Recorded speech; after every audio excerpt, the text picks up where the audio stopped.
Book 3 of The Sword of Damocles by Katharine Green. The Japha Mystery. Chapter 23. The Poem. I've shot my arrow o'er the house and hurt my brother. Hamlet. When Miss Belinda first saw Paula, she did not, like her sister, remark upon the elegance of her appearance, the growth of her beauty, or the evidences of increased refinement in the expression of her countenance and the carriage of her form, but with her usual penetration noted simply the sadness in her eye and the tremulous motion of her lip. "You had then become fond of your cousin?" queried she, with characteristic bluntness. Paula, not understanding the motive of this remark, questioned her with a look. Young faces do not grow pale or bright eyes become troubled without a cause. Grief for your cousin might explain it, but if you have suffered from no grief— "My cousin was very kind to me," hurriedly interrupted Paula. "Her death was very sudden and very heartrending." "So it was," returned Miss Belinda, "and I expected to see you look worn and sad, but not restless and feverish. You have a living grief, Paula. What is it?" The young girl started and looked down. For the first time in her life she wished to avoid that penetrating glance. "If I have, I cannot talk of it," she murmured. "I have experienced so much this past week.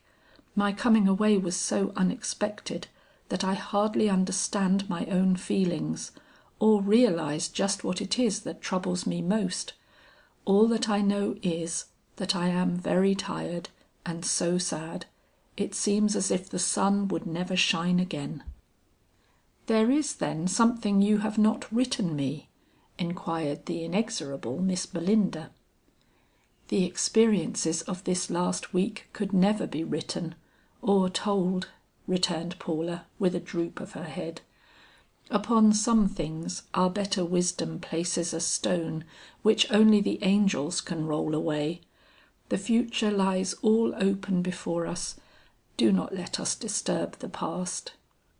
And Miss Belinda was forced to be content, lest she should seem to be over anxious.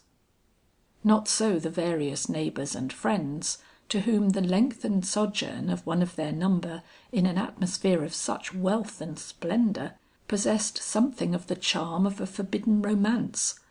For months Paula was obliged to endure questions that it required all her self-control to answer with calmness and propriety, but at length the most insatiable gossip amongst them was satisfied. Paula's figure was no longer a novelty in their streets. Curiosity languished, and the young girl was allowed to rest.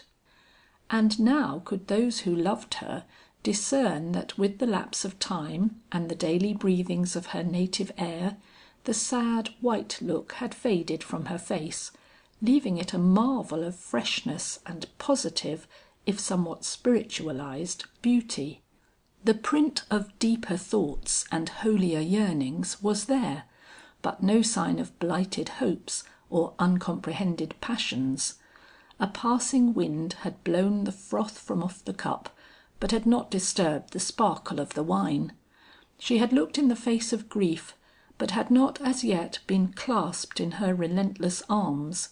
Only two things could vitally disturb her: a letter from Cicely, or a sudden meeting in the village streets with that elderly lady who haunted the Japha mansion. The former because it recalled a life around which her fancy still played with dangerous persistency, and the latter because it aroused vain and inexplicable conjectures as to that person's strange and lingering look in her direction. Otherwise she was happy, finding in this simple village life a meaning and a purpose which her short but passionate outlook on a broader field had taught her perhaps both to detect and comprehend. She no longer walked solitary with nature. The woods, the mountains with all their varying panoply of exuberant verdure had acquired a human significance. At her side went the memories of beloved faces, the thoughts of trusted friends. From the clouds looked forth a living eye, and in the sound of rustling leaf and singing streamlet spake the voices of human longing and human joy. Her aunts had explained their position to Paula, and she had responded by expressing her determination to be a teacher.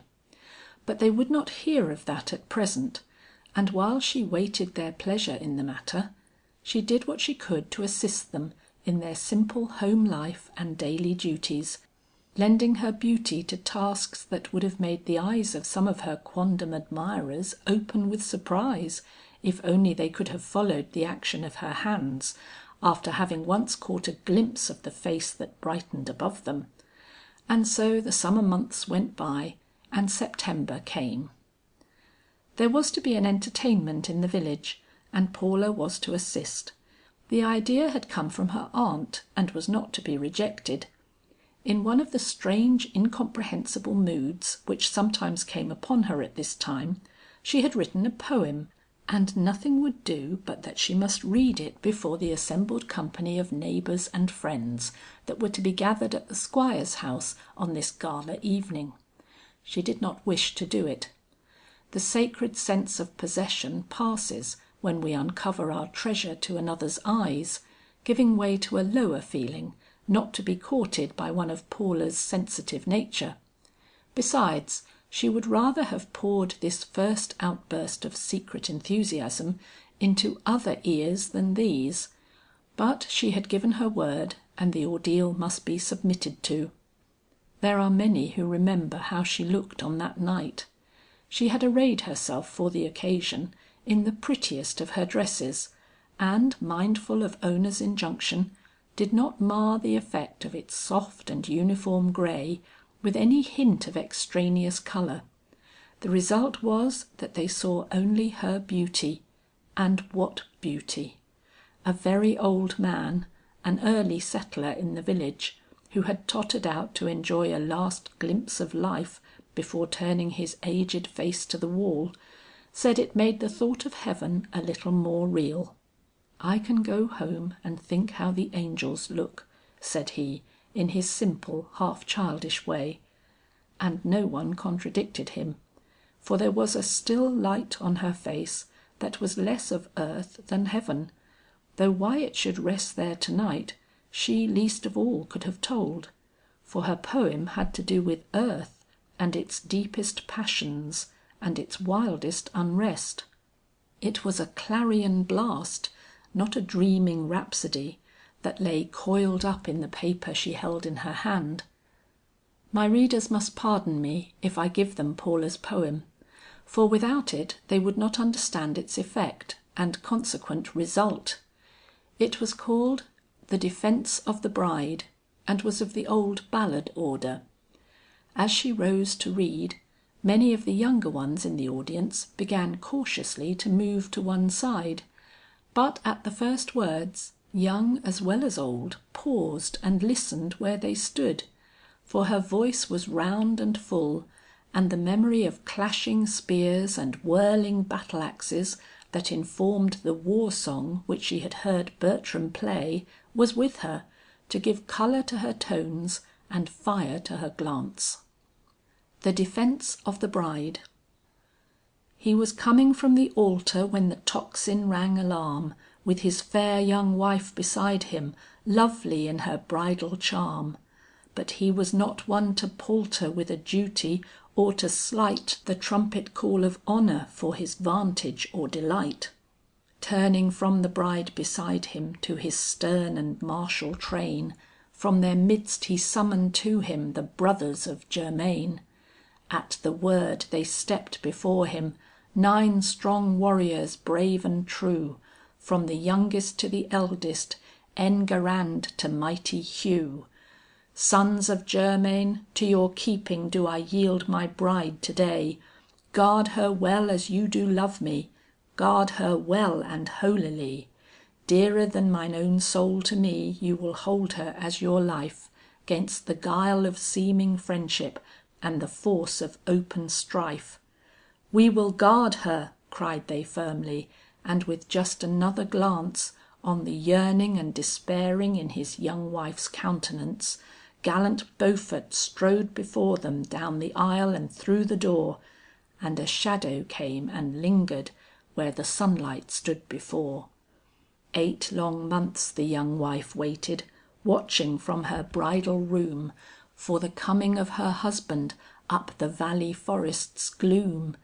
8 long months the sons of Germain paced the ramparts and the wall, with their hands upon their halberds, ready for the battle call. Then there came a sound of trumpets pealing up the vale below, and a dozen floating banners lit the forest with their glow. And the bride arose like morning when it feels the sunlight nigh, and her smile was like a rainbow flashing from a misty sky. But the eldest son of Germain, lifting voice from off the wall, cried aloud, "It is a stranger's, and not Sir Beaufort's call. Have you ne'er a slighted lover or a kinsman with a heart base enough to seek his vengeance at the sharp end of the dart?" "There is Sassard of the mountains," answered she without guile. "While I wedded at the chancel, he stood mocking in the aisle. And my maidens say he swore there that for all my plighted vow, they would see me in his castle yet upon Morency's brow." "It is Sassard and no other then," her noble guardian cried. "There is craft in yonder summons," and he rung his sword besides. "To the walls, ye sons of Germain, and as each would hold his life from the bitter shame of falsehood, let us hold our master's wife." "Can you hold her? Can you shield her from the breezes that await?" cried the stinging voice of Sassard from his stand beside the gate. "If you have the power to shield her from the sunlight and the wind, you may shield her from stern Sassard when his falchion is untwined." "We can hold her, we can shield her," leaped like fire from off the wall, and young Enguerrand the valiant sprang out before them all. "And if breezes bring dishonor, we will guard her from their breath, though we yield her to the keeping of the sacred arms of death." And with force that never faltered did they guard her all that day, though the strength of triple armies seemed to battle in the fray, the old castle's rugged ramparts holding firm against the foe, as a goodly dike resisteth the whelming billows' flow. But next morning as the sunlight rose in splendor over all, Hugh the mighty sank heart wounded in his station on the wall. At the noon the valiant Raoul of the merry eye and heart gave his beauty and his jestings to the foeman's jealous dart. Gallant Maurice next sank faltering with a death wound 'neath his hair, but still fighting on till Sassard pressed across him up the stair. Generous Clement followed after, crying as his spirit passed, "Sons of Germain to the rescue, and be loyal to the last." Gentle Jasper, lordly Clarence, Sesamine the doughty brand, even Henry who had yielded ne'er before to mortal hand, one by one they fall and perish, while the vaunting foemen pour through the breach and up the courtway to the very turret's door. Enguerrand and Stephen only now were left of all that 9 to protect the single stairway from the traitor's fell design, but with might as 'twere of 30 did they wield the axe and brand, striving in their desperation the fierce onslaught to withstand. But what man of power so godlike he can stay the billows' rack, or with single-handed weapon hold 100 foemen back? As the sun turned sadly westward, with a wild despairing cry, Stephen bowed his noble forehead and sank down on earth to die. "Aha!" then cried cruel Sassard, with his foot upon the stair, "Have I come to thee, my boaster?" and he whirled his sword in air. "Thou who pratest of thy power to protect her to the death, What think'st thou now of Sassard, and the wind's aspiring breath?" "What I think, let this same show you," answered fiery Enguerrand, and he poised his lofty battle axe with sure and steady hand. "Now as heaven loveth justice, may this deathly weapon fall on the murderer of my brothers and the undoer of us all." With one mighty whirl he sent it, flashing from his hand it came, like the lightning from the heavens in a whirl of awful flame, and betwixt the brows of Sassard and his two false eyeballs passed, and the murderer sank before it, like a tree before the blast. "Now ye minions of a traitor, if you look for vengeance, come!" And his voice was like a trumpet when it clangs a victor home. But a cry from far below him rose like thunder upward, "Nay! Let them turn and meet the husband, if they hunger for the fray." Oh, the yell that sprang to heaven as that voice swept up the stair, and the slaughter dire that followed in another moment there. From the least unto the greatest, from the henchman to the lord, not a man on all that stairway lived to sheath again his sword. At the top that flame-bound forehead, at the base that blade of fire, 'twas the meeting of two tempests in their potency and ire. Ere the moon could falter inward with its pity and its woe, Beaufort saw the path before him unencumbered of the foe, saw his pathway unencumbered, and strode up and o'er the floor, even to the very threshold of his lovely lady's door. And already in his fancy did he see the golden beam of her locks upon his shoulder, and her sweet eyes' happy gleam, when behold a form upstarting from the shadows at his side, that with naked sword uplifted barred the passage to his bride. It was Enguerrand the dauntless, but with staring eyes and hair, blowing wild about a forehead pale as snow in moonlit glare. "Ah, my master, we have held her, we have guarded her," he said. "Not a shadow of dishonour has so much as touched her head. 20 wretches lie below there with the brothers of Germain, 20 foemen of her honour that I, Enguerrand, have slain.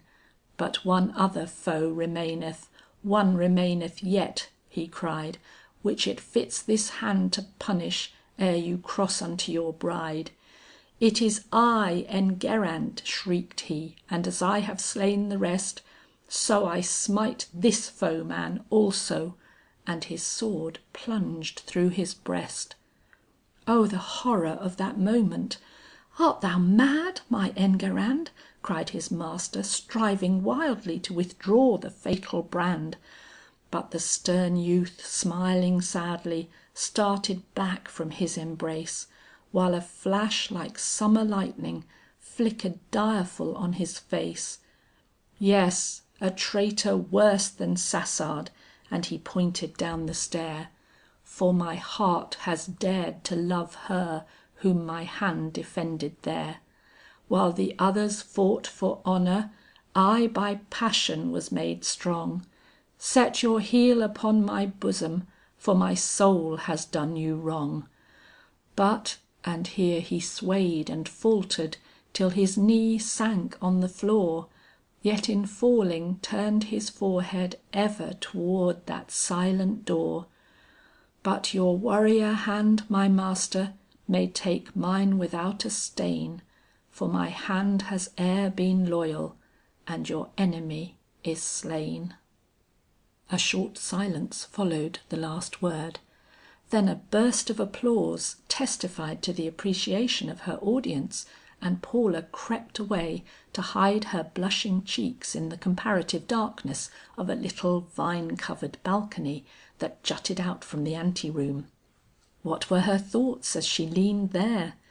In the subsidence of any great emotion, and Paula had felt every word she uttered, there is more or less of shock and tumult. She did not think, she only felt. Suddenly a hand was laid on her arm, and a low voice whispered in her ear, "Did you write that poem yourself?" Turning, she encountered the shadowy form of a woman leaning close at her side, and appearing in the dim light that shone on her from the lamps beyond, an eager image of expectancy. "Yes," returned Paula. "Why do you ask?" The woman, whoever she was, did not answer. "And you believe in such devotion as that?" she murmured. "You can understand a man, ay, or a woman either, risking happiness and fame, life and death, for the sake of a trust. Such things are not folly to you. You could see a heart spill itself drop by drop through a longer vigil than the 8 months watching on the ramparts, and not sneer at a fidelity that could not falter because it had given its word. Speak, you write of faithfulness with a pen of fire. Is your heart faithful too?" There was something in these words, spoken as they were in a tone of suppressed passion, that startled and aroused Paula. Leaning forward, she endeavored to see the face of the woman who thus forcibly addressed her, but the light was too dim. The outline of a brow covered by some close headgear was all she could detect. "You speak earnestly," said Paula, "but that is what I like. Fidelity to a cause or fidelity to a trust demands the sympathy and admiration of all honest and generous hearts. If I am ever called upon to maintain either, I hope that my enthusiasm will not have all been expended in words." "You please me," murmured the woman. "You please me. Will you come and see me, and let me tell you a story to mate the poem you have given us to night?" The trembling eagerness of her tone it would be impossible to describe. Paula was thrilled by it. "If you will tell me who you are," said Paula, "I certainly will try and come. I should be glad to hear anything you have to relate to me." "I thought every one knew who I was," returned the woman, and drawing Paula back into the anteroom, she turned her face upon her. "Any one will tell you where Margery Hamlin lives," said she. "Do not disappoint me, and do not keep me waiting long." And with a nod and a deep strange smile that made her aged face almost youthful, she entered the crowd and disappeared from Paula's sight. It was the woman whose nightly visits to the deserted home of the Japhas had once been the talk and was still the unsolved mystery of the town. End of chapter 23.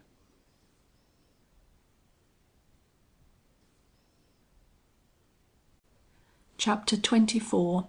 The Japha Mansion.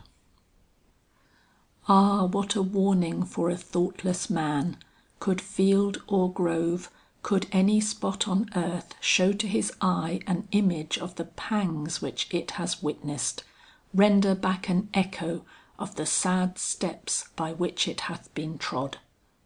Wordsworth. Unexplained actions, if long continued, lose after a while their interest if not their mystery.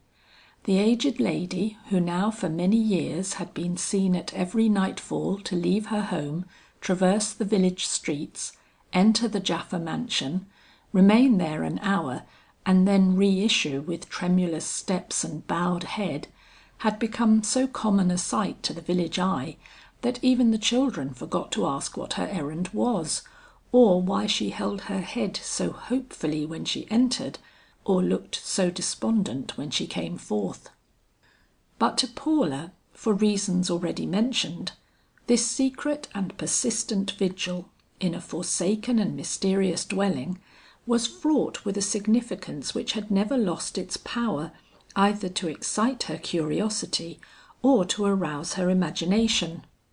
Many a time had she gone home from some late encounter with the aged lady, to brood by the hour upon the expression of that restless eye, which in its wanderings never failed to turn upon her own youthful face, and linger there in the manner I have already noted.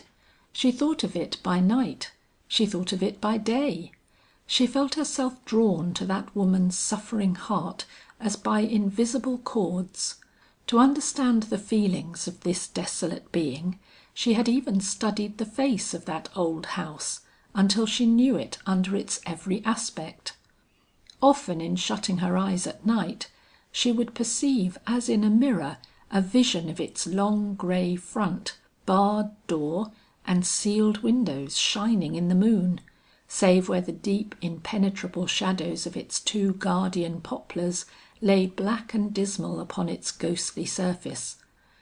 Again she would behold it as it reared itself dark and dripping in a blinding storm, its walls plastered with leaves from the immovable poplars, and its neglected garden lying sodden and forlorn under the flail of the ceaseless storm. Then its early morning face would strike her fancy, the slow looming of its chimney tops against a brightening sky, the gradual coming out of its forsaken windows and solemn looking doors from the mystery of darkness into the no less mystery of day, the hint of roselight on its barren boards, the gleam of sunshine on its untrodden threshold, a sunshine as pure and sweet as if a bride stood there in her beauty, waiting for admission into the deserted halls beyond. All and everything that could tend to invest the house and its constant visitor with an atmosphere of awe and interest had occurred to this young girl in her daily reveries and nightly dreams. It was therefore with a thrill deep as her expectation and vivid as her sympathy, that she recognized in her eager interlocutor and proposed confidant, the woman about whose life and actions rested for her such a veil of impenetrable mystery. The thought moved her, excited her, and made the rest of the evening pass like a dream. She was anxious for the next day to come, that she might seek this Mrs. Hamlin in her home, and hear from her lips the tale of devotion that should mate her own simple but enthusiastic poem. When the next day did come, it rained bitterly, persistent and with a steady drive from the northeast that made her going out impossible. The day following she was indisposed, and upon the succeeding afternoon she was engaged in duties that precluded all thought of visiting. The next day was Sunday, and Monday had its own demands which she could not slight. It was therefore well nigh a week from the night of the entertainment before the opportunity offered for which she was so anxious. Her curiosity and expectation had thus time to grow, and it was with a determination to allow nothing to stand in her way that she set out from home in a flood of mild September sunshine to visit Mrs. Hamlin. But alas for resolutions made in a country village prior to the opening of a church fair! She had scarcely gone a dozen steps before she was accosted by one of the managers, a woman who neither observes your haste nor pays any attention to your possible preoccupation.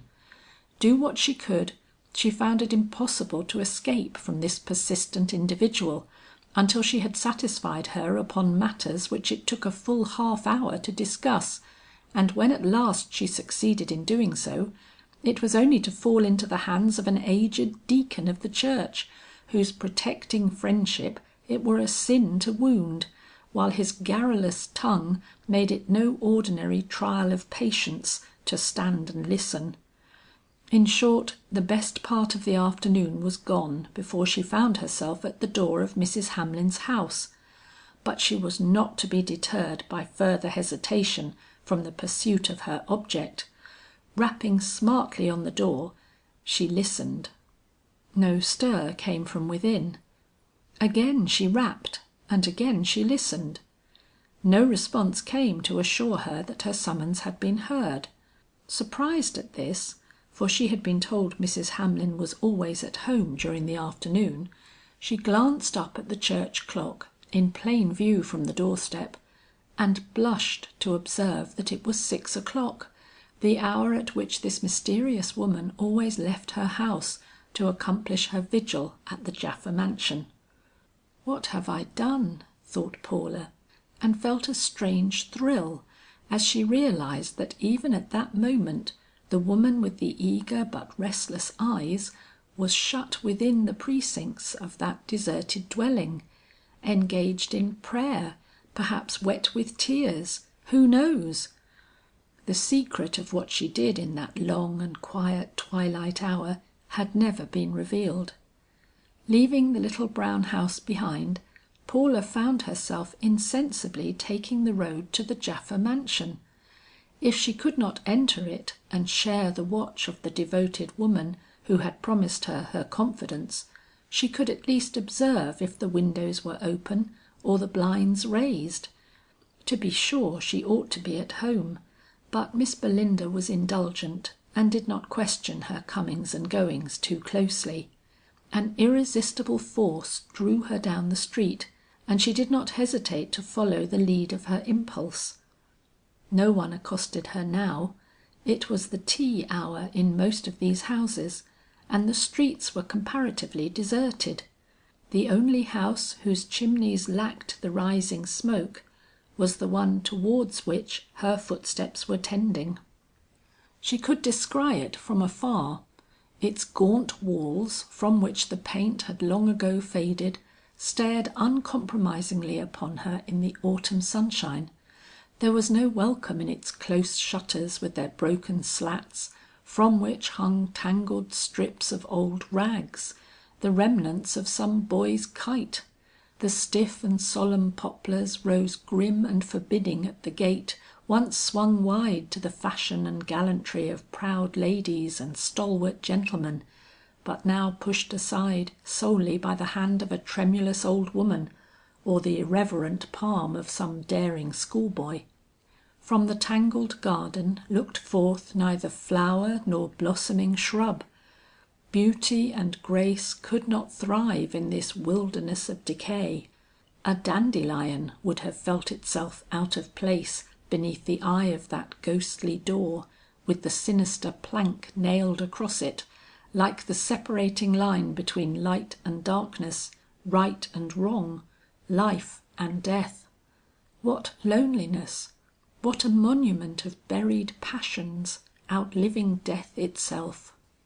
Paula paused as she reached the gate, but remembering that Mrs. Hamlin was accustomed to enter the house by a side door, hurried around the corner and carefully surveyed the windows from that quarter. One of the shutters was open, allowing the flame of the setting sun to gild the panes like gold. She did not know then, nor has she been able to explain since, what it was that came over her at the sight, but almost before she realized it, she had returned to the gate, opened it, threaded the overgrown garden, reached the door which she had so frequently beheld the aged woman enter, and knocked. Instantly she was seized with a consciousness of what she had done, and frightened at her temerity, meditated an immediate escape. Drawing the folds of her mantle about her form and face, she prepared to fly, when she remembered the look of entreaty with which this woman had said on that night of their conversation, "Do not disappoint me, do not keep me long in suspense," and moved by a fresh impulse, turned and inflicted another resounding knock on the door. The result was unlooked for and surprising.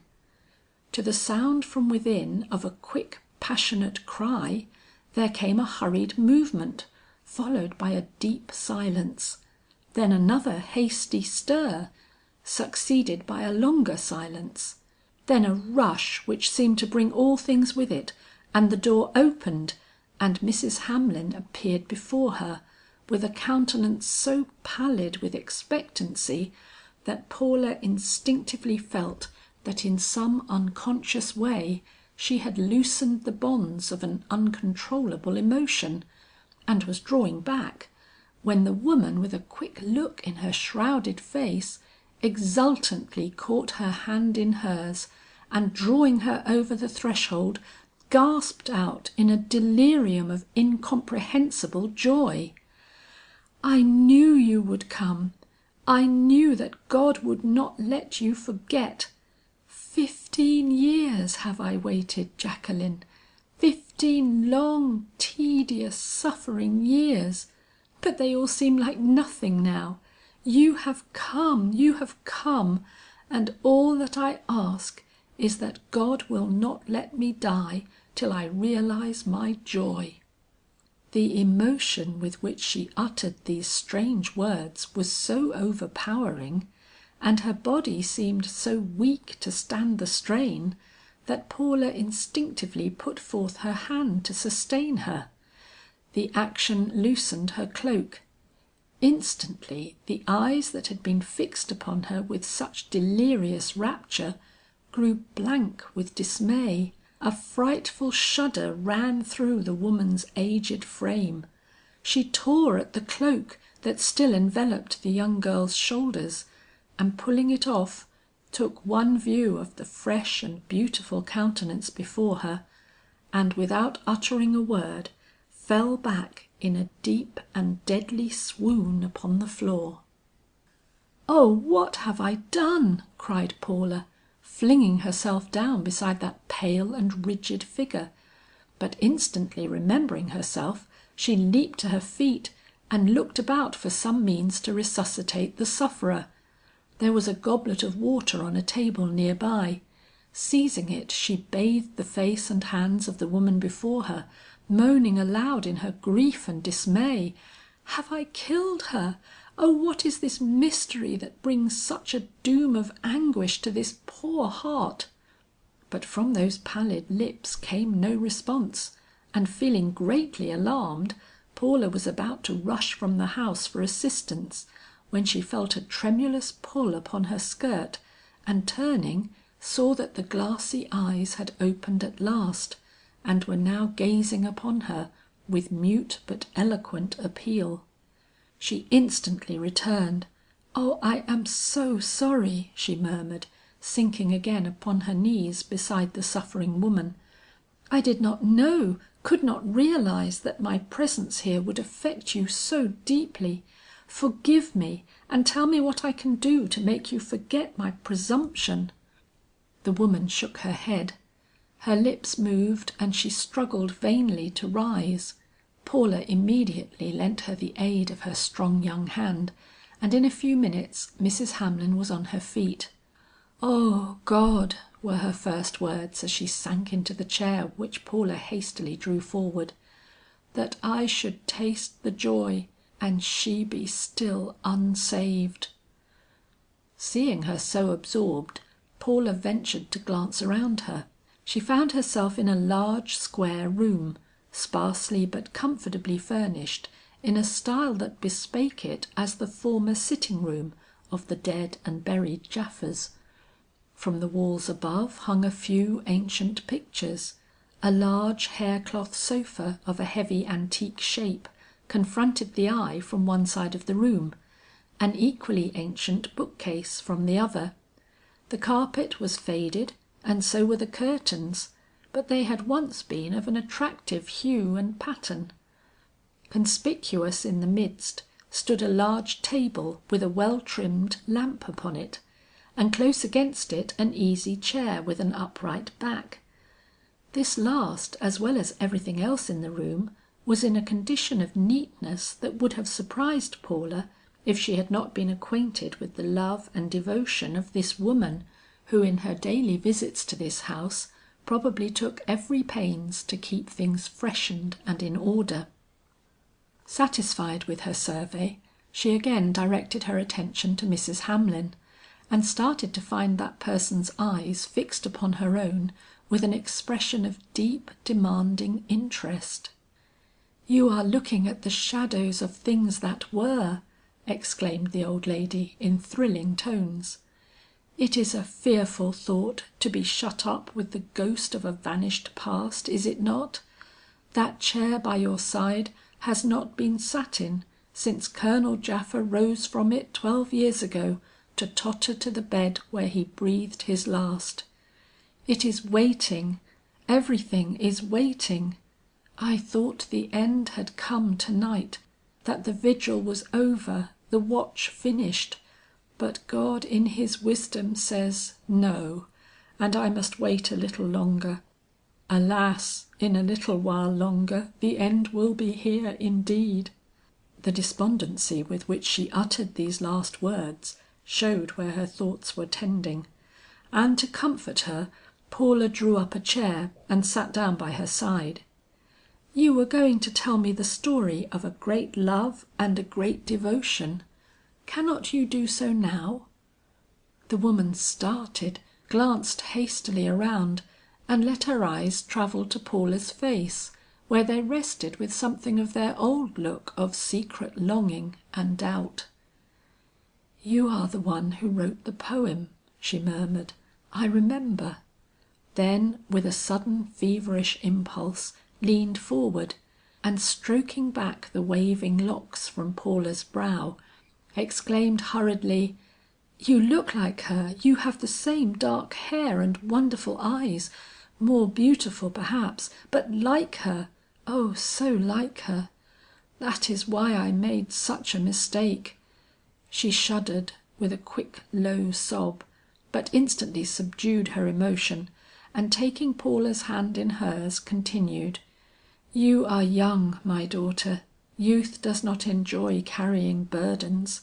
Can I, a stranger, ask you to assist me with mine?" "You may," returned Paula.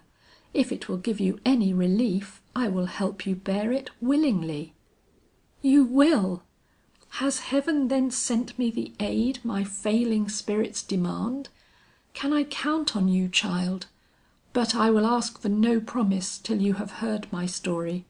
To no one have I ever imparted the secret of my life, but from the first moment I saw your fair young face, I felt that through you would come my help, if help ever came to make my final moments easier and my last days less bitter." And rising up, she led Paula to a door which she solemnly opened. "I am glad that you are here," said she. "I could never have asked you to come, but since you have braved the dead and crossed this threshold, you must see and know the whole. You will understand my story better." Taking her through a dark passage, she threw wide another door, and the parlors of the vanished Japhas opened before them. It was a ghostly vision, a weird twilight scene of clustered shadows brooding above articles of musty grandeur. In spite of the self-command learned by her late experiences, Paula recoiled, saying, "It is too sad, too lonesome." But the woman, without heeding her, hurried her on over the worm-eaten carpet and between the time-worn chairs and heavy-browed cabinets to the hall beyond. "I have not been here myself for a year," said Mrs. Hamlin, glancing fearfully up and down the dusky corridor. "It is not often I can brave the memories of this spot," and she pointed with one hand towards the darkened door at its end, whose spacious if not stately panels gave no hint to the eye of the dread bar that crossed it like a line of doom upon the outside. And then turning, let her eye fall with still heavier significance upon the broad and imposing staircase that rose from the centre of the hall to the duskier and more dismal regions above. A brave old fashioned flight of steps, is it not? But the scene of a curse, my child. And unheeding Paula's shudder, she drew her up the stairs. "See," continued her panting guide as they reached a square platform near the top, from which some half dozen or more steps branched up on either side. "They do not build like this nowadays. But Colonel Japha believed in nothing new, and thought more of his grand old hall and staircase than he did of all the rest of his house. He little dreamed of what a scene it would be the witness. But come, it is getting late, and you must see her room." It was near the top of the staircase, and was fully as musty, faded, and dismal as the rest. Yet there was an air of expectancy about it too, that touched Paula deeply. From between the dingy hangings of the bed looked forth a pair of downy pillows, edged with yellowed lace, and beneath them a neatly spread counterpane, carefully turned back over comfortable looking blankets, as one sees in a bed that only awaits its occupant, while on the ancient hearth a pile of logs stood heaped and ready for the kindling match. "It is all waiting, you see," said the old lady in a trembling voice, "like everything else, just waiting." There was an embroidery frame in one corner of the room, from which looked a piece of faded and half completed work. The needle was hanging from it by a thread, and a skein of green worsted hung over the top. Paula glanced at it inquiringly. "It is just as she left it. He never entered the room after she went, and I would never let it be touched. It is just the same with the piano below. The last piece she played is still standing open on the rack. I loved her so, and I thought then that a few months would bring her back. See, here is her Bible. She never used to read it, but she prized it because it was her mother's. I have placed it on the pillow where she will see it when she comes to lay her poor tired head down to rest." And with a reverent hand the aged matron drew the curtains back from the open bed, and disclosed the little Bible lying thick with dust in the centre of the nearest pillow. "Oh, who was this you loved so well? And why did she leave you?" cried Paula, with the tears in her eyes at sight of this humble token. The aged lady seized her hand and hurried her back into the room below. "I will tell you where I have waited and watched so long. Only be patient till I light the lamp. It is getting late, and any chance wanderer going by and seeing all dark, might think I had forgotten my promise and was not here." End of chapter 24.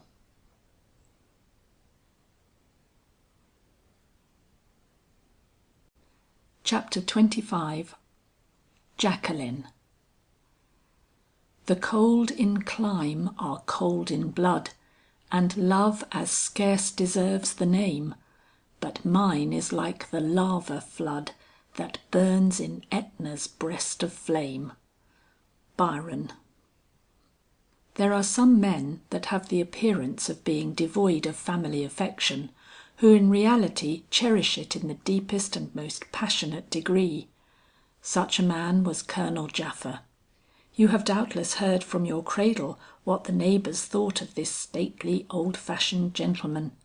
He was too handsome in his youth, too proudly reticent in his manhood, too self-contained and unrelenting in his age, not to be the talk of any town that numbered him among its inhabitants. But only from myself, a relative of the family and his housekeeper for years, can you learn with what undeviating faith and love he clung to the few upon whom he allowed his heart to fasten in affection. When he married Miss Carey, the world said, "He has chosen a beauty, because fine manners and a pretty face look well behind the Japha coffee urn." But we, that is, this same young wife and myself, knew that in marrying her he had taken unto himself his other half, the one sweet woman for whom his proud heart could beat, and before whom his stately head could bow. When she died, the world exclaimed, "He will soon fill her place." But I, who watched the last look that passed between them in the valley of the shadow of that death, knew that the years would come and the years would go without seeing Colonel Japha marry again. The little babe whom she left to his care took all the love which he had left. From the moment it began to speak, He centred in its tiny life all the hope and all the pride of his solitary heart. And the Japha pride was nearly as great as the Japha heart. She was a pretty child, not a beauty like her mother or like you, my dear, who however so nearly resemble her, but for all that, pretty enough to satisfy the eyes of her secretly doting father and her openly doting nurse and cousin. I say secretly doting father. I do not mean by that he regarded her with an affection which he never displayed, but that it was his way to lavish his caresses at home and in the privacy of her little nursery. He never made a parade of anything but his pride. If he loved her, it was enough for her to know it. In the street and the houses of their friends, he was the strict, somewhat severe father, to whom her childish eyes lifted at first with awe, but afterwards with a quiet defiance that when I first saw it, made my heart stand still with unreasoning alarm. She was so reserved a child, and yet so deeply passionate. From the beginning I felt that I did not understand her. I loved her. I have never loved any mortal as I did her, and do, but I could not follow her impulses or judge of her feelings by her looks. When she grew older, it was still worse. She never contradicted her father, or appeared in any open way to disobey his commands, or thwart him in his plans. Yet she always did what she pleased, and that so quietly, he frequently did not observe that matters had taken any other direction than that which he had himself ordained. "It is her mother's tact," he used to say. Alas, it was something more than that. It was her father's will united to the unscrupulousness of some forgotten ancestor. But with the glamour of her 18 years upon me, I did not recognize this then, any more than he. I saw her through the magic glasses of my own absorbing love, and tremble as I frequently would in the still scorn of her unfathomable passion, I never dreamed she could do anything that would seriously offend her father's affection or mortify his pride. The truth is that Jacqueline did not love us. Say what you will of the claims of kindred and the right of every father to his children's regard, Jacqueline Japha accepted the devotion that was lavished upon her, but she gave none in return. She could not, perhaps.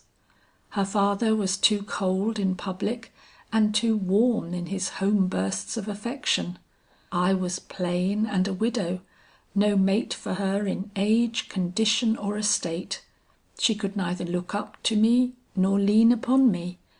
I had been her nurse in childhood, and though a relative, was still a dependent. What was there in all that to love? If her mother had lived, but we will not dwell on possibilities. Jacqueline had no mother and no friend that was dear enough to her to teach her unwilling soul the great lesson of self-control and sacrifice. You will say that is strange, that situated as she was, she ought to have found friends both dear and congenial. But that would be to declare that Jacqueline was like others of her age and class, whereas she was single and alone, a dark-browed girl who allured the gaze of both men and women, but who cared but little for anyone till... But wait, child, I shall have to speak of matters that will cause your cheeks to blush. Lay your head down on my knee, for I cannot bear the sight of blushes upon a cheek more innocent than hers."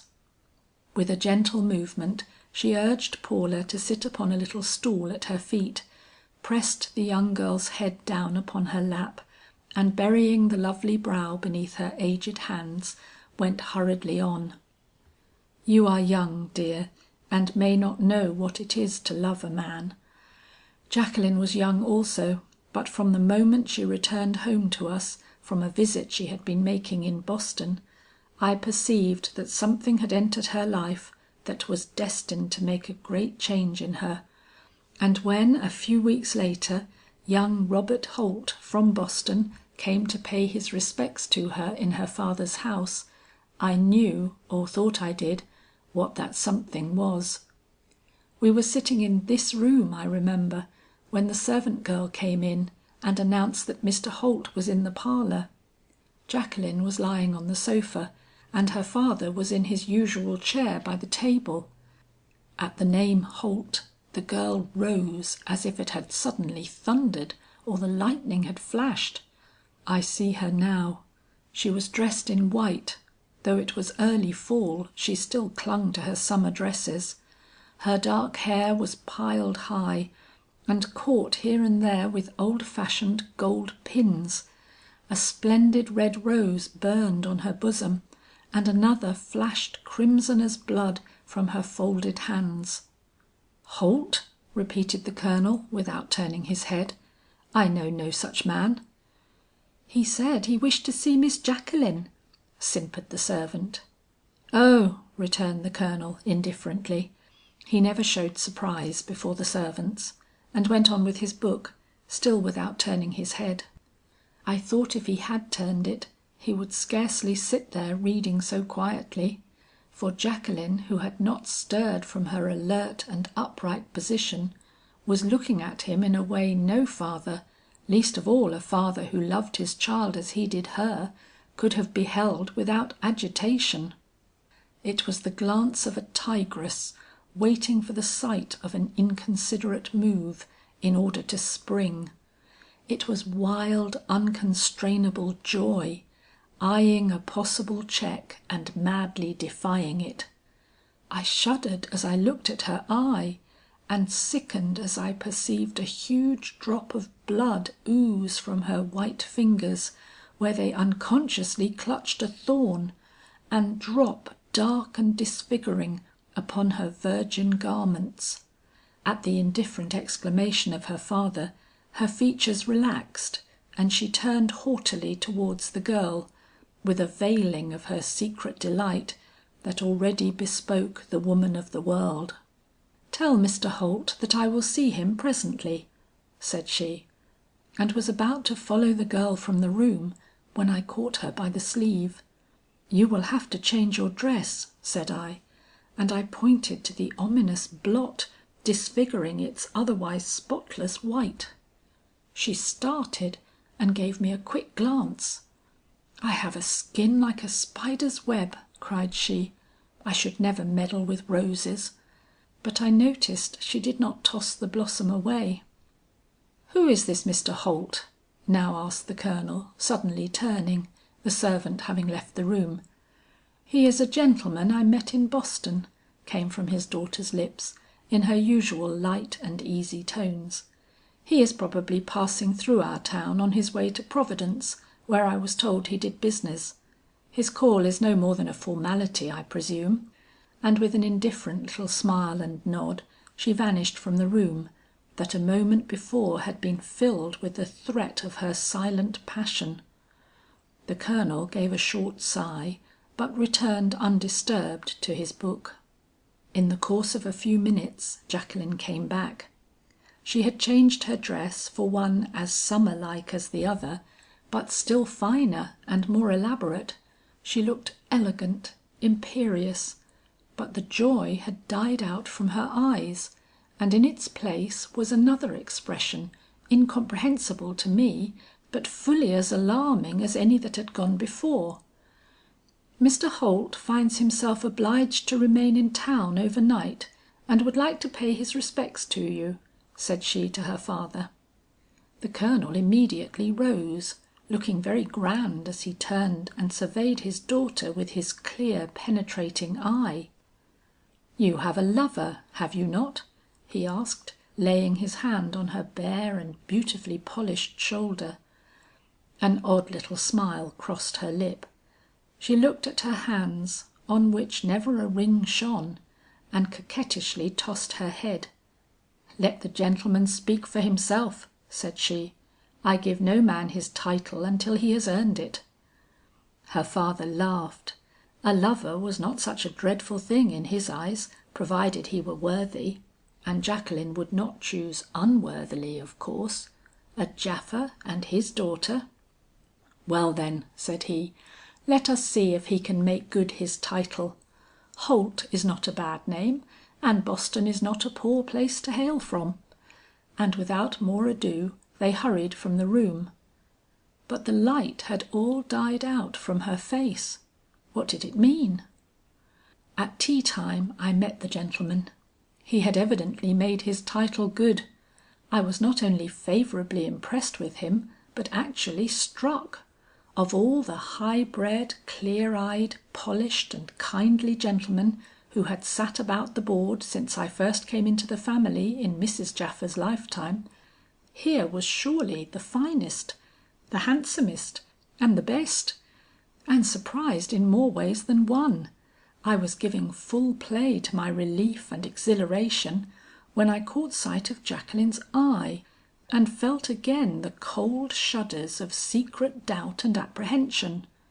Smile upon him as she would, coquette with him as she did, the flame and the glory that drew her like an inspiration to her feet when his name was announced, had fled, and left not a shadow behind. Had he failed in his expressions of devotion? Was he hard or cold or severe under all that pleasant and charming manner? Had the hot soul of our motherless child rushed upon ice, and in the shock of the dreadful chill fallen inert? No, his looks bespake no coldness. They dwelt upon Jacqueline's lovely but inscrutable face with honest fervour and boundless regard. He evidently loved her most passionately, but she, if it had not been for that first moment of unconscious betrayal, I should have decided that she cared for him no more than she did for the few others who had adored her in the short space of her incomprehensible life. The mystery was not cleared up when she came to me that night with a short, "How do you like my lover, Margery?" I was 40 years her senior, but she always called me Margery. "I think he is the finest, most agreeable man I ever met," said I. "Is he your lover, Jacqueline? Are you going to marry him?" She turned about from the vase which she was denuding of its flowers, and gave me one of her sphinx-like looks. "You must ask papa," said she.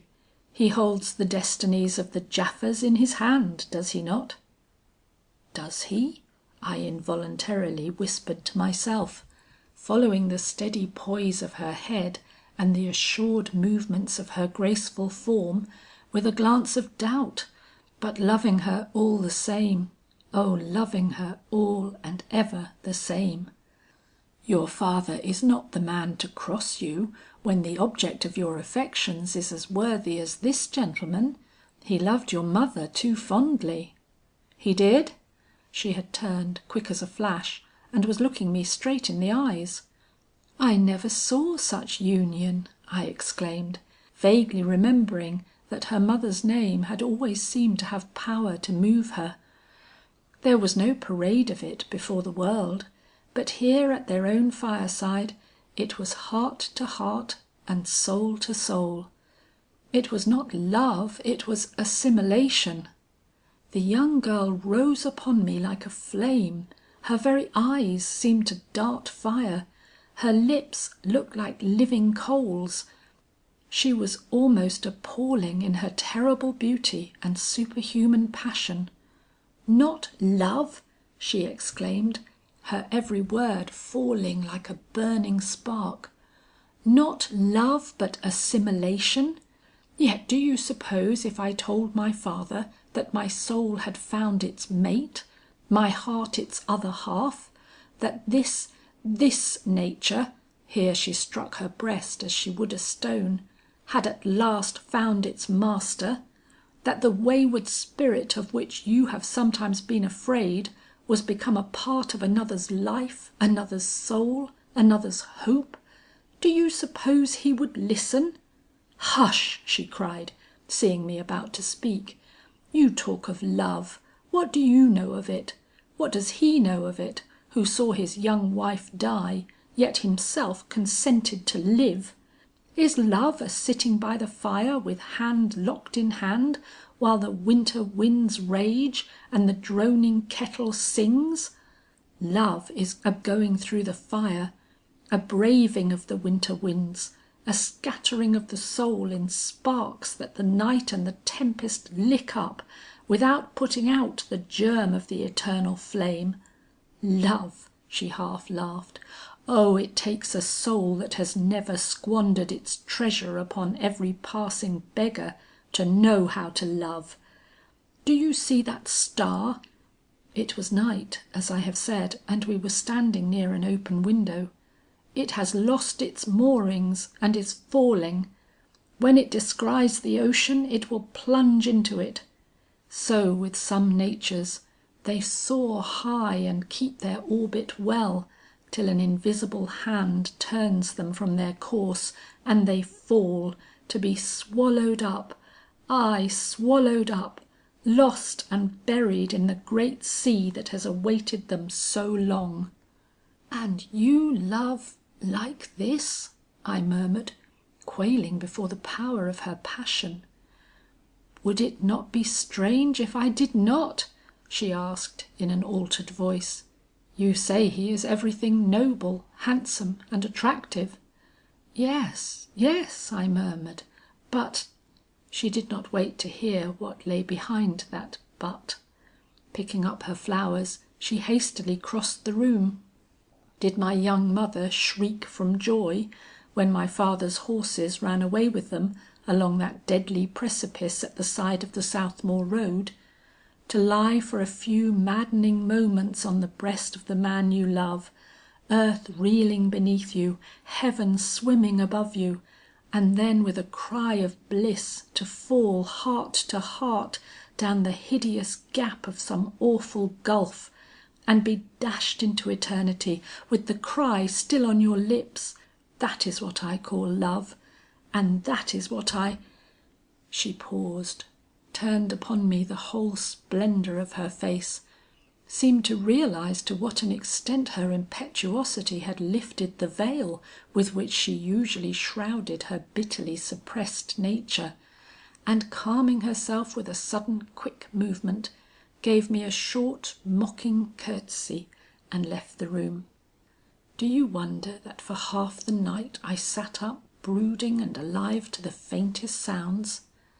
Next day Mr. Holt called again, and a couple of weeks after, long enough to enable Colonel Japha to make whatever inquiries he chose as to his claims as a gentleman of means and position, sent a formal entreaty for Jacqueline's hand. I had never seen Colonel Japha more moved. His admiration for the young man was hearty and sincere. From a worldly point of view, as well as from all higher standpoints, the match was one of which he could be proud. And yet to speak the word that would separate from him the only creature that he loved, was hard as the cutting off an arm or the plucking out of an eye. "Do you think she loves him?" asked he of me, with a rare condescension of which he was not often guilty. "You are a woman and ought to understand her better than I. Do you think she loves him?" After the words I had heard her speak, what could I reply but, "Yes, sir, she is of a reserved nature and controls her feelings in his presence, but she loves him for all that, with the intensest fervour and passion." He repeated again, "You are a woman and you ought to know," and then called his daughter to him. I cannot tell what passed between them, but the upshot of it was that the Colonel despatched an answer to the effect that the father's consent would not be lacking, provided the daughter's could be obtained. I learned this from Jacqueline herself, who brought me the letter to post. "You see then that your father understands," said I. Her rich red lip curled mockingly, but she did not reply. Naturally Mr. Holt answered to this communication in person. Jacqueline received him with a fitful coquetry that evidently puzzled him, for all the distinguishing charm which it added to a beauty apt to be too reserved and statue-like. She however took his ring, which blazed on her finger like a drop of ice on congealed snow. "I am engaged," she murmured as she passed by my door, "and to a Holt." The words rang long in my ears. Why? She desired no congratulations. She permitted nothing to be said about her engagement among the neighbours. She had even taken off her ring, which I found lying loose in one of her bureau drawers, and no one dared to remonstrate, not even her father, punctilious as he was in all matters of social etiquette. The fact is, Jacqueline was not the same girl she had been before she gave her promise to Mr. Holt. From the moment he bade her good bye, with the remark that he was going away to get a golden cage for his bride, she began to reveal a change. The cold reserve gave way to feverish expectancy. She trod these rooms as if there were burning steels in the floors.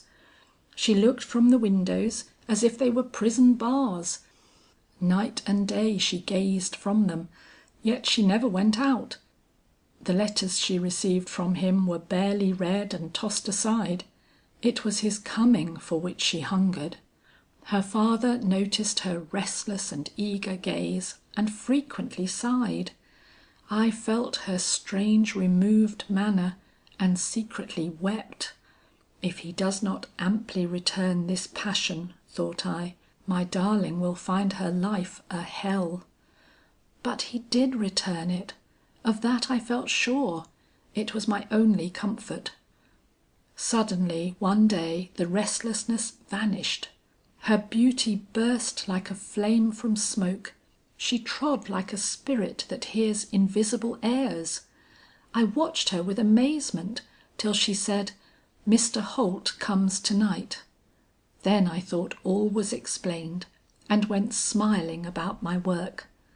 She came down in the afternoon, clad as I had never seen her before. She wore one of her Boston dresses, and she looked superb in it. From the crown of her head to the sole of her foot, she dazzled like a moving picture. But she lacked one adornment. There was no ring on her finger.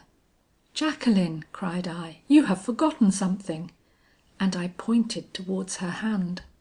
She glanced at it, blushed a trifle as I thought, and pulled it out of her pocket.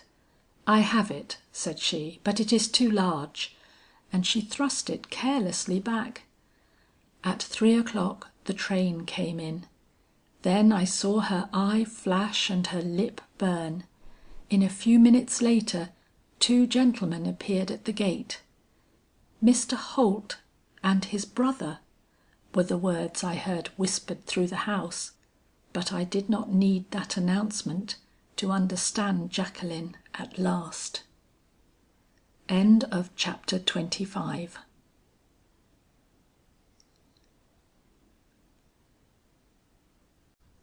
Chapter 26. A man's justice and a woman's mercy. Fair is foul and foul is fair. Macbeth. Have you ever seen a man whose instantaneous effect upon you was electrical, in whose expression, carriage, or manner there was concealed a charm that attracted and interested you, apart from his actual worth and beauty? Such a one was Mr. Roger Holt, the gentleman I now discerned entering the gate with Jacqueline's lover. It was not that he was handsome. He could not for one moment bear any comparison with his brother in substantial attraction, and yet, when they were both in the room, you looked at him in preference to the other, and was vexed with yourself for doing so. He seemed to be the younger, as he was certainly the smaller, yet he took the lead even in coming up the walk. Why had he not taken it in the deeper and more important matter? Was it because he did not love her? I was not present when Jacqueline greeted her guests and presented Mr. Roger Holt to her father.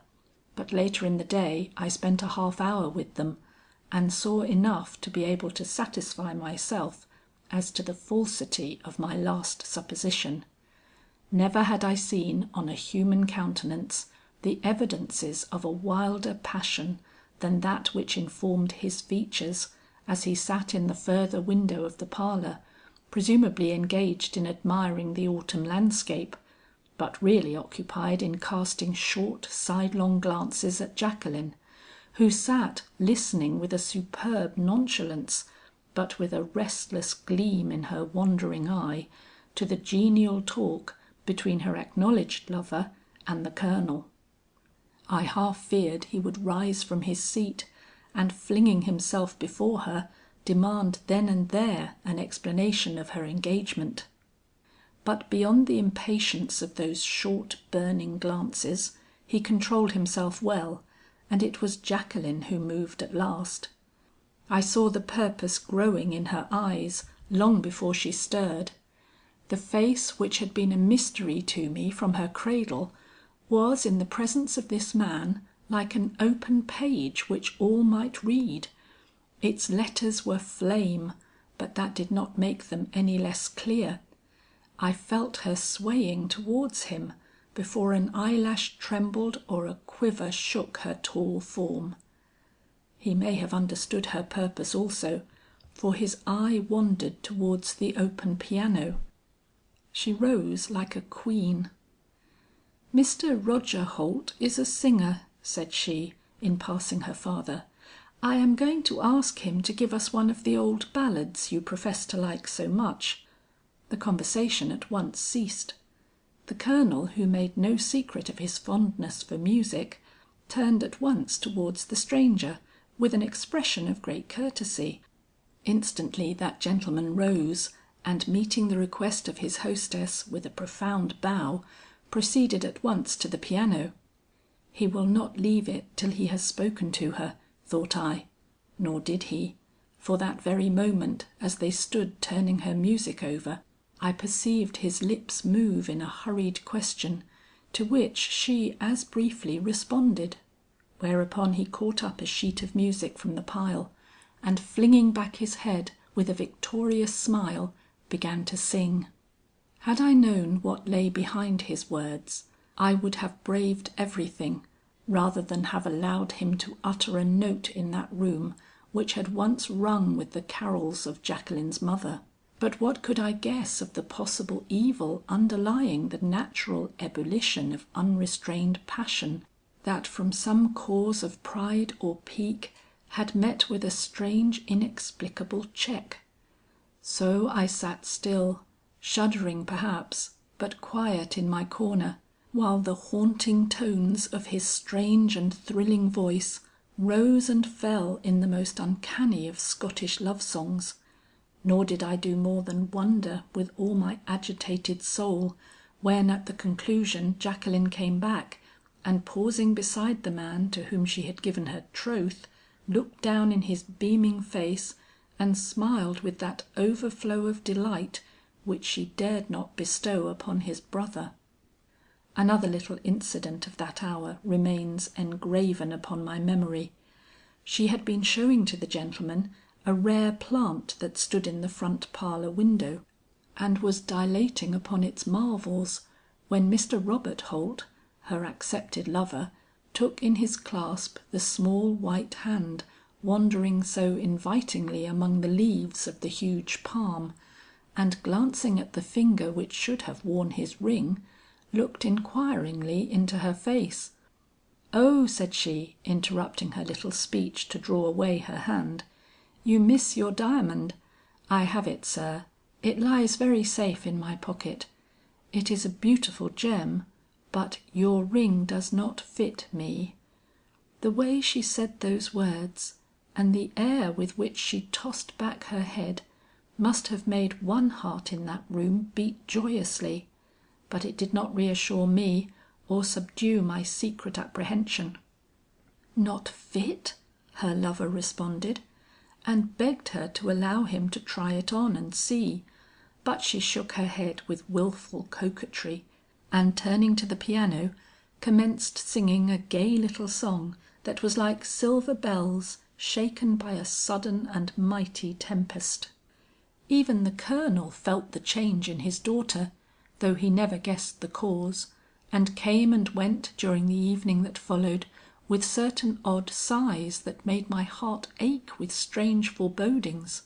Only her lover was unconscious, or if he felt the new and wayward force and fire in her manner, attributed it to his own presence and unspeakable devotion. Mr. Roger Holt, on the contrary, thoroughly understood it. Though he was strangely calm, as calm now as he had previously been alert and fiery, he never lost a gleam of her eye in his direction, or a turn of her form towards the chair where he sat. But the smile with which he contemplated her was not pleasant to me. It was informed with self-consciousness and a certain hard triumph that made it almost sinister. "She has given her hand to the true man," I mused, "wherever her heart may be. But had she given it?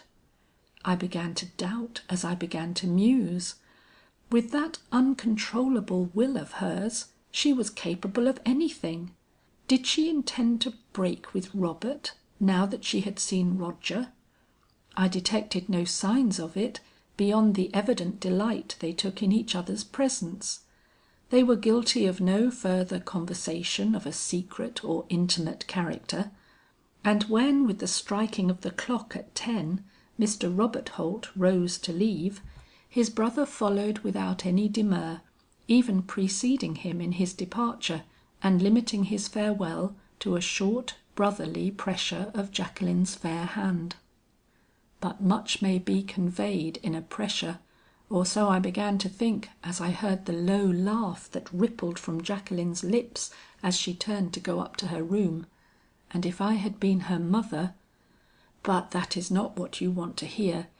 Enough that I did not follow her, that I did not even acquaint Colonel Japha with my fears, that indeed I did nothing but lie awake, praying and asking what I ought to do.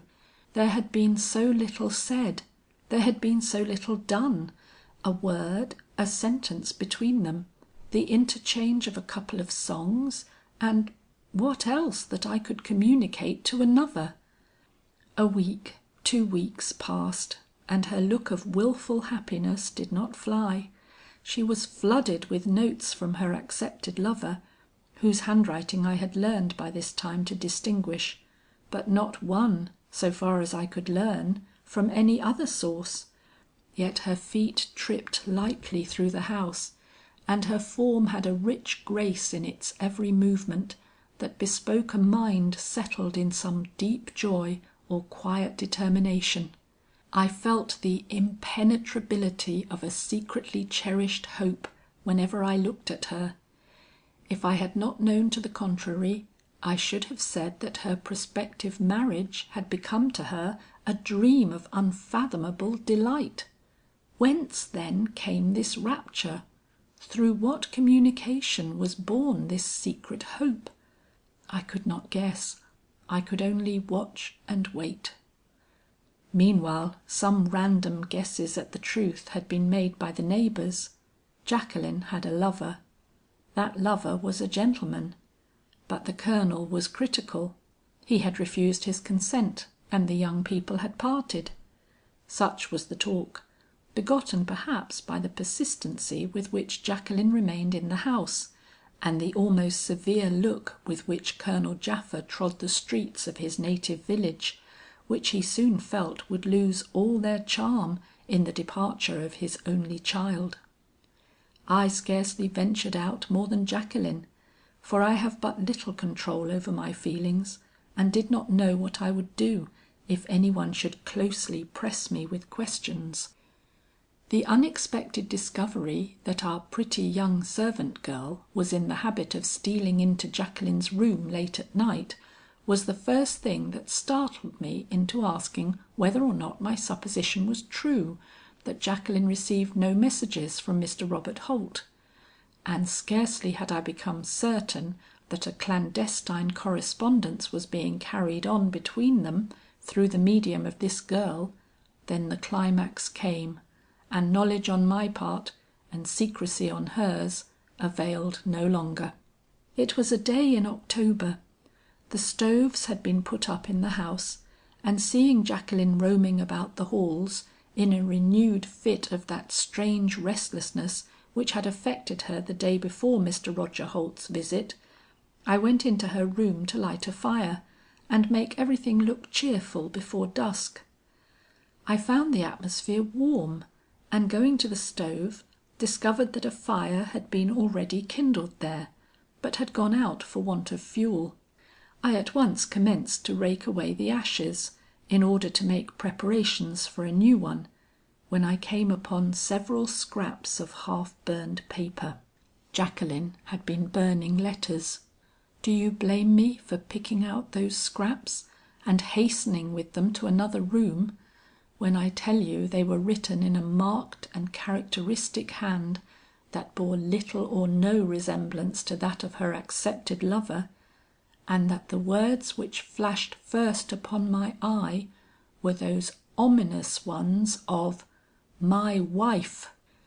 They were 3 in number, and while more or less discolored and irregular, were still legible.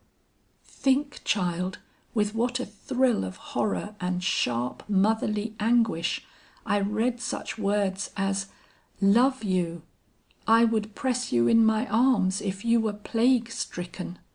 The least turn of your head makes my blood cringe as if a flame had touched me. I would follow you on my knees if you led me round the world. Let me see Robert take your hand again, and I will forget you? Do we forget the dagger that has struck us? I am another man since. I will have you if Robert goes mad and your father kills me. That I am burdened with a wife is nothing. What is a wife that I do not? You shall be my true wife, my... To-night then, be ready. I will wait for you at the gate. A little resolution on your part, and then... I could read no further. The living, burning truth had forced itself upon me, that Jacqueline, our darling, our pride, the soul of our life, stood tottering upon the brink of a gulf horrible as the mouth of hell. For I never doubted for an instant what her answer would be to this entreaty. In all her past life, God pity us, there had been no tokens of that immovable hold on virtue that would save her in such an extremity as this. Nevertheless, to make all sure, I flew back to her room, and tearing open bureau drawers and closet doors, discovered that her prettiest things had been sent away. She was going then, and on that very night, and her father did not even know she was untrue to her betrothed lover. The horror of the situation was too much for me. I faltered as I left her room, her dainty maidenly room, and actually crouched against the wall like a guilty thing, as I heard the sound of her voice singing some maddening strain in the parlors below. What should I do? Appeal to her, or warn her father of the frightful peril in which his honor and happiness stood? Alas, any appeal to her would be useless. In the glare of this awful revelation, I had come to a full comprehension of her nature. But her father was a man. He could command as well as entreat, could even force obedience if all other methods failed. To him then must I go, but I had rather have gone to the rack. He was so proud a man, had owned to such undeviating trust in his daughter's honor, as a Japha and his child. The blow would kill him, or daze him so he might better have been killed. My knees shook under me as I traversed the hall to his little study over the parlor, and when I came to the door, I rather fell against it than knocked, so great was my own anguish, and so deep my terror of his. He was a ready man, and he came to the door at once, but upon seeing me drew back as if his eye had fallen upon a phantom. "Hush!" said I, scarcely knowing what I uttered, and going in, I closed the door and latched it firmly behind me. "I have come," said I in a voice that made him start, "to ask you to save your daughter. She is in deadly peril. She—" A strain of her song came in at that moment from the staircase. She was ascending to her room. He looked at me in a doubt of my sanity. "Not physical peril," I stammered, "but moral. She loves madly, unreasonably, and with a headlong passion that laughs at every obstacle, a man whom neither you nor heaven can look upon with aught but execration. She—" "Mrs. Hamlin." How well I remember his cool, calm voice, so deliberate in his impressive moments, so deliberate now, when perhaps she was donning hat and shawl for her elopement. "You are laboring under a great mistake. Instead of execrating Mr. Holt, I admire him most profoundly. Since the time has come for me to give up my daughter, I know of no one to whom I would rather surrender her." "But Mr. Holt is not the man," I cried, half wild in my fear and desperation. "Do you remember the gentleman who came with him on his last visit? He called him his brother, and he is, I believe, but—" The way he turned his grand white forehead towards me at that, made every fibre in my being quiver. "Jacqueline does not love him," exclaimed he. How sharp his voice, how changed his eye! I shrank back, trembling as I bowed my head, thinking of the word yet to be said. "But he won't compare," he went on with a severe intonation. "Besides, her honour is engaged. You are dealing in fancies, Mrs. Hamlin." I tore out of my breast the scraps of paper which had enlightened me so horribly, and held them towards him, then bethought myself and drew back. "I have proof," said I, "but first I must tell you that Jacqueline is not as good a girl as you have thought her. She is not her mother's child in the qualities of love and honour. She is destined to bring a great woe upon your head. In her passion for this man, she has forgotten your trust in her, the incorruptibility of your name, the honour of your house. Be strong, sir, for God is about to smite you in your tenderest spot." Ah, with what pride he towered upon me! This white-haired, stately gentleman, before whom I had hitherto held my breath in admiring awe, towered upon me though his face was ghostly pale and his hand trembled like an aspen as he held it out. "Give me the papers you hold there," cried he. "Either you are gone mad, or else—" "Who wrote these lines?" he demanded, glancing down upon the hard, firm scrawl that blackened the bits of paper I had given him. "Mr. Roger Holt," I returned unhesitatingly. "I found those bits in Jacqueline's stove. Her clothes have been sent away, sir," I continued, as I saw his face grow fixed above the scraps he consulted. "Twilight is coming on, and Mr. Roger Holt is a married man." "What!" I never saw such a look flash from a human face as that which darted from his at that terrible moment. I thought he would have fallen, but he only dropped the papers out of his hand. "Heaven forgive us!" murmured I, calmed by a sight of his misery into some semblance of self-control. "But we have never understood Jacqueline. She is not to be led, sir, by principles or duty. She loves this man, and love with her is a stormy wind, capable of sweeping her into any abyss of contumely or suffering. If you would save her, kill her love. The death of her lover would only transform her into a demon." He looked at me as if I had told him the world had come to an end. "My Jacqueline!" he murmured in a low, incredulous voice of the tenderest yearning. "My Jacqueline!" "Oh!" I shrieked, torn by my anguish for him and the terror of her escaping while we were yet talking. God knows I had rather have died than contaminate her by such words as I have uttered. She is dear to me as my soul, dearer to me than my life. I have a mother's feeling for her, sir. If to fling myself headlong from that window would delay her feet from going down the stairs to meet her guilty lover, I would gladly do it. It is her danger makes me speak. Oh, sir, realize that danger and hasten before she has taken the irrevocable step." He started like a man pricked by a sudden dart. "She is going You believe she is going to meet him?" "I do," said I. He gave me a terrible look and started for the door. I hurriedly picked up the scraps that had fallen to the floor and rushed around by an inner passageway to my own little room, hiding my head and waiting as for the crash of a falling avalanche. Suddenly a cry rose in the hall. There are some sounds that lift you unconsciously to your feet. Dashing out of my room, I detected the face of the servant girl whom I have before mentioned, looking out of her door some distance down the corridor.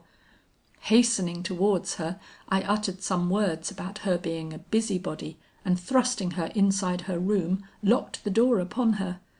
Then I hastened with what speed I might to the front of the house, and coming out upon the grand staircase, met a sight that shook me to the very soul. You have been up the stairs. You know how they branch off to left and right from the platform near the top. The left branch led in those days to Colonel Japha's room, the right to the apartments occupied by Jacqueline and myself. Coming upon them then, as I did from my side of the house, I found myself in full view of the opposite approach, and there on the topmost step I beheld Colonel Japha, standing in an attitude of awful denunciation, while half way down the staircase I beheld the figure of Jacqueline, hindered in her gliding course towards the front door by the terrible "Stop!" whose echo had reached me in my room and caused me to rush quaking and horrified to this spot. I leaned back sick and horror stricken against the wall. There was no mercy in his voice. He had awakened to a full realization of the situation, and the pride of the Japhas had made him steel. "You are my child," he was saying. "I have loved you and do still. But proceed one step farther towards the man that awaits you at the gate, and the door that opens upon you shuts never to open again." "Colonel!" I exclaimed, starting forward. But he heard me no more than he would a fly buzzing or a bird singing. "I desire it to shut. I have no wish to come back," issued from the set white lips of the girl beneath us. "There is no such charm for me in this humdrum house, that I should wish to exchange life with the man I adore for its droning, spiritless existence." And she lifted her foot to proceed. "Jacqueline!" I shrieked, leaning forward in my turn, and holding her by my anguish as I never believed she could be held by anything. "Think, child, think what you do. It is not life you are going to, but death. A man who can take a young girl from her father's house, from her lover's arms, from her mother's grave, from the shrine of all that is pure and holy, to dash her into a pit of all that is corrupt, loathsome, and deadly, is not one with whom you can live. You say you adore him. Can one adore falsehood, selfishness, and depravity? Does hypocrisy win love? Can the embraces of a serpent bring peace? Jacqueline, Jacqueline, you are yet pure. Come back to our love and our hearts before we die here in our shame at the head of the stairs, where your mother was carried out to her grave." She trembled. I saw the hand that clutched the banister loosen its grip. She cast one quick look behind her, and her eyes flashed upon her father's face. It was set like a flint. "If you come back," cried he, leaning towards her, but not advancing a step from where he stood, "you must come back of your own free will. I will hold no creature prisoner in my house. I must trust you implicitly or not at all. Speak then, which shall it be?" And he raised his hand above his head with a supreme and awful gesture. "A father's blessing or a father's curse?" "A father's curse then, since you command me to choose," rang out from her lips in a burst of uncontrollable passion. "I want no blessing that separates me from him." And she pointed towards the door with a look that, defiant as it was, spoke of a terrible love before which all our warnings and entreaties were but as empty air. "Curses then upon your head, slayer of a family's honour, a father's love, and a mother's memory. Curses upon you at home and abroad. In the joy of your first passion, and in the agony of your last despair. May you live to look upon that door as the gateway to heaven, and find it shut.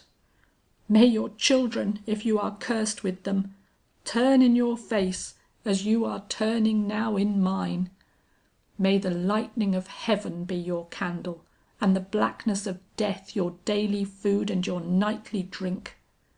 And with a look in which all the terrors he invoked seemed to crash downward from his reeling brain upon her shrinking terror-crouched head, he gave one mighty gasp and fell back stricken to the floor. "God!" burst from her lips, and she rushed downwards to the door like a creature hunted to its quarry. I saw her white face gleam marble-like in the fading light that came in from the chinks about the door. I saw her trembling hand fumbling with the knob, and rousing from my stupor, called down to her with all the force of a breaking heart, "Jacqueline, beware!" She turned once more. There was something in my voice she could not withstand. "I do not hope to keep you," cried I, "but before you go, hear this. In the days to come, when the face that now beams upon you with such longing shall have learned to turn from you in weariness if not distaste, when hunger, cold, contumely, and disease shall have blasted that fair brow and seared those soft cheeks, know that although a father can curse, a woman who loves like a mother can forgive. The father cries, 'Once go out of that door and it shuts upon you never to open.' Once come to that door, say I, pointing in the direction of the house's other entrance, and if I live and if I move, it shall open to you, were you as defiled and wretched and forsaken as Magdalene. Remember, each day at this hour will I watch for you, kneeling upon its threshold, in sickness or in health, in joy or in sorrow, in cold or in heat. The hour of 6 is sacred. Some one of them shall see you falling weeping on my breast." She gave me a quick stare out of her wide black eyes, then a mocking smile curled her lips, and murmuring a short "You rave," opened the door and rushed out into the falling dusk. With a resounding clang, like the noise of a stone rolled upon an open grave, the great door swung to, and I was left alone in that desolated house with my stricken master. End of chapter 26.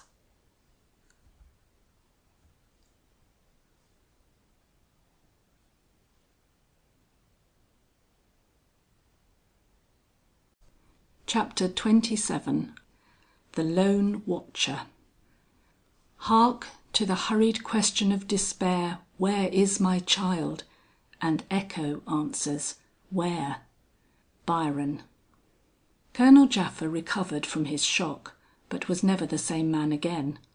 All that was genial, affectionate, and confiding in his nature had been turned as by a lightning stroke to all that was hard, bitter, and suspicious. He would not allow the name of Jacqueline to be spoken in his presence.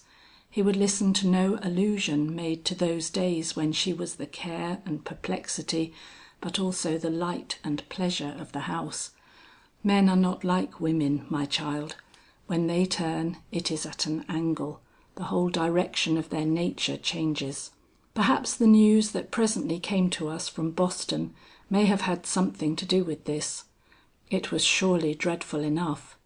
Jacqueline's perfidy had slain her lover. Mr. Robert Holt, the cultured, noble, high-souled gentleman, had been found lying dead on the floor of his room a few days after the events I have just related, with a lady's diamond ring in his hand, and the remnants of a hastily burned letter in the grate before him. He had burst a blood vessel, and had expired instantly. This sudden and tragic ending of a man of energy and will was also the reason, perhaps, why Grotewell never arrived at the truth of Jacqueline's history. Boston was a long way from here in those days, and the story of her lover's death was not generally known, while the fact of her elopement was. Consequently, she was supposed to have fled with the man who had been seen to visit her most frequently, a report which neither the Colonel nor myself had the courage to deny. "My child, you have a brow like snow, and a cheek like roses. You know little of life's sorrows, and little of life's sins. To you the skies are blue, the woods vernal, the air balmy. The sad looks upon men's and women's faces tell but shallow tales of the ceaseless grinding of grief in their pent-up souls. But you are gentle, and you have an imagination that goes beyond your experience. Perhaps if you pause and think, you can understand what a tale could be told of the weeks and months and years that now followed, without hint or whisper of the fate of her who had gone out from amongst us with the brand of her father's curse upon her brow. At first we hoped, yes, he hoped, I could see it in his eyes when there came a sudden ring at the bell, that some sign of her penitence or some proof of her existence would come to relieve the torture of our fears, if not the shame of our memories. But the door that closed upon her on that fatal eve had shut without an echo. While we vainly waited, time had ample leisure to carve the furrows of age as well as of suffering on the Colonel's once smooth brow, and to change my daily vigil into a custom of despair rather than of hope. Time had also leisure to rob us of much of our worldly goods, and to make our continued living in this grand old house an act that involved constant care and the closest economy. That we were enabled to preserve appearances to the day that beheld the Colonel laid low by the final stroke of his dread disease was only due to the secret charity of a certain gentleman, who, declaring he was indebted to us, secretly supplied me with means of support. But of all this you care little. You had rather hear about the evening watch with its hopeful assurance, "Yet another day and she will be here," to be followed so soon by the despairing acknowledgment, "Yet another day and she has not come," or of those dark hours when the Colonel lay blank and white upon his pillow, with his eyes fixed on the door which would never open to the beating of a daughter's heart, while the grey shadow of an awful resolution deepened upon his immovable face. What that resolution was I could not know, but I feared it when I saw what a sternness it gave to his eye, what a fixedness to his set and implacable lip. And when in the waning light of a certain December afternoon, the circle of neighbours about his bed gave way to the stiff and forbidding form of Mr. Phelps, I felt a thrill of mortal apprehension, and only waited to hear the short "It shall be done" of the lawyer to some slowly whispered command of the Colonel, to rise from my far off corner and stand ready to accost Mr. Phelps as he came from the bedside of the dying man. "What is it?" I asked, rushing up to him as he issued forth into the hall, and seizing him by the arm with a woman's unreasoning impetuosity. "I have nursed his daughter on my knee. Tell me then what it is he has ordered you to do in this final moment." Mr. Phelps, for all his ungainly bearing, is not a hard-hearted man, as you know, and he doubtless saw the depth of the misery that made me forget myself. Giving me a look that was not without its touch of sarcasm, he replied, "The Colonel has made me promise to see that a plank is nailed across the front door of this house after his body has been carried out to burial." A board across the front door! His anger then was implacable. The withering curse that had rung in my ears for 10 years was to outlive his death. With a horrified groan I pressed my hands over my eyes and rushed back. My first glimpse of the Colonel's face showed me that the end was at hand, but that fact only made more imperative my consuming desire to see that curse removed, even though it were done with his final breath. Drawing near his bedside, I leaned down, and waiting till his eye wandered to my face, asked him if there was nothing he wished amended before his strength failed. He understood me. We had not sat for so long, face to face across the chasm of a hideous memory, without knowing something of the workings of each other's mind. Glancing up at his wife's portrait, which ever faced him as he lay upon his pillow, his mouth grew severe, and he essayed to shake his head. I at once pointed to the portrait.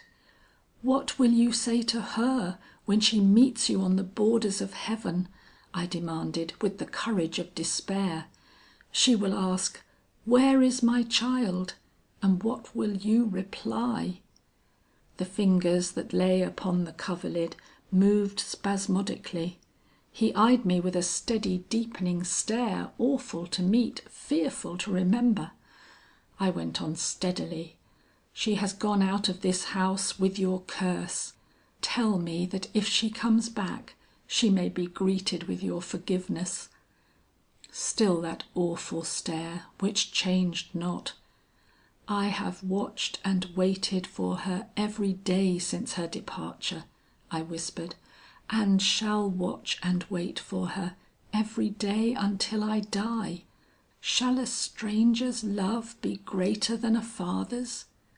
This time his lips twitched and the grey shadow shifted, but it did not rise. "I had sworn to do it," I went on, "when you lay there at the top of the stairs, smitten down by your first shock. I told her, come sickness, come health, I should keep a daily vigil at that door of the house which your severity had not closed upon her, and I have kept my word till now, and shall keep it to the end. What will you do for this miserable child of whose being you are the author?" With indescribable anxiety, I paused and watched him, for his lips were moving. "Do for her?" he repeated.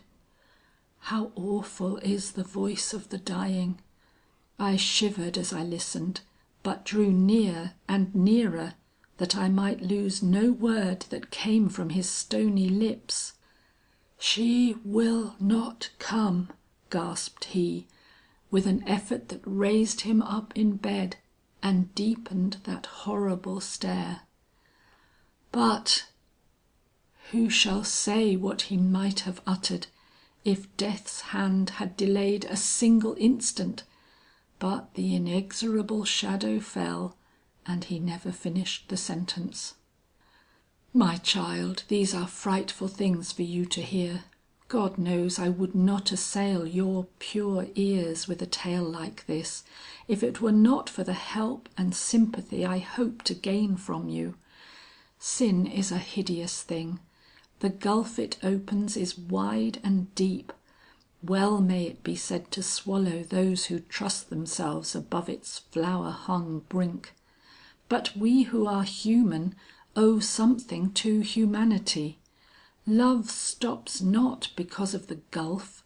Love follows the sinner with wilder and more heart-breaking longing, the deeper and deeper he sinks into the illimitable darkness. 10 years have passed since we laid the Colonel away in the burying place of all the Japhas, and, dutiful to his last request, nailed up the front door of his speedily to be forsaken mansion. In all that time my watch has remained unbroken in this house, which by will he had left to me, but which I secretly hold in trust for her. The hour of 6 has found me at my post, sometimes elate with hope, sometimes depressed with repeated disappointments, but whether hopeful or sad, always trustful that the great God who himself so loved all sinners that he gave the life of his Son to rescue them, would ultimately grant me the desire of my heart. But the decrepitude of age is coming upon me, and each morning I leave my bed with growing fear lest my infirmities will increase until they finally overcome my resolution. Child, if this should happen, if, lying in my bed, I should some day hear that she had come back, and failing to find the lamp burning and the welcome ready, had gone away again. But the thought is madness. I cannot bear it. A sinner, lost, degraded, suffering, starving perhaps, is wandering this way. She is hardened and old in guilt. She has drunk the cup of life's passions and found them corrupting poison. All that was lovely and pure and good has withdrawn from her. She stands alone, shut off by her sin, like a wild thing in a circle of flame. What shall touch this soul? The preacher's voice has no charm for her. Good men's advice is but empty air. God's love must be mirrored in human love to strike an eye so unused to looking up. Where shall she find such love? It is all that can rescue her. Love as great as her sin, as boundless as her degradation, as persistent as her suffering. Child, I know what you are going to say, suddenly exclaimed Paula, rising up and confronting Mrs. Hamlin with a steady, high look of determination. In the day of your weakness or illness, you want someone to unlock the door and light the lamp. You have found her. End of chapter 27.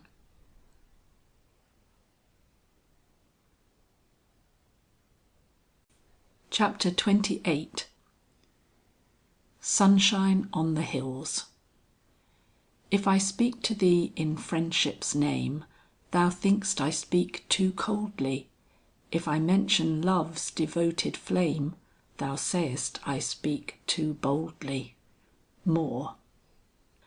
The story told by Mrs. Hamlin had a great effect upon Paula, not only on account of its own interest and the promise it had elicited from her, but because of the remembrances it revived of Mr. Sylvester and her life in New York.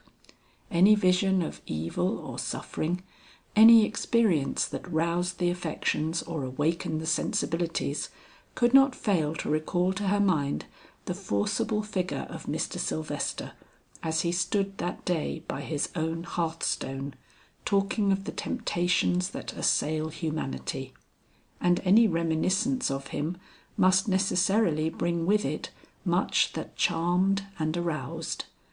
For a week, then, she felt the effect of a great unsettlement. Her village home appeared a prison. She longed to run, soar, anything to escape. The horizon was full of beckoning hands. A brooding melancholy settled upon her reveries. The prospect of a life spent in the narrow circle to which she had endeavored to reaccustom herself became unendurable.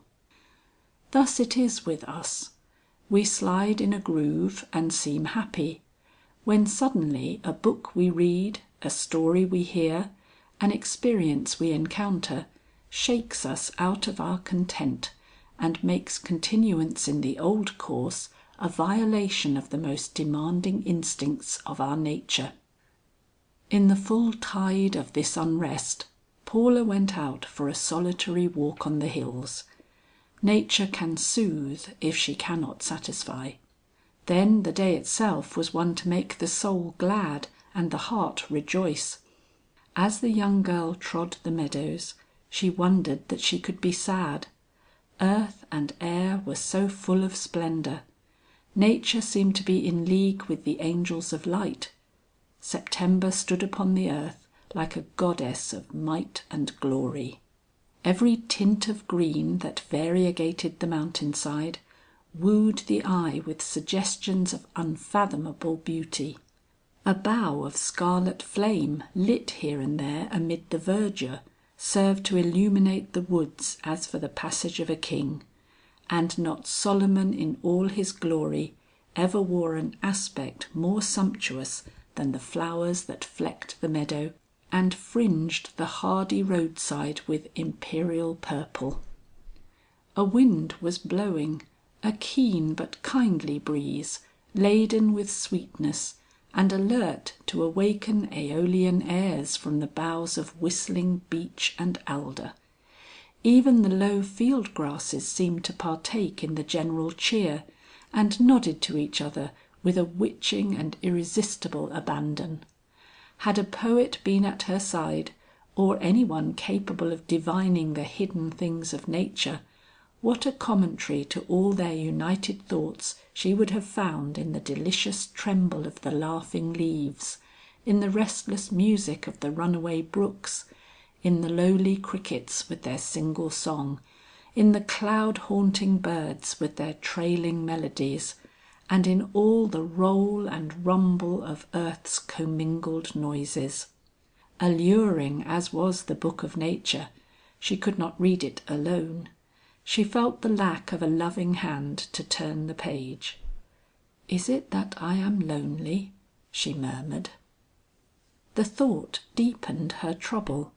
Coming down from the hillside, she entered a skirting of woods that ran along by the river. Here she had always found peace and some of her richest treasures of thought.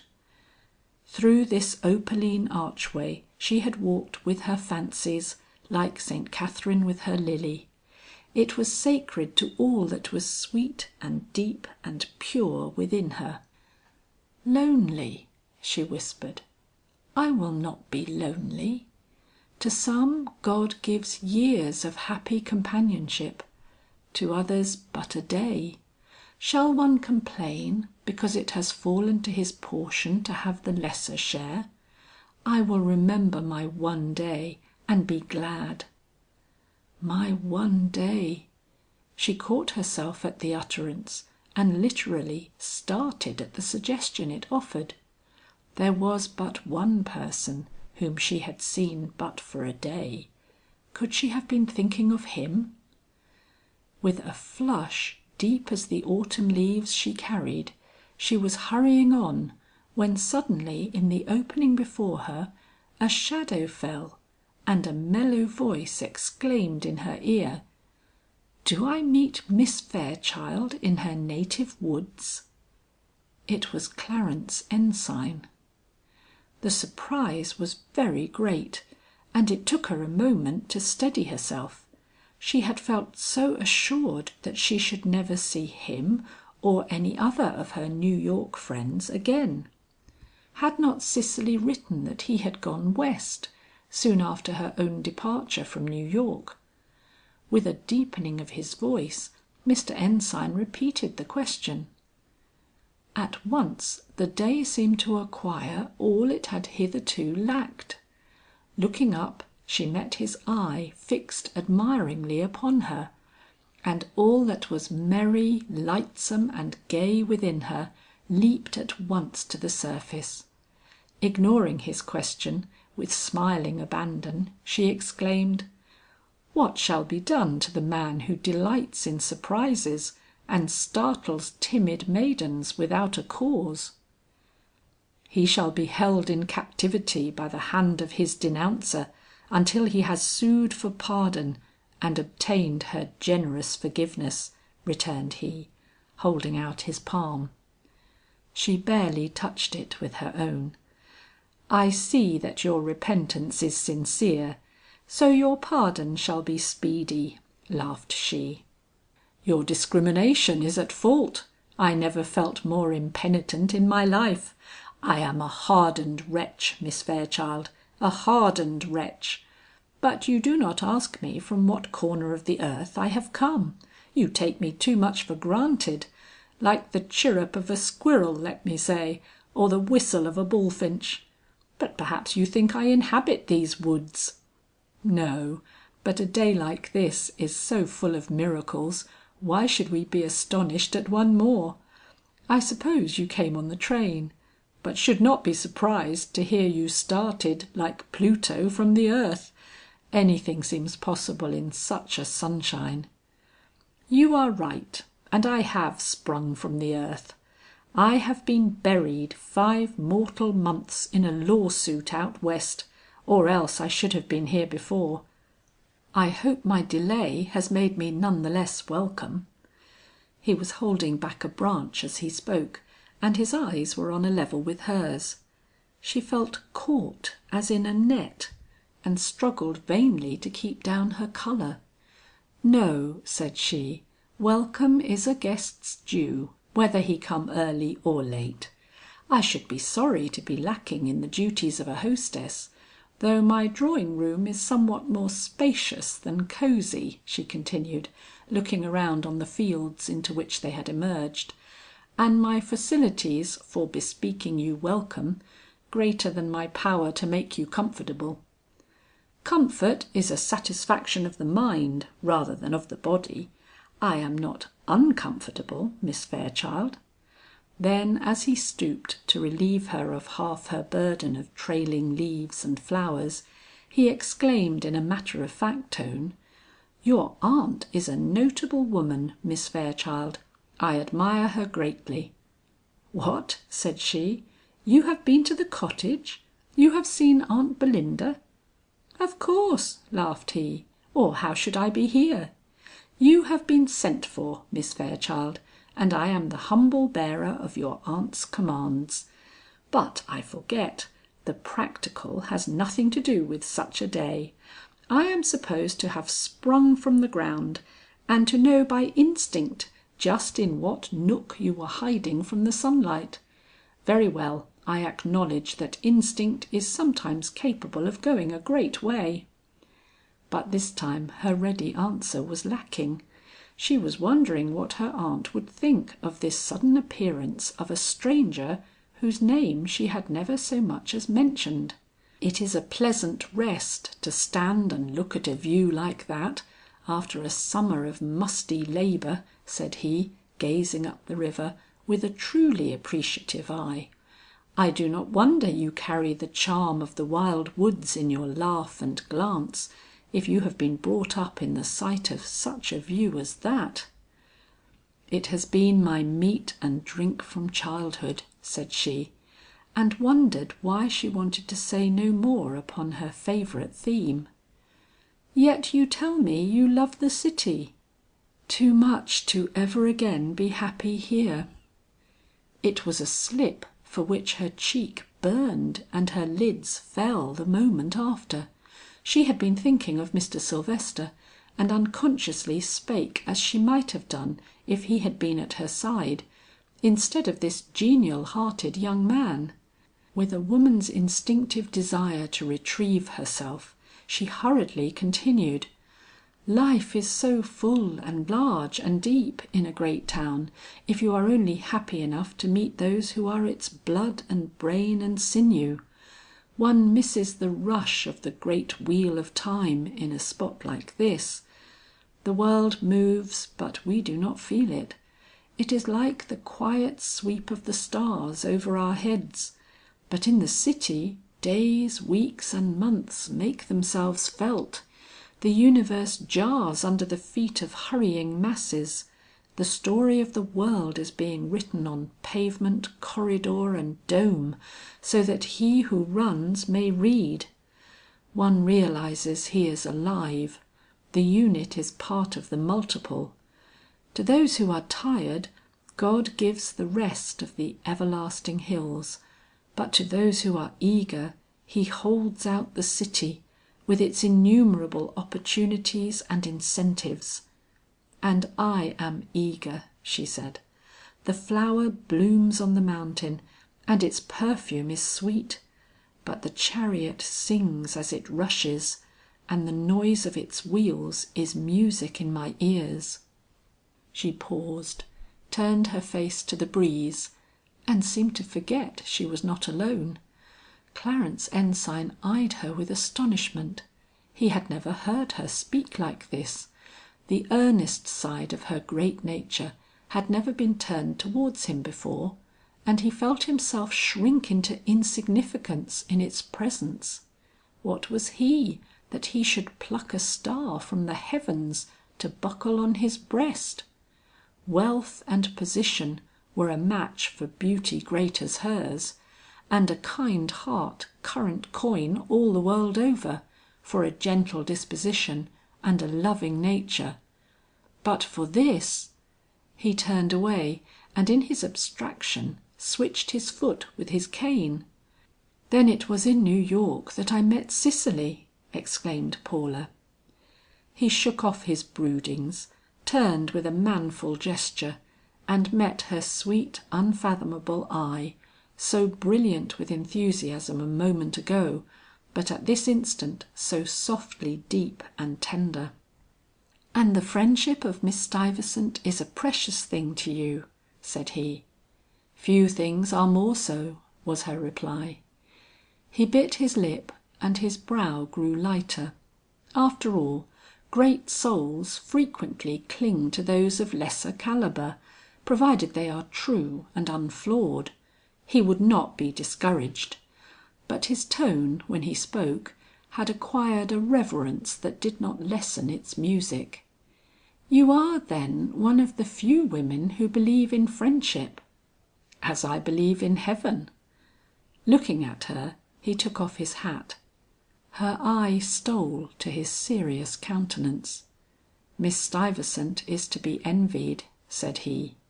"Are friends so rare?" "Such friends are," said he. She gave him a bright little look. "Had you been with Miss Stuyvesant, and she had expressed herself as I have done, you would have said, 'Miss Fairchild is to be envied,' and you would have been nearer the truth than now. Cicely's friendship is to mine what an unbroken mirror is to a little racing brook.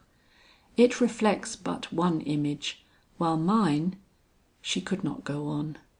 How could she explain to this stranger that Cicely's heart was undivided in its regard, while hers owned allegiance to more than her bosom friend? "If I were with Miss Stuyvesant now," he declared, too absorbed in his own ideas to notice the break in hers, "I should still say in face of this friendship, 'Miss Stuyvesant is to be envied.'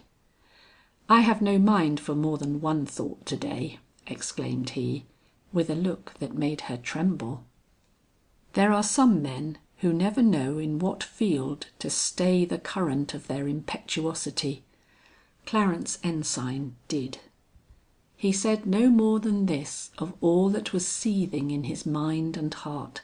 He felt that he must prove himself a man before he exercised a man's privilege. Besides, his temperament was mercurial, and never remained long under the bondage of a severe thought or an impressive tone of mind. He worshipped the lofty, but it was with tabor and cymbal and high-sounding lute. A climb over the stile at the foot of the hill was enough to restore him to himself. It was therefore with merry eyes and laughing lips that they approached the house and entered Miss Belinda's presence. There are some persons whose prerogative it is to carry sunshine with them wherever they go. Clarence Ensign was one of these. Without an effort, without any display of incongruous hilarity, he always succeeded by the mere joyousness of his own nature in calling forth all that was bright and enjoyable in others. When therefore they stepped into the quaint old-fashioned parlour, all prepared to receive them, Paula was not surprised to perceive it brighten, and her aunts' faces grow cheerful and smiling. Who could meet Clarence Ensign's laughing eye and not smile? What did astonish her, however, was the sight of an elegant basket of hothouse flowers perched on a table in the centre of the room. It made her pause and cast looks of inquiry at the demure countenance of Miss Abby, and the quietly satisfied expression of her more thoughtful aunt. "A remembrance from the city," said Mr. Ensign gracefully. "I thought it might help to recall some happy hours to you." With a swelling of the heart which she could not understand, she leaned over the ample cluster of roses and heliotrope. She felt as though she could embrace them. They were more than flowers. They were the visible emblem of all she had missed, and for which she had longed these many months. "I seem to receive the whole in the part," said she. He may or may not have understood her, but he saw she was gratified, and that was sufficient. The afternoon flew by on wings of light. Miss Belinda, who was not accustomed to holidays, but who thoroughly appreciated them when they came, entered into the conversation with zest, while Miss Abby's unconscious expressions of pleasure were too naïve not to add to rather than detract from the general enjoyment. The twilight, with its good bye, came all too soon. "I have a request to make before I go," said Mr. Ensign. He was standing alone with Paula in the embrasure of the window, a few moments before his departure. "When we see a flower nodding on a ledge above our heads, we long for it. I have heard you talk of friendship, and a great desire has seized me. Miss Fairchild, will you be my friend?" She gave him a startled glance, that, however, soon settled into a mellow, radiant look of sympathy and pleasure. "That is asking for something which if I hesitate to accord, it is because the word friend carries with it so much," said she, with a sweet seriousness that disarmed her words of any latent sting they might otherwise have contained. "I know it," he replied, "and I am very bold to ask it upon so slight an acquaintance. But life is short, and real treasure is so scarce. You will not deny me, Miss Fairchild?" Then, seeing her look down, hastily continued, "I have acquaintances by the score, friends who style themselves thus by the dozen, but no friend. I want one. I want you for that one. Will you be it? I shall be jealous though, I warn you," he went on, with a cropping out of his mirthful nature. "I shall not be pleased to observe the circle widened indefinitely. I shall want my own place and no one else in my place." "No one else can fill the place once given to a friend. Each one has his own niche." "And I am to have mine?" His look was firm, his eye steadfast. "Yes," she breathed. With a proud stooping of his head, he took her hand and kissed it. The action became him. He was tall and well made, and gallantry induced by feeling sat well upon him. In spite of herself, she thought of old time stories of the Norse chivalry.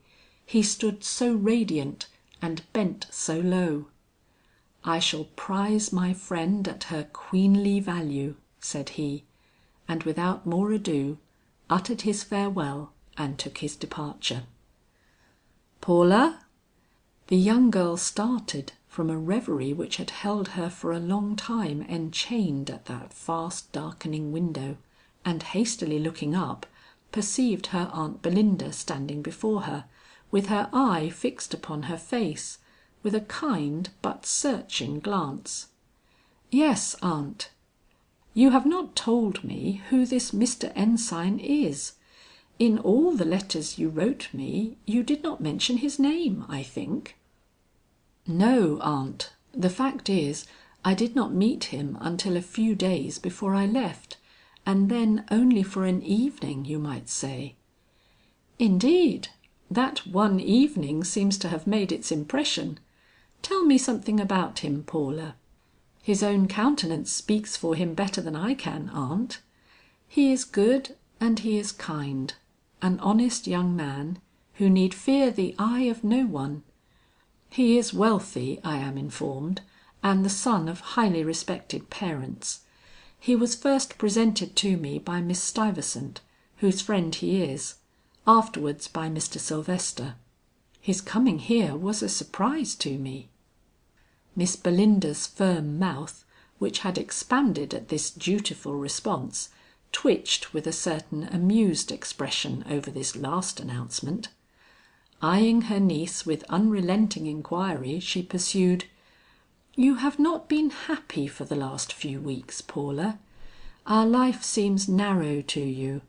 You long to fly away to larger fields and more expansive skies."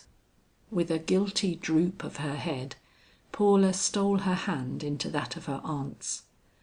"I do not wonder," continued Miss Belinda, still watching the flushing cheek and slightly troubled mouth of the lovely girl before her. "I once breathed other air myself, and know well what charms lie beyond these mountains. In giving you up for a while, I gave you up forever, I fear." "No, no," whispered the young girl. "I am always yours wherever I go. Not that I am going away," she hastily murmured. Her aunt smiled and gently stroked her niece's hand. "When the time comes, I shall bid you Godspeed, Paula. I am no ogress to tie my dove's wings to her nest. Love and the home it provides are the natural lot of women. None feel it more than those who have missed both." "Aunt!" Paula was shocked and perplexed. A breaking wave full of doubts and possibilities seemed to dash over her at this suggestion. Young men of judgment and principle do not come so many miles to see a youthful maiden without a purpose, continued her aunt inexorably. "You know that, do you not, Paula?" "Yes, but the purpose may differ in different cases," returned the young girl hurriedly. "I would not like to believe that Mr. Ensign came here with the one you give him credit for. Not yet. You trouble me, aunt," pursued she, glancing tremulously about. "It is like opening a great door flooded with sunshine, upon eyes scarcely strong enough to bear the glimmer sifting through its cracks. I feel humiliated and—" She did not finish. Perhaps her thought itself was incomplete. "If a light comes sifting through the cracks, I am satisfied," said her aunt in a lighter tone than common, and she kissed her niece and went smiling out of the room, murmuring to herself, "I have been over fearful, Everything is coming right." There are moments when life's great mystery overpowers us, when the riddle of the soul flaunts itself before us unexplained, and we can do no more than stand and take the rush of the tide that comes sweeping down upon us. Paula was not the girl she was before she went to New York. Love was no longer a dreamy possibility, a hazy blending of the unknown and the fancied. Its tale had been too often breathed in her ear, its reality made too often apparent to her eye. But love to which she could listen was as new and fresh and strange as a world into which her foot had never ventured. That her aunt should point to a certain masculine form, no matter how attractive or interesting, and say, "Love and home are the lot of women," made her blood rush back on her heart like a stream from which a dam has been ruthlessly wrenched away. It was too wild, too sudden. A friend's name was so much easier to speak or to contemplate. She did not know what to do with her own heart, made to speak thus before its time. Its beatings choked her. Everything choked her. This was a worse imprisonment than the other. Looking round, her eye fell upon the flowers. Ah, was not their language expressive enough without this new suggestion? They seemed to lose something in this very gain. She liked them less, she thought, and yet her feet drew near and near and nearer to where they stood, exhaling their very souls out in delicious perfume. "I am too young," came from Paula's lips. "I will not think of it," quickly followed. Yet the smile with which she bent over the fragrant blossoms had an ethereal beauty in it, which was not all unmixed with the "light that never was on land or sea, the consecration and the poet's dream." "He has asked to be my friend," murmured she, as she slowly turned away. "It is enough. It must be enough." But the blossom she had stolen from the midst of the fragrant collection seemed to whisper a merry "nay" as it nodded against her hand, and afterwards gushed out its sweet life on her pure young breast. End of chapter 28.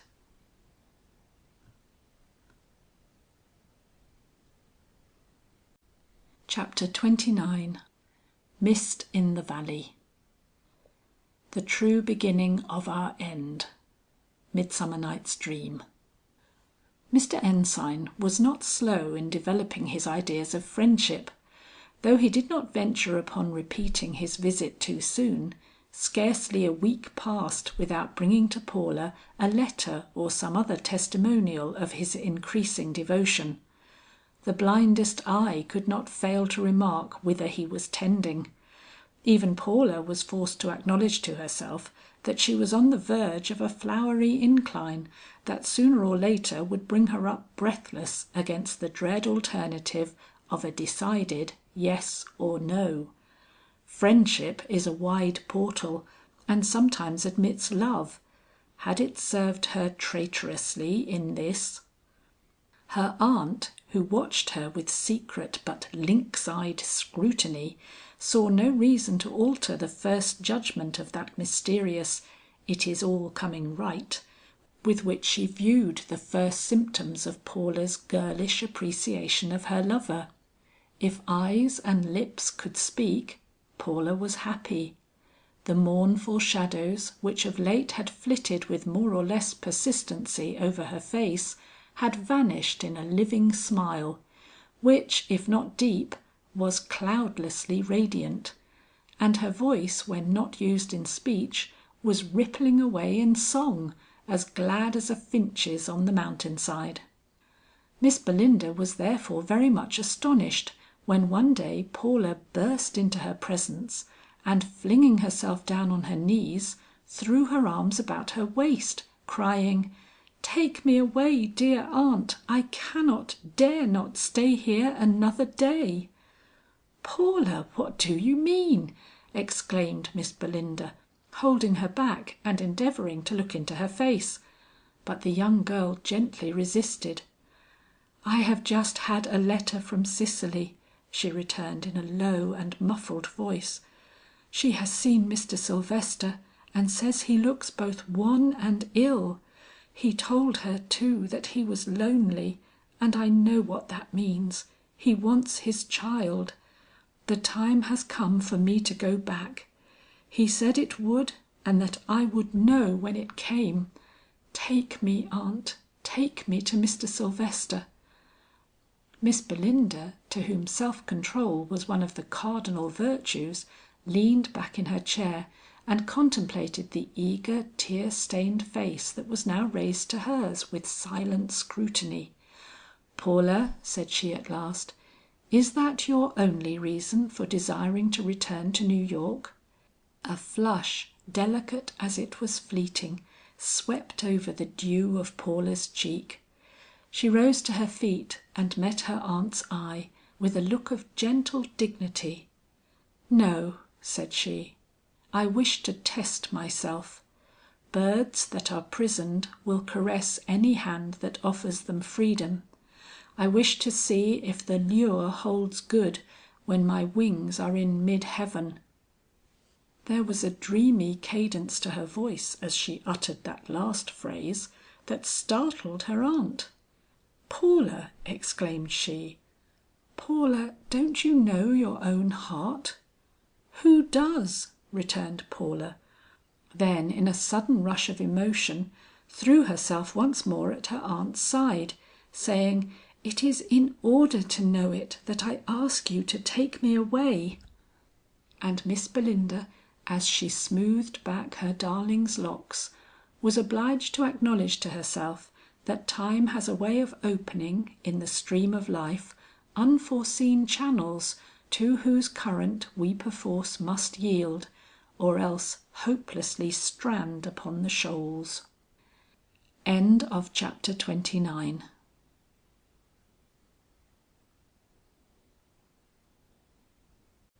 Book 4 of The Sword of Damocles by Katharine Green. From A to Z. Chapter 30. Miss Belinda presents Mr. Sylvester with a Christmas gift. For oh, the hobby horse is forgot. Hamlet. It was a clear winter evening. Mr. Sylvester sat in his library, musing before a bright coal fire, whose superabundant heat and blaze seemed to make the loneliness of the great empty room more apparent. He had just said to himself that it was Christmas Eve, and that he, of all men in the world, had the least reason to realize it, when the doorbell rang. He was expecting Bertram, whose advancement to the position of cashier, in place of Mr. Wheelock, now thoroughly broken down in health, had that day been fully determined upon in a late meeting of the board of directors. He therefore did not disturb himself. It was consequently a startling surprise when a deep pleasant voice uttered from the threshold of the door, "I have brought you a Christmas present," and looking up, he saw Miss Belinda standing before him, with Paula at her side. "My child!" was his involuntary exclamation, and before the young girl knew it, she was folded against his breast with a passionate fervour that more than words convinced her of the depth of the sacrifice which had held them separate for so long. "My darling, my little Paula!" She felt her heart stand still. Gently disengaging herself, she looked in his face.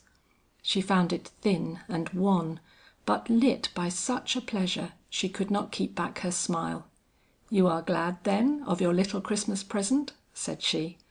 He smiled and shook his head. He had no words with which to express a joy like this. Miss Belinda meanwhile stood with a set expression on her face, that, to one who did not know her, would immediately have proclaimed her to be an ogress of the very worst type. Not a glance did she give to the unusual splendour about her.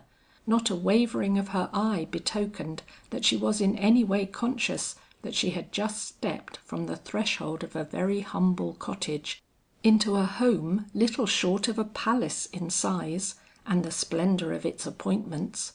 All her attention was concentrated on the two faces before her. "The ride on the cars has made Paula feverish," cried she, in sharp clear tones that rang with unexpected brusqueness through the curtained alcoves of that lordly apartment. They both started at this sudden introduction of the prosaic into the hush of their happy meeting, but remembering themselves, drew Miss Belinda forward to the fire and made her welcome in this house of many memories. It was a strange moment to Paula when she first turned to go up those stairs, down which she had come in such grief 8 months or more ago. She found herself lingering on its well remembered steps, and the first sight of the rich bronze image at the top struck her with a sense of the old time pleasure that was not unlinked with the old time dread.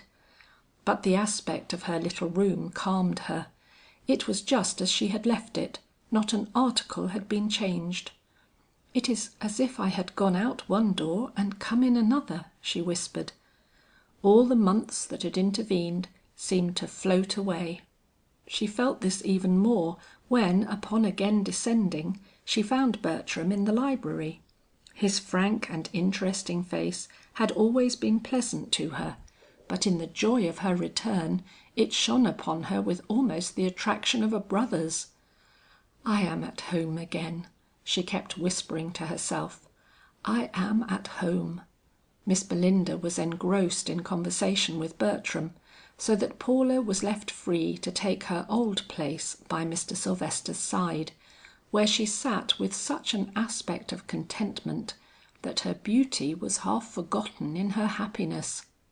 "You remembered me then, sometimes in the little cottage in Grotewell?" asked he, after a silent contemplation of her countenance. "I was not forgotten when you left the city streets." She answered with a bright little shake of her head, but she was inwardly wondering as she looked at his strong and picturesque face, with its nobly carved features and melancholy smile, if he had been absent from her thoughts for so much as a moment in all these dreary months of separation. "I did not believe you would forget," he gently pursued, "but I scarcely dared hope you would lighten my fireside with your face again. It is such a dismal one, and youth is so linked to brightness." The flush that crossed her cheek startled him into sudden silence. She recovered herself and slowly shook her head. "It is not a dismal one to me. I always feel brighter and better when I sit beside it. I have missed your counsel," she said. "Brightness is nothing without depth." His eyes, which had been fixed on her face, turned slowly away. He seemed to hold an instant's communion with himself. Suddenly he said, "And depth is worse than nothing, without it mirrors the skies. It is not from shadowed pools such bright young lips should drink, but from the waves of an inexhaustible sea, smote upon by all the winds and sunshine of heaven." In another moment, however, he was all cheerfulness. "You have brought me a Christmas present," cried he, "and we must make it a Christmas holiday indeed. Here is the beginning," and with one of his old grave smiles, he handed Bertram a little note which had been awaiting him on the library table. "But Paula and Miss Belinda must have their pleasure too. Paula, are you too tired for a ride down town? I will show you New York on a Christmas Eve," continued he to Miss Walton, seeing that Paula's attention was absorbed by the expression of sudden and moving surprise which had visited Bertram's face upon the perusal of his note. "It is a stirring sight. Nothing more cheering can be found the wide world over, for those who have a home and children to make happy." "I certainly should enjoy a glimpse of holiday cheer," assented Miss Belinda, and Paula, recalled to herself by the sound of her aunt's voice, gaily re-echoed her assertion. So Samuel was dispatched for a carriage, and in a few minutes they were all riding down Fifth Avenue, en route for Tiffany's, Macy's, and any other store that might offer special attractions. It was a happy company. As they rolled along, Paula felt her heart grow lighter and lighter. Mr. Sylvester was almost gay, while even Aunt Belinda condescended to be merry. Bertram alone was silent, but as Paula caught short glimpses of his face while speeding past some illuminated corner, she felt that it was that silence which is the perfectest herald of joy. "I shall make you get out and mix with the crowd," said Mr. Sylvester. "I want you to feel the throb of the great heart of the city on such a night as this. It is as if all men were brothers, or fathers I should say. People that ordinarily pass each other without a sign, nod and smile with pleasing recognition of the evening's cheer.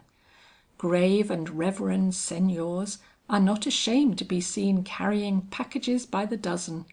Indeed, he who is most laden is considered the best fellow, and he who is so unfortunate as to show nothing but empty arms, feels shy if not ashamed, a condition of mind into which I shall soon fall myself, if we do not presently reach our destination."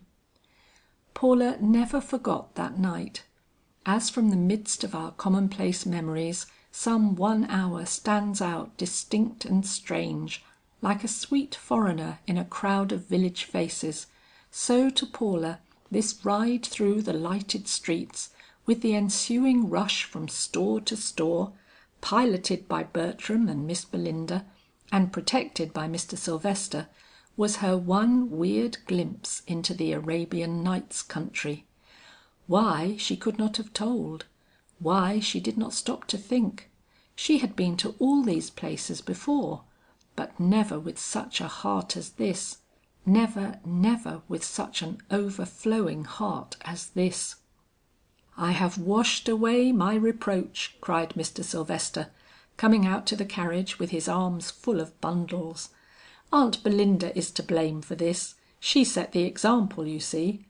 And with a merry laugh he tossed one thing after another into Paula's lap, reserving only one small package for himself.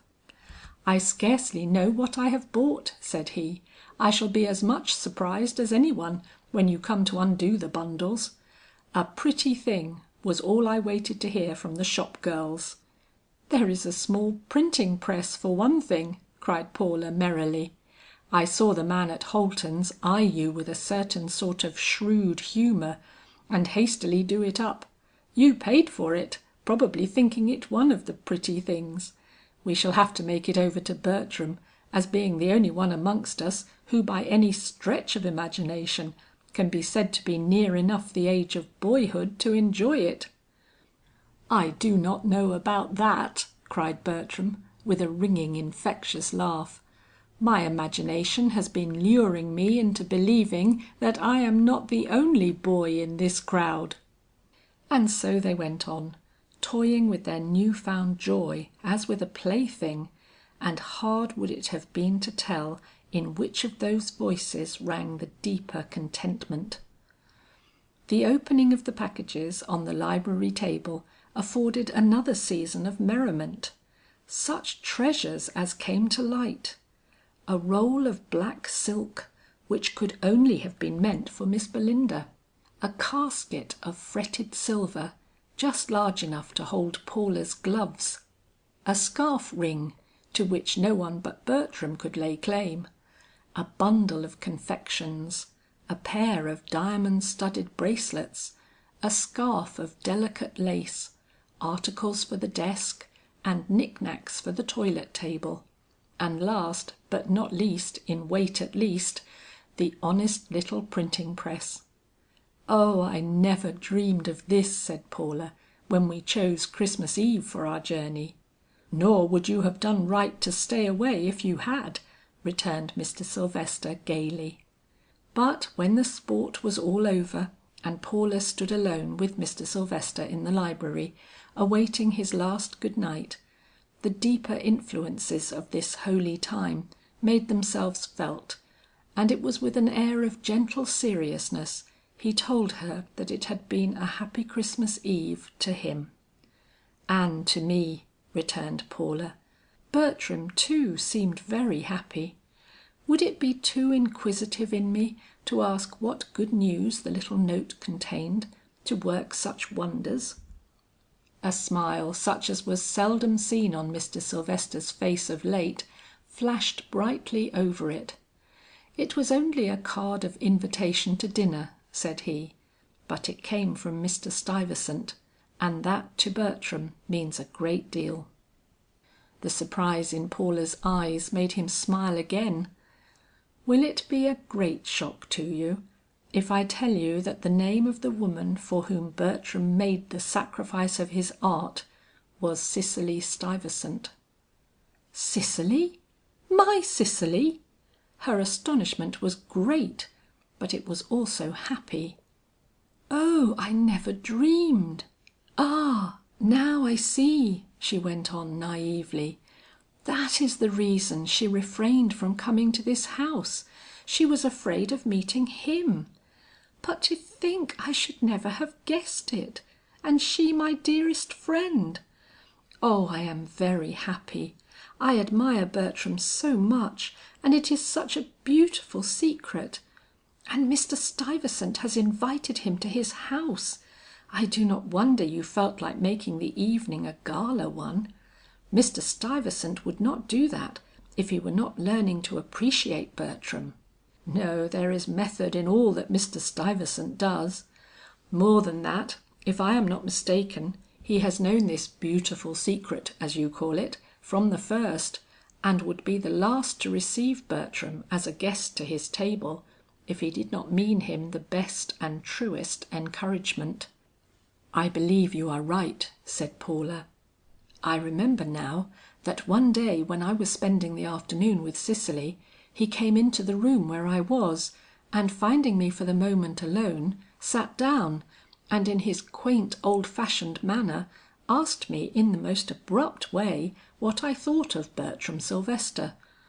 I was surprised, but told him I considered him one of the noblest young men I knew, adding that if a fine mind, a kind heart, and a pure life were open to regard, Bertram had the right to claim the esteem of all his friends and associates.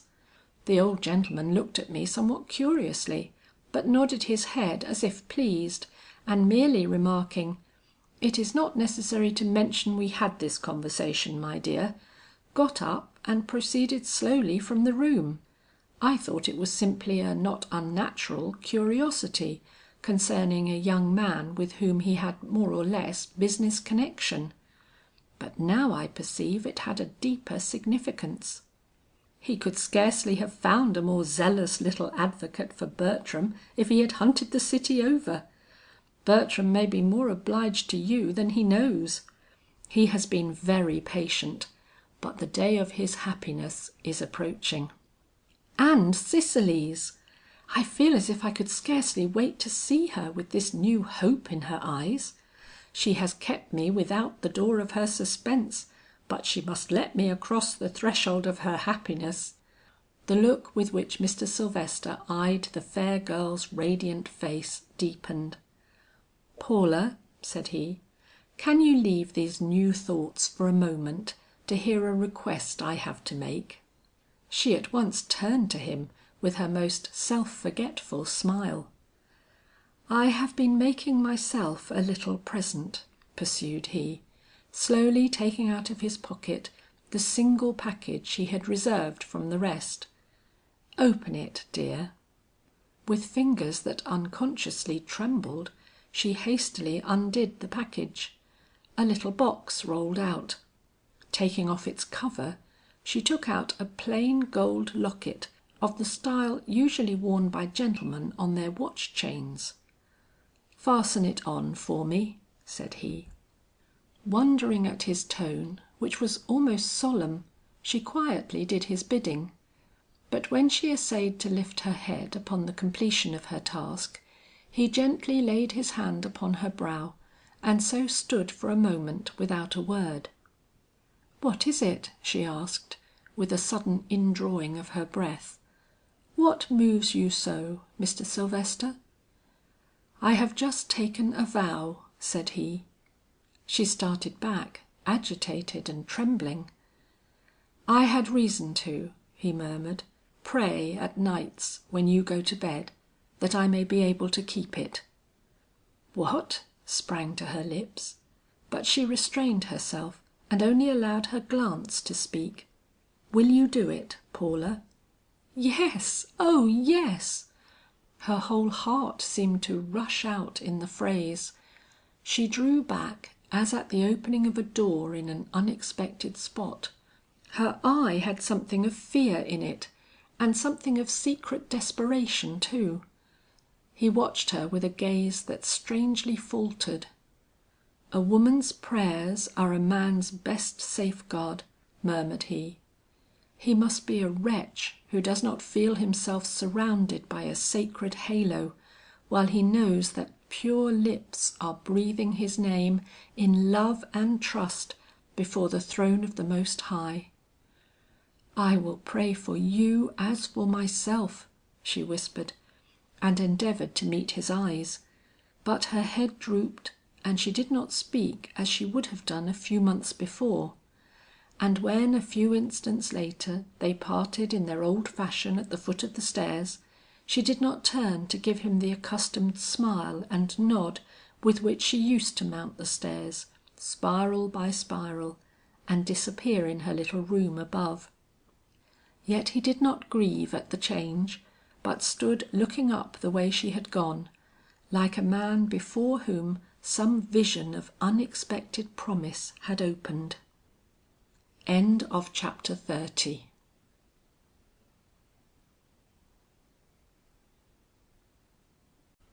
Chapter 31. A question. Think on thy sins. Othello. The next morning, when Mr. Sylvester came down to breakfast, he found on the library table an exquisite casket, similar to the one he had given Paula the night before, but larger, and filled with flowers of the most delicious odour. "For Miss Fairchild," explained Samuel, who was at that moment passing through the room. With a pang of jealous surprise, that, however, failed to betray itself in his steadily composed countenance, Mr. Sylvester advanced to the side of the table, and lifted up the card that hung attached to the beautiful present. The name he read there seemed to startle him. He moved away and took up his paper with a dark flush on his brow that had not disappeared when Miss Belinda entered the room. "Humph!" was her immediate exclamation, as her eye rested upon the conspicuous offering in the centre of the apartment; but instantly remembering herself, advanced with a cheerful good morning, which however did not prevent her eyes from wandering with no small satisfaction towards this fresh evidence of Mr. Ensign's assiduous regard. "Paula is remembered by others than ourselves," remarked Mr. Sylvester, probably observing her glance. "Yes, she has a very attentive suitor in Mr. Ensign," returned Miss Belinda shortly. "A pleasant appearing young man," she ejaculated next moment. "Worthy in many respects of success, I should say." "Has he Do you mean to say that he has visited you in Grotewell?" asked Mr. Sylvester, his eye upon the paper in his hand. "Certainly. A few more interviews will settle it." The paper rustled in Mr. Sylvester's grasp, but his voice was composed if not formal as he observed: "She regards his attentions then with favour?" "She wears his flowers in her bosom, and brightens like a flower herself when he is seen to approach. If allowed to go her way unhindered, I have but little doubt as to how it will end. Mr. Ensign is not handsome, but I am told that he has every other qualification likely to make a gentle creature like Paula happy. "He is a good fellow," exclaimed Mr. Sylvester under his breath. "And goodness is the first essential in the character of the man who is to marry Paula," inexorably observed Miss Belinda. "An open, cheerful disposition, a clear conscience, and a past with no dark pages in its history, must mark him who is to link unto his fate our pure and sensitive Paula. Is it not so, Mr. Sylvester?" The advertisements in that morning's Tribune must have been unusually interesting, judging from the difficulty which Mr. Sylvester experienced in withdrawing his eyes from them. "The man whom Paula marries," said he at last, "can neither be too good, too kind, or too pure. Nor shall any other than a good, kind, and pure man possess her," he added in a tone that while low, effectually hushed even the slow to be intimidated Miss Belinda. In another moment Paula entered. Oh, the morning freshness of some faces! Like the singing of birds in a prison is the sound and sight of a lovely maiden coming into the grim grey atmosphere of a winter breakfast room. Paula was exceptionally gifted with this auroral cheer which starts the day so brightly. At sight of her face, Mr. Sylvester dropped his paper, and even Miss Belinda straightened herself more energetically. "Merry Christmas!" cried her sweet young voice, and immediately the whole day seemed to grow glad with promise, and gaysome with ringing sleigh bells. "It's snowing. Did you know it? A world of life is in the air. The flakes dance as they come down, like dervishes in a frenzy. It was all we lacked to make the day complete. Now we have everything." "Yes," said Miss Belinda, with a significant glance at the table. "Everything." Paula followed her glance, saw the silver box with its wealth of blossoms, and faltered back with a quick look at Mr. Sylvester's grave and watchful countenance. "Mr. Ensign seems to be possessed of clairvoyance," observed Miss Belinda easily. "How he could know that you were to be in town to day, I cannot imagine." "I wrote him in my last letter that in all probability I should spend the holidays with Mr. Sylvester," explained Paula simply, but with a slow and deepening flush that left the roses she contemplated nothing of which to boast. "I did so because he proposed to visit Grotewell on Christmas." There was a short silence in the room. Then Mr. Sylvester rose and remarking with polite composure, "It is a very pretty remembrance," led the way into the dining room. Paula with a slow drooping of her head quickly followed, while Miss Belinda brought up the rear, with the look of a successful diplomat. A meal in the Sylvester mansion was always a formal affair, but this was more than formal. A vague oppression seemed to fill the air, an oppression which Miss Belinda's stirring conversation found it impossible to dissipate. In compliance to Mr. Sylvester's request, she sat at the head of the table, and was the only one who seemed able to eat anything. For one thing, she had never seen Ona in that post of honor, but Paula and Mr. Sylvester could not forget the graceful form that once occupied that seat. The first meal above a grave, no matter how long it has been dug, must ever seem weighted with more or less unreality. Besides, with Paula there was a vague unsettled feeling, as if some delicate inner balance had been too rudely shaken. She longed to fly away and think, and she was obliged to sit still and talk. The end of the meal was a relief to all parties. Miss Belinda went upstairs, thoughtfully shaking her firm head. Mr. Sylvester sat down again to his paper, and Paula advanced towards the dainty gift that awaited her inspection on the library table. But half way to it she paused. A strange shyness had seized her. With Mr. Sylvester sitting there, she dared not approach this delicate testimonial of another's affection. She did not know as she wished to. Her eyes stole in hesitation to the floor. Suddenly Mr. Sylvester spoke. "Why do you not look at your pretty present, Paula?" She started, gave him a quick glance, and advanced hurriedly towards the table. But scarcely had she reached it when she paused, turned, and hastened over to his side. He was still reading or appearing to read, but she saw his hand tremble where it grasped the sheet, though his face with its clear-cut profile shone calm and cold against the dark background of the wall beyond. "I do not care to look at it now," said she, with a hurried interlacing of her restless fingers. He turned towards her, and a quick thrill passed over his countenance. "Sit down, Paula," said he. "I want to talk to you." She obeyed as might an automaton.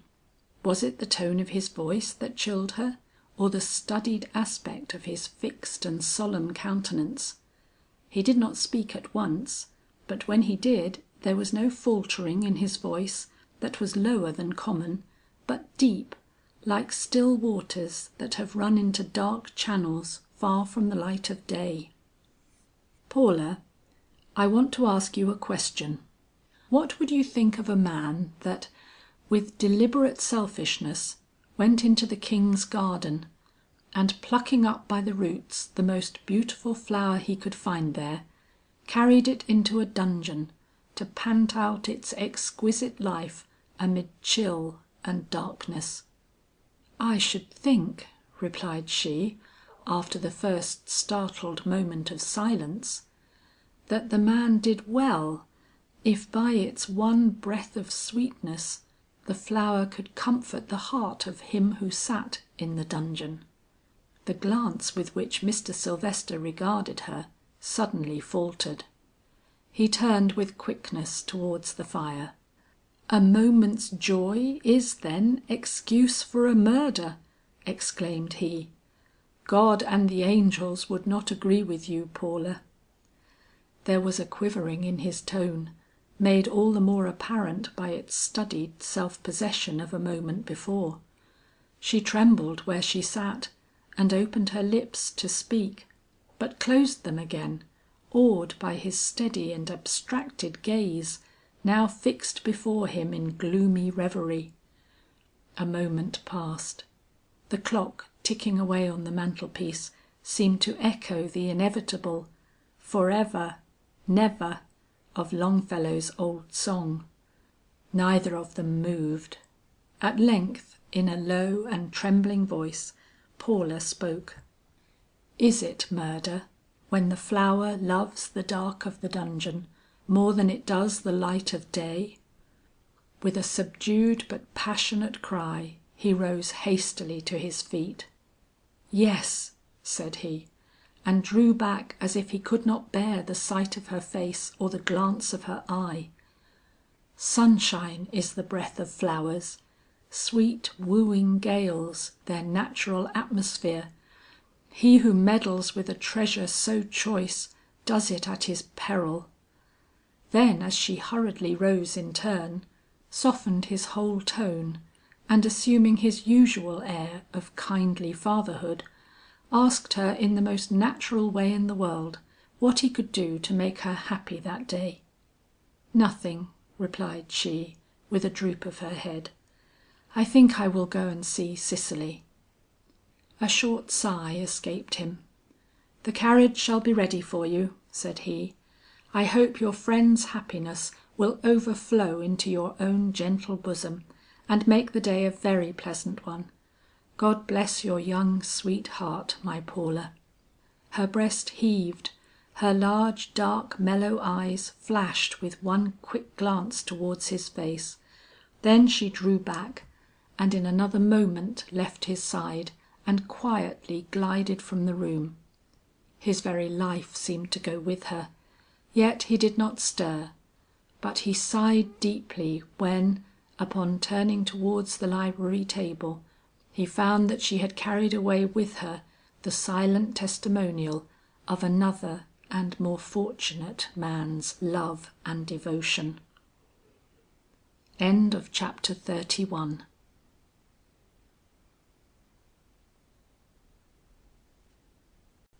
Chapter 32. Full tide. A skirmish of wit between them. Much ado about nothing. Man thinks he is strong, and lays his foundations, raises his walls, and dreams of his completed turrets, without reckoning the force of the gales or the insidious inundating of the waters that may bring low the mounting structure before its time.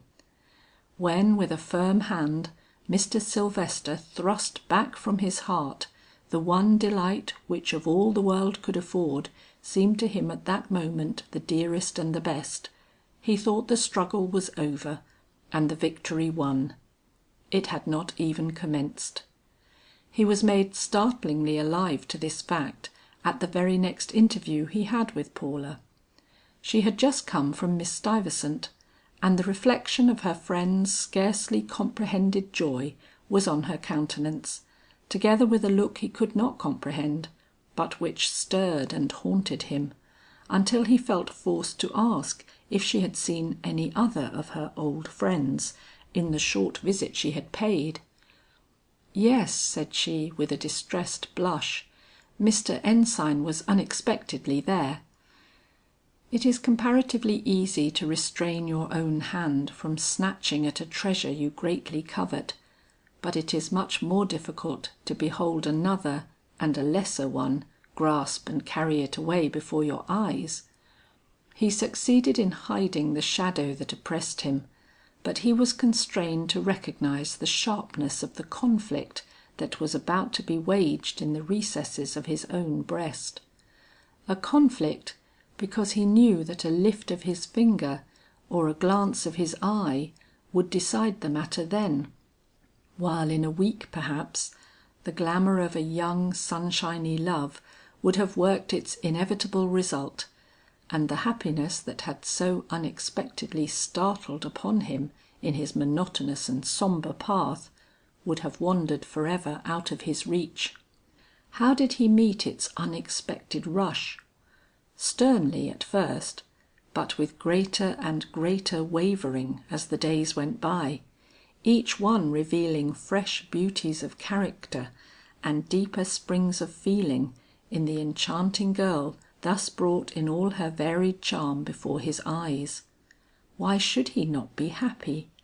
If there were dark pages in his life, had they not long ago been closed and sealed, and was not the future bright with promise? A man of his years was not through with life. He felt at times, as he gazed upon her face with its indescribable power of awakening far-reaching thoughts and feelings in callous breasts long unused to the holy influence of either, that he had just begun to live, that the golden country with its enticing vistas lay all before him, and that the youth which he had missed had somehow returned to his prime, fresh with more than its usual enthusiasm, and bright with more than its wonted hopes and projects. With this glorious woman at his side, life would be new indeed, and if new, why not pure and sweet and noble? What was there to hinder him from making the existence of this sweet soul a walking amongst gentle duties, satisfied dreams, and holy aspirations? A past remorse? Why, the gates could be closed on that. A strain of innate weakness for the world's good opinion and applause? Ah, with love in his life, such a weakness must disappear. Besides, had he not taken a vow on her dear head that ought to hedge him about as with angels' wings in the hour of temptation? Men with his experience do not invoke the protection of innocence to guard a degraded soul. Why then all this hesitation? A great boon was being offered to him after years of loneliness and immeasurable longing. Was it not the will of Heaven that he should meet and enjoy this unexpected grace? He dared to stop and ask, and once daring to ask, the insidious waters found their way beneath the foundations of his resolution, and the lofty structure he had reared in such self-confidence began to tremble where it stood, though as yet it betrayed no visible sign of weakness. Meanwhile society, with its innumerable demands, had drawn the beautiful young girl within its controlling grasp. She must go here, she must go there, she must lend her talents to this, her beauty to that. Before she had decided whether she ought to remain in the city a week, 2 had flown by, and in all this time Mr. Ensign had been ever at her side, brightening in her own despite hours which might else have been sad, and surrounding her difficult path with proofs of his silent and wary devotion. A golden net seemed to be closing around her, and though as yet she had given no token of a special recognition of her position, Miss Belinda betrayed by the uniform complacence of her demeanour that she for one regarded the matter as effectually settled. The success which Bertram had met in his first visit at Mr. Stuyvesant's was not the least agitating factor in this fortnight's secret history. He was too much a part of the home life at Mr. Sylvester's not to make the lightest thrill of his frank and sensitive nature felt by all who invaded its precincts, and he was in a state of repressed expectancy at this time that unconsciously created an atmosphere about him of vague but restless excitement. The hearts of all who encountered his look of concentrated delight must unconsciously beat with his. A strain sweeter than his old-time music was in his voice. When he played upon the piano, which was but seldom, it was as if he breathed out his soul before the holy images. When he walked, he seemed to tread on air. His every glance was a question as to whether this great joy, for which he had so long and patiently waited, was to be his. Love, living and apotheosized, appeared to blaze before them, and no one can look on love without feeling somewhere in his soul the stir of those deep waters, whose pulsing throb, even in the darkness of midnight, proves that we are the children of God. Cicely was uncommunicative, but her face, when Paula beheld it, was like the glowing countenance of some sculptured saint, from which the veil is slowly being withdrawn. Suddenly there came an evening when the force of the spell that held all these various hearts enchained gave way. It was the night of a private entertainment of great elegance, to be held at the house of a friend of Miss Stuyvesant. Bertram had received formal permission from the father of Cicely to act as his daughter's escort, and the fact had transformed him from a hopeful dreamer into a man determined to speak and know his fate at once. Paula was engaged to take part in the entertainment, and the sight of her daintily decked figure leaving the house with Mr. Ensign was the last drop in the slowly gathering tide that was secretly swelling in Mr. Sylvester's breast, and it was with a sudden outrush of his whole determined nature that he stepped upstairs, dressed himself in evening attire, and deliberately followed them to the place where they were going.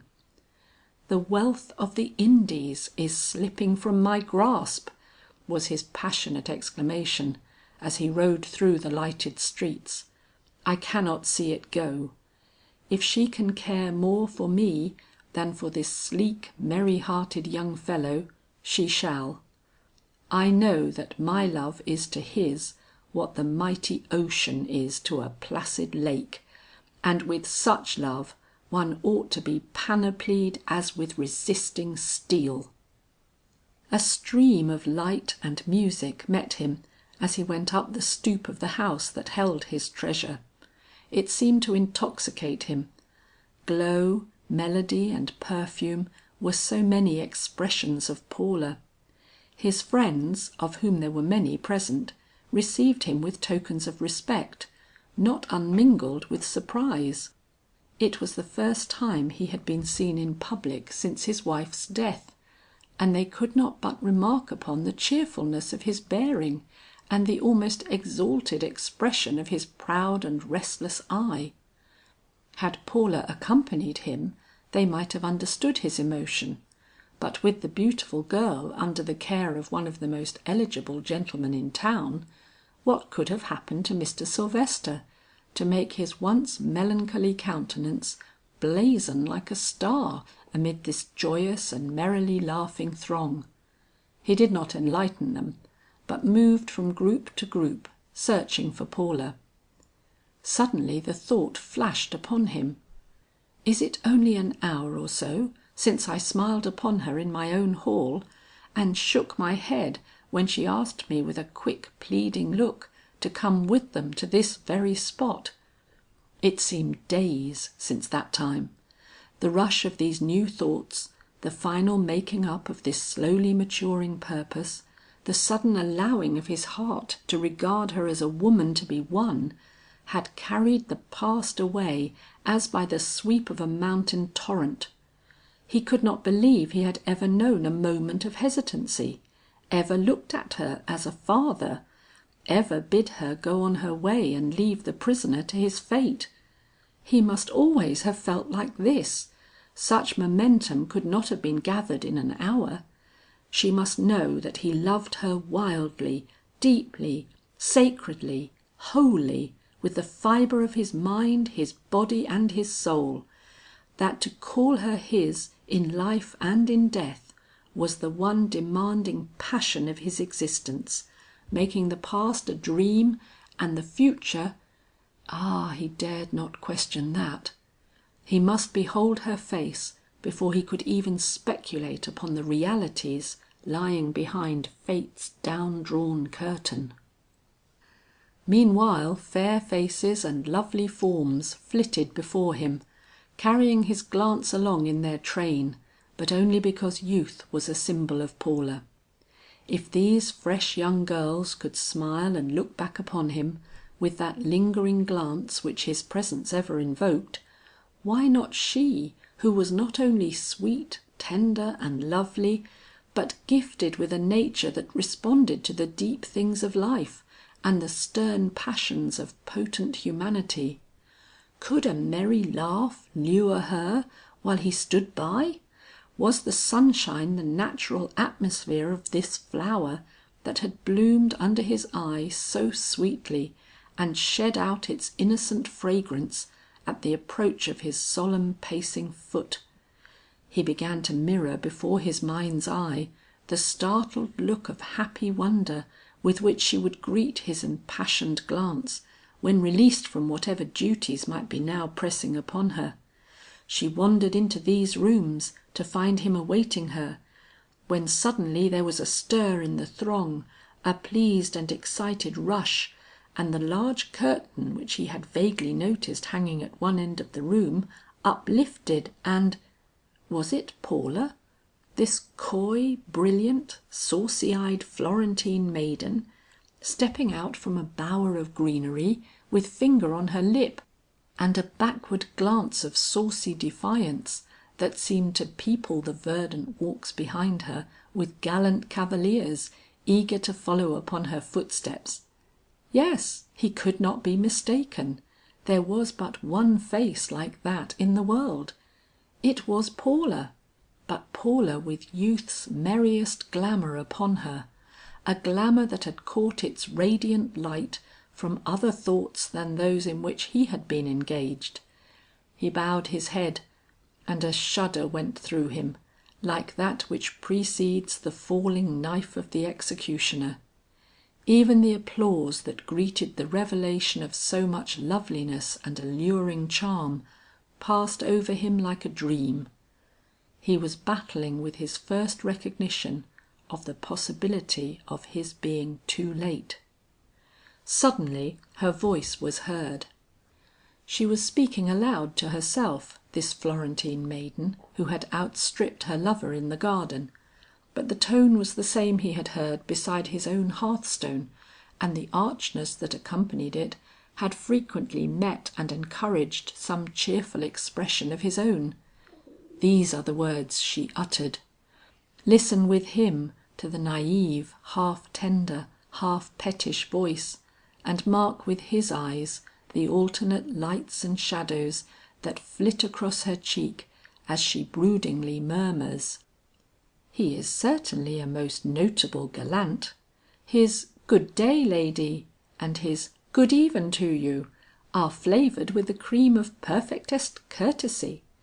But gallantry, while it sits well upon a man, does not make him one, any more than a feather makes the cap it adorns. For a Tuscan he hath also a certain comeliness, but then I have ever sworn, in good faith too, that I would not marry a Tuscan were he the best made man in Italy. Then there is his glance, which proclaims to all men's understandings that he loves me, which same seems over bold. But then his smile. Well, for a smile, it certainly does credit to his wit, but one cannot live upon smiles, though if one could, one might consent to make a trial of his, and starve belike for her pains." She drops her cheek into her hand and stands musing. Mr. Sylvester drew a deep breath and let his eyes fall, when suddenly a hum ran through the audience about him, and looking quickly up, he beheld Mr. Ensign dressed in full cavalier costume, standing behind the musing maiden with a half merry, half tender gleam upon his face that made the thickly beating heart of his rival shrink as if clutched in an iron vice. What followed, he heard as we do the words of a sentence read to us from the judge's seat. The cavalier spoke first, and 1,000 dancing colours seemed to flash in the merry banter that followed. Martino. She muses, and on no other than myself, as I am ready to swear by that coy and tremulous glance. I will move her to avow it. Advances. Fair lady, greeting, a kiss for your sweet thoughts. Nita with a start. A kiss, Signor Martino? You must acknowledge that were but a sorry exchange for thoughts like mine. So if it please you, I will keep my thoughts and you your kiss, and lest it should seem ungracious in me to give nothing upon your asking, I will bestow upon you my most choice good day, and so leave you to your meditations. Curtsies and is about to depart. Martino. You have the true generosity, lady. You give away what it costs you the dearest to part from. Nay, rumple not your lip.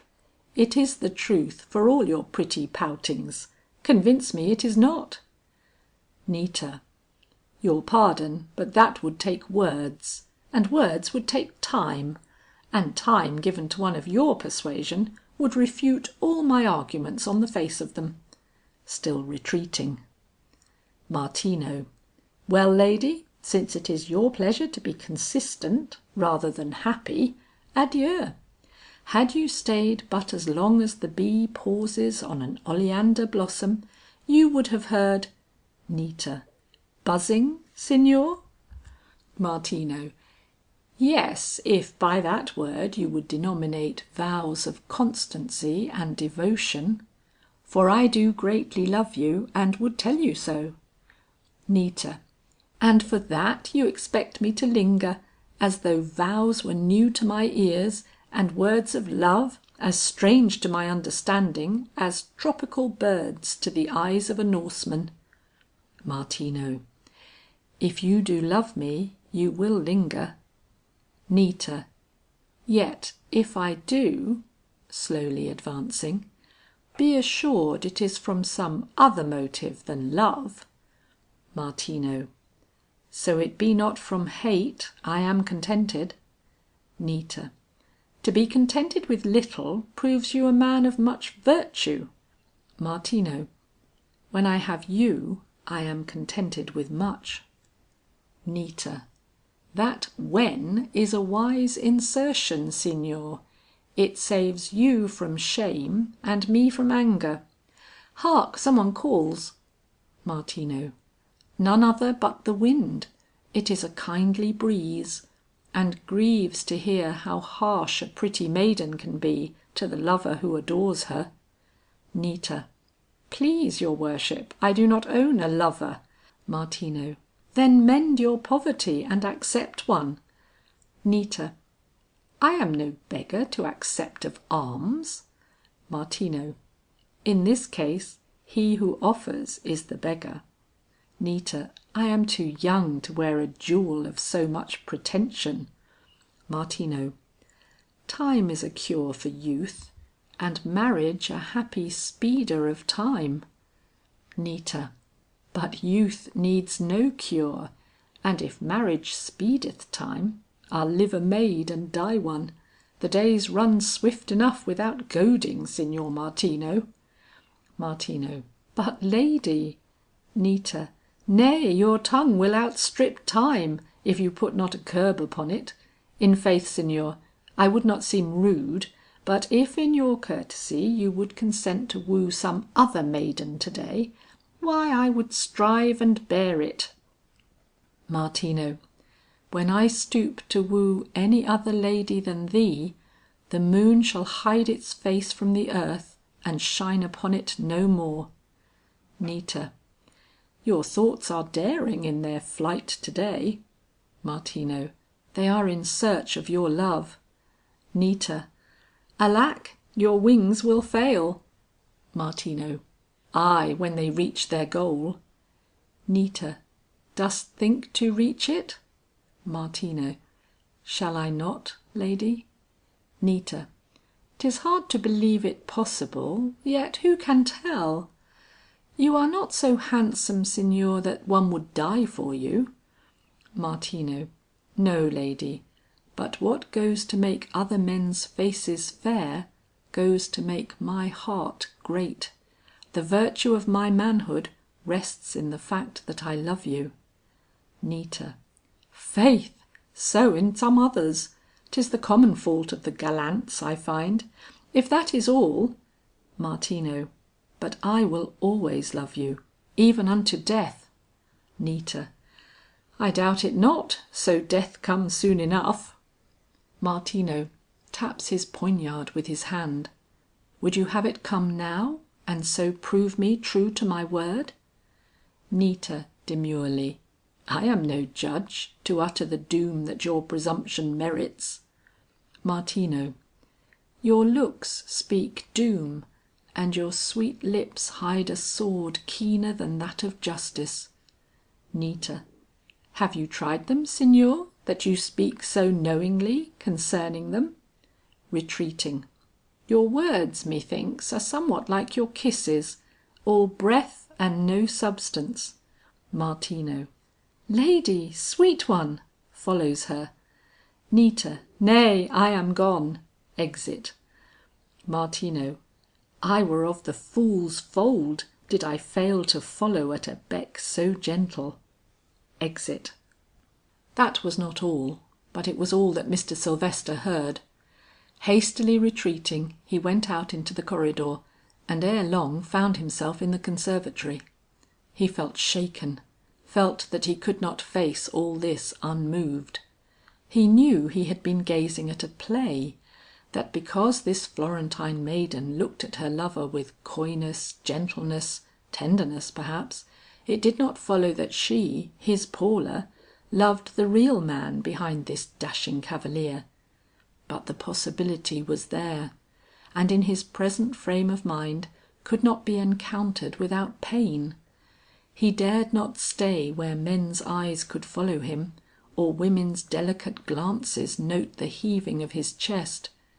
He had in the last 3 hours given himself over so completely to hope. He realized it now, though he would not have believed it before. With man's usual egotism, he had felt that it was only necessary for him to come to a decision, to behold all else fall out according to his mind. He had forgotten for the nonce the power of a youthful lover, eager to serve, ready to wait, careful to press his way at every advantage. He could have cursed himself for the folly of his delay as he strode up and down among the flowering shrubs in the solitude which the attractions of the play created.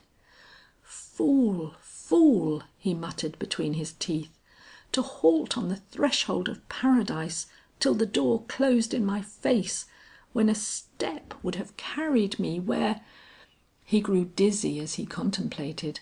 The goal looks never so fair as when just within reach of a rival's hand.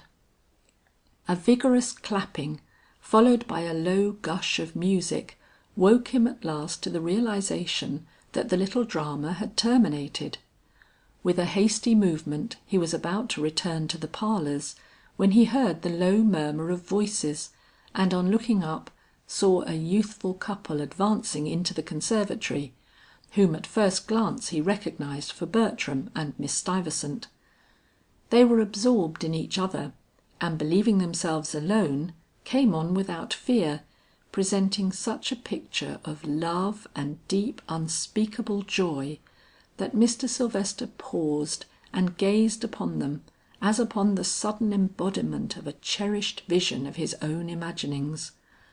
Bertram was speaking ordinary words, no doubt, words suited to the occasion and the time, but his voice was attuned to the beatings of his long repressed heart, while the bend of his proud young head and the glance of his yearning eye were more eloquent than speech, of the leaning of his whole nature in love and protection towards the dainty flushing creature at his side.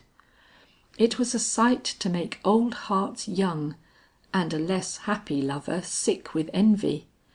In spite of his gratification at his nephew's success, Mr. Sylvester's brow contracted, and it was with difficulty he could subdue himself into the appearance of calm benevolence necessary to pass them with propriety.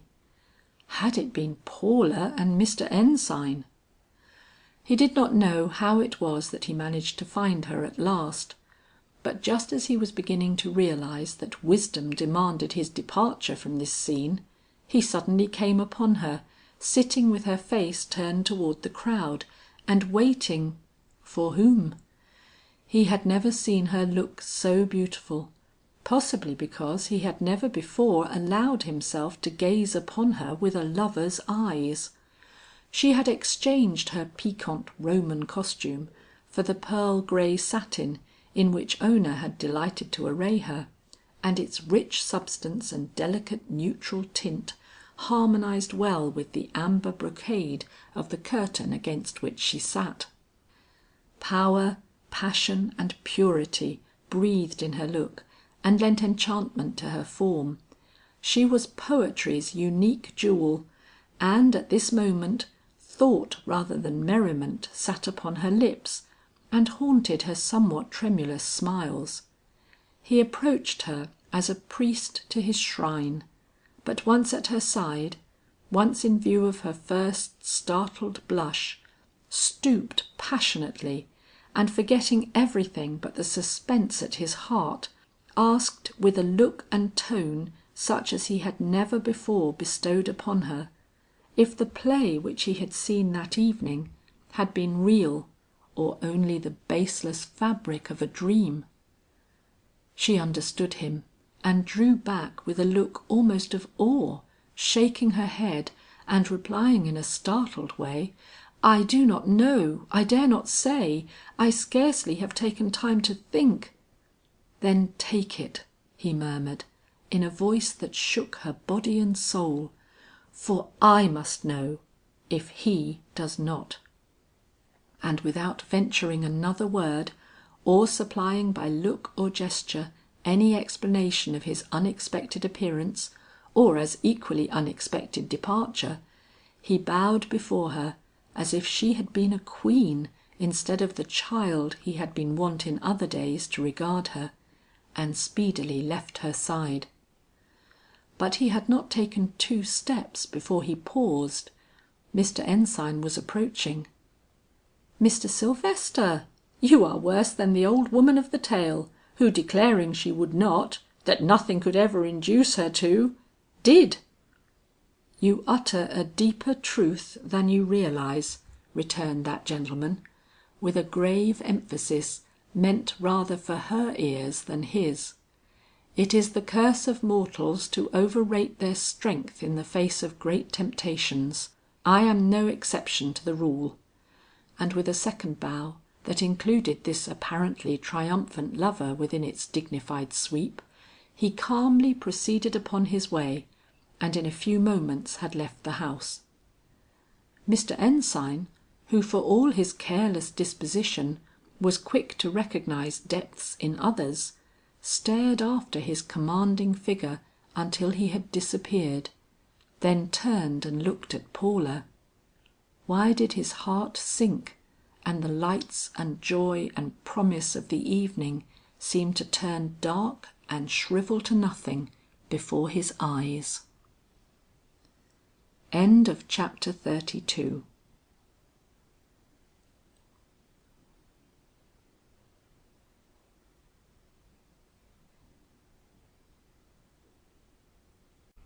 Chapter 33. Two letters. I have no other but a woman's reason. I think him so, because I think him so. Two Gentlemen of Verona.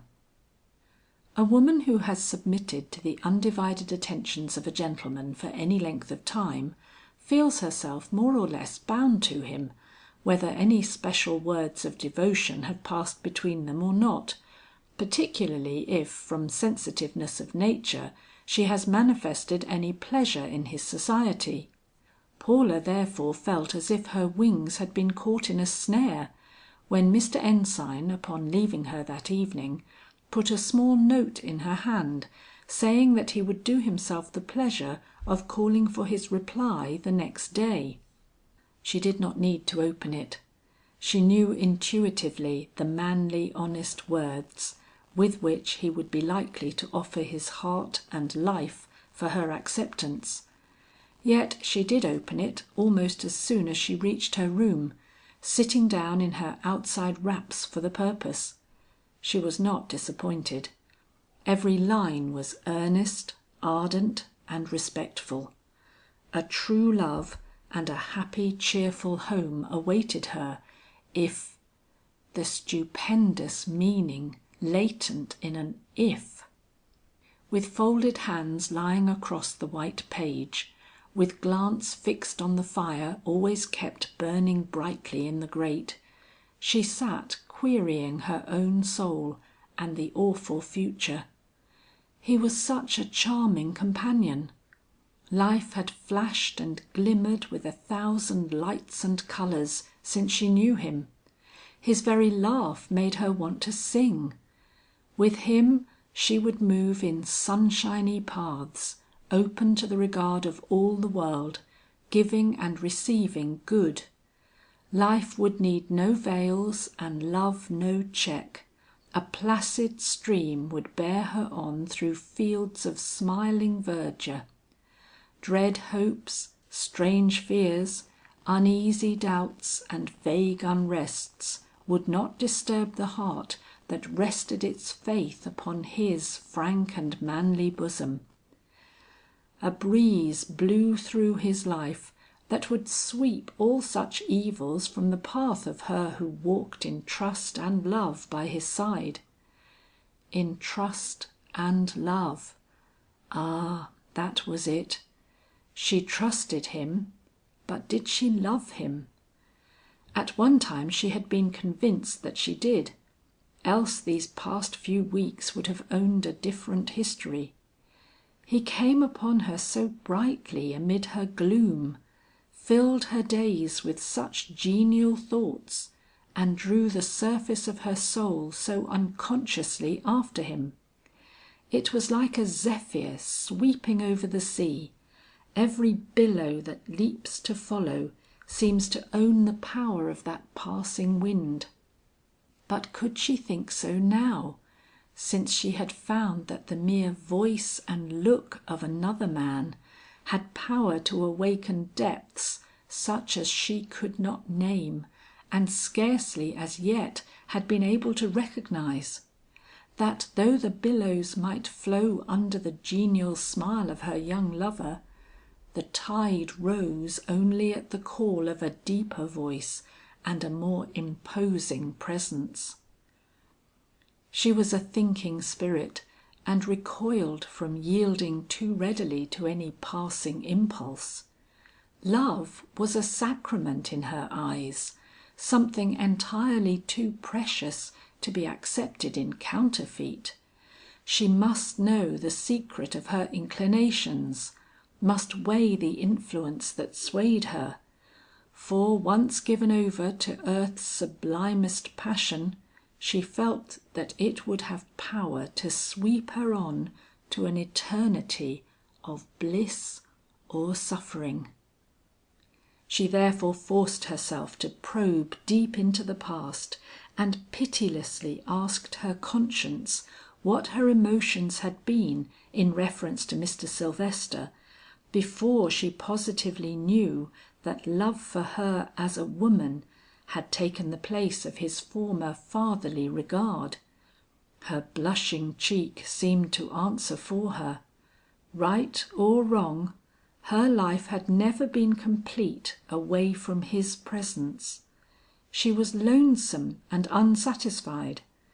When Mr. Ensign came, she thought her previous unrest was explained, but the letter from Cicely, describing Mr. Sylvester as sick and sorrowful, had withdrawn the veil from the delusion, and though it had settled again with Mr. Sylvester's studied refusal to accept her devotion, was by this evening's betrayal utterly wrenched away and trampled into oblivion.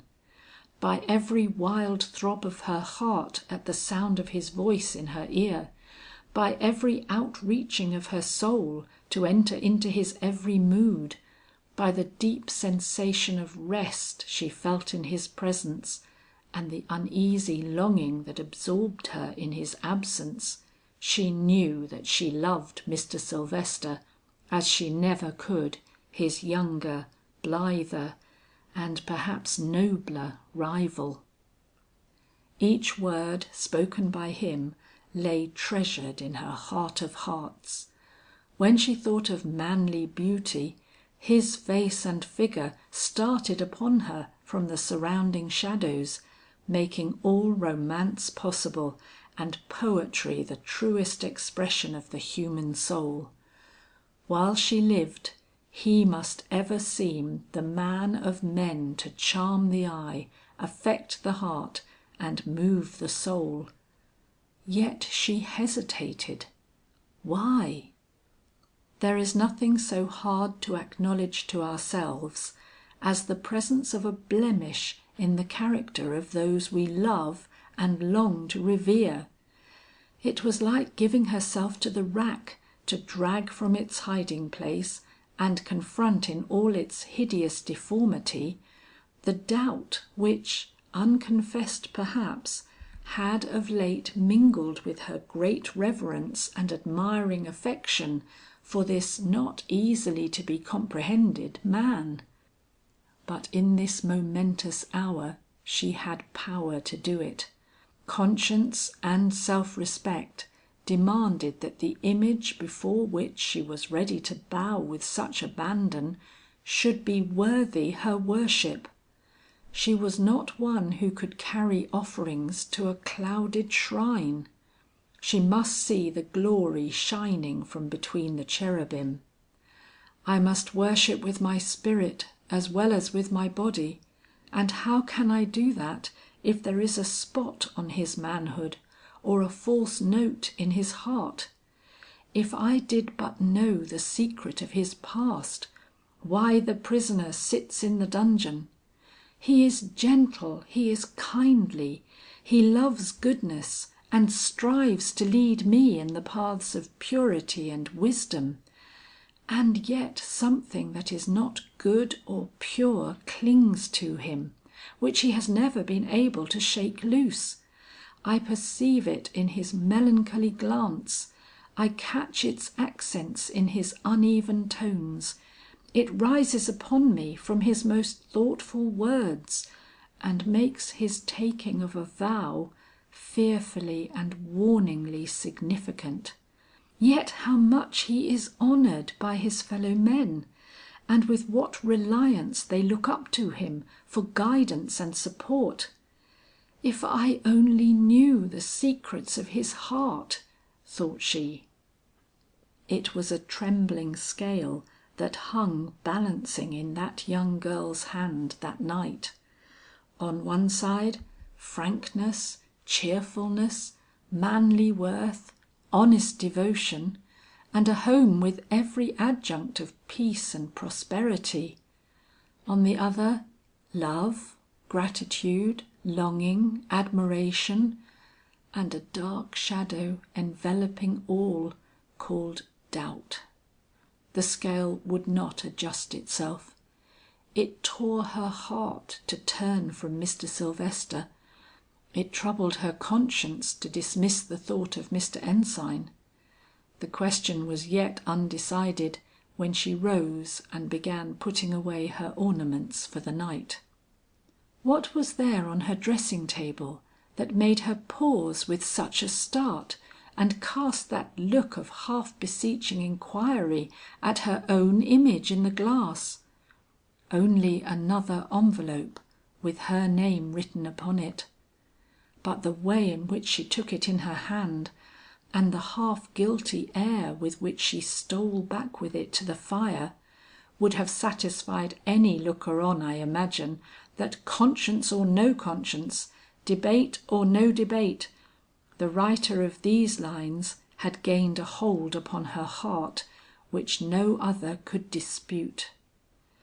It was a compactly written note, and ran thus: "A man is not always responsible for what he does in moments of great suspense or agitation.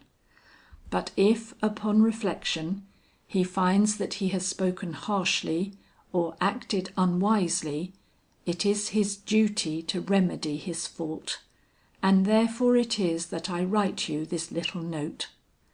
Paula, I love you, not as I once did, with a fatherly longing and a protective delight, but passionately, yearningly, and entirely, with the whole force of my somewhat disappointed life, as a man loves for whom the world has dissolved, leaving but one creature in it, and that a woman. I showed you this too plainly to-night. I have no right to startle or intimidate your sweet soul into any relation that might hereafter curb or dissatisfy you. If you can love me freely, with no back-lookings to any younger lover left behind, know that naught you could bestow can ever equal the world of love and feeling which I long to lavish upon you from my heart of hearts. But if another has already won upon your affections too much for you to give an undivided response to my appeal, then by all the purity and innocence of your nature, forget I have ever marred the past or disturbed the present by any word warmer than that of a father. I shall not meet you at breakfast, and possibly not at dinner to-morrow, but when evening comes I shall look for my soul's dearer and better half, or my childless manhood's nearest and most cherished friend, as God pleaseth and your own heart and conscience shall decree. Edward Sylvester."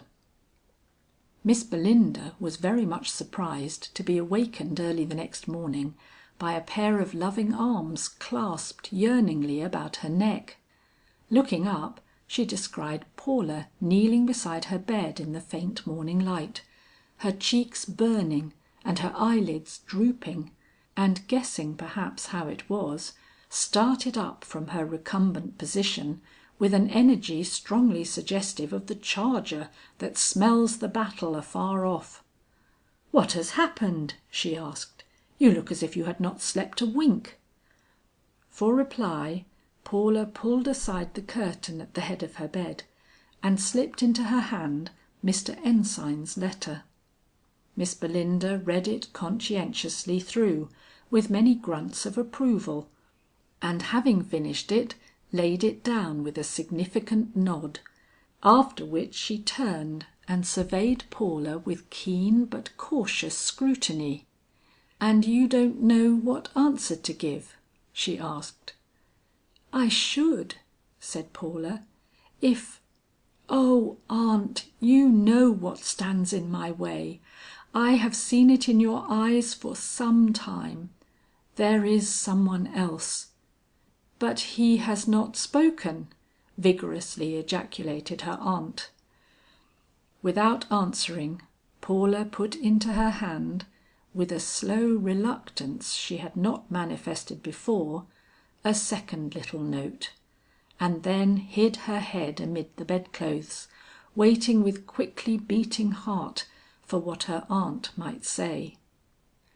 She did not seem in haste to speak, but when she did, her words came with a quick sigh that echoed very drearily in the young girl's anxious ears. "You have been placed by this in a somewhat painful position. I sympathize with you, my child. It is very hard to give denial to a benefactor." Paula's head drew nearer to her aunt's breast. Her arms crept round her neck. "But must I?" she breathed. Miss Belinda knitted her brows with great force, and stared severely at the wall opposite. "I am sorry there is any question about it," she replied. Paula started up and looked at her with sudden determination. "Aunt," said she, "what is your objection to Mr. Sylvester?" Miss Belinda shook her head, and pushing the girl gently away, hurriedly arose and began dressing with great rapidity. Not until she was entirely prepared for breakfast did she draw Paula to her and prepare to answer her question. "My objection to him is, that I do not thoroughly understand him. I am afraid of the skeleton in the closet, Paula. I never feel at ease when I am with him, much as I admire his conversation and appreciate the undoubtedly noble instincts of his heart. His brow is not open enough to satisfy an eye which has accustomed itself to the study of human nature." "He has had many sorrows," Paula faintly exclaimed, stricken by this echo of her own doubts. "Yes," returned her aunt, "and sorrow bows the head and darkens the eye, but it does not make the glance wavering, or its expression mysterious." "Some sorrows might," urged Paula tremulously, arguing as much with her own doubts as with those of her aunt. "His have been of no ordinary nature. I have never told you, aunt, but there were circumstances attending Cousin Ona's death that made it especially harrowing. He had a stormy interview with her the very morning she was killed. Words passed between them, and he left her with a look that was almost desperate. When he next saw her, she lay lifeless and inert before him. I sometimes think that the shadow that fell upon him at that hour will never pass away." "Do you know what was the subject of their disagreement?" asked Miss Belinda anxiously. "No, but I have reason to believe it had something to do with business affairs, as nothing else could ever arouse Cousin Ona into being at all disagreeable. I don't like that phrase business affairs. Like charity, it covers entirely too much. Have you never had any doubts yourself about Mr. Sylvester?" "Ah, you touch me to the quick, aunt. I may have had my doubts, but when I look back on the past, I cannot see as they have any very substantial foundation.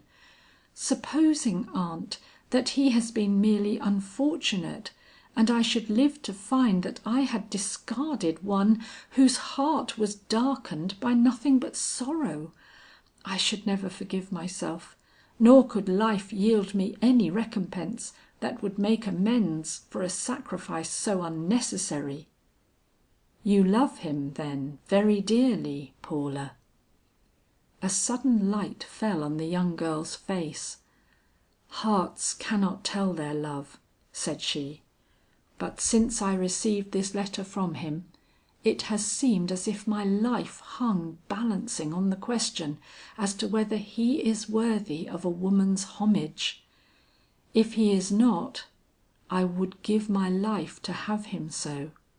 The world is only dear to me now as it holds him." Miss Belinda picked up Mr. Ensign's letter with trembling fingers. "I thought you were safe when the younger man came to woo," said she. "Girls as a rule prefer what is bright to what is sombre, and Mr. Ensign is truly a very agreeable as well as worthy young man."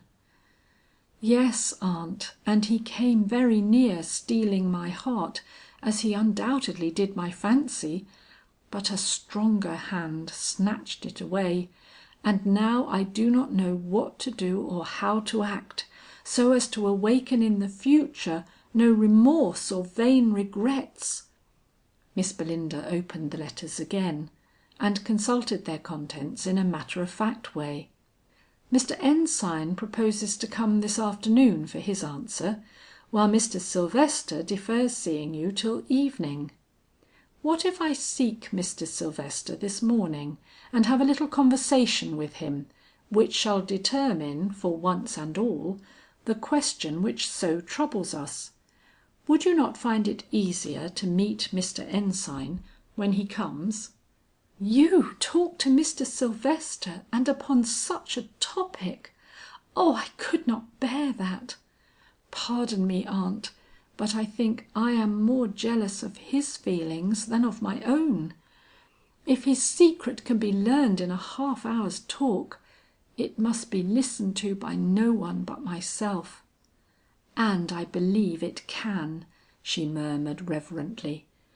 "He is so tender of me, he would never let me go blindfold into any path concerning which I had once expressed anxiety.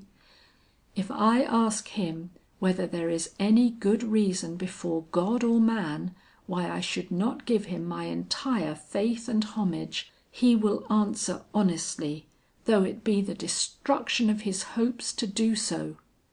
Have you such trust as that in his uprightness as a lover and the guardian of your happiness? Have not you, aunt?" And Miss Belinda, remembering his words on the occasion of his first proposal to adopt Paula, was forced to acknowledge that she had. So without further preliminaries, it was agreed upon that Paula should refrain from making a final decision until she had eased her heart by an interview with Mr. Sylvester. "Meantime you can request Mr. Ensign to wait another day for his answer," said Miss Belinda. But Paula, with a look of astonishment, shook her head. "Is it you who would counsel me to such a piece of coquetry as that?" said she. "No, dear aunt. My heart is not with Mr. Ensign, as you know, and it is impossible for me to encourage him. If Mr. Sylvester should prove unworthy of my affection, I must bear as best I may the loss which must accrue. But till he does, let me not dishonor my womanhood by allowing hope to enter even for a passing moment the breast of his rival." Miss Belinda blushed, and drew her niece fondly towards her.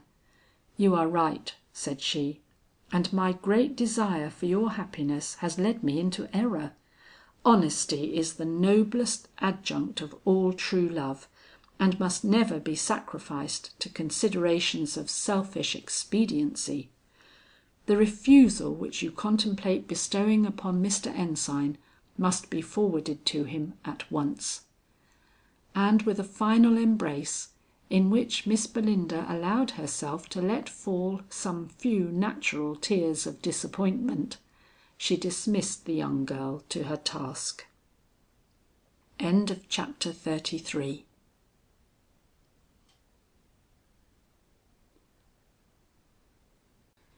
Chapter 34. Paula makes her choice. Good fortune then, to make me blessed or cursed among men. Merchant of Venice. It was evening in the Sylvester mansion. Mr. Sylvester, who according to his understanding with Paula had been absent from his home all day, had just come in and now stood in his library waiting for the coming footfall that should decide whether the future held for him any promise of joy. He had never looked more worthy of a woman's regard than he did that night. A matter that had been troubling him for some time had just been satisfactorily disposed of, and not a shadow, so far as he knew, lay upon his business outlook. This naturally brightened his cheek and lent a light to his eye. Then hope is no mean beautifier, and this he possessed, notwithstanding the disparity of years between himself and Paula. It was not, however, of sufficiently assured a nature to prevent him from starting at every sound from above, and flushing with quite a disagreeable sense of betrayal when the door opened and Bertram entered the room, instead of the gentle and exquisite being he had expected. "Uncle, I am so full of happiness, I had to stop and bestow a portion of it upon you. Do you think any one could mistake the nature of Miss Stuyvesant's feelings who saw her last night?" "Hardly," was the smiling reply. "At all events I have not felt like wasting much but pleasant sympathy upon you. Your pathway to happiness looks secure, my boy." His nephew gave him a wistful glance, but hid his thought whatever it was. "I am going to see her to night," remarked he. "I am afraid my love is something like a torrent that has once burst its barrier. It cannot rest until it has worked its channel and won its rightful repose." "That is something the way with all love," returned his uncle. "It may be dallied with while asleep, but once aroused, better meet a lion in his fury or a tempest in its rush. Are you going to test your hope to night?" The young man flushed. "I cannot say," but in another moment gaily added, "I only know that I am prepared for any emergency." "Well, my boy, I wish you Godspeed. If ever a man has won a right to happiness, you are that man, and you shall enjoy it too, if any word or action of mine can serve to advance it." "Thank you," replied Bertram, and with a bright look around the apartment, prepared to take his leave. "When I come back," he remarked, with a touch of that manly naivety to which I have before alluded, "I hope I shall not find you alone." Ignoring this wish, which was re-echoed somewhat too deeply within his own breast for light expression, Mr. Sylvester accompanied his nephew to the front door. "Let us see what kind of a night it is," observed he, stepping out upon the stoop. "It is going to rain." "So it is," returned Bertram with a quick glance overhead, "but I shall not let such a little fuss as that deter me from fulfilling my engagement," and bestowing a hasty nod upon his uncle, he bounded down the step. Instantly a man who was loitering along the walk in front of the house stopped as if struck by these simple words, turned, gave Bertram a quick look, and then with a sly glance back at the open door where Mr. Sylvester still stood gazing at the lowering heavens, set himself cautiously to follow him. Mr. Sylvester, who was too much preoccupied to observe this suspicious action, remained for a moment contemplating the sky. Then with an aimless glance down the avenue, during which his eye undoubtedly fell upon Bertram and the creeping shadow of a man behind him, closed the door and returned to the library. The sight of another's joy has the tendency to either unduly depress the spirits or greatly to elate them. When Paula came into the room a few minutes later, it was to find Mr. Sylvester awaiting her with an expression that was almost radiant. It made her duty seem doubly hard, and she came forward with the slow step of one who goes to meet or carry doom. He saw, and instantly the light died out of his face, leaving it one blank of despair. But controlling himself, he took her cold hand in his, and looking down upon her with a tender but veiled regard, asked in those low and tremulous tones that exerted such an influence upon her, "Do I see before me my affectionate and much to be cherished child, or that still dearer object of love and worship, which it shall be the delight of my life to render truly and deeply happy?" "You see," returned she, after a moment of silent emotion, "a girl without father or brother to advise her, who loves, or believes she does, a great and noble man, but who is smitten with fear also, she cannot tell why, and trembles to take a step to which no loving and devoted friend has set the seal of his approval." The clasp with which Mr. Sylvester held her hand in his tightened for an instant with irrepressible emotion, then slowly unloosed. Drawing back, he surveyed her with eyes that slowly filled with a bitter comprehension of her meaning. "You are the only man," continued she, with a glance of humble entreaty, "that has ever stood to me for a moment in the light of a relation.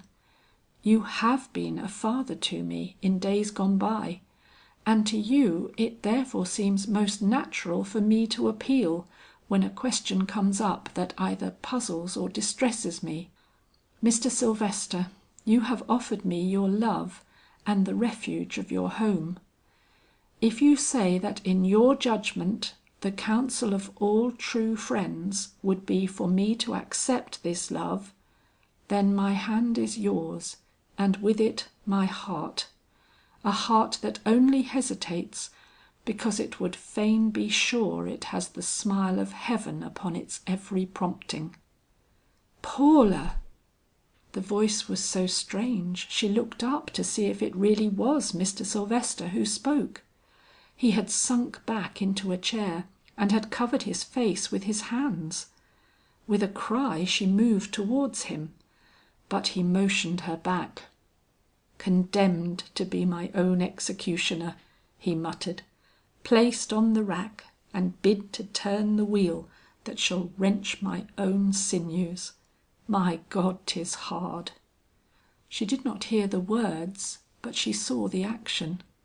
Slowly the blood left her cheek, and her hand fell upon her swelling breast with a despairing gesture that would have smitten Miss Belinda to the heart could she have seen it. "I have asked too much," she whispered. With a start Mr. Sylvester rose. "Paula," said he in a stern and different tone, "is this fear of which you speak the offspring of your own instincts, or has it been engendered in your breast by the words of another?" "My aunt Belinda is in my confidence, if it is she to whom you allude," rejoined she, meeting his glance fully and bravely. "But from no lips but yours could any words proceed capable of affecting my estimate of you as the one best qualified to make me happy." "Then it is my words alone that have awakened this doubt, this apprehension?" "I have not spoken of doubt," said she, but her eyelids fell. "No, thank God!" he passionately exclaimed. "And yet you feel it," he went on more composedly. "I have studied your face too long and closely not to understand it." She put out her hands in appeal, but for once it passed unheeded. "Paula," said he, You must tell me just what that doubt is. I must know what is passing in your mind. You say you love me." He paused and a tremble shook him from head to foot, but he went inexorably on. "It is more than I had a right to expect, and God knows I am grateful for the precious and inestimable boon, far as it is above my deserts. But while loving me, you hesitate to give me your hand. Why? What is the name of the doubt that disturbs that pure breast and affects your choice? Tell me, I must know." "You ask me to dissect my own heart," she cried, quivering under the torture of his glance. "How can I? What do I know of its secret springs or the terrors that disturb its even beatings? I cannot name my fear.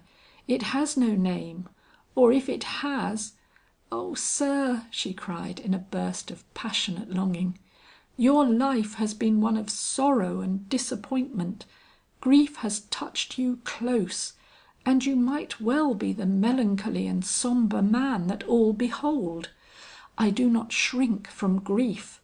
Say that the only shadow that lies across your dungeon door is that cast by the great and heart-rending sorrows of your life, and without question and without fear I enter that dungeon with you." The hand he raised stopped her. "Paula," cried he, "do you believe in repentance?" The words struck her like a blow. Falling slowly back, she looked at him for an instant, then her head sank on her breast. "I know what your hatred of sin is," continued he.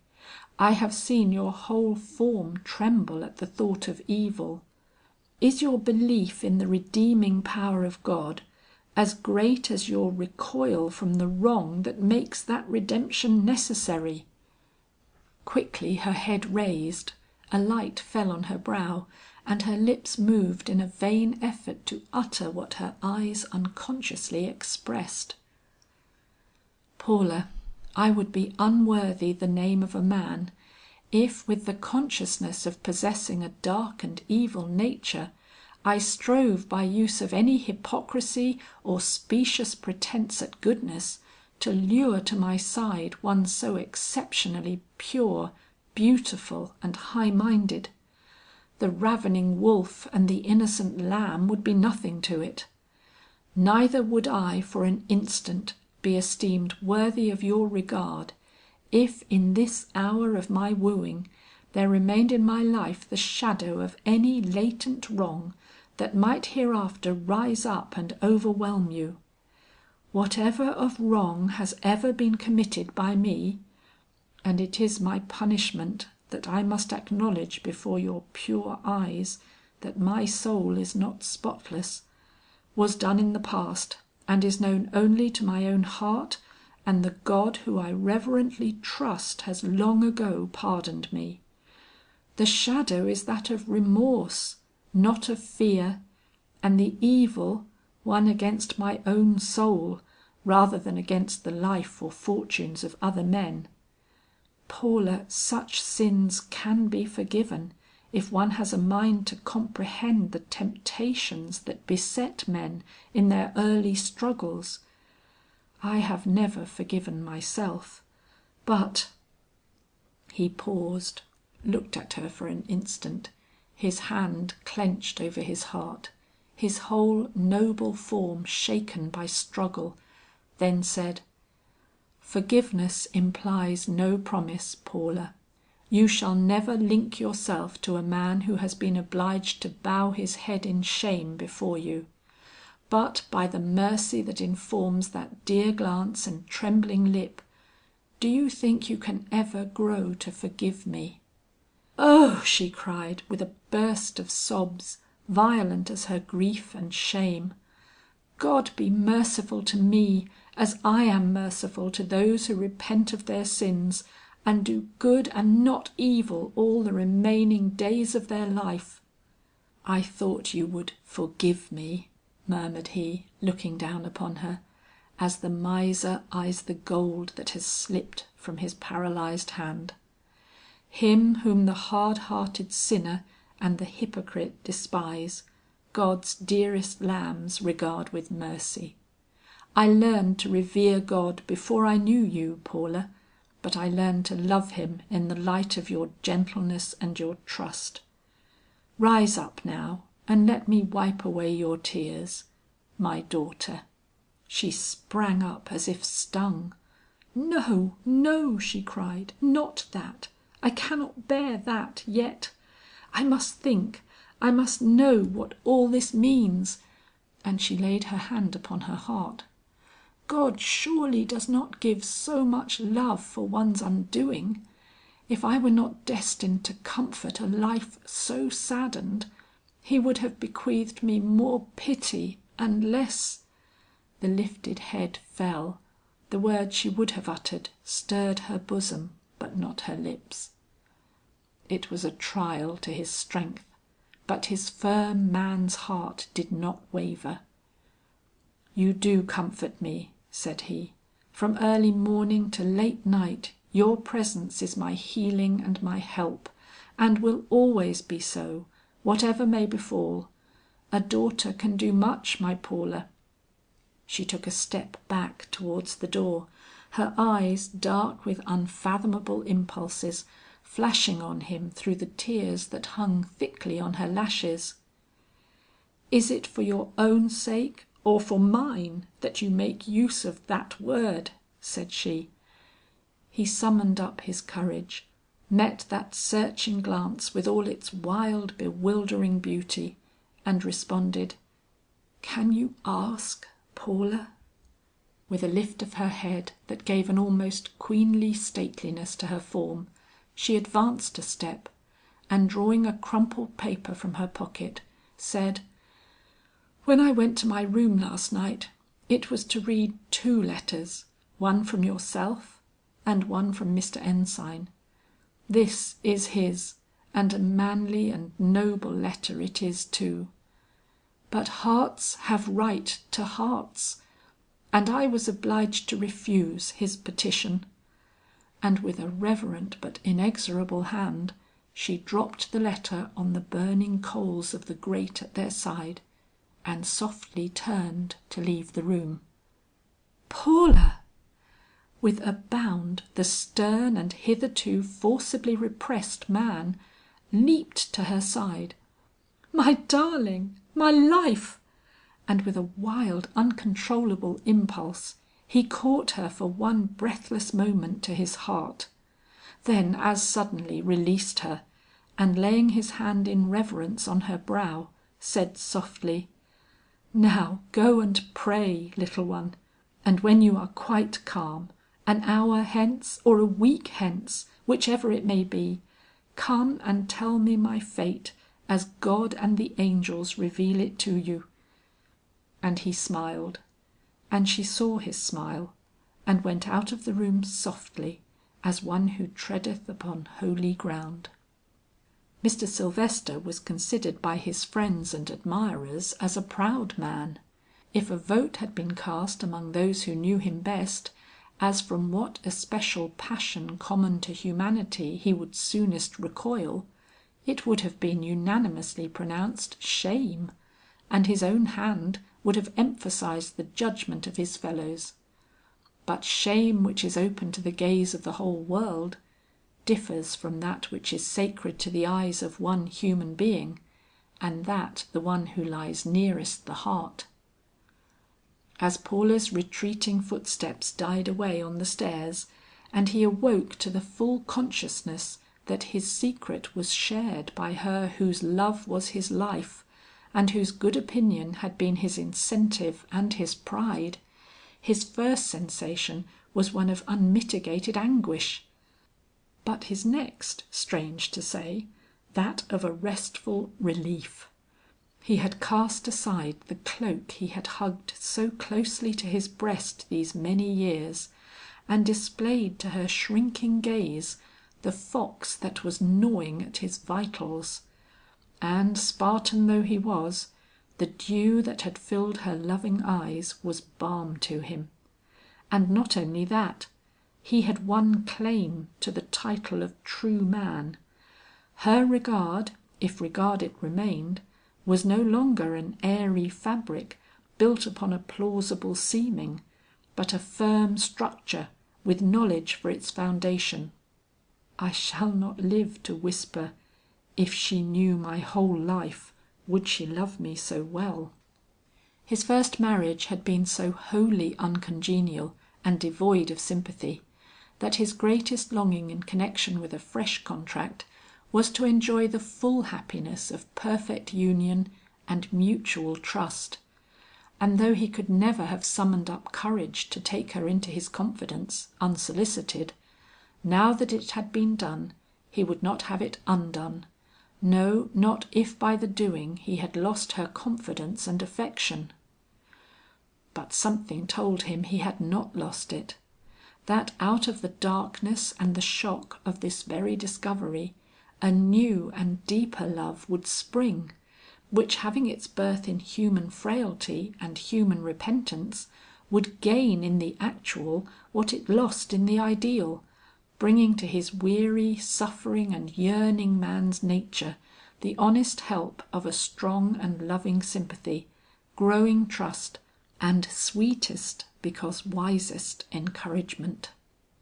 It was therefore with a growing sense of deep unfathomable comfort and a reverent thankfulness for the mercies of God, that he sat by the fire idly watching the rise and fall of the golden flames above the fluttering ashes of his rival's letter, and dreaming with a hallowing sense of his unworthiness upon the possible bliss of coming days.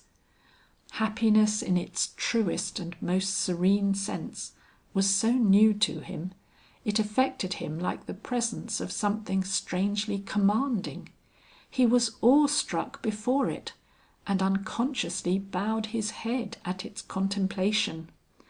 Only his eyes betrayed the peace that comes with all great joy. His eyes, and perhaps the faint, almost unearthly smile that flitted across his mouth, disturbing its firm line, and making his face, for all its inevitable expression of melancholy, one that his mother would have loved to look upon. "Paula," came now and then in a reverent yearning accent from between his lips, and once a low "Thank God," which showed that he was praying. Suddenly he rose. A more human mood had set in, and he felt the necessity of assuring himself that it was really he upon whom the dreary past had closed, and a future of such possible brightness opened. He walked about the room, surveying the rich articles within it as the possible belongings of the beautiful woman he adored. He stood and pictured her as coming into the door as his wife, and before he realized what he was doing, had planned certain changes he would make in his home to adapt it to the wants of her young and growing mind, when with a strange suddenness the door upon which he was gazing flew back, and Bertram Sylvester entered just as he had come from the street. He looked so haggard, so wild, so little the picture of himself as he ventured forth a couple of hours before, that Mr. Sylvester started, and forgetting his happiness in his alarm, asked in a tone of dismay, "What has happened? Has Miss Stuyvesant—" Bertram's hand went up as if his uncle had touched him upon a festering wound. "Don't!" gasped he, and advancing to the table, sat down and buried his face for a moment in his arms, then rose, and summoning up a certain manly dignity that became him well, met Mr. Sylvester's eye with forced calmness, and inquired, "Did you know there was a thief in our bank, Uncle Edward?" Chapter XXXV.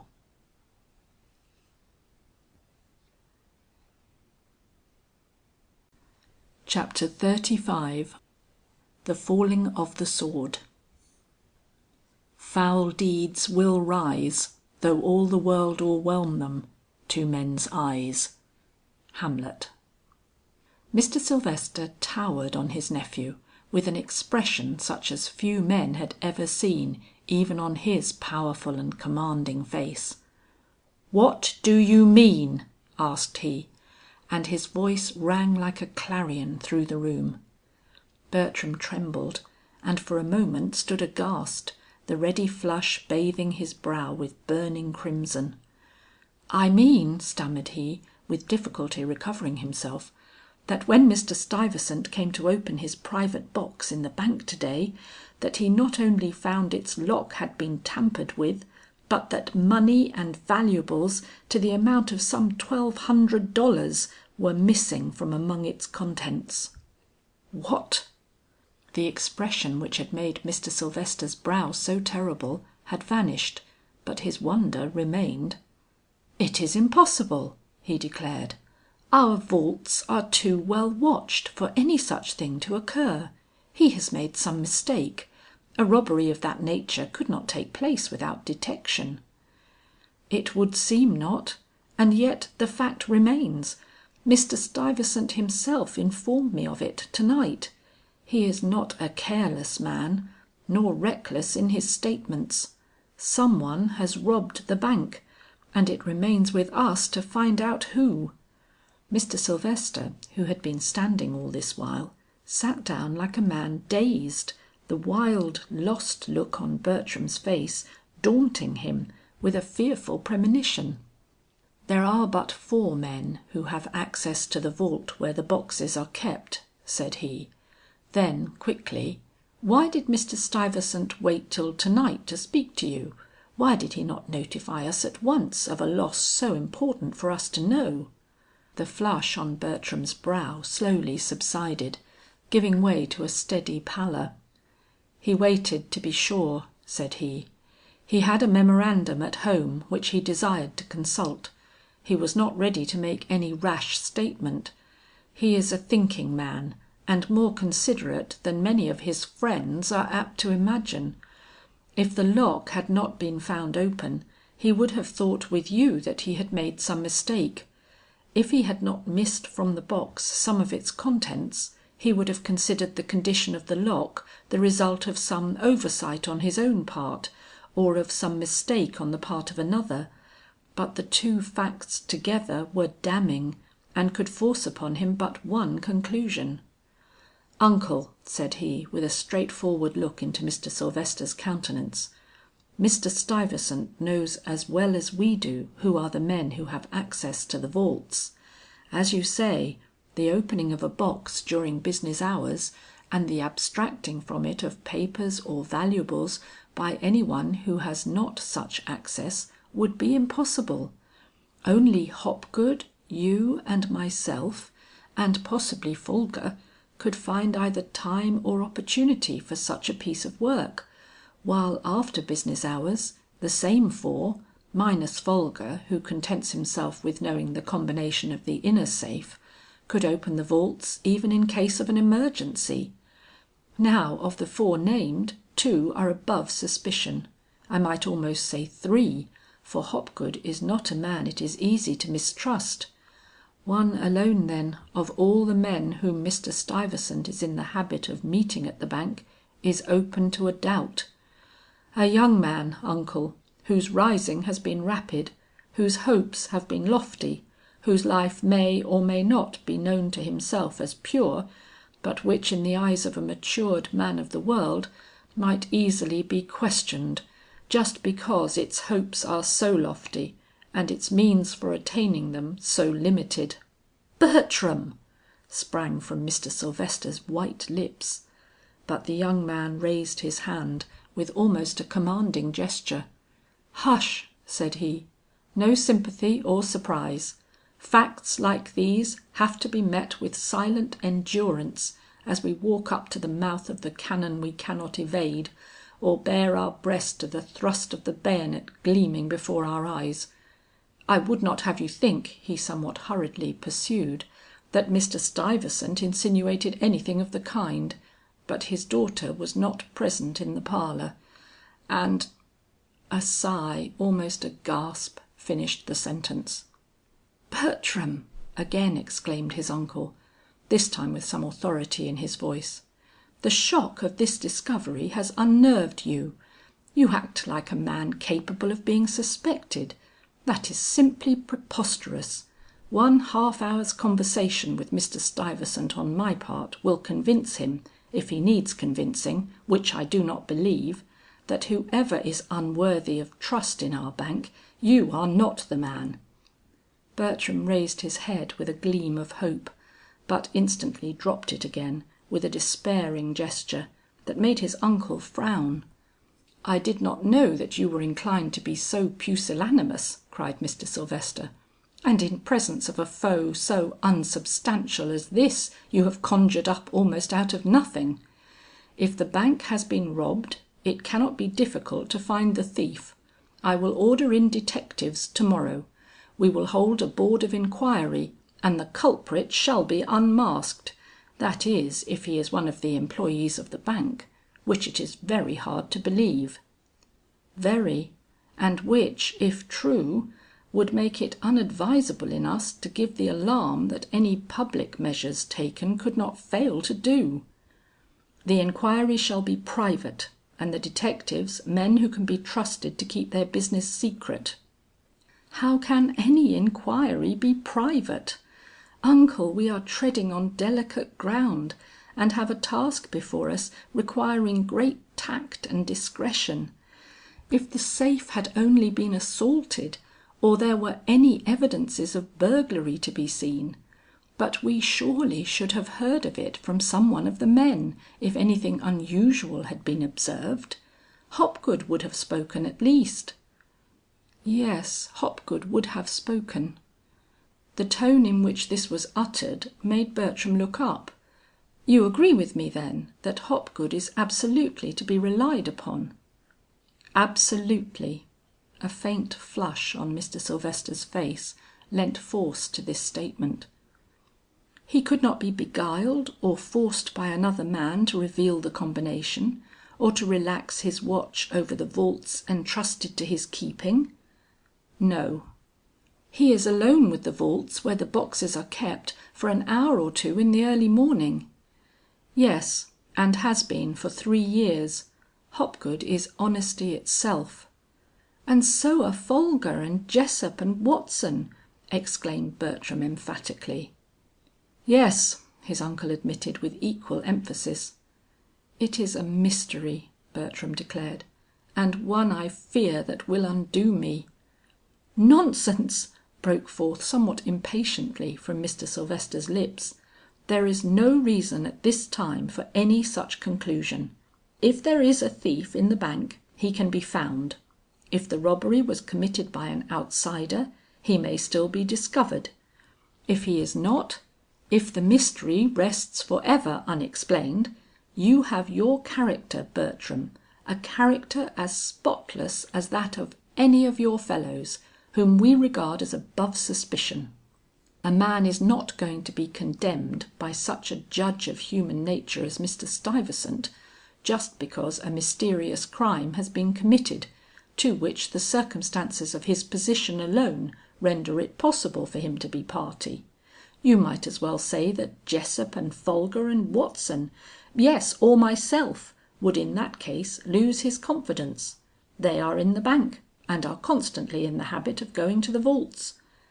"None of those gentlemen want to marry his daughter," murmured Bertram.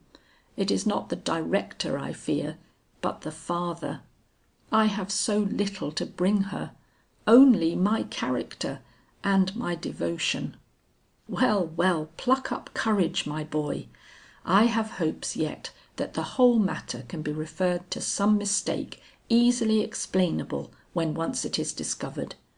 Mistakes, even amongst the honest and the judicious, are not so uncommon as one is apt to imagine. I myself have known of one, which if Providence had not interfered, might have led to doubts seemingly as inconsistent as yours. To morrow we will consider the question at length. To night well, Bertram, what is it?" The young man started and dropped his eyes, which during the last words of his uncle had been fixed upon his face with strange and penetrating inquiry. "Nothing," said he, "that is, nothing more," and rose as if to leave.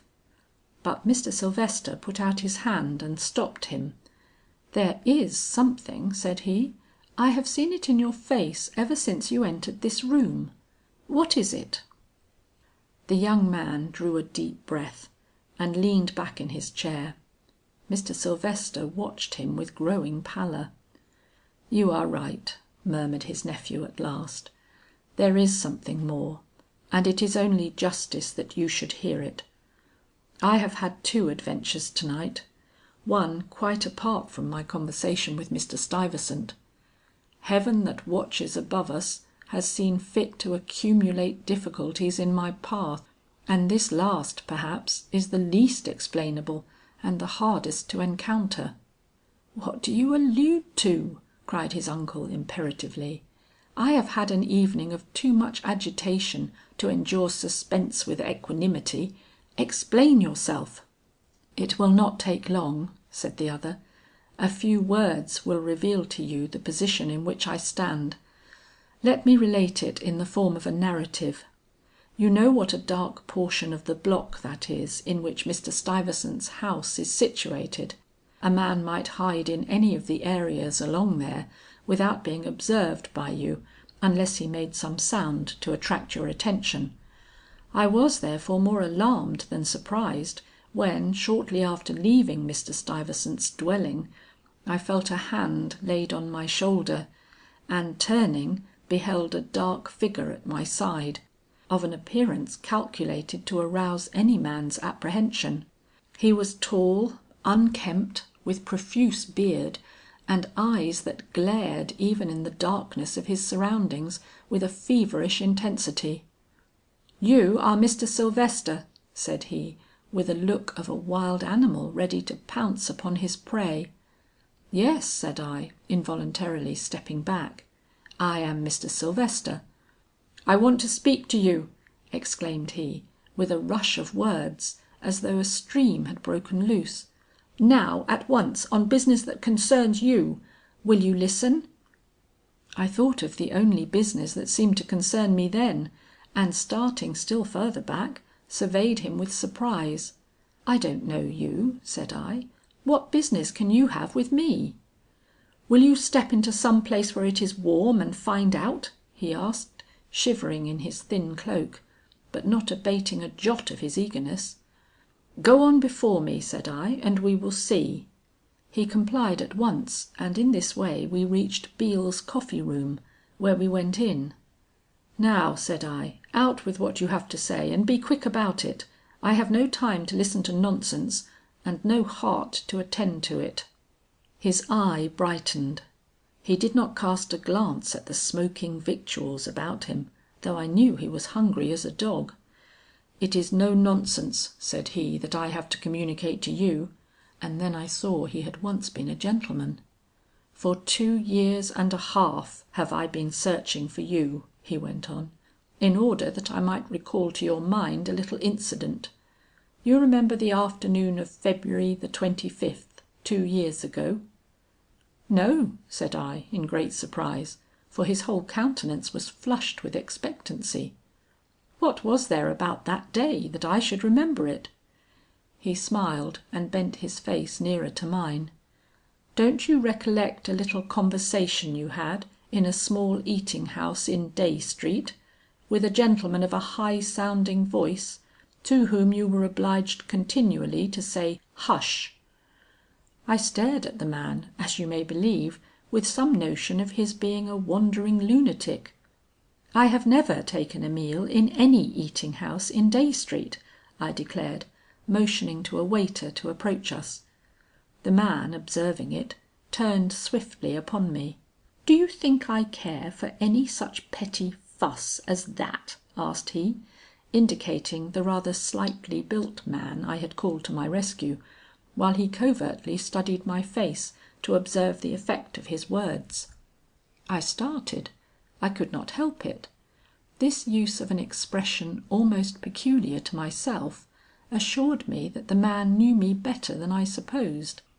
Involuntarily I waved the waiter back, and turned upon the man with an inquiring look. "I thought you might consider it worth your while to listen," said he, smiling with the air of one who has, or thinks he has, a grip upon you. Then suddenly, "You are a rich man, are you not? A proud man, and an honored one. You hold a position of trust and are considered worthy of it. How would you like men to know that you once committed a mean and dirty trick, that those white hands that have the handling of such large funds at present, have in days gone by been known to dip into such funds a little too deeply? That, in short, you, Bertram Sylvester, cashier of the Madison Bank, and looking forward to no one knows what future honors and emoluments, have been in a position better suited to a felon's cell than the trusted agent of a great and wealthy corporation." I did not collar him. I was too dumb-stricken for any such display of indignation. I simply stared, feeling somewhat alarmed as I remembered my late interview with Mr. Stuyvesant, and considered the possibility of a plot being formed against me. He smiled again at the effect he had produced, and drew me into a corner of the room where we sat down. "I am going to tell you a story," said he, "just to show you what a good memory I have. One day, a year and more ago, I sauntered into an eating house on Day Street. I have not always been what you see me now, though, to tell you the truth, I was but little better off at the time of which I speak, except that I did have a dime or so in my pocket, and could buy a meal of victuals if I wished." And his eyes roamed for the first time to the tables stretching out before him down the room. The proprietor was an acquaintance of mine, and finding I was sleepy as well as hungry, let me go into a certain dark pantry, where I curled up amid all sorts of old rubbish, and went to sleep. I was awakened by the sound of voices talking very earnestly. The closet in which I was hidden was a temporary affair, built up of loose boards, and the talk of a couple of men seated against it was easy enough to be heard. Do you want to know what that conversation was?" My curiosity was roused by this time, and I said yes. If this was a plot to extort money from me, it was undeniably better for me to know upon just what foundations it rested. I thought the man looked surprised, but with an aplomb difficult to believe assumed, he went on to say: "The voices gave me my only means of judging of the age, character, or position of the men conversing, but I have a quick ear, and my memory is never at fault. From the slow, broken, nervously anxious tone of one of the men, I made up my mind that he was elderly, hard up, and not over scrupulous. The other voice was that of a gentleman, musical and yet pronounced, and not easily forgotten, as you see, sir. The first words I heard aroused me, and convinced me it was worth while to listen. They were uttered by the gentleman. 'You come to me with such a dirty piece of business, what right have you to suppose I would hearken to you for an instant?' 'The right,' returned the other, 'of knowing you have not been above doing dirty work in your lifetime.' The partition creaked at that, as though one of the two had started forward, but I didn't hear any reply made to this strange accusation. 'Do you think,' the same voice went on, 'that I do not know where the $5,000 came from which you gave me for that first speculation? I knew it when I took it, and if I hadn't been sure the operation would turn out fortunately, you would never have been the man you are to day. It came out of funds entrusted to you, and was not the gift of a relative, as you would have made me believe.' 'Good heaven!' exclaimed the other, after a silence that was very expressive just then and there. 'And you let me—' 'Oh, we won't go into that,' interrupted the less cultivated voice. 'All you wanted was a start, to make you the successful man you have since become. I never worried much about morals, and I don't worry about them now. Only when you say you won't do a thing likely to make my fortune, just because it is not entirely free from reproach, I say remember what I know about you, and don't talk virtue to me." "I am rightly punished," came from the other, in a tone that proved him to be a man more ready to do a wrong thing than to face the accusation of it. "If I ever did what you suppose, the repentance that has embittered all my success, and the position in which you have this day placed me, is surely an ample atonement." "Will you do what I request?" inquired the other, giving little heed to this expression of misery, of which I on the contrary took special heed. "No," was the energetic reply. "Because I am not spotless, it is no sign that I will wade into filth. I will give you money, as I have done scores of times before, but I will lend my hand to no scheme which is likely to throw discredit on me or mine. Were you not connected to me in the way in which you are—" "You would pursue the scheme," interrupted the other. "It is because you know that I cannot talk that you dare repudiate it." "Well, I will go to one, you shall not," came in short, quick tones, just such tones as you used to me, sir, when we first entered this room. "You shall leave the country before you do anything more, or say anything more to compromise me or yourself. I may have done wrong in my day, but that is no reason why I should suffer for it at your hands, tempter of youth and deceiver of your own flesh and blood. You shall never bring back those days to me again. They are buried, and have been stamped out of sight by many an honest dealing since, and many, as I trust before God, good and sterling action. I have long since begun a new life, a life of honour, and pure if successful dealing. Not only my own happiness, but that of one who should be considered by you, depends upon my maintaining that life to the end, unshadowed by unholy remembrances, and unharassed by any such proffers as you have presumed to make to me here to day. If you want a few $1,000 to leave the country, say so, but never again presume to offend my ears, or those of any one else we may know, with any such words as you have made use of to day." And the spiritless creature subsided, sir, and said no more to that rich, honoured, and successful man, who was so sensitive to even the imputation of guilt. But I am not spiritless, and just where he dropped the affair, I took it up. Here is a chance for me to turn an honest penny, thought I, and with a deliberation little to be expected of me, perhaps, set myself to spot that man and make the most out of the matter I could. Unfortunately, I lost the opportunity of seeing his face. I was too anxious to catch every word they uttered, to quit my place of concealment till their conversation was concluded, and then I was too late to be sure which of the many men leaving the building before me was the one I was after. The waiters were too busy to talk, and the proprietor himself had taken no notice. Happily, as I have before said, I never forget voices. Moreover, one of the two speakers had made use of a phrase peculiar enough to serve as a clue to his identity. It was in answer to some parting threat of the older man, and will remind you of an expression uttered by yourself an hour or so ago. "Do you suppose I will let such a little fuss as that deter me?" It was the cue to his speech, by which I intended to hunt out my man from amongst the rich, the trusted, and the influential persons of this city, and when found, to hold him. "And you think you have done this?" said I, too conscious of the possible net about my feet to be simply angry. "I know it," said he. "Every word you have uttered since we have been here has made me more and more certain of the fact.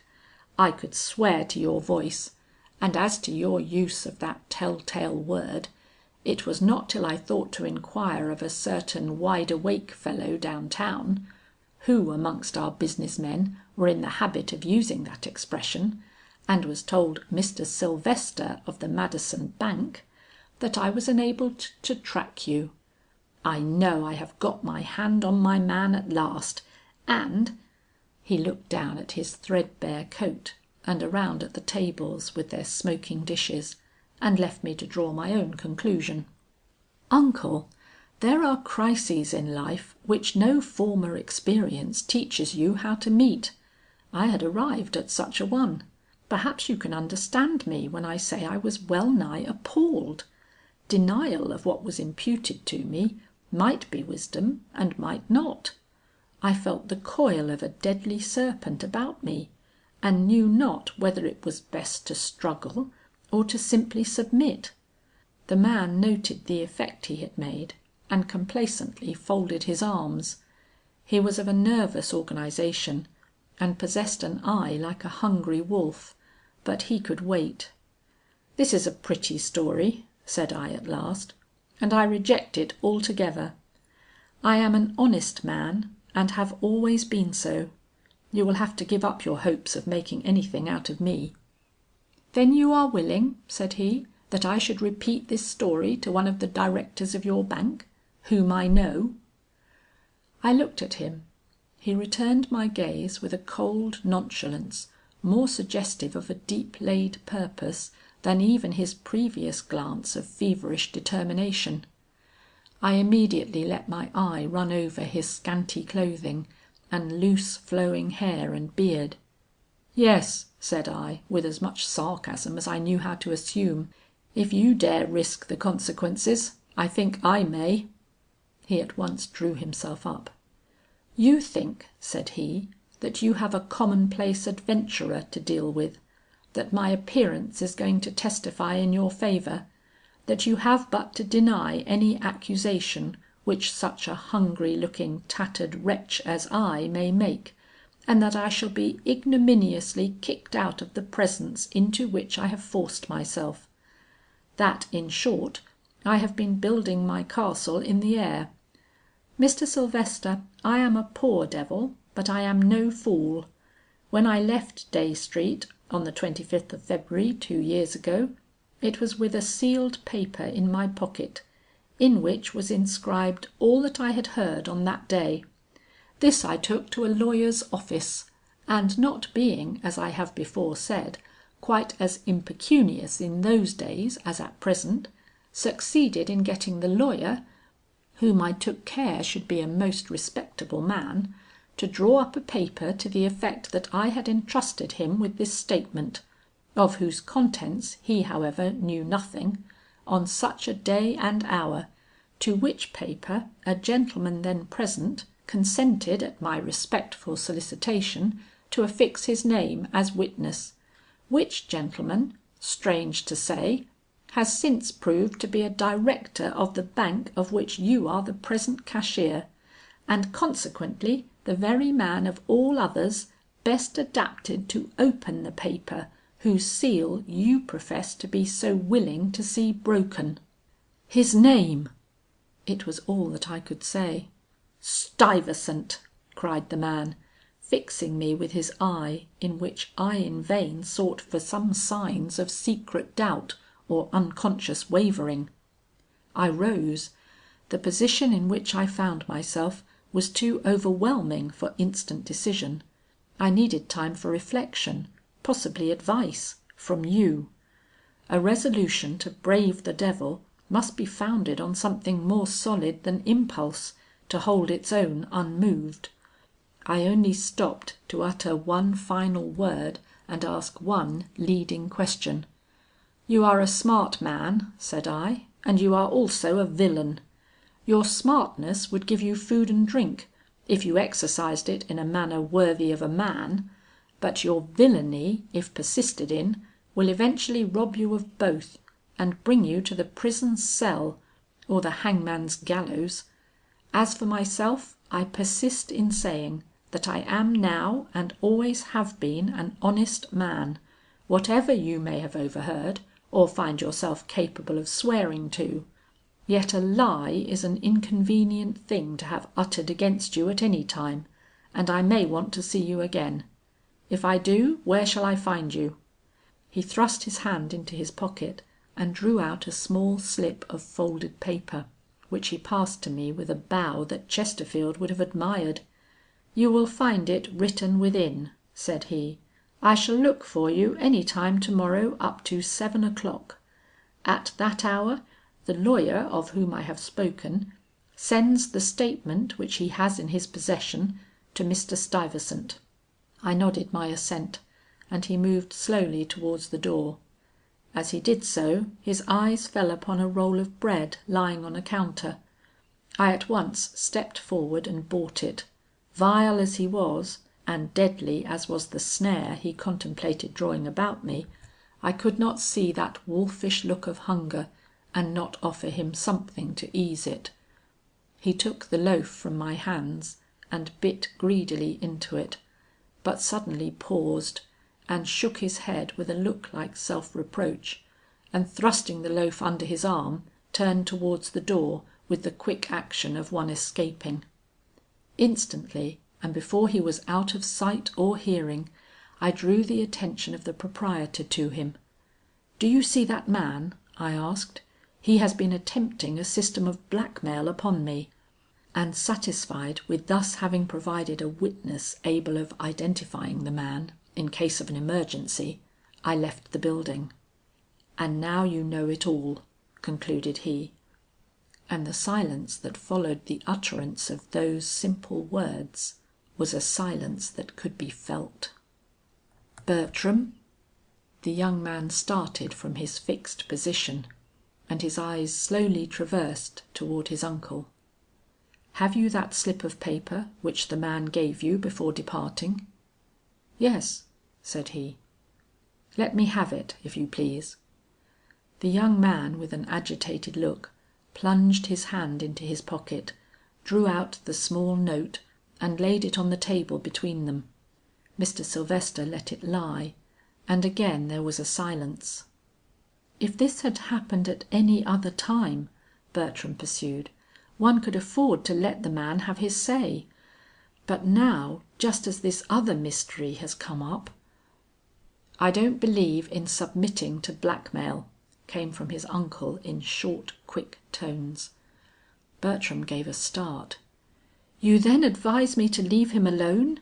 asked he, with unmistakable emotion. His uncle dropped the hand, which till now he had held before his face, and hastily confronted his nephew. "You will have enough to do to attend to the other matter, without bestowing any time or attention upon this. The man that robbed Mr. Stuyvesant's box can be found and must. It is the one indispensable business, to which I now delegate you. No amount of money and no amount of diligence is to be spared. I rely on you to carry the affair to a successful termination. Will you undertake the task?" "Can you ask?" murmured the young man, with a shocked look at his uncle's changed expression. "As to this other matter, we will let it rest for to night. To morrow's revelations may be more favorable than we expect. At all events, let us try and get a little rest now. I am sure we are both in a condition to need it." Bertram rose. "I am at your command," said he, and moved to go. Suddenly he turned, and the two men stood face to face. "I have no wish," pursued he, "to be relieved of my burden at the expense of any one else. If it is to be borne by any one, let it be carried by him who is young and stalwart enough to sustain it." And his hand went out involuntarily towards his uncle. Mr. Sylvester took that hand and eyed his nephew long and earnestly. Bertram thought he was going to speak, and nerved himself to meet with fortitude whatever might be said. But the lips which Mr. Sylvester had opened closed firmly, and contenting himself with a mere wring of his nephew's hand, he allowed him to go. The slip of paper remained upon the table unopened. That night as Paula lay slumbering on her pillow, a sound passed through the house. It was like a quick irrepressible cry of desolation, and the poor child hearing it started, thinking her name had been called. But when she listened, all was still, and believing she had dreamed, she turned her face upon her pillow, and softly murmuring the name that was dearest to her in all the world, fell again into a peaceful sleep. But he whose voice had uttered that cry in the dreary emptiness of the great parlours below, slept not. End of chapter 35.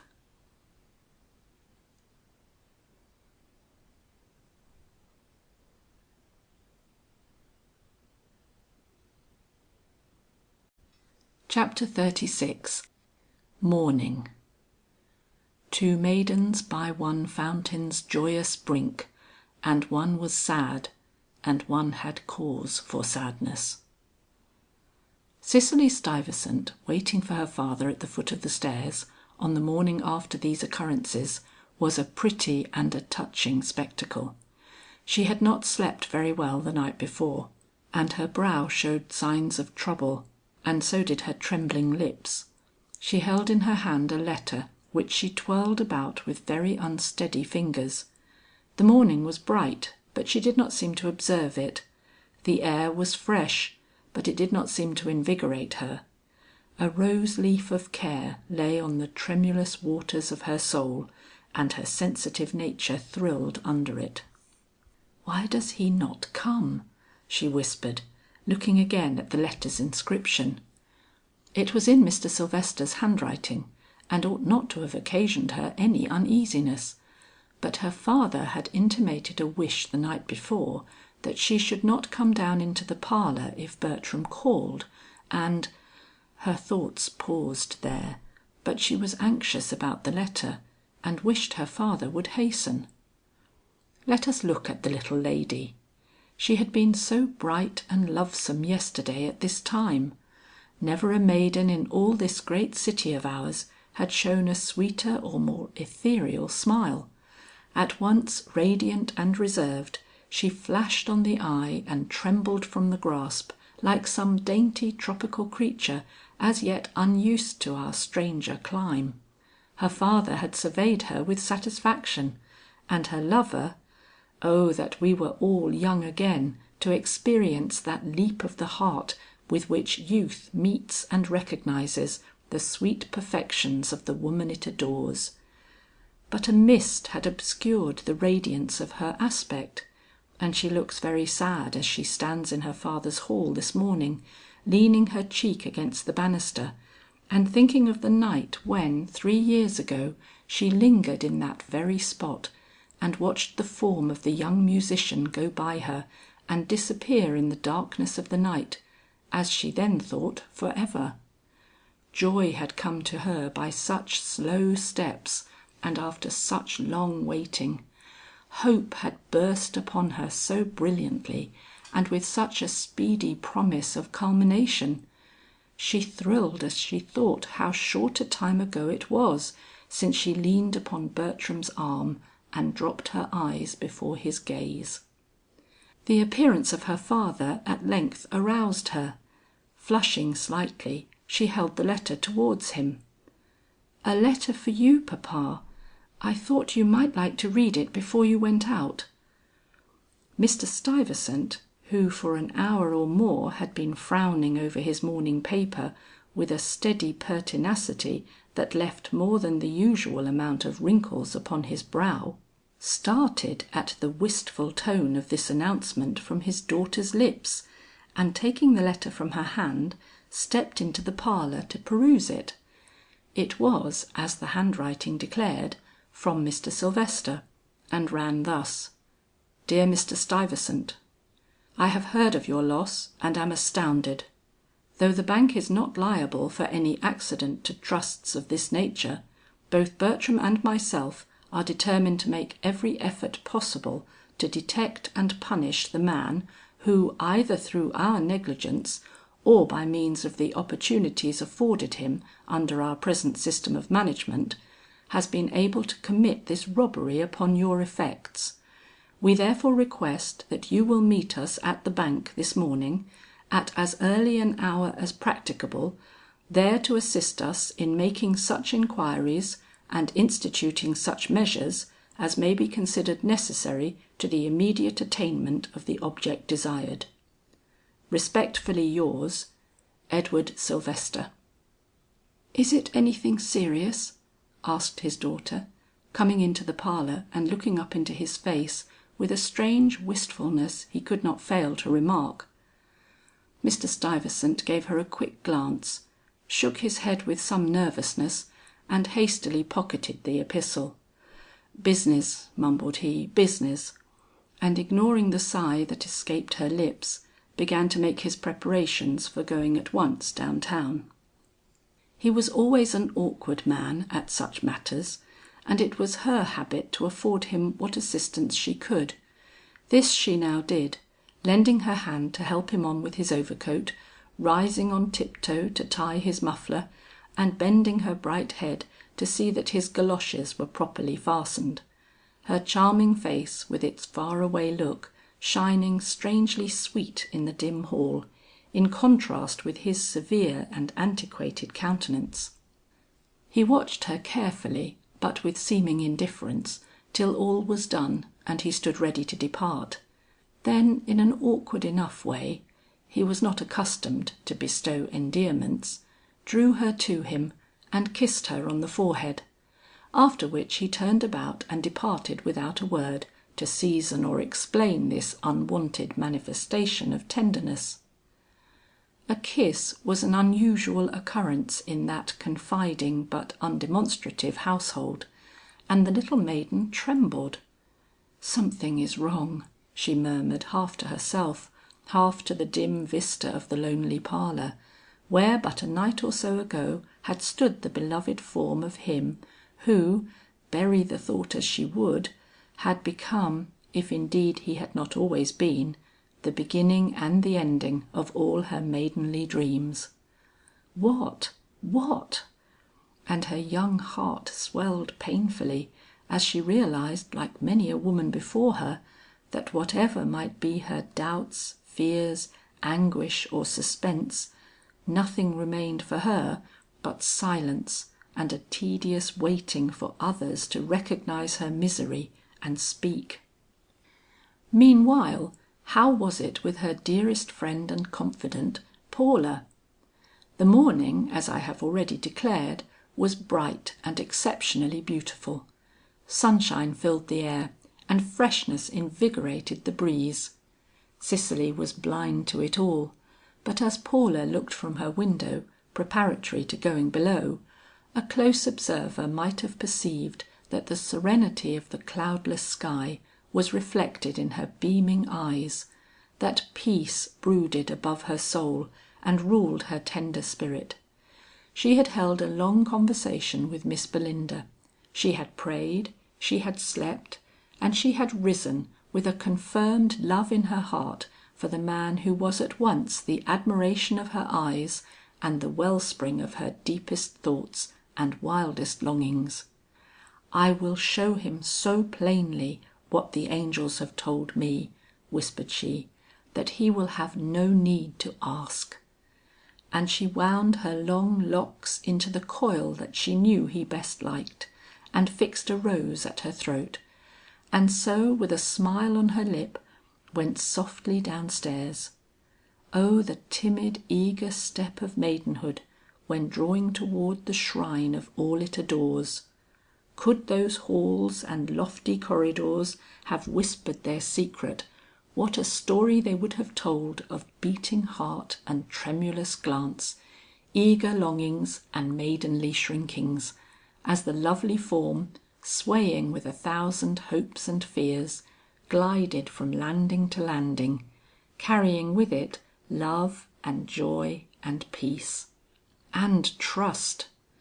As she neared the bronze image that had always awakened such vague feelings of repugnance on her part, and found its terrors gone and its smile assuring, she realized that her breast held nothing but faith in him, who may have sinned in his youth, but who had repented in his manhood, and now stood clear and noble in her eyes.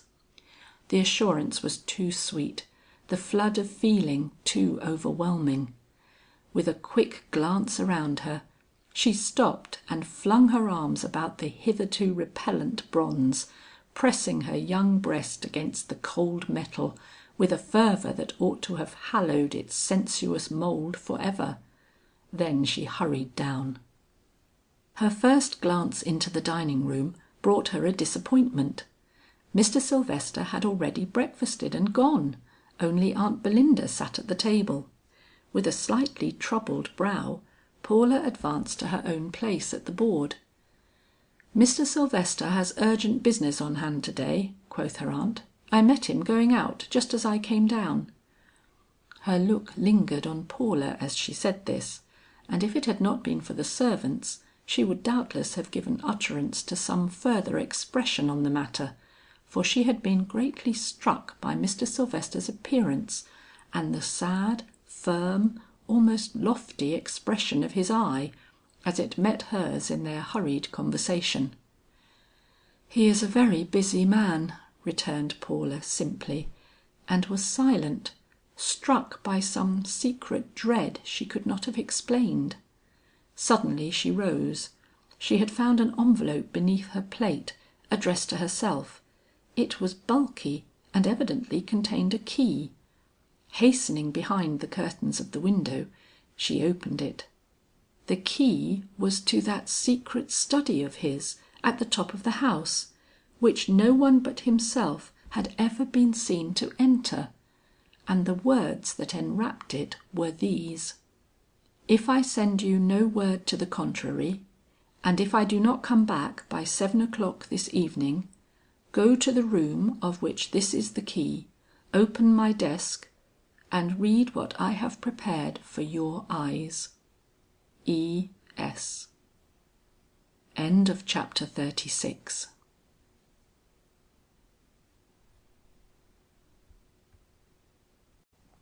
Chapter 37. The opinion of a certain noted detective. But still there clung one hope, like a keen sword on starting threads uphung. Revolt of Islam. Facts are stubborn things. Eliot. Meanwhile Mr. Stuyvesant hasted on his way downtown, and ere long made his appearance at the bank.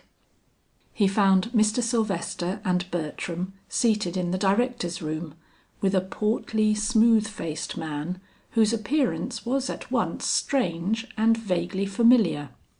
"A detective, sir," explained Mr. Sylvester, rising with forced composure. "A man upon whose judgment I have been told we may rely. Mr. Gryce, Mr. Stuyvesant." The latter gentleman nodded, cast a glance around the room, during which his eye rested for a moment on Bertram's somewhat pale countenance, and nervously took a seat. "A mysterious piece of business this," came from the detective's lips in an easy tone, calculated to relieve the tension of embarrassment into which the entrance of Mr. Stuyvesant seemed to have thrown all parties. "What were the numbers of the bonds found missing, if you please?" Mr. Stuyvesant told him. "You are positively assured these bonds were all in the box when you last locked it?" "I am." "When was that, sir? On what day and at what hour of the day, if you please?" "Tuesday at about 3 o'clock, I should say." "The box was locked by you? There is no doubt about that fact?" "None in the least." "Where were you standing at the time?" "In front of the vault door. I had taken out the box myself, as I am in the habit of doing, and had stepped there to put it back." "Was any one near you then?" "Yes. The cashier was at his desk, and the teller had occasion to go to the safe while I stood there. I do not remember seeing any one else in my immediate vicinity." "Do you remember ever going to the vaults and not finding some one near you at the time, or at least in full view of your movements?" "No." "I have informed Mr. Gryce," interposed Mr. Sylvester, with a ring in his deep voice that made Mr. Stuyvesant start, that our chief desire at present is to have his judgment upon the all important question as to whether this theft was committed by a stranger or one in the employ and consequently in the confidence of the bank." Mr. Stuyvesant bowed, every wrinkle in his face manifesting itself with startling distinctness, as he slowly moved his eyes and fixed them on the inscrutable countenance of the detective. "You agree with these gentlemen," continued the latter, who had a way of seeming more interested in everything and everybody present than the person he was addressing, "that it would be difficult if not impossible for any one unconnected with the bank to approach the vaults during business hours and abstract anything from them without detection?" "And do these gentlemen both assert that?" queried Mr. Stuyvesant, with a sharp look from uncle to nephew. "I believe they do," replied the detective, as both the gentlemen bowed, Bertram with an uncontrollable quiver of his lip, and Mr. Sylvester with a deepening of the lines about his mouth, which may or may not have been noticed by this man who appeared to observe nothing. "I should be loath to conclude that the robbery was committed by any one but a stranger," remarked Mr. Stuyvesant. "But if these gentlemen concur in the statement you have just made, I am bound to acknowledge that I do not myself see how the theft could have been perpetrated by an outsider. Had the box itself been missing, it would be different. I remember my old friend Mr. A., the president of the police department, telling me of a case where a box containing securities to the amount of $200,000 was abstracted in full daylight from the vaults of one of our largest banks, an act requiring such daring, the directors for a long time refused to believe it possible, until a detective one day showed them another box of theirs which he had succeeded in abstracting in the same way." Footnote: A fact. But the vaults in that instance were in a less conspicuous portion of the bank than ours. Besides, to approach an open vault, snatch a box from it, and escape, is a much simpler matter than to remain long enough to open a box and choose from its contents such papers as appeared most marketable. If a regular thief could do such a thing, it does not seem probable that he would. Nevertheless, the most acute judgment is often at fault in these matters, and I do not pretend to have formed an opinion." The detective, who had listened to these words with marked attention, bowed his concurrence, and asked if the bonds mentioned by Mr. Stuyvesant were all that had been found missing from the bank, if any of the other boxes had been opened, or if the contents of the safe itself had ever been tampered with. "The contents of the safe are all correct," came in deep tones from Mr. Sylvester. "Mr. Folger, my nephew and myself went through them this morning. As for the boxes I cannot say. Many of them belong to persons travelling. Some of them have been left here by trustees of estates, consequently often lie for weeks in the vaults untouched. If, however, any of them have been opened, we ought to be able to see it. Would you like an examination made of their condition?" The detective nodded.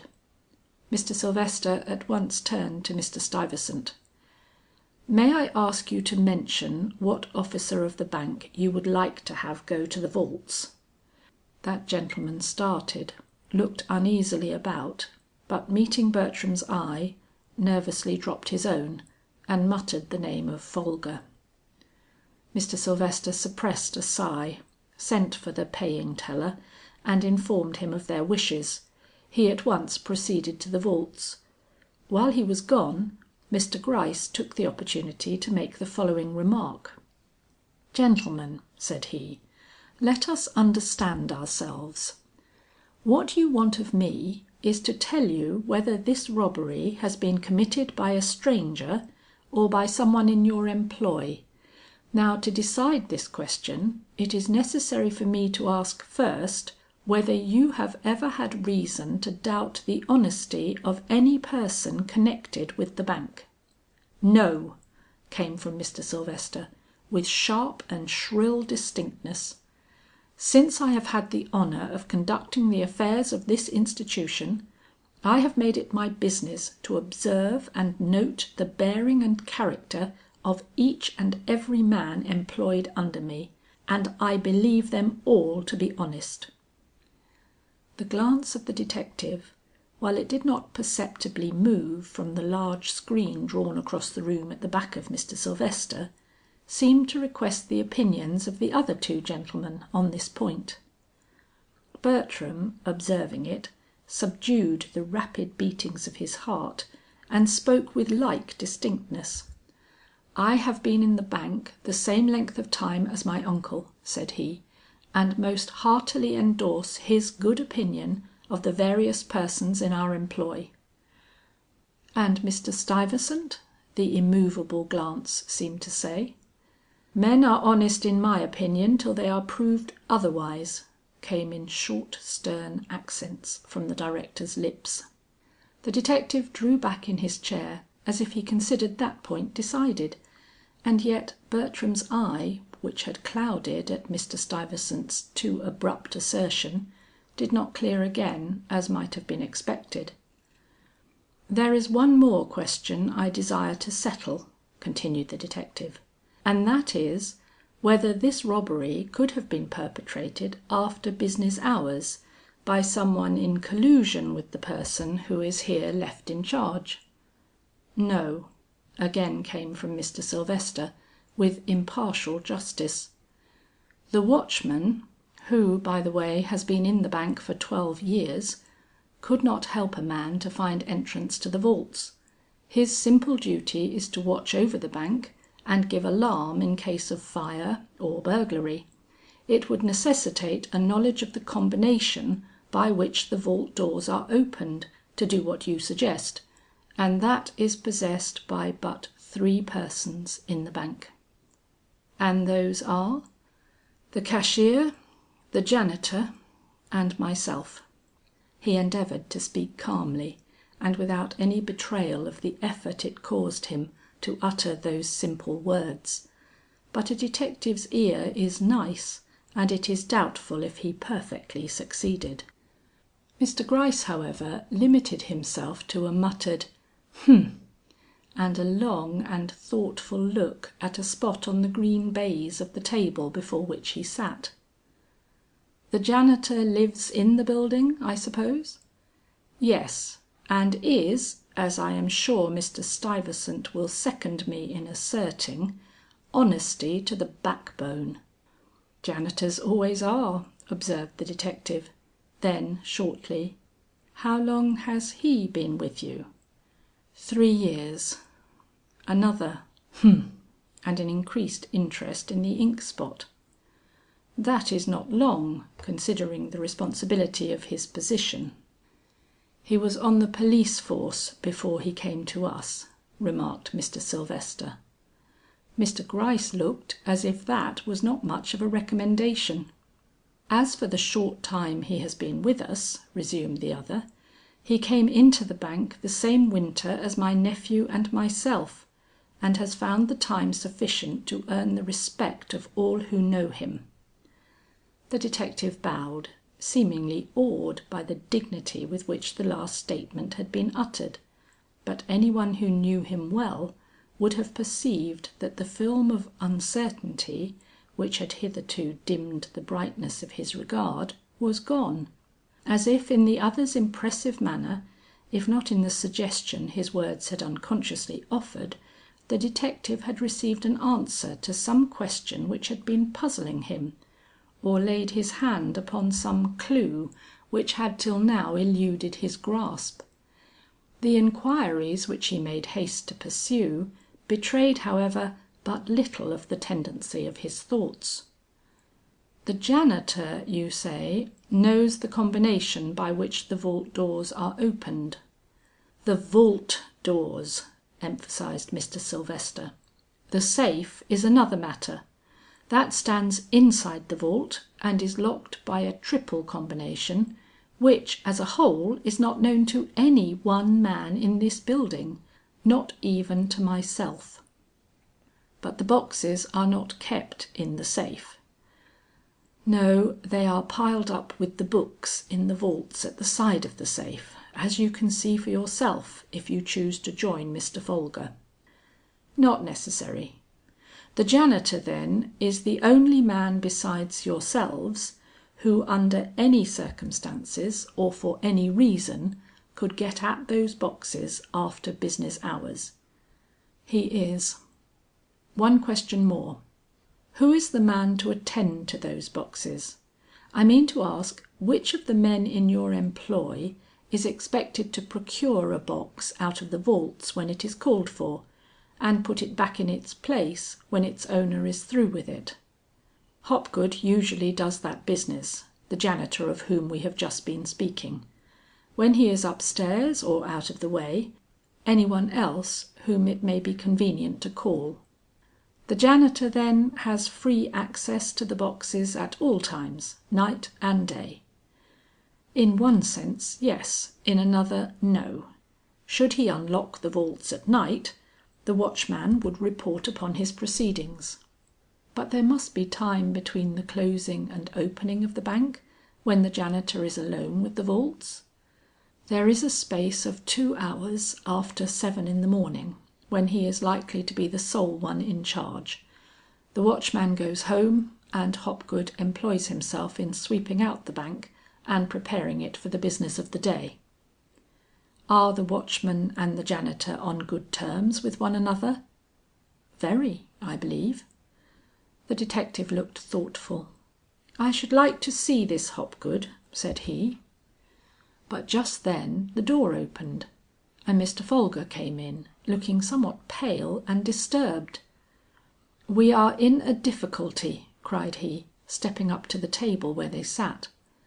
"I have found 2 of the boxes unlocked, that belonging to Hicks, Saltzer and Co., and another with the name of Harrington upon it.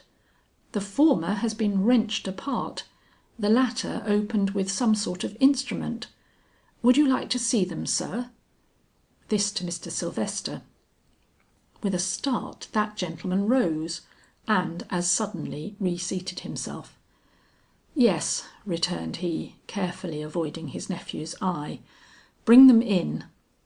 "Hicks, Saltzer and Co. is a foreign house," remarked Mr. Stuyvesant to the detective, "and do not send for their box once a fortnight, as I have heard Mr. Sylvester declare.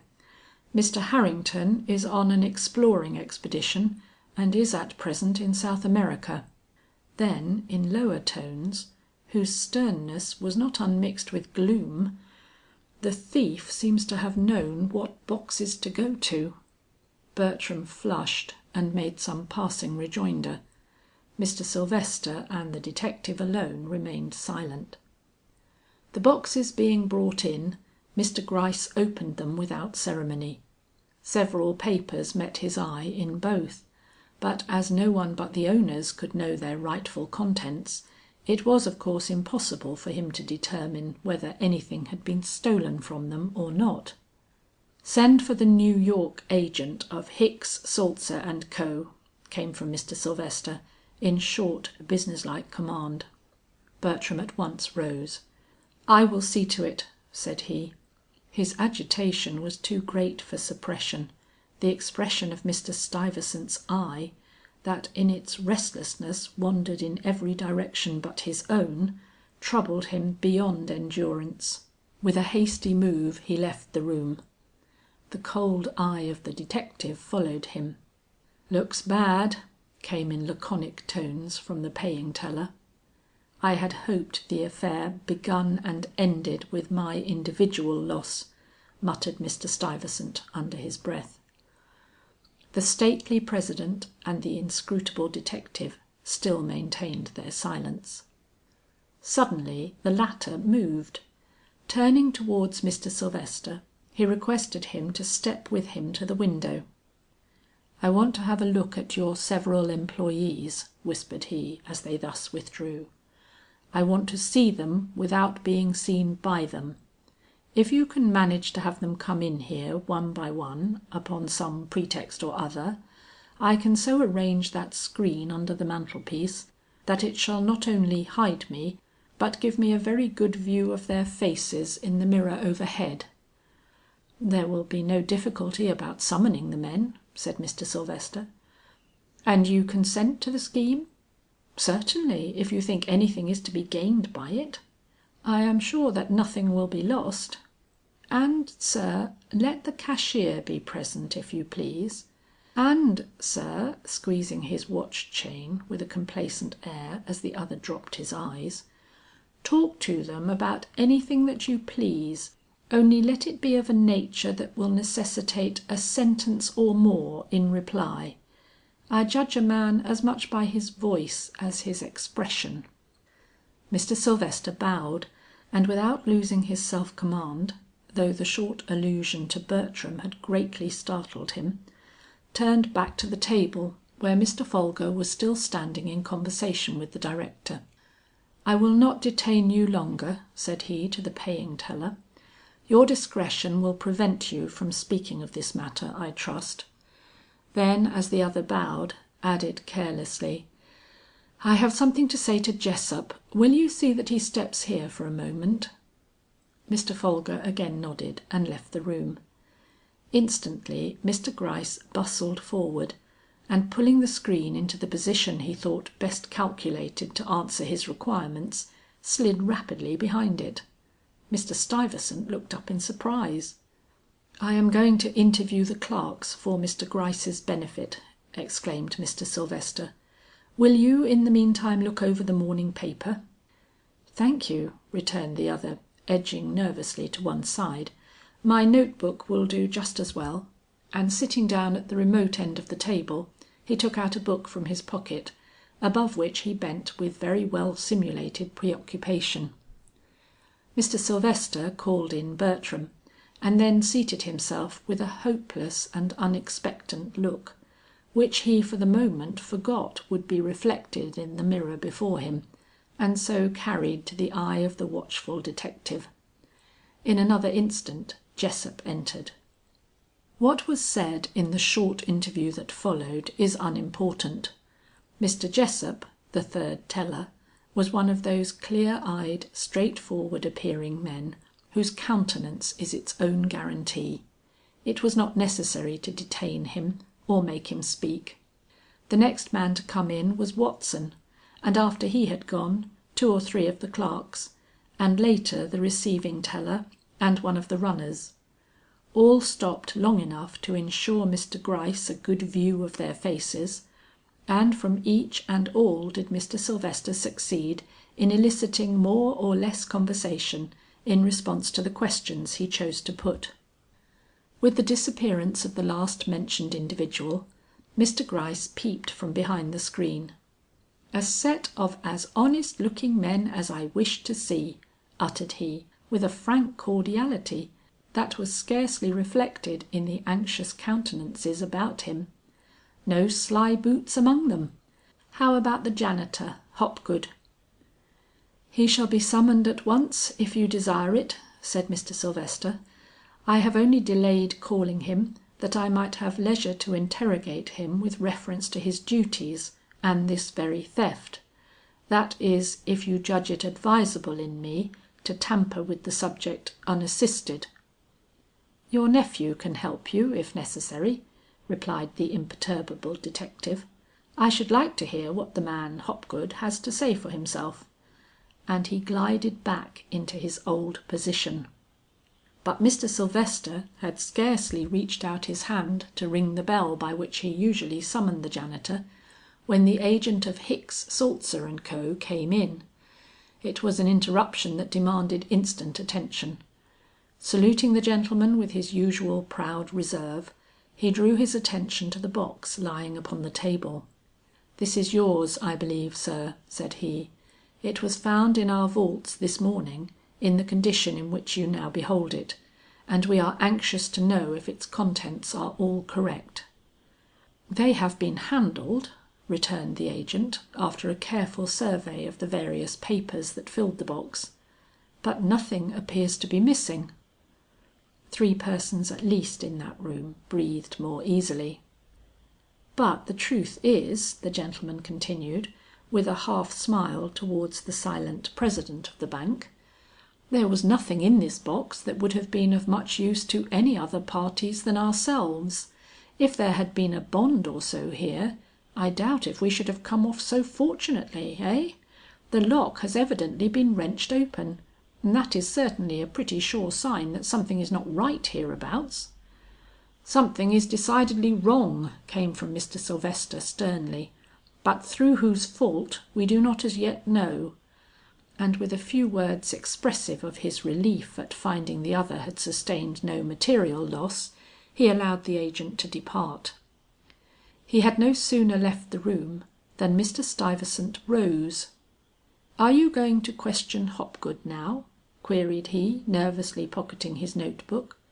"Yes, sir, if you have no objections." The director fidgeted with his chair and finally moved towards the door. "I think you will get along better with him alone," said he. "He is a man who very easily gets embarrassed, and has a way of acting as if he were afraid of me. I will just step outside while you talk to him." But Mr. Sylvester, with a sudden dark flush on his brow, hastily stopped him. "I beg you will not," said he, with a quick realization of what Hopgood might be led to say in the forthcoming interview, if he were not restrained by the presence of the director. "Hopgood is not so afraid of you that he will not answer every question that is put to him with straightforward frankness." And he pushed up a chair, with a smile that Mr. Stuyvesant evidently found himself unable to resist. The screen trembled slightly, but none of them noticed it. Mr. Sylvester at once rang for Hopgood. He came in panting with his hurried descent from the 5th story, his face flushed and his eyes rolling, but without any of the secret perturbation Bertram had observed in them on a former occasion. "He cannot help us," was the thought that darkened the young man's brow, as his eyes left the janitor and faltering towards his uncle, fell upon the table before him. Everything was reflected in the mirror. "Well, Hopgood, I have a few questions to put to you this morning," said Mr. Sylvester in a restrained but not unkindly tone. The worthy man bowed, bestowed a salutary roll of his eyes on Mr. Stuyvesant, and stood deferentially waiting. "No, he cannot help us," was again Bertram's thought, and again his eyes faltered to his uncle's face, and again fell anxiously before him. "It has not been my habit to trouble you with enquiries about your management of matters under your charge," continued Mr. Sylvester, stopping till the janitor's wandering eyes settled upon his own. "Your conduct has always been exemplary, and your attention to duty satisfactory. But I would like to ask you to day if you have observed anything amiss with the vaults of late, anything wrong about the boxes kept there, anything in short that excited your suspicion or caused you to ask yourself if everything was as it should be." The janitor's ruddy face grew pale, and his eye fell with startled inquiry on Mr. Harrington's box that still occupied the centre of the table. "No, sir," he emphatically replied. "Has anything—" But Mr. Sylvester did not wait to be questioned. "You have attended to your duties as promptly and conscientiously as usual. You have allowed no one to go to the vaults day or night who had no business there? You have not relaxed your accustomed vigilance or left the bank alone at any time during the hours it is under your charge?" "No, sir, not for a minute, sir. That is—" He stopped, and his eye wandered towards Mr. Stuyvesant. "Never for a minute, sir," he went on, "without I knew some one was in the bank who was capable of looking after it." "The watchman has been at his post every night up to the usual hour?" "Yes, sir." "There has been no carelessness in closing the vault doors after the departure of the clerks?" "No, sir." "And no trouble," he continued with a shade more of dignity, possibly because Hopgood's tell tale face was beginning to show signs of anxious confusion, "And no trouble in opening them at the proper time each morning?" "No, sir." "One question more." But here Bertram was called out, and in the momentary stir occasioned by his departure, Hopgood allowed himself to glance at the box before him more intently than he had hitherto presumed to do. He saw it was unlocked, and his hands began to tremble. Mr. Sylvester's voice recalled him to himself. "You are a faithful man," said that gentleman, continuing his speech of a minute before, "and as such we are ready to acknowledge you. But the most conscientious amongst us are sometimes led into indiscretions. Now have you ever through carelessness, or by means of any inadvertence, revealed to any one in or out of the bank the particular combination by which the lock of the vault door is at present opened?" "No, sir, indeed no. I am much too anxious and feel my own responsibility entirely too much, not to preserve so important a secret with the utmost care and jealousy." Mr. Sylvester's voice, careful as he was to modulate it, showed a secret discouragement. "The vaults then, as far as you know, are safe when once they are closed for the night?" "Yes, sir." The janitor's face expressed a slight degree of wonder, but his voice was emphatic. Mr. Sylvester's eye travelled in the direction of the screen. "Very well," said he, and paused to reflect. In the interim the door opened for a second time. "A gentleman to see Mr. Stuyvesant," said a voice. With an air of relief the director hastily rose, and before Mr. Sylvester had realized his position, left the room and closed the door behind him. A knell seemed to ring its note in Mr. Sylvester's breast. The janitor, released as he supposed from all constraint, stepped hastily forward. "That box has been found unlocked," he cried with a wave of his hand towards the table. "Some one has been to the vaults, and oh, sir!" he hurriedly exclaimed, disregarding in his agitation the stern and forbidding look which Mr. Sylvester in his secret despair had made haste to assume. "You did not want me to say anything about the time you came down so early in the morning, and I went out and left you alone in the bank, and you went to the vaults and opened Mr. Stuyvesant's box by mistake, with a toothpick, as you remember."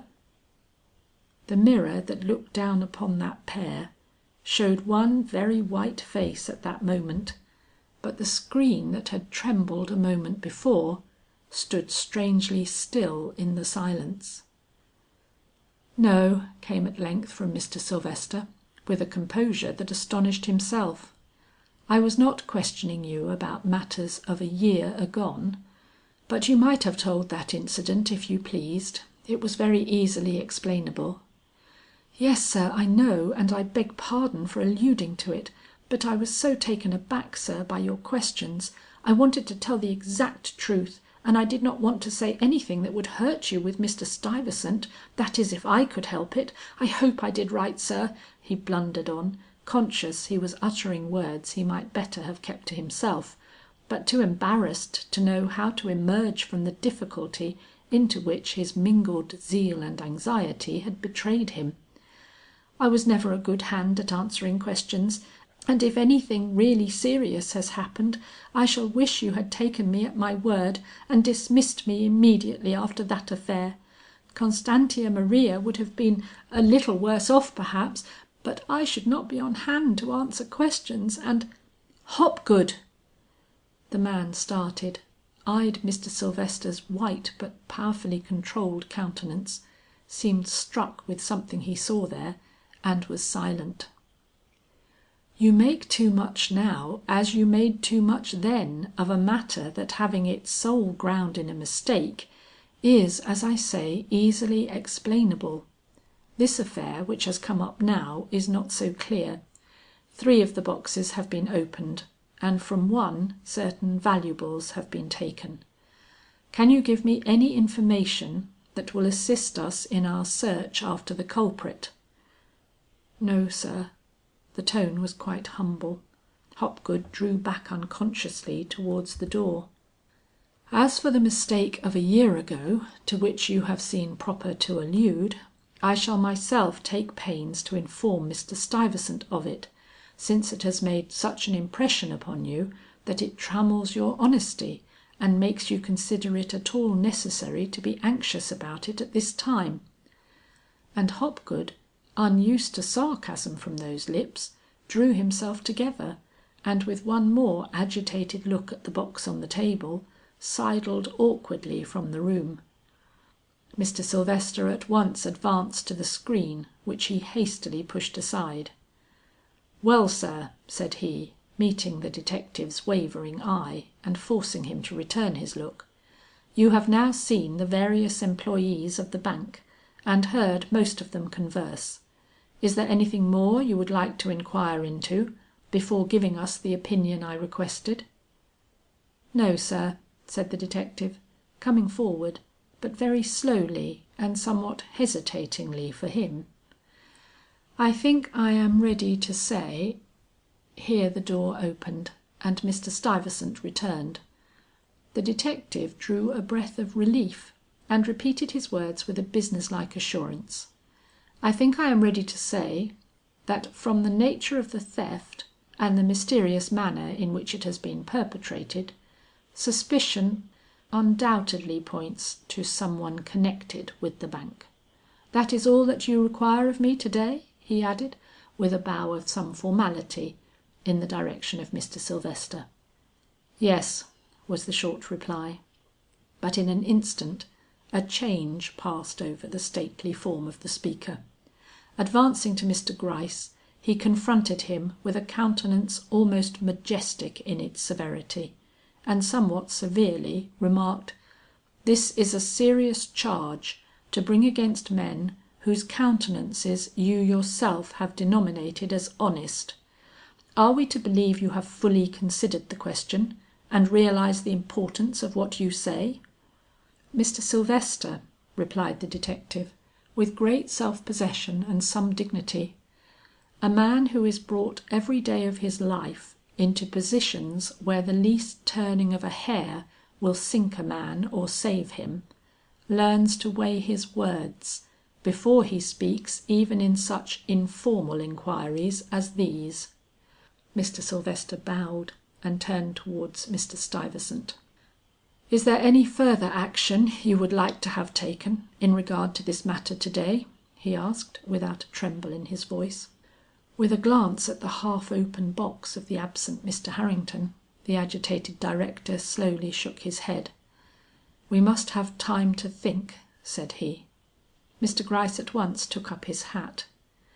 "If the charge implied in my opinion strikes you, gentlemen, as serious, you must at least acknowledge that your own judgment does not greatly differ from mine, or why such unnecessary agitation in regard to a loss so petty by a gentleman worth, as we are told, his millions." And with this passing shot, to which neither of his auditors responded, he made his final obeisance and calmly left the room.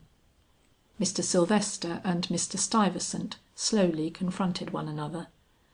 "The man speaks the truth," said the former. "You at least suspect some one in the bank, Mr. Stuyvesant." "I have no wish to," hastily returned the other. "But facts would facts of this nature have any weight with you against the unspotted character of a man never known by you to meditate, much less commit a dishonest action?" "No. Yet facts are facts, and if it is proved that some one in our employ has perpetrated a theft, the mind will unconsciously ask who, and remain uneasy till it is satisfied." "And if it never is?" "It will always ask who, I suppose." Mr. Sylvester drew back. "The matter shall be pushed," said he. "You shall be satisfied. Surveillance over each man employed in this institution ought sooner or later to elicit the truth. The police shall take it in charge." Mr. Stuyvesant looked uneasy. "I suppose it is only justice," murmured he, "but it is a scandal I would have been glad to avoid." "And I, but circumstances admit of no other course. The innocent must not suffer for the guilty, even so far as an unfounded suspicion would lead." "No, no, of course not." And the director bustled about after his overcoat and hat. Mr. Sylvester watched him with growing sadness. "Mr. Stuyvesant," said he, as the latter stood before him ready for the street, "we have always been on terms of friendship, and nothing but the most pleasant relations have ever existed between us. Will you pardon me if I ask you to give me your hand in good day?" The director paused, looked a trifle astonished, but held out his hand not only with cordiality but very evident affection. "Good day," cried he, "good day." Mr. Sylvester pressed that hand, and then with a dignified bow allowed the director to depart. It was his last effort at composure. When the door closed, his head sank on his hands, and life with all its hopes and honors, love and happiness, seemed to die within him. He was interrupted at length by Bertram. "Well, uncle?" asked the young man with unrestrained emotion. "The theft has been committed by some one in this bank. So the detective gives out, and so we are called upon to believe. Who the man is who has caused us all this misery, neither he, nor you, nor I, nor any one, is likely to very soon determine. Meantime—" "Well?" cried Bertram anxiously, after a moment of suspense. "Meantime, courage," his uncle resumed, with forced cheerfulness. But as he was leaving the bank, he came up to Bertram, and laying his hand on his shoulder, quietly said, "I want you to go immediately to my house upon leaving here. I may not be back till midnight, and Miss Fairchild may need the comfort of your presence. Will you do it, Bertram?" "Uncle, I—" "Hush! You will comfort me best by doing what I ask. May I rely upon you?" "Always." "That is enough." And with just a final look, the two gentlemen parted, and the shadow which had rested all day upon the bank, deepened over Bertram's head like a pall. It was not lifted by the sight of Hopgood stealing a few minutes later towards the door by which his uncle had departed, his face pale, and his eyes fixed in a stare that bespoke some deep and moving determination. Chapter XXXVIII.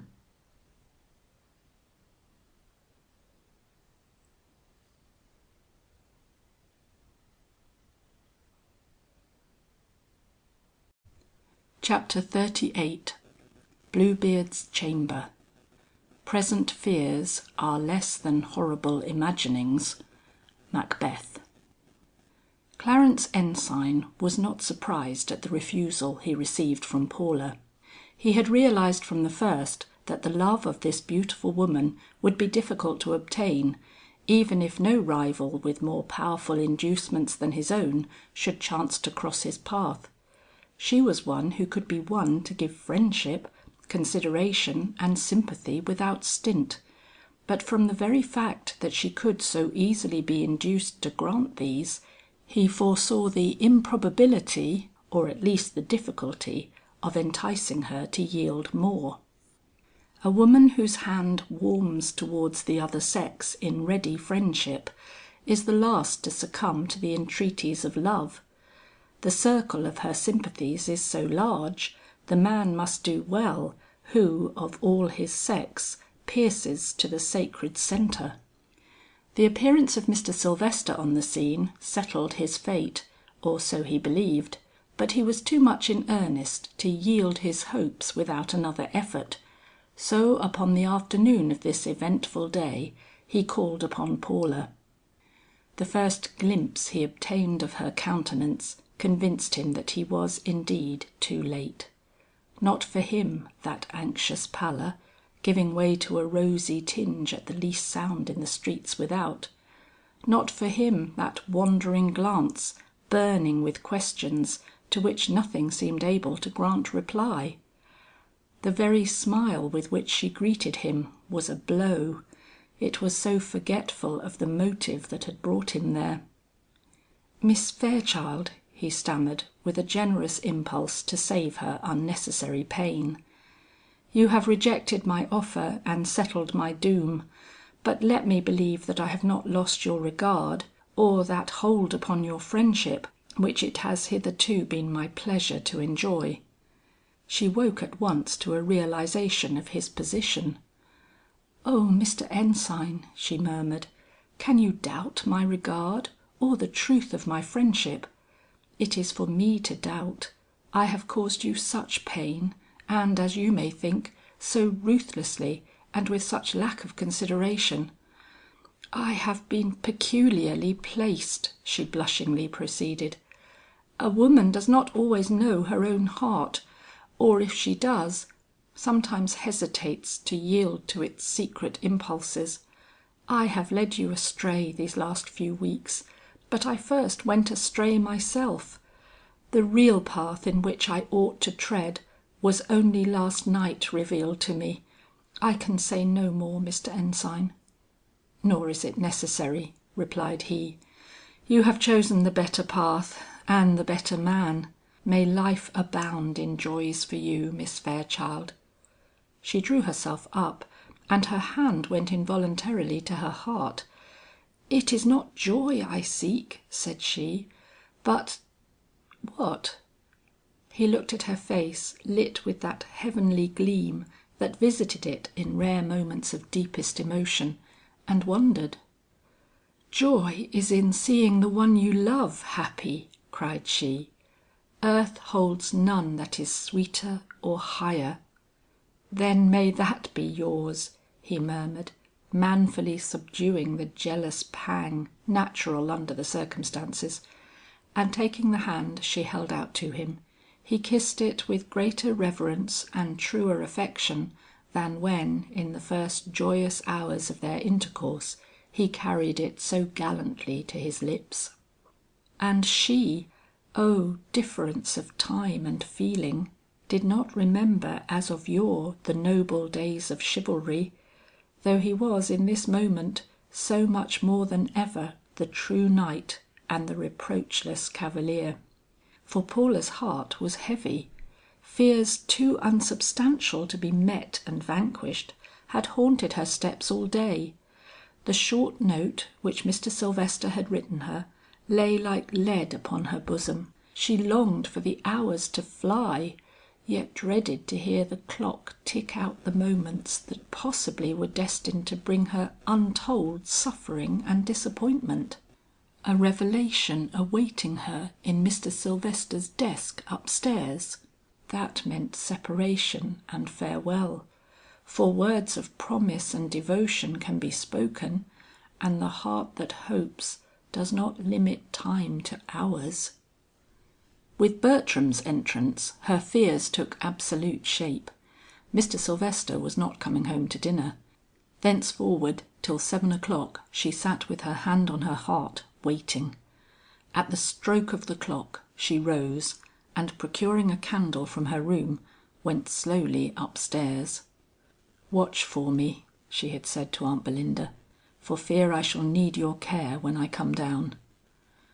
What is there about a mystery, however trivial, that thrills the heart with vague expectancy at the least lift of the concealing curtain? As Paula paused before the door, which never to her knowledge had opened to the passage of any other form than that of Mr. Sylvester, she was conscious of an agitation wholly distinct from that which had hitherto afflicted her. All the past curiosity of Ona concerning this room, together with her devices for satisfying that curiosity, recurred to Paula with startling distinctness. It was as if the white hand of that dead wife had thrust itself forth from the shadows to pull her back.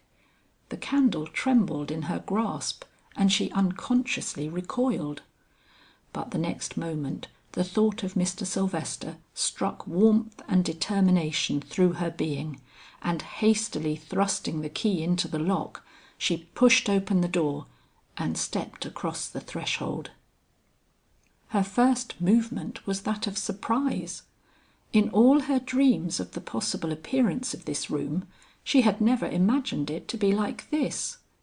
Plain, rude, and homely, its high walls unornamented, its floor uncovered, its furniture limited to a plain desk and 2 or 3 rather uncomfortable looking chairs, it struck upon her fancy with the same sense of incongruity as might the sight of a low-eaved cottage in the midst of stately palaces and lordly pleasure grounds.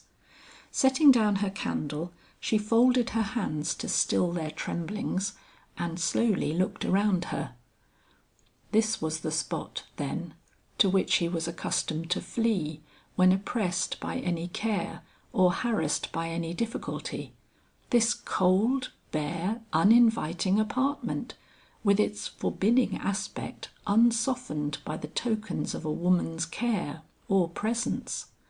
To this room, humbler than any in her aunt's home in Grotewell, he had brought all his griefs, from the day his baby lay dead in the rooms below, to that awful hour which saw the wife and mother brought into his doors and laid a cold and pulseless form in the midst of his gorgeous parlors. Here he had met his own higher impulses face to face, and wrestled with them through the watches of the night. In this wilderness of seeming poverty, he had dreamed perhaps his first fond dream of her as a woman, and signed perhaps his final renunciation of her as the future companion of his life. What did it mean? Why a spot of so much desolation in the midst of so much that was lordly and luxurious? Her fears might give her a possible interpretation, but she would not listen to fears, only his words should instruct her. Going to the desk, she opened it. A sealed envelope, addressed to herself, immediately met her eyes. Taking it out with a slow and reverent touch, she began to read the long and closely written letter which it contained. And the little candle burned on, shedding its rays over her bended head and upon the dismal walls about her, with a persistency that seemed to bring out, as in letters of fire, the hidden history of long ago, with its vanished days and its forgotten midnights. End of chapter 38.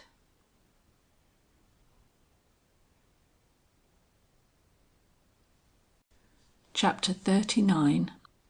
From A to Z. A naked human heart.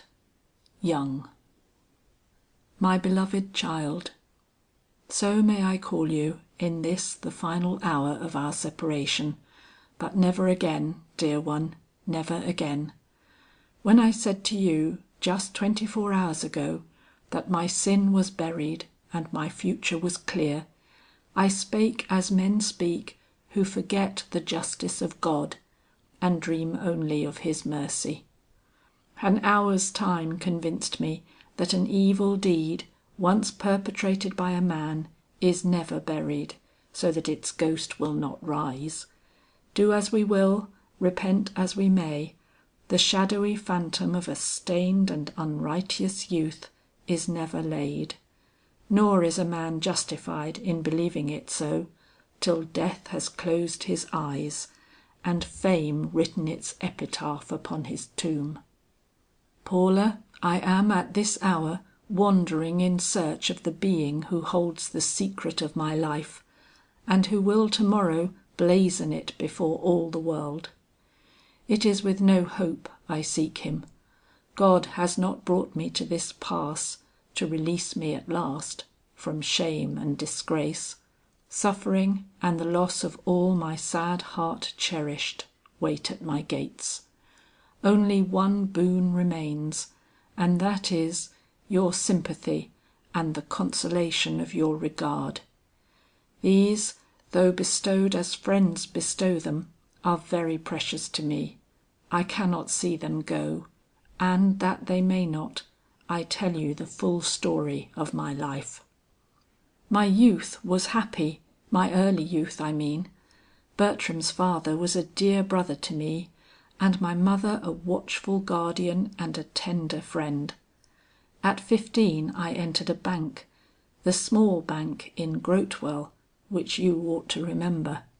From the lowest position in it, I gradually worked my way up till I occupied the cashier's place, and was just congratulating myself upon my prospects when Ona Delafield returned from boarding school, a young lady.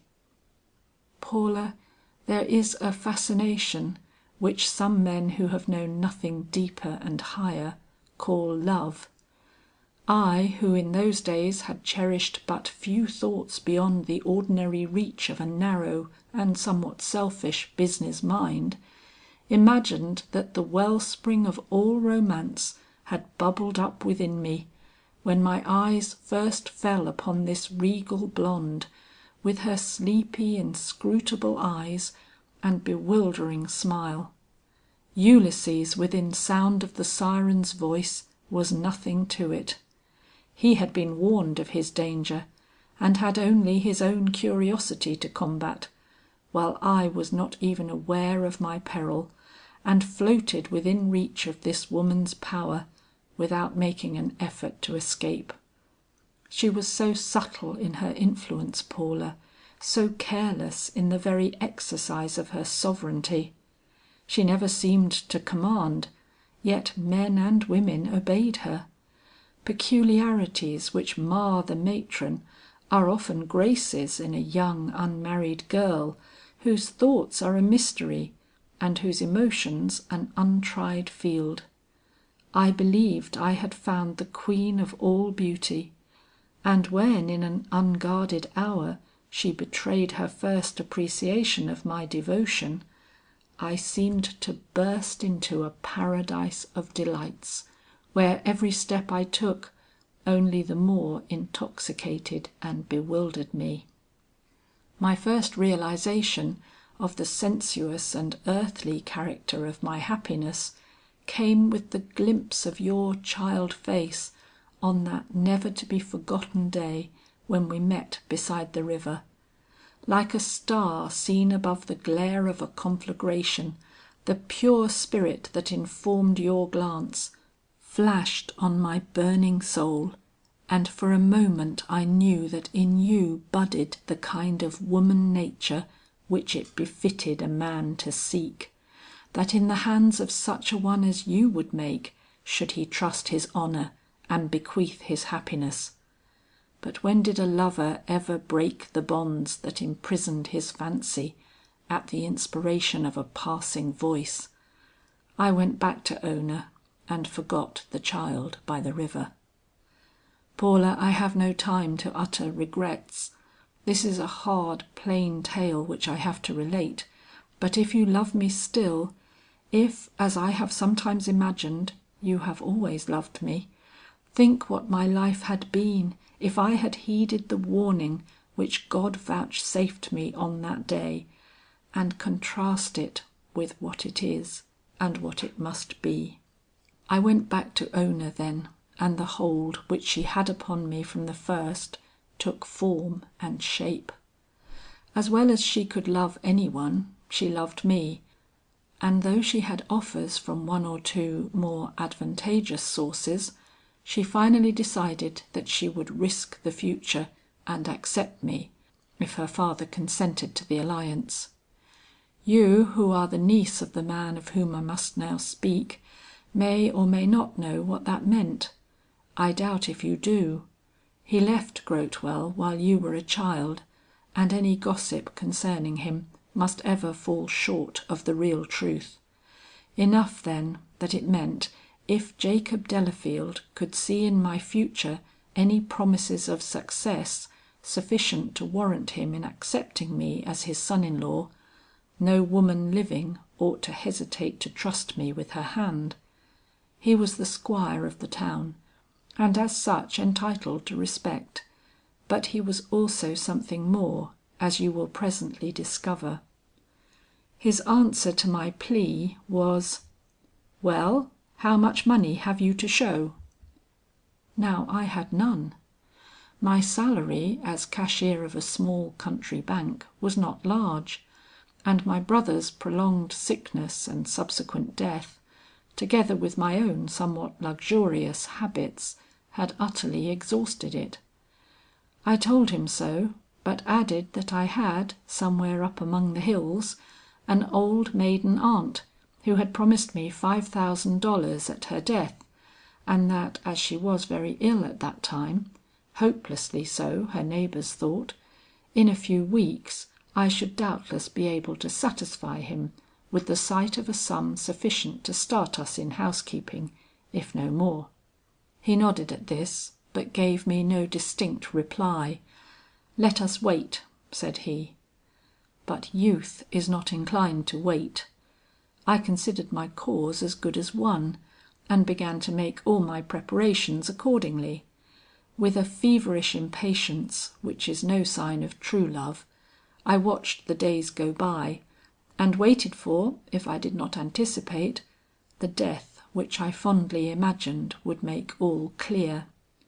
At last it came, and I went again into Mr. Delafield's presence. "My aunt has just died," I announced, and stood waiting for the short, concise, "Go ahead then, my boy," which I certainly expected. Instead of that, he gave me a queer, inexplicable smile, and merely said, "I want to see the greenbacks, my lad. No colour so good as green, not even the black upon white of 'I promise to pay.'" I went back to my desk in the bank, chagrined. Ona had told me a few days before that she was tired of waiting, that the young doctor from the next town was very assiduous in his attentions, and as there was no question as to his ability to support a wife, why? She did not finish her sentence, but the toss of her head and her careless tone at parting were enough to inflame the jealousy of a less easily aroused nature than mine. I felt that I was in hourly danger of losing her, and all because I could not satisfy her father with a sight of the few thousands which were so soon to be mine. The reading of my aunt's will, which confirmed my hopes, did not greatly improve matters. "I want to see the money," the old gentleman repeated, and I was forced to wait the action of the law and the settlement of the estate. It took longer than even he foresaw. Weeks went by, and my poor little 5,000 seemed as far from my control as on the day the will was read. There was some trouble, I was not told what, that made it seem improbable that I should reap the benefit of my legacy for some time. Meanwhile Ona accepted the attentions of the young doctor, and my chances of winning her dwindled rapidly day by day. I became morbidly eager and insanely jealous. Instead of pursuing my advantage, for I undoubtedly possessed one in her own secret inclination towards me, I stood off and let my rival work his way into her affections unhindered. I was too sore to interrupt his play, as I called it, and too afraid of myself to actually confront him in her presence. But the sight of them riding together one day was more than I could endure, even in my spirit of unresistance. "He shall not have her," I cried, and cast about in my mind how to bring my own matters into such shape as to satisfy her father, and so win her own consent to my suit. My first thought was to borrow the money, but that was impracticable in a town where each man's affairs are known to his neighbour. My next was to hurry up the settlement of the estate by appeal to my lawyer. The result of the latter course was a letter of many promises, in the midst of which a great temptation assailed me. Colonel Japha, of whose history you have heard more or less true accounts, was at that time living in the old mansion you took such pains to point out to me in that walk we took together in Grotewell. He had suffered a great anguish in the flight and degradation of his only daughter, and though the real facts connected with her departure were not known in the village, he was so overcome with shame and so shattered in health, he lived in the utmost seclusion, opening his doors to but few visitors, among whom I, for some unexplained reason, was one. He used to say he liked me and saw in me the makings of a considerable man, and I, because he was Colonel Japha and a strong spirit, returned his appreciation, and spent many of my bitter and unhappy hours in his presence. It was upon one of these occasions the temptation came to which I have just alluded. I had been talking about his health and the advisability of his taking a journey, when he suddenly rose and said, "Come with me to my study." I of course went. The first thing I saw upon entering was a trunk locked and strapped. "I am going to Europe to morrow," said he, "to be gone 6 months." I was astonished, for in that town no one presumed to do anything of importance without consulting his neighbours. But I merely bowed my congratulations and waited for him to speak, for I saw he had something on his mind that he wished to say. At last it came out. He had a daughter, he said, a daughter who had disgraced him and whom he had forbidden his house. She was not worthy of his consideration, yet he could not help but remember her, and while he never desired to see her enter his doors, it was not his wish that she should suffer want. He had a little money which he had laid by, and which he wished to put into my hands for her use, provided anything should happen to him during his absence. "She is a wanderer now," he cried, "but she may one day come back, and then, if I am dead and gone, you may give it to her. I was not to enter it in the bank under his name, but regard it as a personal trust to be used only under such circumstances as he mentioned."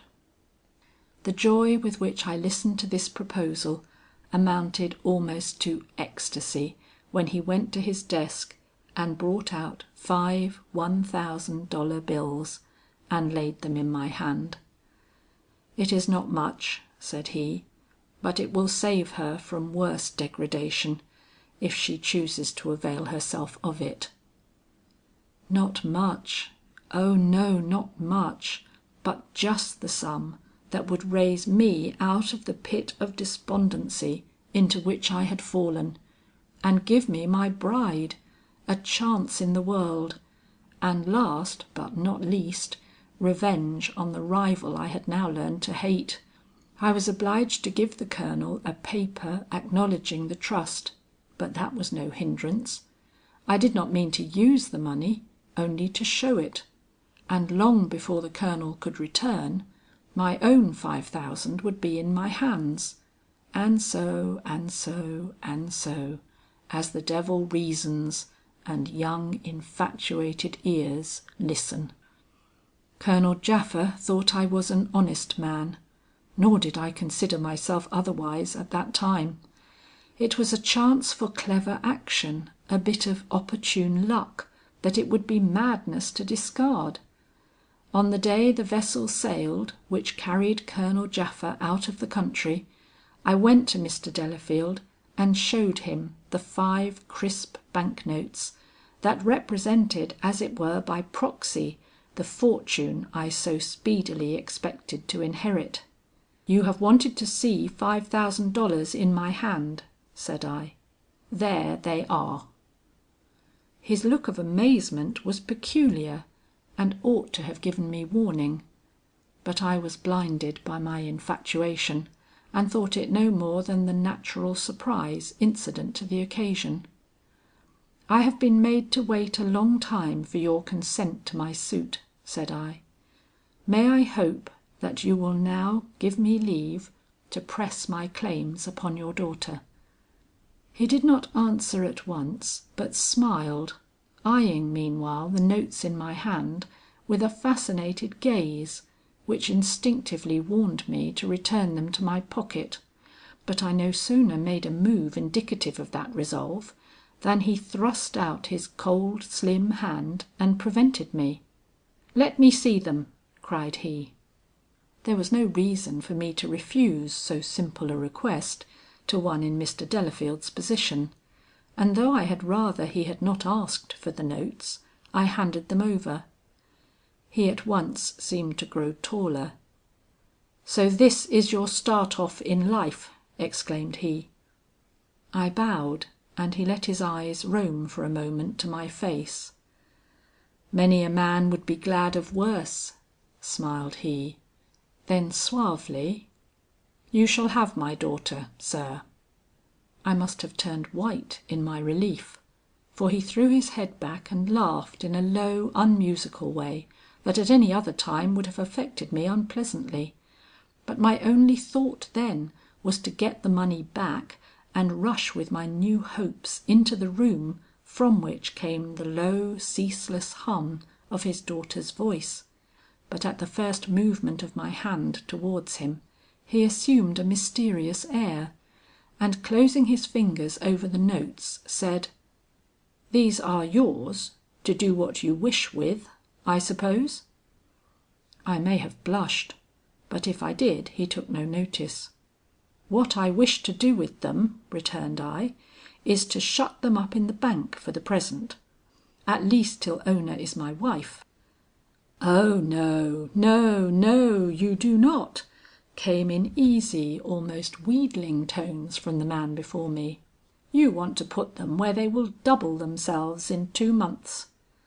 And before I could realize to what he was tempting me, he had me down before his desk, showing me letters, documents, etc., of a certain scheme into which if a man should put $1 to day, it would "come out 3 and no mistake before the year was out. It is a chance in 1,000," said he.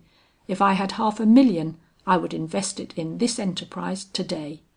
If you will listen to me and put your money in there, you will be a rich man before 10 years have passed over your head." I was dazzled. I knew enough of such matters to see that it was neither a hoax nor a chimera. He did have a good thing, and if the $5,000 had been my own. But I soon came to consider the question without that conditional. He was so specious in his manner of putting the affair before me, so masterful in the way he held on to the money, he gave me no time to think. "Say the word," cried he, "and in 2 months I bring you back 10,000 for your 5. "Only 2 months," he repeated, and then slowly, "Ona was born for luxury." Paula, you cannot realize what that temptation was. To amass wealth had never been my ambition before, but now everything seemed to urge it upon me. Dreams of unimagined luxury came to my mind as these words were uttered. A vision of Ona clad in garments worthy of her beauty floated before my eyes. The humble home I had hitherto pictured for myself broadened and towered away into a palace. I beheld myself honored and accepted as the nabob of the town. I caught a glimpse of a new paradise, and hesitated to shut down the gate upon it. "I will think of it," said I, and went into the other room to speak to Ona. Ah, if some angel had met me on the threshold! If my mother's spirit, or the thought of your dear face, could have risen before me then, and stopped me! Dizzy, intoxicated with love and ambition, I crossed the room to where she sat reeling off a skein of blue silk with hands that were whiter than alabaster. Kneeling down by her side, I caught those fair hands in mine. "Ona," I cried, "will you marry me? Your father has given his consent, and we shall be very happy." She bestowed upon me a little pout, and half mockingly, half earnestly inquired, "What kind of a house are you going to put me in? I cannot live in a cottage." "I will put you in a palace," I whispered, "if you will only say that you will be mine." "A palace? Oh, I don't expect palaces. A house like the Japhas would do. Not but what I should feel at home in a palace," she added, lifting her lordly head and looking beautiful enough to grace a sceptre. Then, archly for her, "And papa has given his consent?" "Yes," I ardently cried. "Then Dr. Burton might as well go," she answered. "I will trust my father's judgment and take the palace when it comes." After that it was impossible to disappoint her. Paula, in stating all this, I have purposely confined myself to relating bare facts. You must see us as we were. The glamour which an unreasoning passion casts over even a dishonest act, if performed for the sake of winning a beautiful woman, is no excuse in my own soul for the evil to which I succumbed that day, nor shall it seem so to you. Bare, hard, stern, the fact confronts me from the past, that at the first call of temptation I fell. And with this blot on my character you will have to consider me, unhappy being that I am. I did not realize then, however, all that I had done. The operation entered into by Mr. Delafield prospered, and in 2 months I had, as he predicted, $10,000 instead of 5 in my possession. Besides, I had just married Ona, and for a while life was a dream of delight and luxury. But there came a day when I awoke to an insight of the peril I had escaped by a mere chance of the die. The money which I had expected from my aunt's will turned out to be amongst certain funds that had been risked in speculation by some agent during her sickness, and irrecoverably lost. The expression of her good will was all that ever came to me of the legacy upon which I had so confidently relied. I was sitting with my young wife in the pretty parlor of our new home, when the letter came from my lawyer announcing this fact, and I never can make you understand what effect it had upon me. The very walls seemed to shrivel up into the dimensions of a prison cell. The face that only an hour before had possessed every conceivable charm for me, shone on my changed vision with the allurement, but also with the unreality, of a will-o'-the-wisp. All that might have happened if the luck, instead of being in my favor, had turned against me, crushed like a thunderbolt upon my head, and I rose up and left the presence of my young wife, with the knowledge at my heart that I was no more nor less than a thief in the eyes of God, if not in that of my fellow men. A base thief, who, if he did not meet his fit punishment, was only saved from it by fortuitous circumstances and the ignorance of those he had been so near despoiling. The bitterness of that hour never passed away. The streets in which I had been raised, the house which had been the scene of my temptation, Mr. Delafield's face, and my own home, all became unendurable to me. I felt as if each man I met must know what I had done, and secret as the transaction had been, it was long before I could enter the bank without a tremor of apprehension, lest I should hear from some quarter that my services there would no longer be required. The only comfort I received was in the thought that Ona did not know at what a cost her hand had been obtained. I was still under the glamour of her languid smiles and countless graces, and was fain to believe that notwithstanding a certain unresponsiveness and coldness in her nature, her love would yet prove a compensation for the remorse that I secretly suffered. My distaste for Grotewell culminated. It was too small for me. The money I had acquired through the use of my neighbour's funds burned in my pocket. I determined to move to New York, and with the few thousands I possessed, venture upon other speculations, but this time in all honesty. Yes, I swore it before God and my own soul that never again would I run a risk similar to that from which I had just escaped. I would profit by the money I had acquired, oh yes, but henceforth all my operations should be legitimate and honourable. My wife, who was fast developing a taste for ease and splendour, seconded my plans with something like fervour, while Mr. Delafield actually went so far as to urge my departure. "You are bound to make a rich man," said he, "and must go where great fortunes are to be secured." He never asked me what became of the $5,000 I returned to Colonel Japha upon his arrival from Europe. So I came to New York. Paula, the man who loses at the outset of a doubtful game is fortunate. I did not lose, I won. As if in that first dishonest deed of mine, I had summoned to my side the aid of evil influences. Each and every operation into which I entered prospered. It seemed as if I could not make a mistake.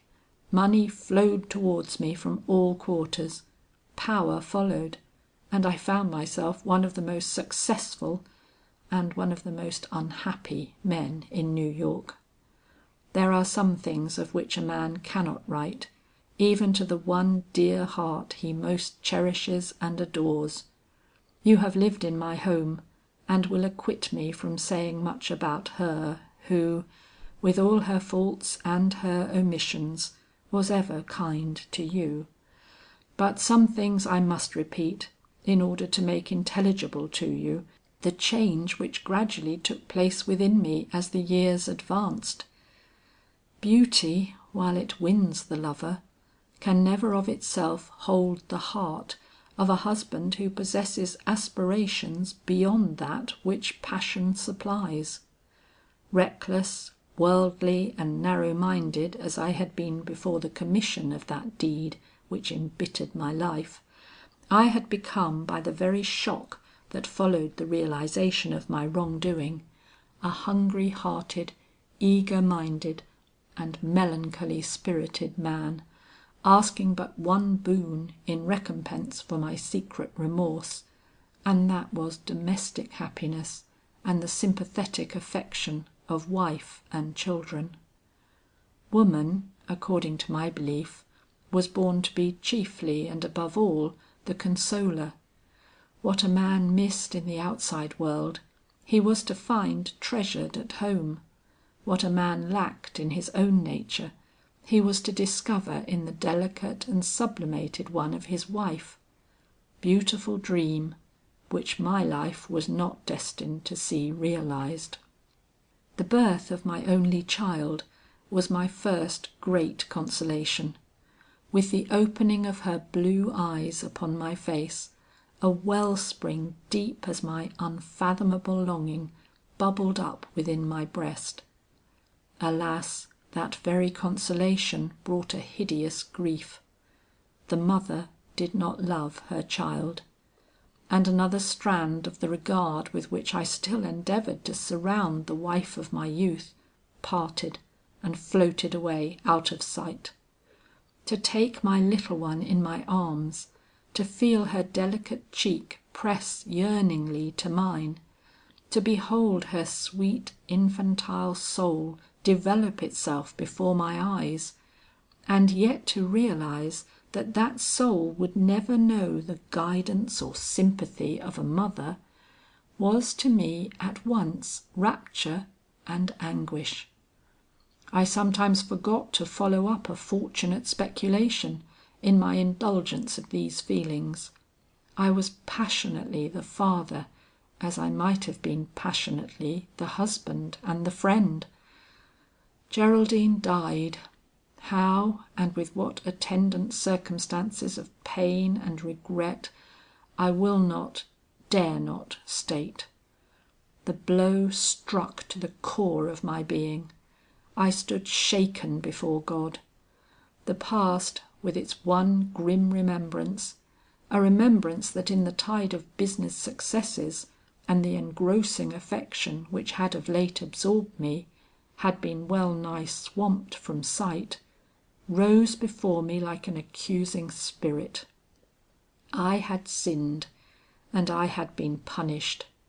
I had sown, and I had reaped. More than that, I was sinning still. My very enjoyment of the position I had so doubtfully acquired was unworthy of me. My very wealth was a disgrace. Had it not all been built upon another man's means? Could the very house I lived in be said to be my own, while a Japha existed in want? In the eyes of the world, perhaps yes. In my own eyes, no. I became morbid on the subject. I asked myself what I could do to escape the sense of obligation that overwhelmed me.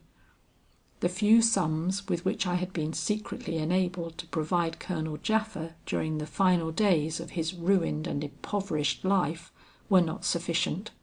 I desired to wipe out the past by some large and munificent return. Had the Colonel been living, I should have gone to him, told him my tale, and offered him the half of my fortune. But his death cut off all hopes of my righting myself in that way. Only his daughter remained, the poor, lost, reprobated being, whom he was willing to curse, but whom he could not bear to believe suffering. I determined that the debt due to my own peace of mind should be paid to her. But how? Where was I to find this wanderer? How was I to let her know that a comfortable living awaited her if she would only return to her friends and home? Consulting with a business associate, he advised me to advertise. I did so, but without success. I next resorted to the detectives, but all without avail. Jacqueline Japha was not to be found. But I did not relinquish my resolve. Deliberately investing $100,000 in government bonds, I put them aside for her. They were to be no longer mine.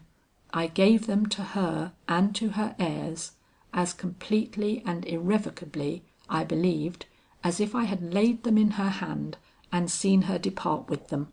I even inserted them as a legacy to her in my will. It was a clear and definite arrangement between me and my own soul. And after I had made it, and given orders to my lawyer in Grotewell to acquaint me if he ever received the least news of Jacqueline Japha, I slept in peace.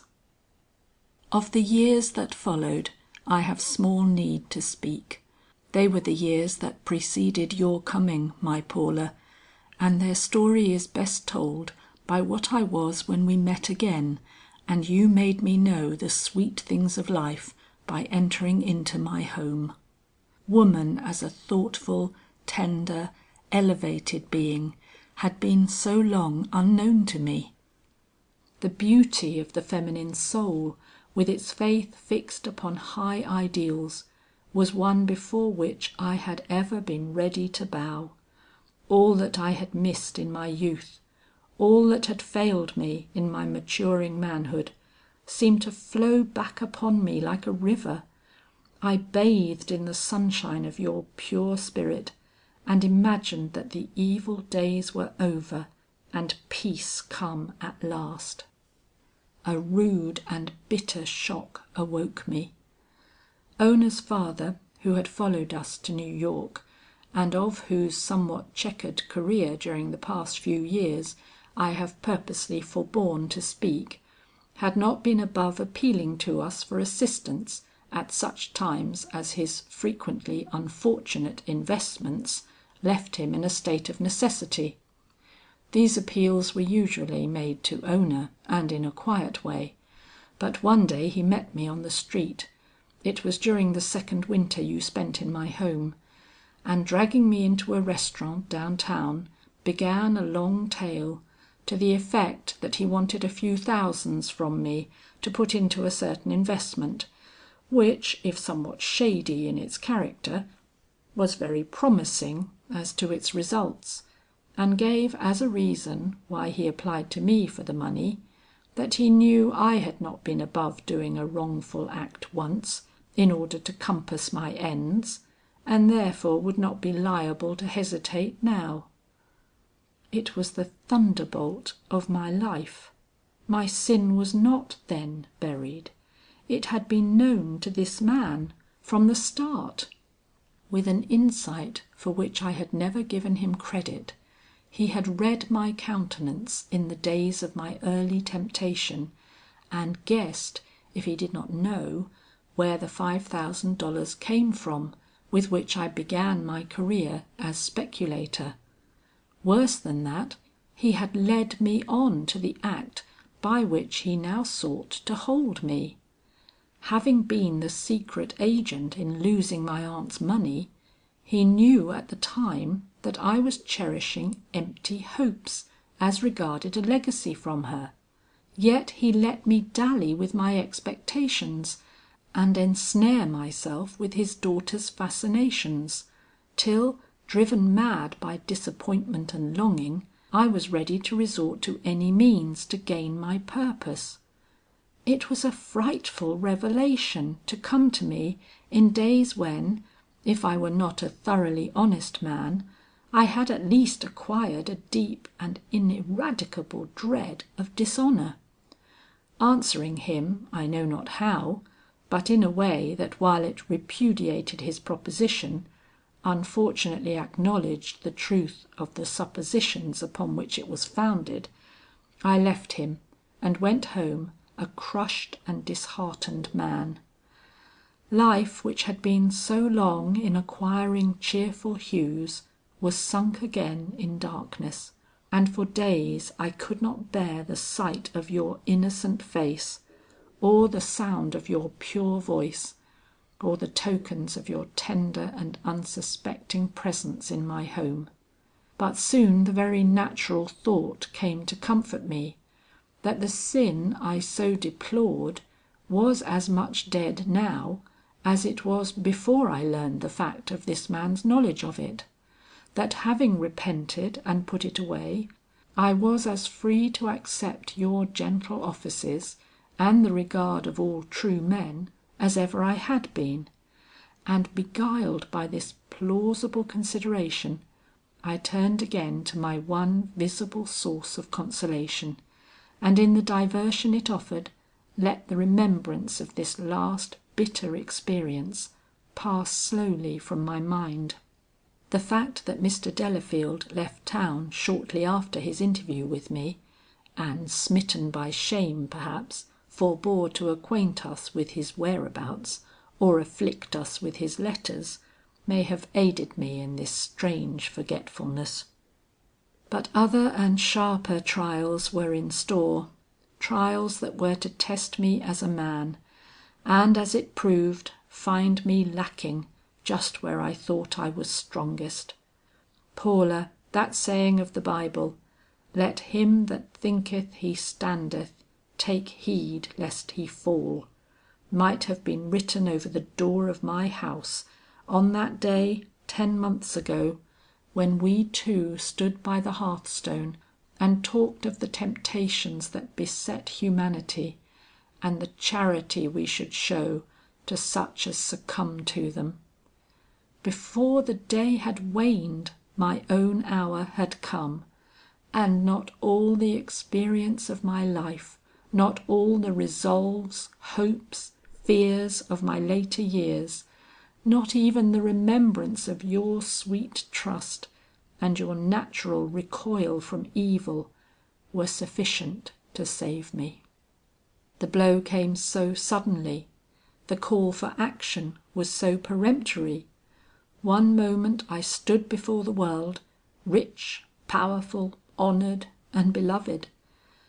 The next I saw myself threatened with a loss that undermined my whole position, and with it the very consideration that made me what I was. But I must explain. When I entered the Madison Bank as president, I gave up in deference to the wishes of Mr. Stuyvesant all open speculation in Wall Street. But a wife and home such as I then had are not to be supported on any petty income, and when shortly after your entrance into my home, the opportunity presented itself of investing in a particularly promising silver mine out west, I could not resist the temptation. Regarding the affair as legitimate, and the hazard, if such it were, one that I was amply able to bear. But like most enterprises of the kind, $1 drew another after it, and I soon found that to make available what I had already invested, I was obliged to add to it more and more of my available funds, until, to make myself as intelligible to you as I can, it had absorbed not only all that had remained to me after my somewhat liberal purchase of the Madison Bank stock, but all I could raise on a pledge of the stock itself. But there was nothing in this to alarm me. I had a man at the mine devoted to my interests, and as the present yield was excellent, and the future of more promise still, I went on my way with no special anxiety. But who can trust a silver mine? At the very point where we expected the greatest result, the vein suddenly gave out, and nothing prevented the stock from falling utterly flat on the market, but the discretion of my agent, who kept the fact a secret, while he quietly went about getting another portion of the mine into working order. He was fast succeeding in this, and affairs were looking daily more promising, when suddenly an intimation received by me in a bit of conversation casually overheard at that reception we attended together, convinced me that the secret was transpiring, and that if great care were not taken, we should be swamped before we could get things into working trim again. Filled with this anxiety, I was about to leave the building in order to telegraph to my agent, when to my great surprise the card of that very person was brought in to me, together with a request for an immediate interview.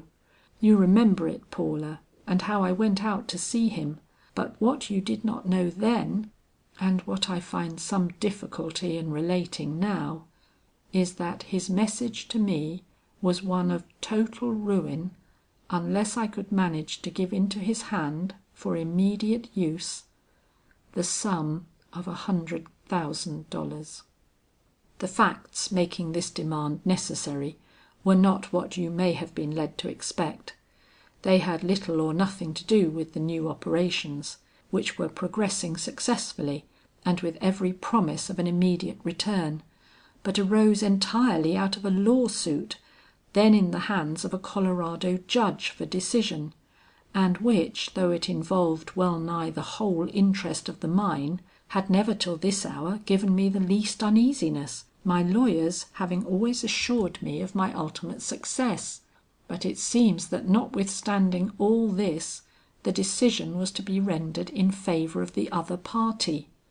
My agent, who was a man to be trusted in these matters, averred that 5 days before he had learned from most authentic sources what the decision was likely to be.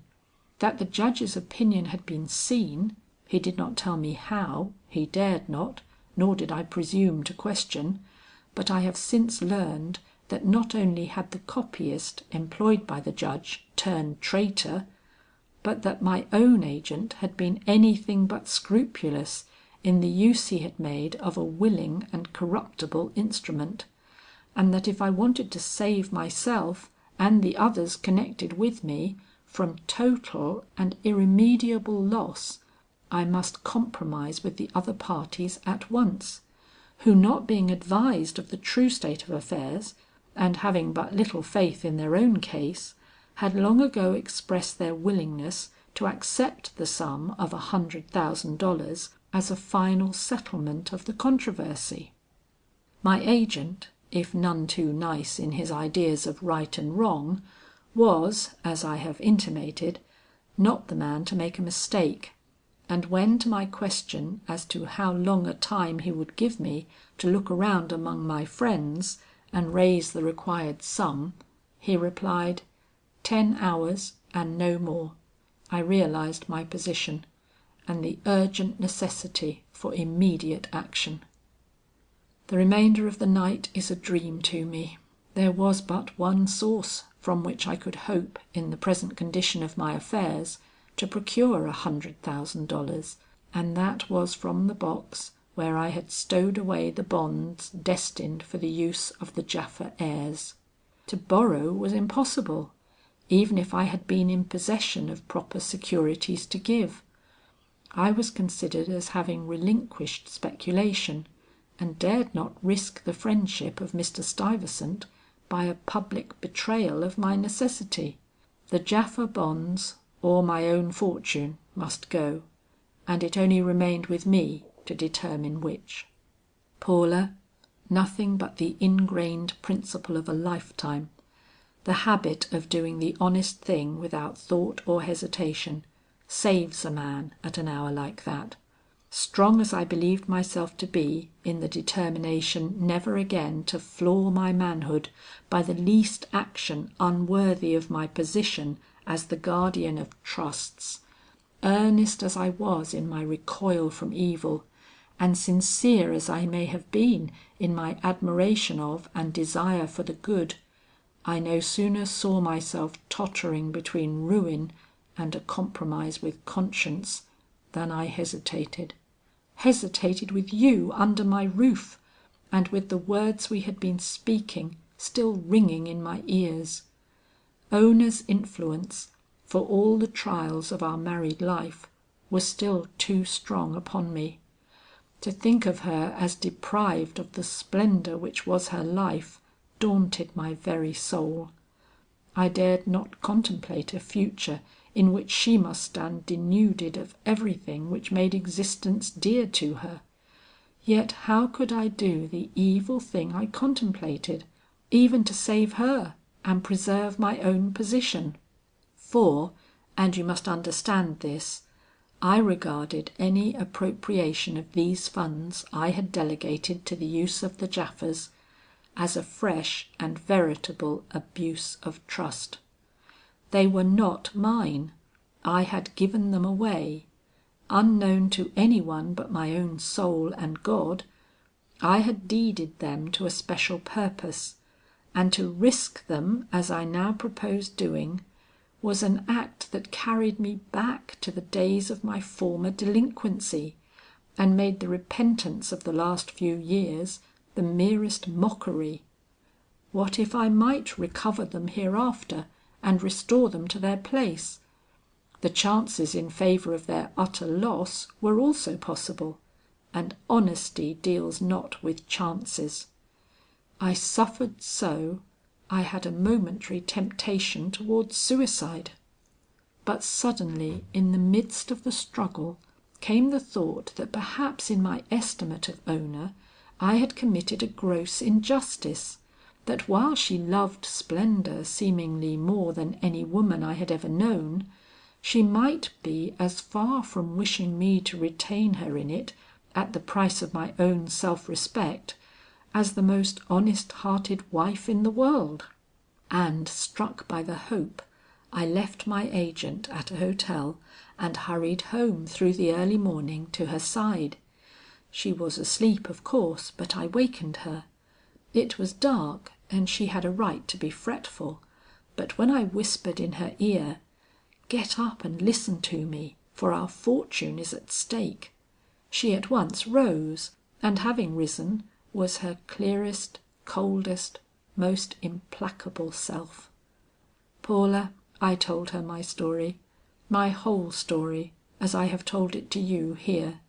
I dropped no thread, I smoothed over no offence, torturing as it was to my pride, I laid bare my soul before her, and then in a burst of appeal, such as I hope never to be obliged to make use of again, asked her, as she was a woman and a wife, to save me in this hour of my temptation. Paula, she refused. More than that, she expressed the bitterest scorn of my mawkish conscientiousness, as she called it. That I should consider myself as owing anything to the detestable wretch who was the only representative of the Japhas was bad enough, but that I should go on treasuring the money that would save us was disgraceful if not worse, and betrayed a weakness of mind for which she had never given me credit. "But Ona," I cried, "if it is a weakness of mind, it is also an equivalent to my consciousness of right living. Would you have me sacrifice that?"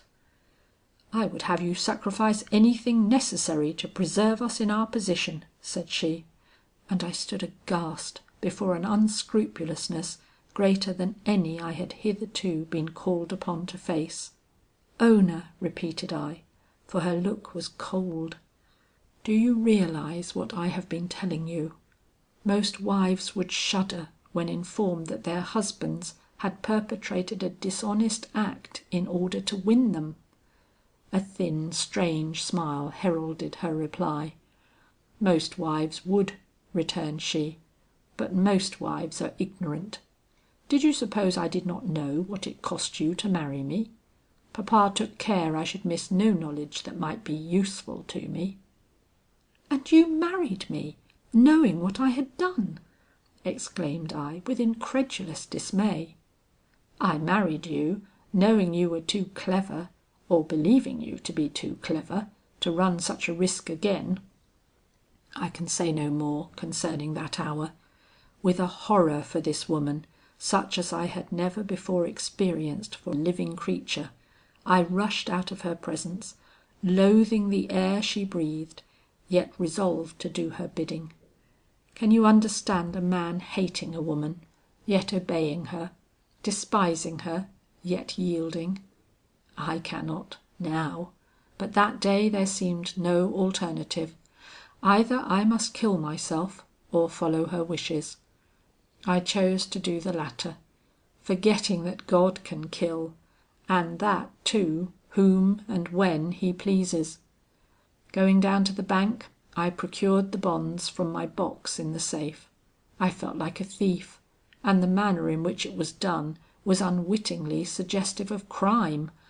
But with that and the position in which I have since found myself placed by this very action, I need not cumber my present narrative. Handing the bonds to my agent, with orders to sell them to the best advantage, I took a short walk to quiet my nerves and realize what I had done, and then went home. Paula, had God in his righteous anger seen fit to strike me down that day, it would have been no more than my due, and aroused in me perhaps no more than a natural repentance. But when I saw her for whose sake I had ostensibly committed this fresh abuse of trust, lying cold and dead before me, the sword of the Almighty pierced me to the soul, and I fell prostrate beneath a remorse to which any regret I had hitherto experienced was as the playing of a child with shadows. Had I, by the losing of my right arm, been able to recall my action, I would have done it. Indeed, I made an effort to recover myself. Had my agent followed up with an order to return me the bonds I had given him, but it was too late. The compromise had already been effected by telegraph, and the money was out of our hands. The deed was done, and I had made myself unworthy of your presence and your smile, at the very hour when both would have been inestimable to me. You remember those days, remember our farewell. Let me believe you do not blame me now for what must have seemed harsh and unnecessary to you then. There is but little more to write, but in that little is compressed the passion, longing, hope, and despair of a lifetime. When I told you, as I did a few hours ago, that my sin was dead and its consequences at an end, I repeat that I fully and truly believed it. The $100,000 I had sent West had been used to advantage, and only day before yesterday I was enabled to sell out my share in the mine for a large sum that leaves me free and unembarrassed to make the fortune of more than one Japha, should God ever see fit to send them across my pathway. More than that, Mr. Delafield, of whose discretion I had sometimes had my fears, was dead, having perished of a fever some months before in San Francisco, and of all men living there were none, as I believed, who knew anything to the discredit of my name. I was clear, or so I thought, in fortune and in fame, and being so, dreamed of taking to my empty and yearning arms the loveliest and the purest of mortal women. But God watched over you and prevented an act whose consequences might have been so cruel. In an hour, Paula, in an hour, I had learned that the foul thing was not dead, that a witness had picked up the words I had allowed to fall in my interview with my father-in-law in the restaurant 2 years before, an unscrupulous witness who had been on my track ever since, and who now in his eagerness for a victim had by mistake laid his clutch upon our Bertram. Yes, owing to the similarity of our voices and the fact that we both make use of a certain telltale word, this patient and upright nephew of mine stands at this moment under the charge of having acknowledged in the hearing of this person to the committal of an act of dishonesty in the past.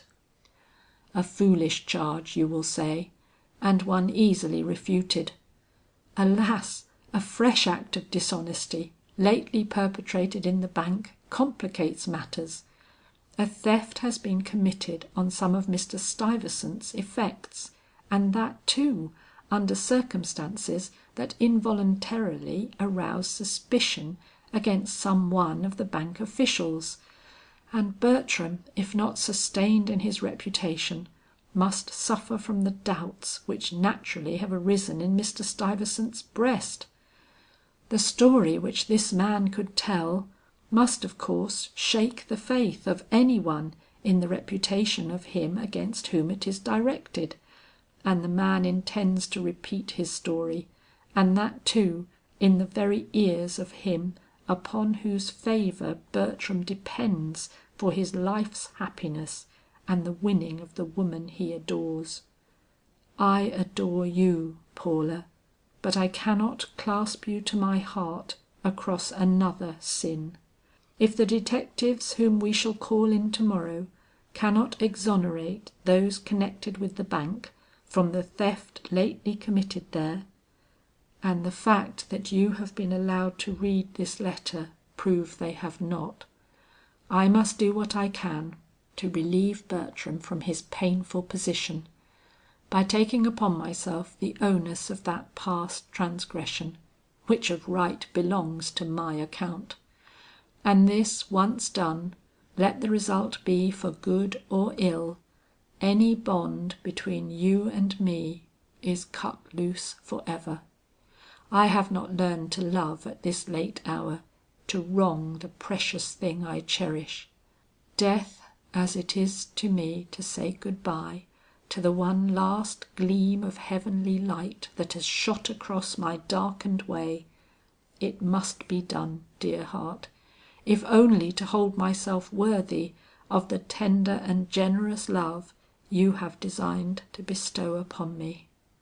Bertram, who is all generosity, may guess but does not know what I am about to do. Go down to him, dear.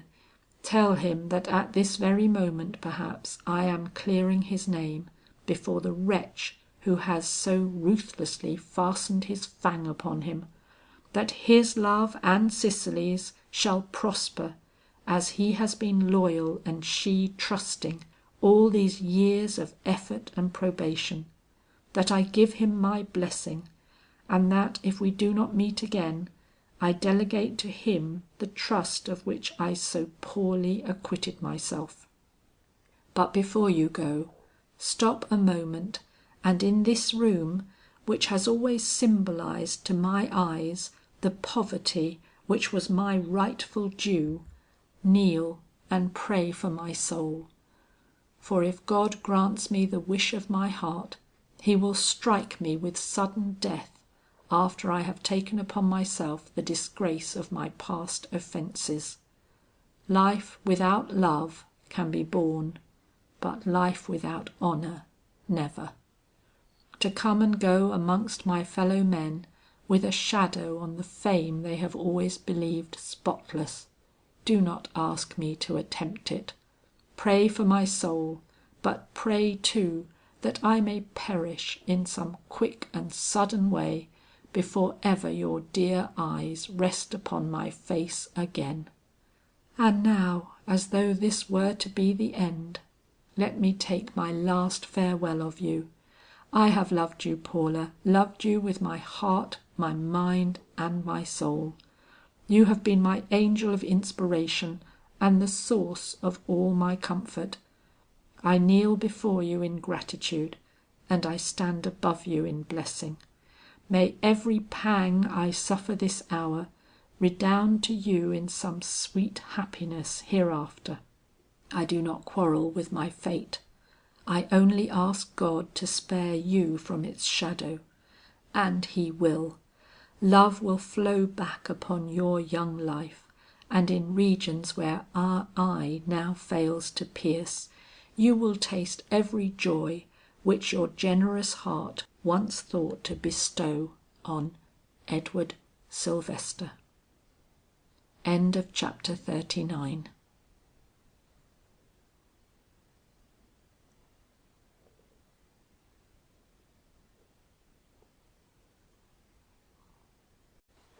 Chapter 40. 7:30. I would it were midnight, Hal, and all well. Henry IV. The library was dim.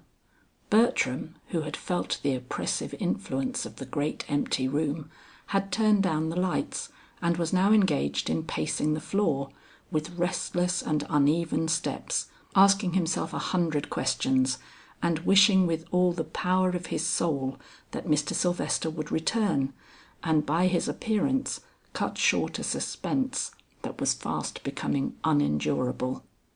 He had just returned from his third visit to the front door, when the curtain between him and the hall was gently raised, and Paula glided in and stood before him. She was dressed for the street, and her face, where the light touched it, shone like marble upon which has fallen the glare of a lifted torch. "Paula!" burst from the young man's lips in surprise. "Hush!" said she, her voice quavering with an emotion that put to defiance all conventionalities. "I want you to take me to the place where Mr. Sylvester is gone. He is in danger. I know it. I feel it. I dare not leave him any longer alone. I might be able to save him if he meditates anything that—" She did not try to say what, but drew nearer to Bertram and repeated her request. "You will take me, won't you?" He eyed her with amazement, and a shudder seized his own strong frame. "No," cried he, "I cannot take you. You do not know what you ask. But I will go myself if you apprehend anything serious. I remember where it is. I studied the address too closely to readily forget it." "You shall not go without me," returned Paula with steady decision. "If the danger is what I fear, no one else can save him. I must go," she added with passionate importunity, as she saw him still looking doubtful. "Darkness and peril are nothing to me in comparison with his safety. He holds my life in his hand," she softly whispered, "and what will not one do for his life?" Then quickly, "If you go without me, I shall follow with Aunt Belinda. Nothing shall keep me in the house to night." He felt the uselessness of further objection, yet he ventured to say, "The place where he has gone is one of the worst in the city, a spot which men hesitate to enter after dark. You don't know what you ask in begging me to take you there." "I do. I realize everything." With a sudden awe of the great love which he thus beheld embodied before him, Bertram bowed his head and moved towards the door. "I may consider it wise to obtain the guidance of a policeman through the quarter into which we are about to venture. Will you object to that?" "No," was her quick reply.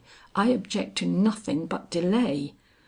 And with a last look about the room, as if some sensation of farewell were stirring in her breast, she laid her hand on Bertram's arm, and together they hurried away into the night. End of chapter 40.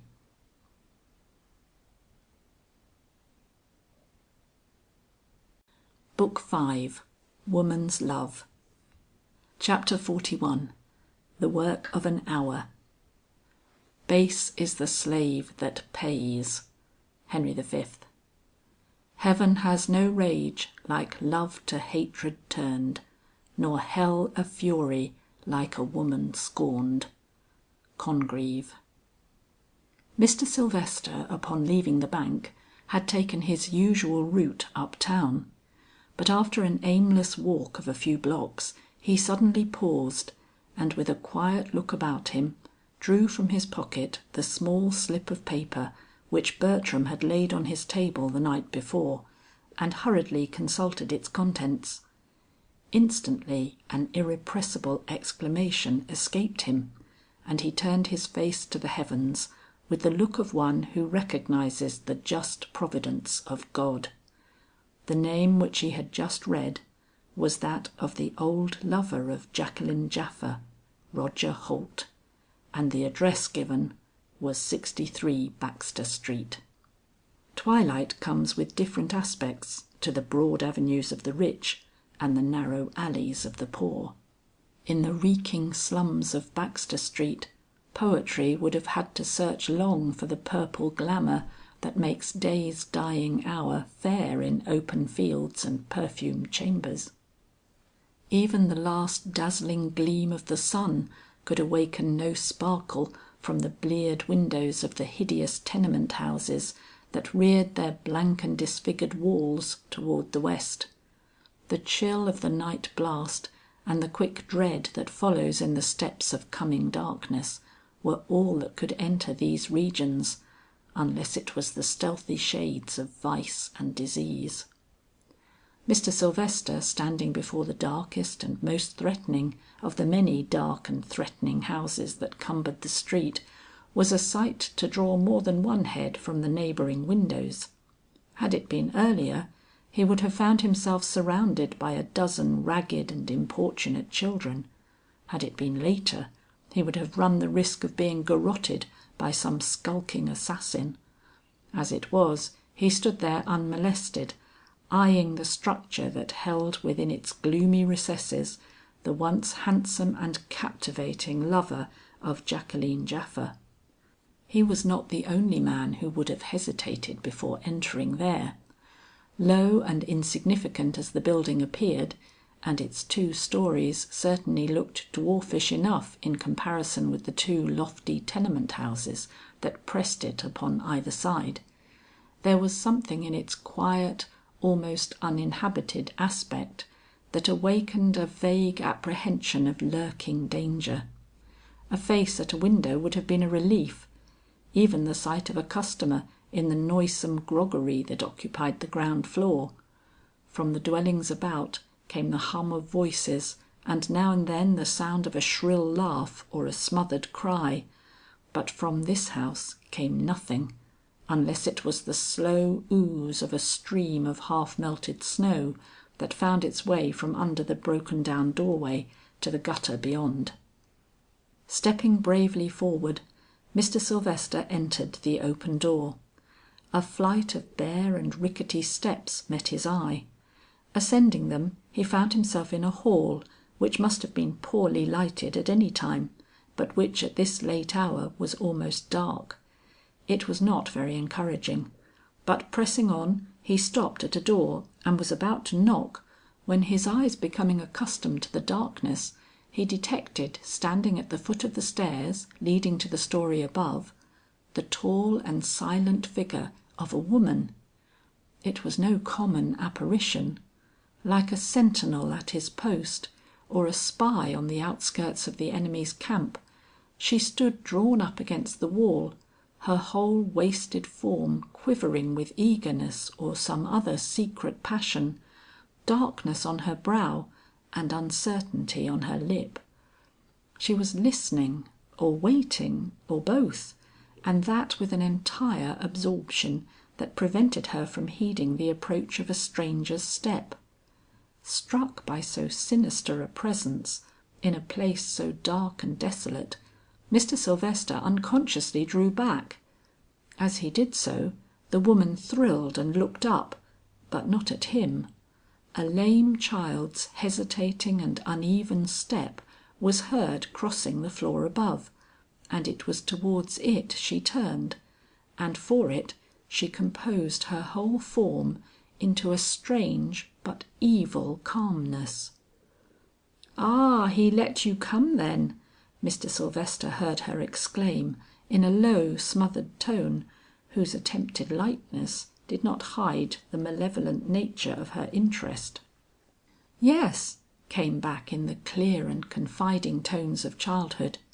"I told him you loved me and gave me candy balls, and he let me come."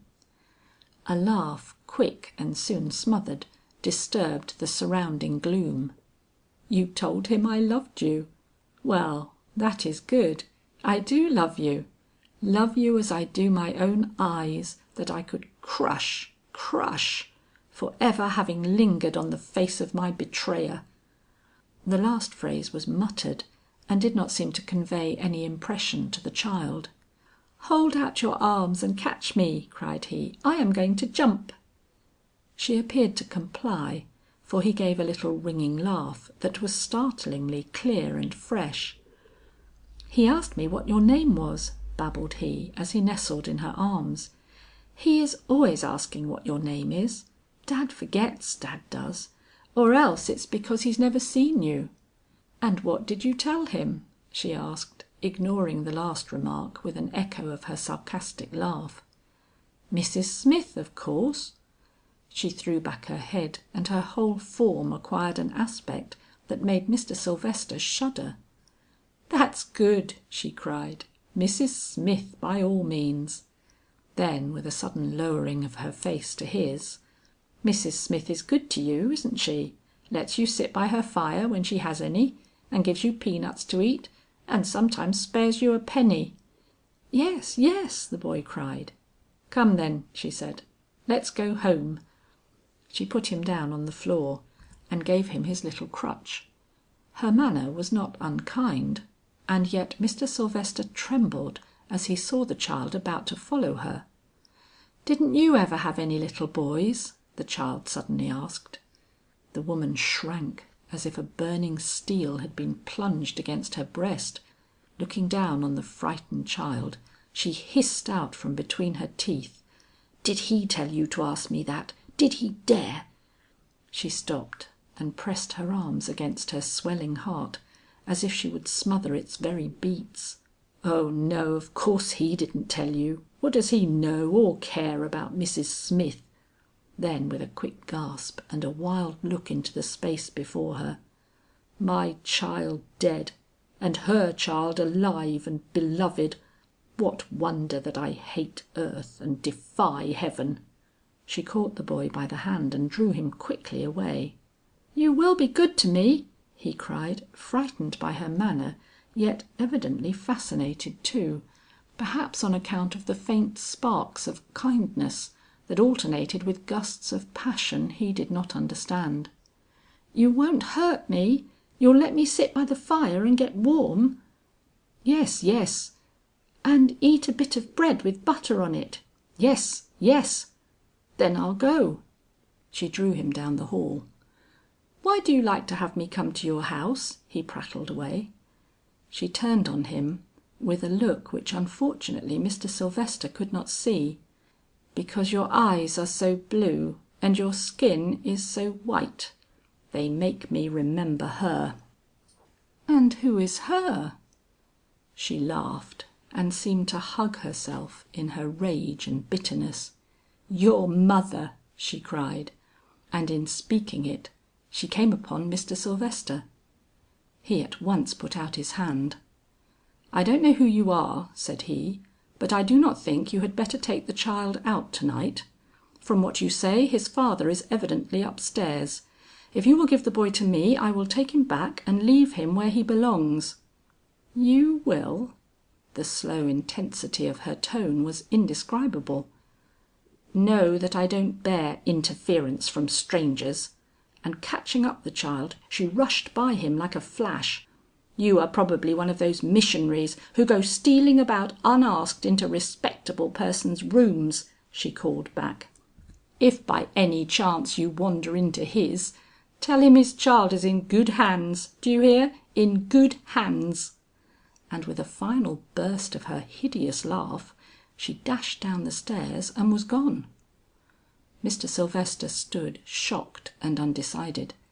His fatherly heart urged him to search at once for the parent of this lame boy, and warn him of the possible results of entrusting his child to a woman with so little command over herself.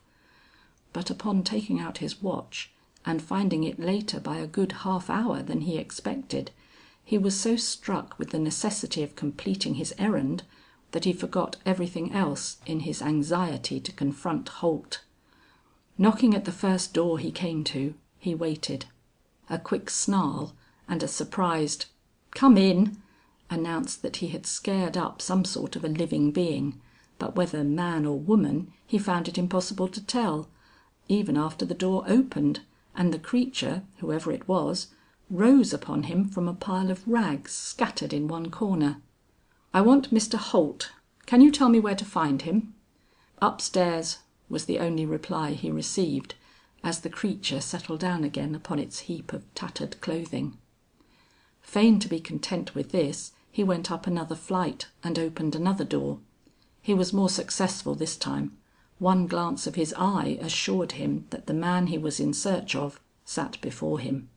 He had never seen Mr. Holt, but the regular if vitiated features of the person upon whom he now intruded, his lank but not ungraceful form, and free if not airy manners, were not so common among the denizens of this unwholesome quarter, that there could be any doubt as to his being the accomplished but degenerate individual, whose once attractive air had stolen the heart of Colonel Japha's daughter. He was sitting in front of a small pine table, and when Mr. Sylvester's eyes first fell upon him, was engaged in watching with a somewhat sinister smile the final twirl of a solitary nickel which he had set spinning on the board before him.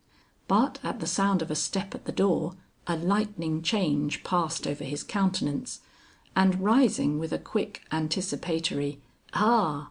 he turned with hasty action to meet the intruder. A second exclamation and a still more hasty recoil were the result. This was not the face or the form of him whom he had expected. "Mr. Holt, I believe?" inquired Mr. Sylvester, advancing with his most dignified mien. The other bowed, but in a doubtful way that for a moment robbed him of his usual air of impudent self-assertion. "Then I have business with you," continued Mr. Sylvester, laying the man's own card down on the table before him. "My name is Sylvester," he proceeded, with a calmness that surprised himself, "and I am the uncle of the young man upon whom you are at present presuming to levy blackmail."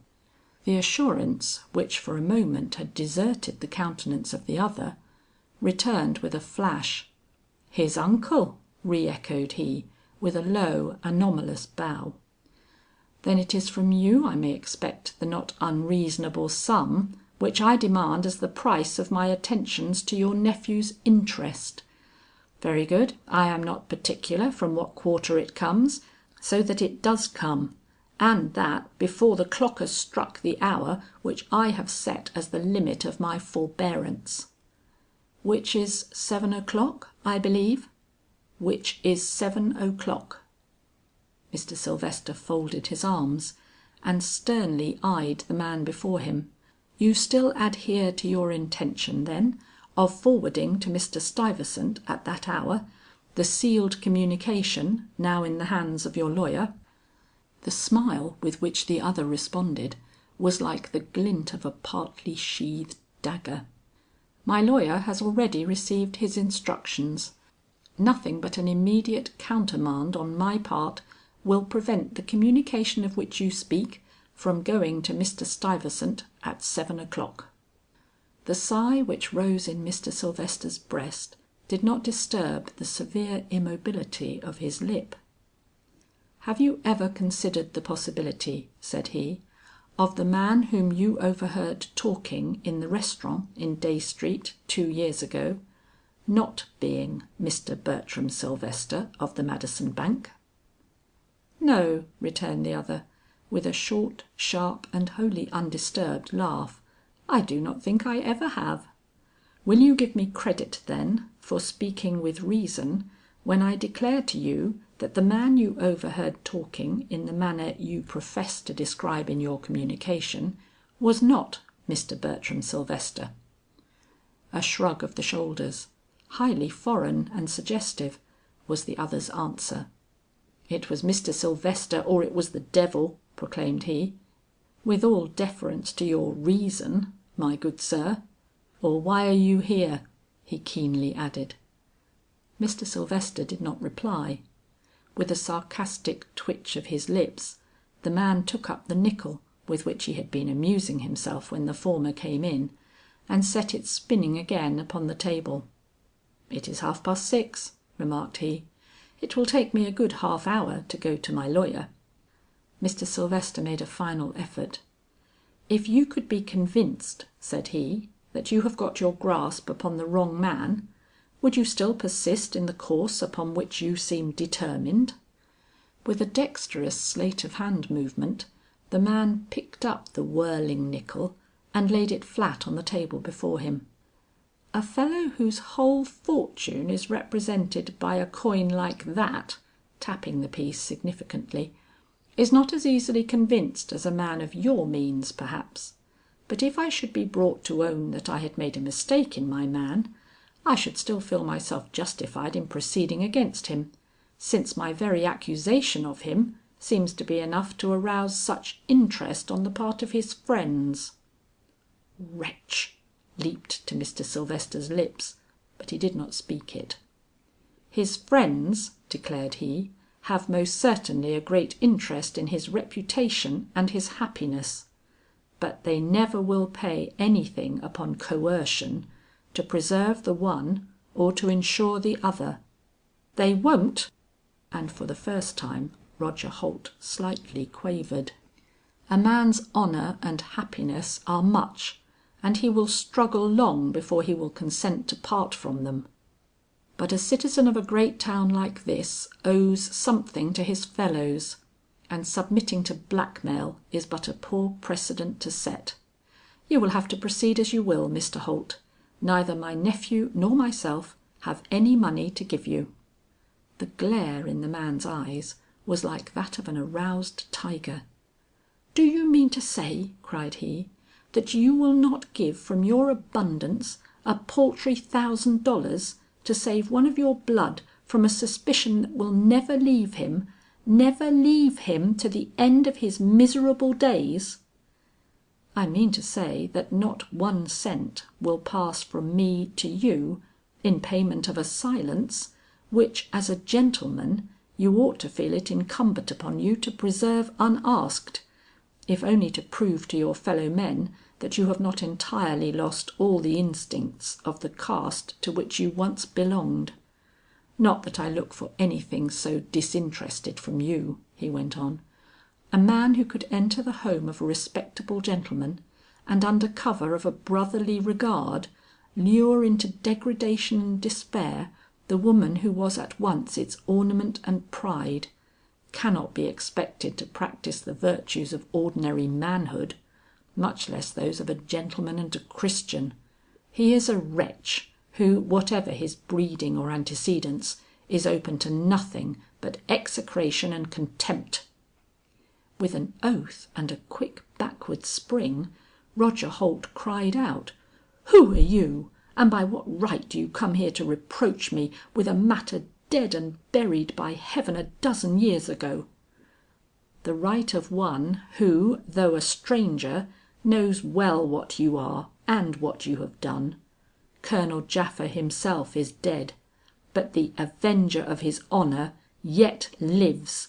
Roger Holt, where is Jacqueline Japha?" The force with which this was uttered seemed to confound the man. For a moment he stood silent, his eye upon his guest. Then a subtle change took place in his expression. He smiled with a slow devilish meaning, and tossing his head with an airy gesture, lightly remarked, "You must ask some more constant lover than I. A woman who was charming 10 years ago? Bah! What would I be likely to know about her now?" "Everything, when that woman is Jacqueline Japha," cried Mr. Sylvester, advancing upon him with a look that would have shaken most men, but which only made the eye of this one burn more eagerly. "Though you might easily wish to give her the slip, she is not one to forget you. If she is alive, you know where she is. Speak then, and let the worth of one good action make what amends it can for a long list of evil ones." "You really want to see the woman then? Enough to pay for it, I mean? The reward which has been offered for news of the fate or whereabouts of Jacqueline Japha still stands good," was Mr. Sylvester's reply. The excited stare with which the man received this announcement slowly subsided into his former subtle look. "Well, well," said he, "we will see."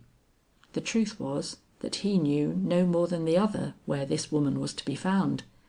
"If I happen to come across her in any of my wanderings, I shall know where to apply for means to make her welcome. But that is not what at present concerns us. Your nephew is losing ground with every passing minute. In a half hour more his future will be decided, unless you bid me order my lawyer to delay the forwarding of that communication to Mr. Stuyvesant. In that case—" "I believe I have already made it plain to you that I have no intentions of interfering with your action in this matter," quoth Mr. Sylvester, turning slowly toward the door. "If you are determined to send your statement, it must go. Only," and here he turned upon the bitterly disappointed man with an aspect whose nobility the other was but little calculated to appreciate, "only when you do so, be particular to state that the person whose story you thus forward to a director of the Madison Bank is not Bertram Sylvester, the cashier, but Edward Sylvester, his uncle, and the bank's president." And the stately head bowed, and the tall form was about to withdraw, when Holt, with an excited tremble that affected even his words, advanced and seized Mr. Sylvester by the arm. "His uncle!" cried he.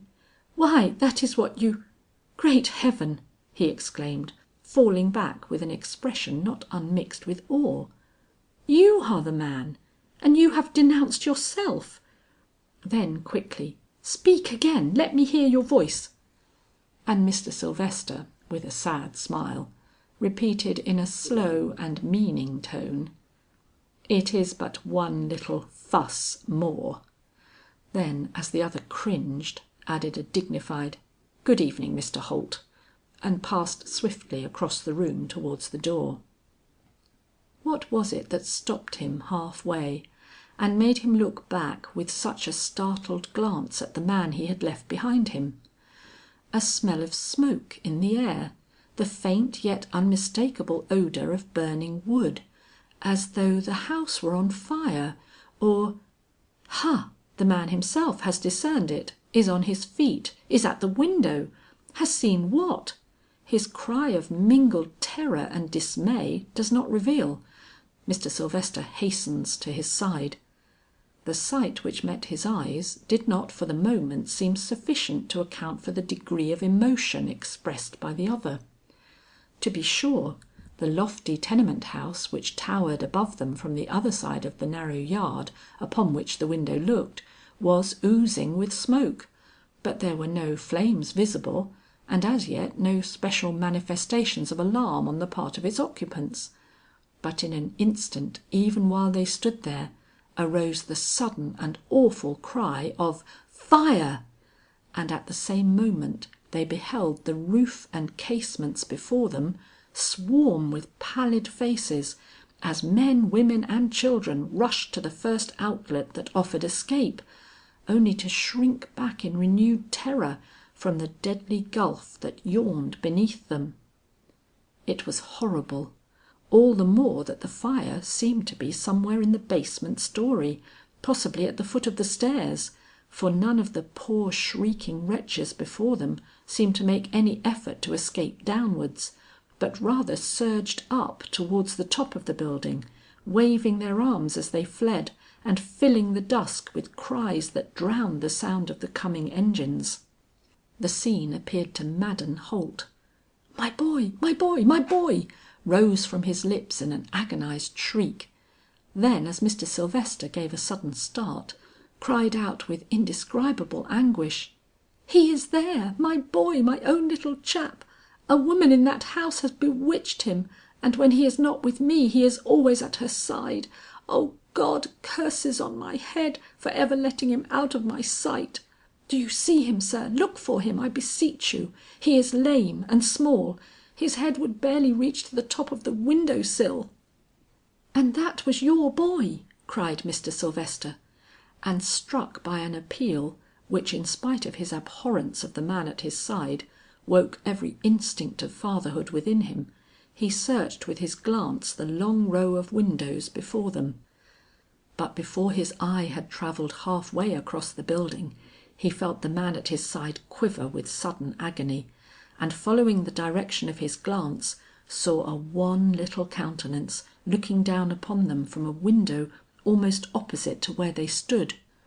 "It is my boy!" shrieked the man, and in his madness would have leaped from the casement, if Mr. Sylvester had not prevented him.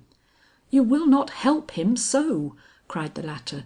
"See, he is only a few feet above a bridge that appears to communicate with the roof of the next house. If he could be let down—" But the man had already precipitated himself towards the door of the room in which they were. "Tell him not to jump," he called back. "I am going next door and will reach him in a moment. Tell him to hold on till I come." Mr. Sylvester at once raised his voice. "Don't jump, little boy Holt. If there is no one there to drop you down, wait for your father. He is going on the bridge and will catch you." The little fellow seemed to hear, for he immediately held out his arms, but if he spoke his voice was drowned in the frightful hubbub. Meanwhile the smoke thickened around him, and a dull ominous glare broke out from the midst of the building, against which his weazen little face looked pallid as death. "His father will be too late," groaned Mr. Sylvester, feeling himself somehow to blame for the child's horrible situation. Then observing that the other occupants of the building had all disappeared towards the front, realized that whatever fire escapes may have been provided were doubtless in that direction, and raising his voice once more, called out across the yard, "Don't wait any longer, little fellow. Follow the rest to the front. You will be burned if you stay there." But the child did not move, only held out his arms in a way to unman the strongest heart. And presently, while Mr. Sylvester was asking himself what could be done, he heard his shrill piping tones rising above the hiss of the flames, and listening, caught the words, "I cannot get away. She is holding me, Dad. Help your little fella. Help me. I'm so afraid of being burnt." And looking closer, Mr. Sylvester discerned the outlines of a woman's head and shoulders above the small white face. A distinct and positive fear at once seized him. Leaning out, the better to display his own face and figure, he called to that unknown woman to quit her hold and let the child go, but a discordant laugh rising above the roar of the approaching flames was his only reply. Sickened with apprehension, he drew back and himself made for the stairs in the wild idea of finding the father. But just then the mad figure of Holt appeared at the door with frenzy in all his looks. "I cannot push through the crowd," cried he. "I have fought and struggled and shrieked, but it is all of no use. My boy is burning alive and I cannot reach him." A lurid flame shot at that moment from the building before them, as if in emphasis to his words. "He is prisoned there by a woman," cried Mr. Sylvester, pointing to the figure whose distorted outlines was every moment becoming more and more visible in the increasing glare. "See, she has him tight in her arms and is pressing him against the window sill." The man, with a terrible recoil, looked in the direction of his child, saw the little white face with its wild expression of conscious terror, saw the face of her who towered implacably behind it, and shrieked appalled. "Jacqueline!" he cried, and put his hands up before his face as if his eyes had fallen upon an avenging spirit. "Is that Jacqueline Japha?" asked Mr. Sylvester, dragging down the other's hands, and pointing relentlessly towards the ominous figure in the window before him. "Yes, or her ghost," cried the other, shuddering under a horror that left him little control of his reason. "Then your boy is lost," murmured Mr. Sylvester, with a vivid remembrance of the words he had overheard. "She will never save her rival's child, never." The man looked at him with dazed eyes. "She shall save him," he cried, and stretching far out of the window by which he stood, he pointed to the bridge and called out, "Drop him, Jacqueline, don't let him burn. He can still reach the next house if he runs. Save my darling, save him." But the woman, as if waiting for his voice, only threw back her head, and while a bursting flame flashed up behind her, shrieked mockingly back. "Oh, I have frightened you up at last, have I? You can see me now, can you? You can call on Jacqueline now? The brat can make you speak, can he? Well, well, call away. I love to hear your voice. It is music to me even in the face of death." My boy," was all he could gasp. "Save the child, Jacqueline, only save the child." But the harsh scornful laugh she returned spoke little of saving. "He is so dear," she hissed. "I love the offspring of my rival so much. The child that has taken the place of my own darling, dead before ever I had seen its innocent eyes. Oh yes, yes, I will save it as my own was saved. When I saw the puny infant in your arms the day you passed me with her, I swore to be its friend, don't you remember? And I am so much of a one that I stick by him to the death. Don't you see?" And raising him up in her arms till his whole stunted body was visible, she turned away her brow and seemed to laugh in the face of the flames. The father writhed below in his agony. "Forgive!" he cried. "Forgive the past and give me back my child. It's all I have to love. It's all I've ever loved. Be merciful, Jacqueline, be merciful." Her face flashed back upon him, still and white. "And what mercy have you ever shown to me? Fool, idiot, don't you see I have lived for this hour? To make you feel for once, to make you suffer for once as I have suffered. You love the boy? Roger Holt, I once loved you." And heedless of the rolling volume of smoke that now began to pour towards her, heedless even of the long tongues of hungry flame that were stretched out as if feeling for her from the distance behind. She stood immovable, gazing down upon the casement where he knelt, with an indescribable and awful smile upon her lips. The sight was unbearable. With an instinct of despair both men drew back, when suddenly they saw the woman start, unloose her clasp, and drop the child out of her arms upon the bridge. A hissing stream of water had fallen upon the flames, and the shock had taken her by surprise. In a moment the father was himself again. "Get up, little fella, get up," he cried, "or if you cannot walk, crawl along the bridge to the next house. I see a fireman there, he will lift you in." But at that moment the flames, till now held under some control, burst from an adjoining window and caught at the woodwork of the bridge. The father yelled in dismay. "Hurry, little fella, hurry," he cried. "Get over towards the next house before it is too late." But a paralysis seemed to have seized the child. He arose, then stopped, and looking wildly about, shook his head. "I cannot," he cried, "I cannot."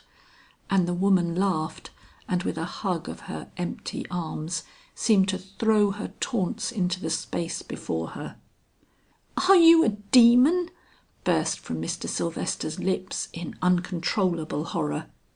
"Don't you see you can save him if you will? Jump down then and carry him across, or your father's curse will follow you to the world beyond." "Yes, climb down," cried the fireman. "You are lighter than I. Don't waste a minute, a second." "It is your own child, Jacqueline, your own child," came from Holt's white lips in final desperation. "I have deceived you. Your baby did not die. I wanted to get rid of you and I wanted to save him, so I lied to you. The baby did not die. He lived, and that is he you see lying helpless on the bridge beneath you." Not the clutch of an advancing flame could have made her shrink more fearfully. "It is false," she cried. "You are lying now. You want me to save her child and dare to say it is mine." "As God lives!" he swore, lifting his hand and turning his face to the sky. Her whole attitude seemed to cry, "No, no," to his assertion, but slowly as she stood there, the conviction of its truth seemed to strike her, and her hair rose on her forehead, and she swayed to and fro as if the earth were rolling under her feet. Suddenly she gave a yell and bounded from the window. Catching the child in her arms, she attempted to regain the refuge beyond, but the flames had not dallied at their work while she hesitated. The bridge was on fire, and her retreat was cut off. She did not attempt to escape. Stopping in the centre of the rocking mass, she looked down as only a mother in her last agony can do, on the child she held folded in her arms. Then as the flames caught at her floating garments, stooped her head and printed one wild and passionate kiss upon his brow. Another instant and they saw her head rise to the accusing heavens, then all was rush and horror, and the swaying structure fell before their eyes, sweeping its living freight into the courtyard beneath their feet. End of chapter 41.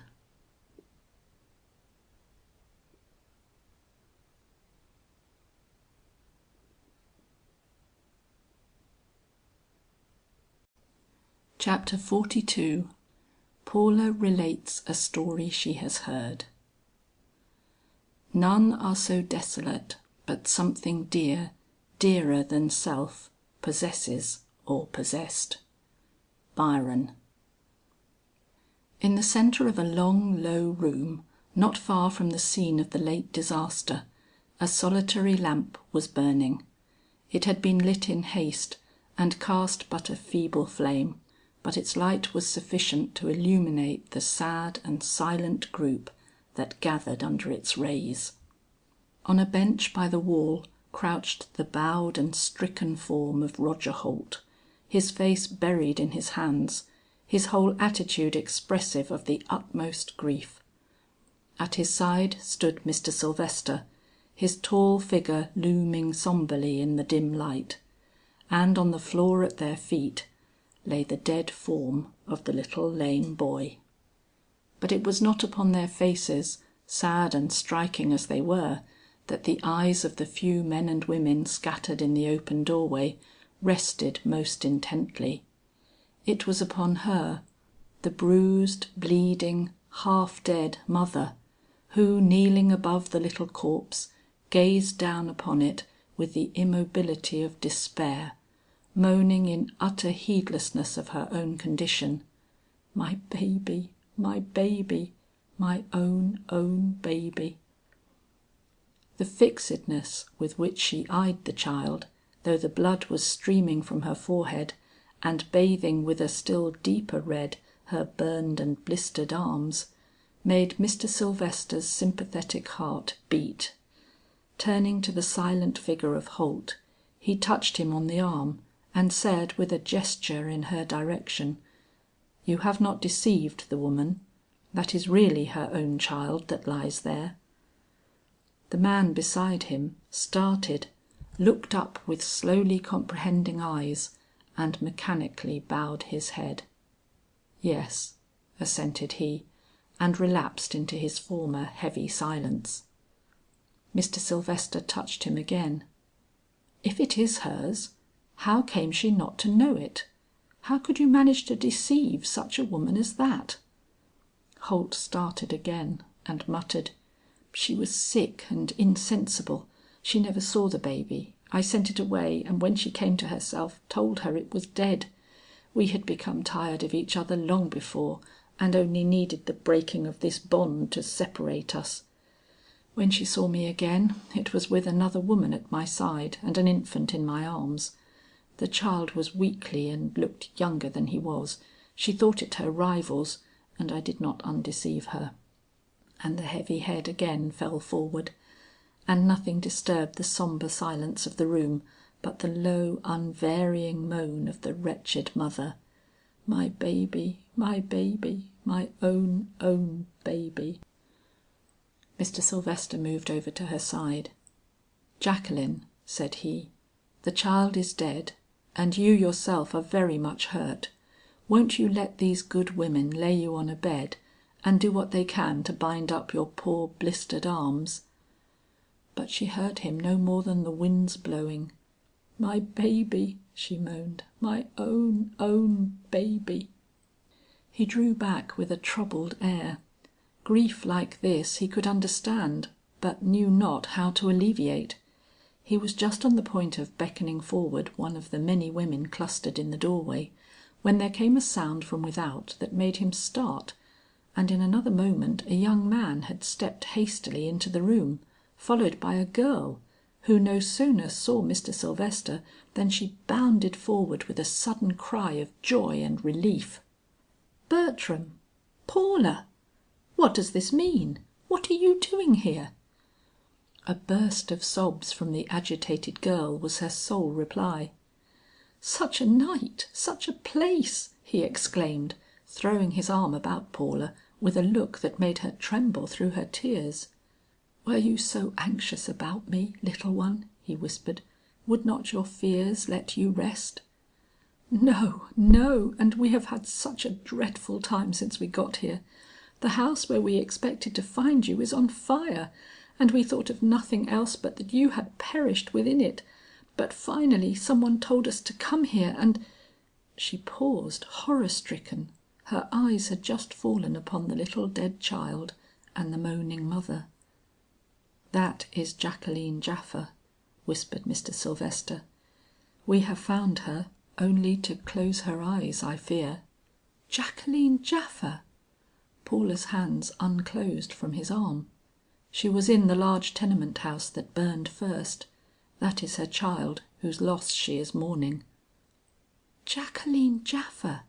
again fell with an indescribable tone from Paula's lips. "And who is that?" she asked, turning and indicating the silent figure by the wall. "That is Roger Holt, the man who should have been her husband." "Oh, I remember him!" she cried, "And her, I remember her, and the little child too. But," she suddenly exclaimed, "she told me then that she was not his mother." And she did not know that she was. The man had deceived her. With a quick thrill Paula bounded forward. "Jacqueline Japha!" she cried, falling with outstretched hands beside the poor creature. "Thank God you are found at last!"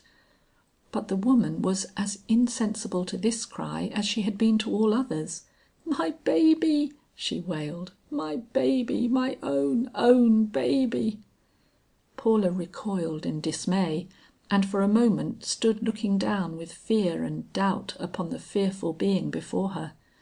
But in another instant a heavenly instinct seized her, and ignoring the mother, she stooped over the child and tenderly kissed it. The woman at once woke from her stupor. "My baby!" she cried, snatching the child up in her arms with a gleam of wild jealousy. "Nobody shall touch it but me. I killed it, and it is all mine now."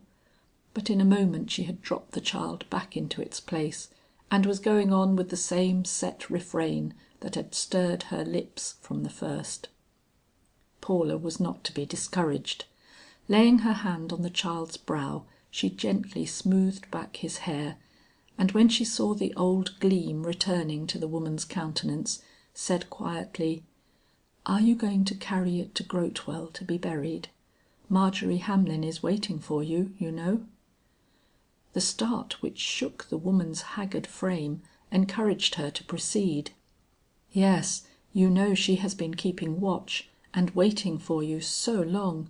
She is quite worn out and disheartened. 15 years is a long time to hope against hope, Jacqueline."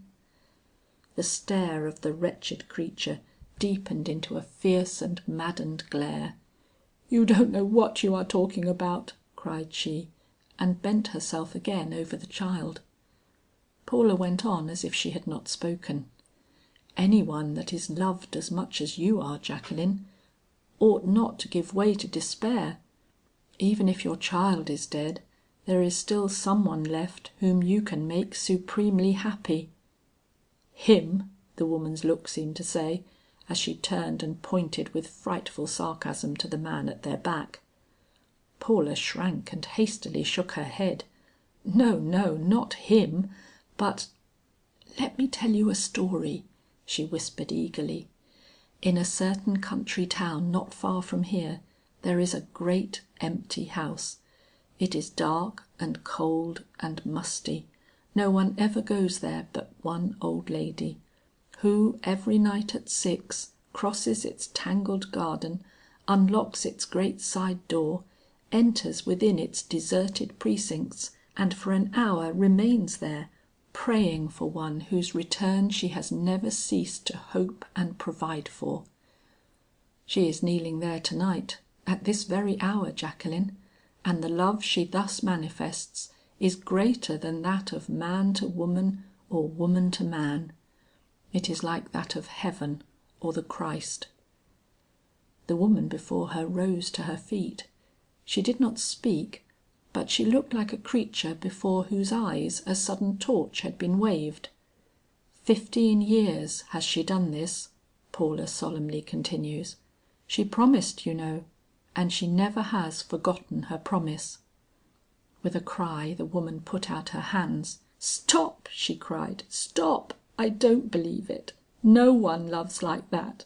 Else there is a God, and I—" She paused, quivered, gave one wild look about her, and then with a quick cry, something between a moan and a prayer, succumbed to the pain of her injuries, and sank down insensible by the side of her dead child.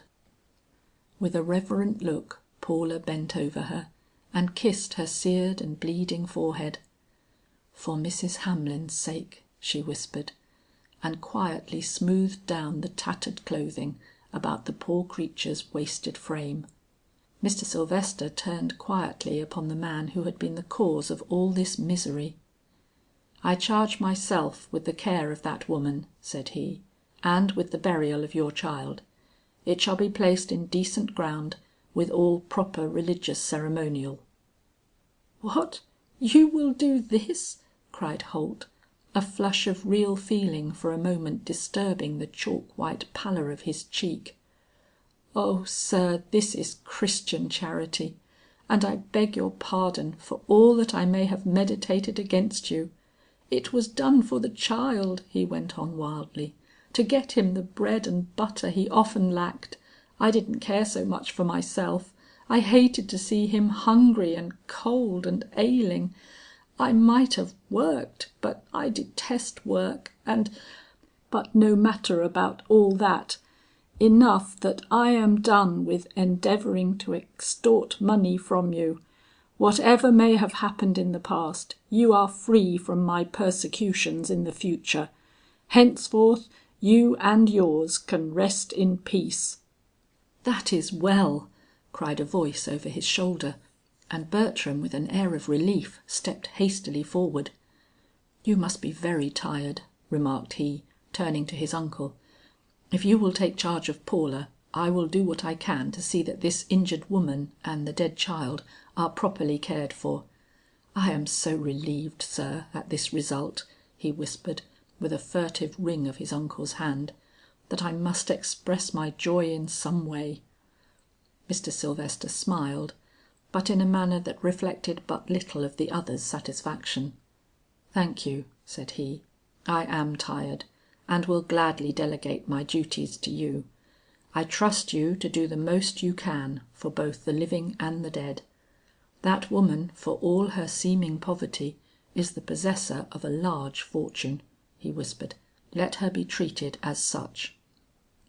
And with a final word to Holt, who had sunk back against the wall in his old attitude of silent despair, Mr. Sylvester took Paula upon his arm and quietly led her out of this humble but not unkind refuge.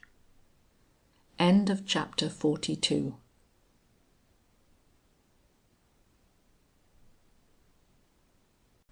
Chapter 43. Determination. But alas, to make me a fixed figure for the time of scorn to point his slow unmoving finger at. Othello. Let me but bear your love, I'll bear your cares. Henry V. Paula. They had reached home and were standing in the library. "Yes," said she, lowering her head before his gaze with a sweet and conscious blush. "Did you read the letter I left for you in my desk upstairs?" She put her hand to her bosom and drew forth the closely written sheet. "Every word," she responded, and smilingly returned it to its place. He started and his chest heaved passionately.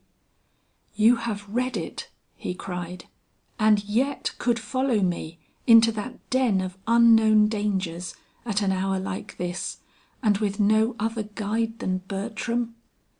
"Yes," she answered. He drew a deep breath and his brow lost its deepest shadow.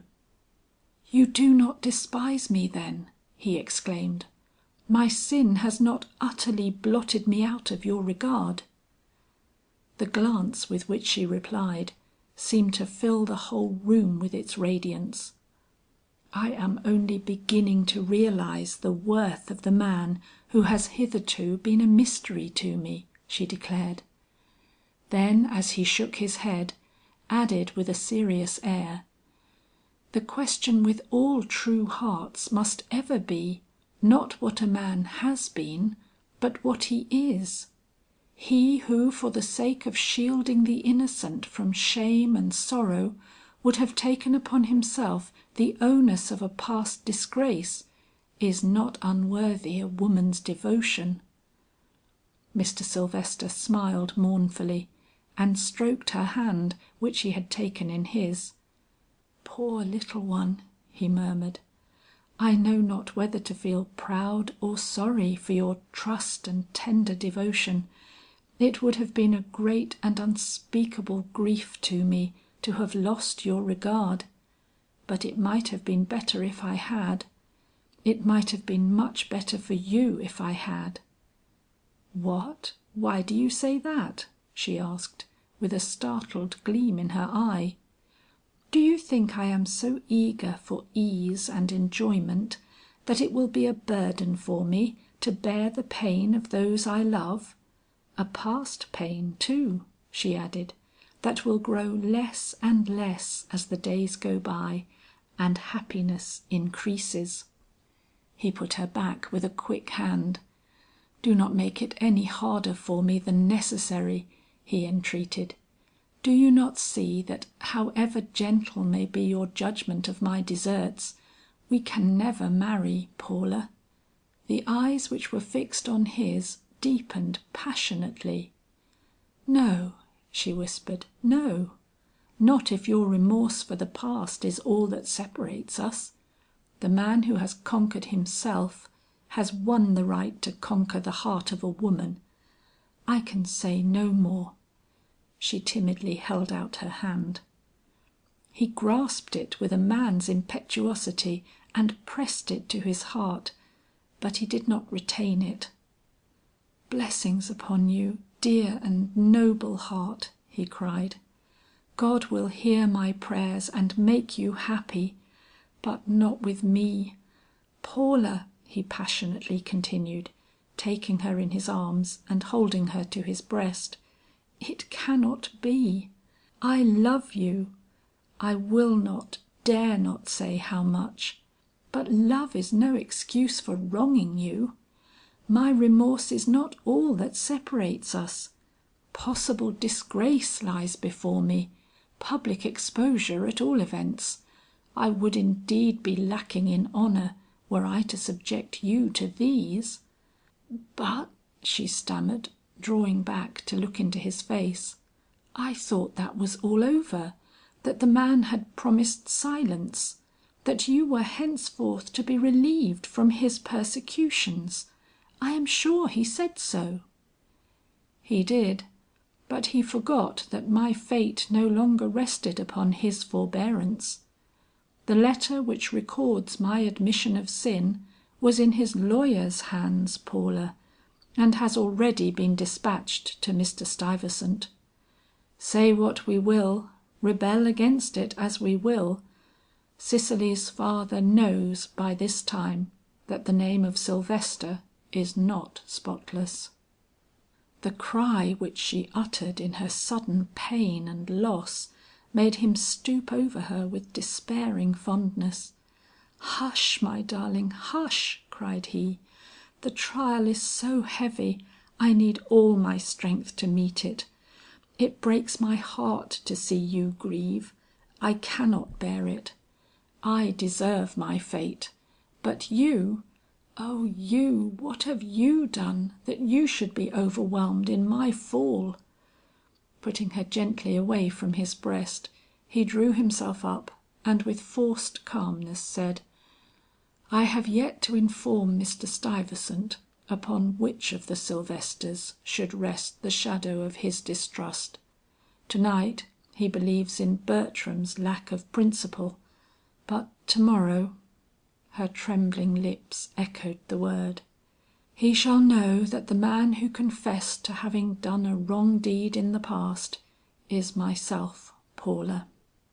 The head which had fallen on her breast, rose as at the call of a clarion. "And is it at the noblest moment of your life that you would shut me away from your side? No, no.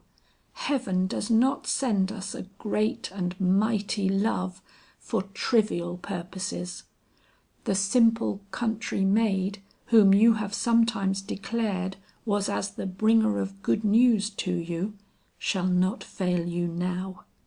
Then slowly and with solemn assurance, "If you go to Mr. Stuyvesant's to morrow, and you will, for that is your duty, you shall not go alone.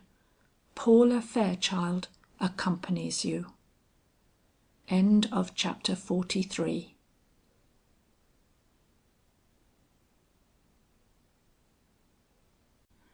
Chapter 44. In Mr. Stuyvesant's parlors. Was I deceived, or did a sable cloud turn forth her silver lining on the night? Comus. Unworthy? Yes. Cicely stared at her father with wide open and incredulous eyes. "I cannot believe it," she murmured. "No, I cannot believe it." Her father drew up a chair to her side. "My daughter," said he, with unusual tenderness, "I have hesitated to tell you this, fearing to wound you, but my discretion will allow me to keep silence no longer. Bertram Sylvester is not an honest man, and the sooner you make up your mind to forget him, the better." "Not honest?" You would scarcely have recognized Cicely's voice. Her father's hand trembled as he drew her back to his side. "It is a hard revelation for me to make to you after testifying my approval of the young man.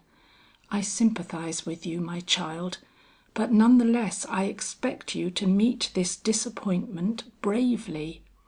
A theft has been committed in our bank." "You do not accuse him of theft? Oh, father, father!"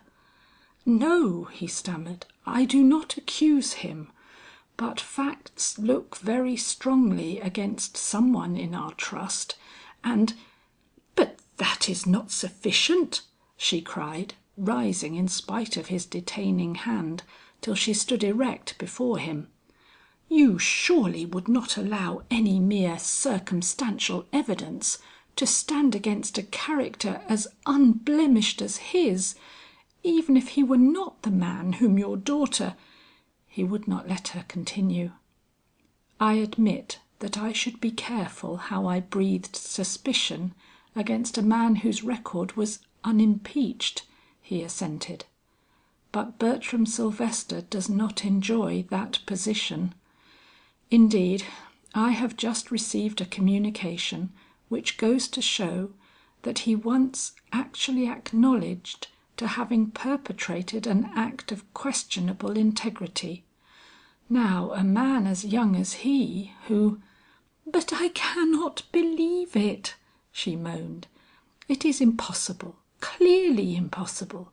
How could he look me in the face with such a sin on his conscience? He could not, simply could not. Why, father, his brow is as open as the day, his glance clear and unwavering as the sunlight. It is some dreadful mistake. It is not Bertram of whom you are speaking." Her father sighed. "Of whom else should it be? Come, my child, do you want to read the communication which I received last night?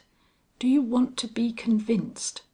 "No, no," she cried, but quickly contradicted herself with a hurried "Yes, yes, let me be made acquainted with what there is against him, if only that I may prove to you it is all a mistake."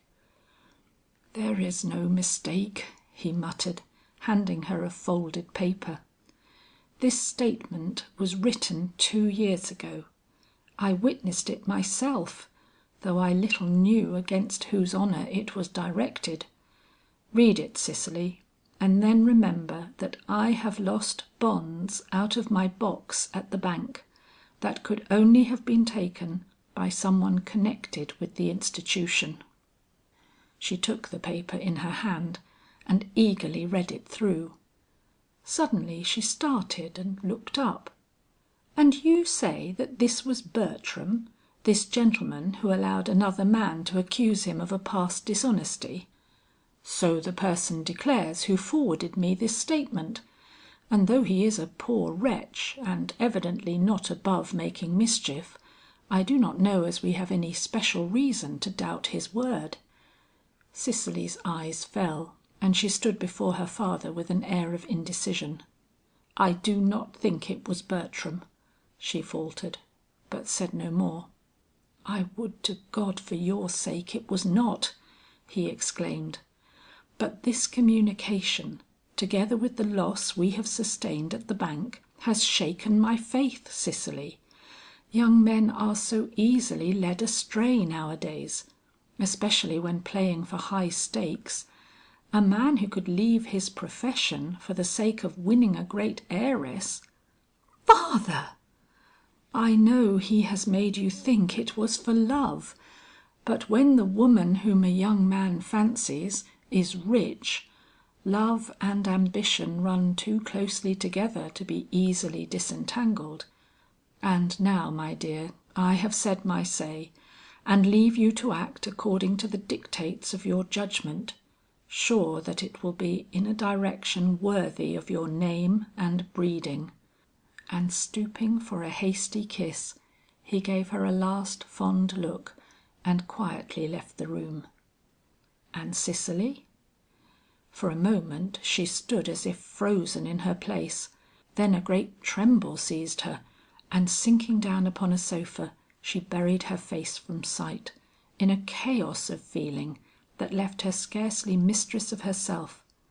But suddenly she started up, her face flushed, her eyes gleaming, her whole delicate form quivering with an emotion more akin to hope than despair. "I cannot doubt him," she whispered. "It were as easy to doubt my own soul. He is worthy if I am worthy, true if I am true, and I will not try to unlove him." But soon the reaction came again, and she was about to give full sway to her grief and shame, when the parlor door opened. She herself was sitting in the extension room, and she saw Mr. Sylvester and Paula come in. She at once rose to her feet, but she did not advance. 1,000 hopes and fears held her enchained where she was. Besides, there was something in the aspect of her friends which made her feel as though a welcome even from her would at that moment be an intrusion. "They have come to see father," she thought, "and—" "Ah, what, Cicely?"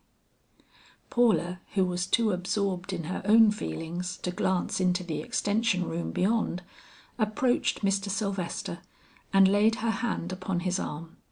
"Whatever comes," said she, "truth, honor, and love remain."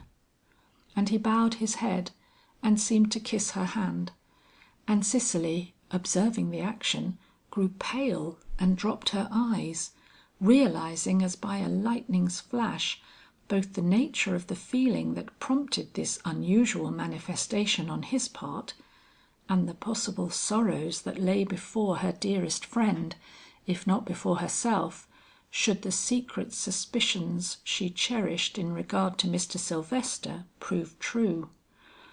When she had summoned up courage to glance again in their direction, Mr. Stuyvesant had entered the parlor, and was nervously welcoming his guests. Mr. Sylvester waited for no preamble. "I have come," said he in his most even and determined tones, "to speak to you in regard to a communication from a man by the name of Holt, which I was told was to be sent to you last evening. Did you receive such a one?" Mr. Stuyvesant flushed, grew still more nervous in his manner, and uttered a short "I did," in a tone severer than he perhaps intended. "It will not be too much for me, then, to conclude that in your present estimation my nephew stands committed to a past dishonesty." "It has been one of my chief sources of regret, one of them I say," repeated Mr. Stuyvesant, "that any loss of esteem on the part of your nephew must necessarily reflect upon the peace if not the honor of a man I hold in such high regard as yourself. I assure you I feel it quite as a brother might, quite as a brother." Mr. Sylvester at once rose. "Mr. Stuyvesant," declared he, "my nephew is as honest a man as walks this city's streets. If you will accord me a few minutes' private conversation, I think I can convince you so." "I should be very glad," replied Mr. Stuyvesant, glancing towards the extension room where he had left his daughter. "I have always liked the young man." Then with a quick look at the other's face, "You are not well, Mr. Sylvester?"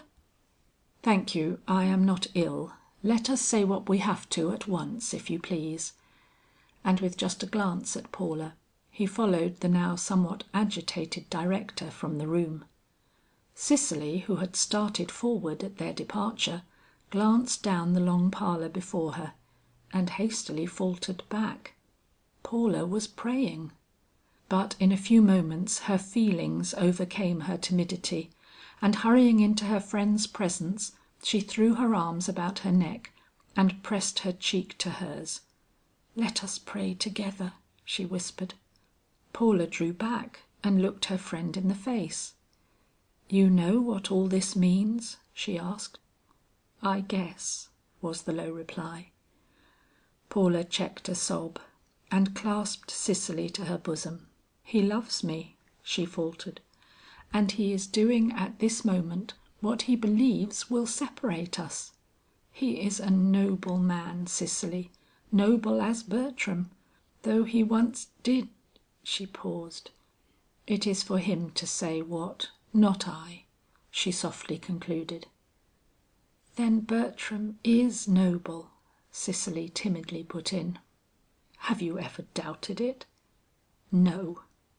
And hiding their blushes on each other's shoulders, the two girls sat breathlessly waiting, while the clock ticked away in the music room, and the moments came and went that determined their fate.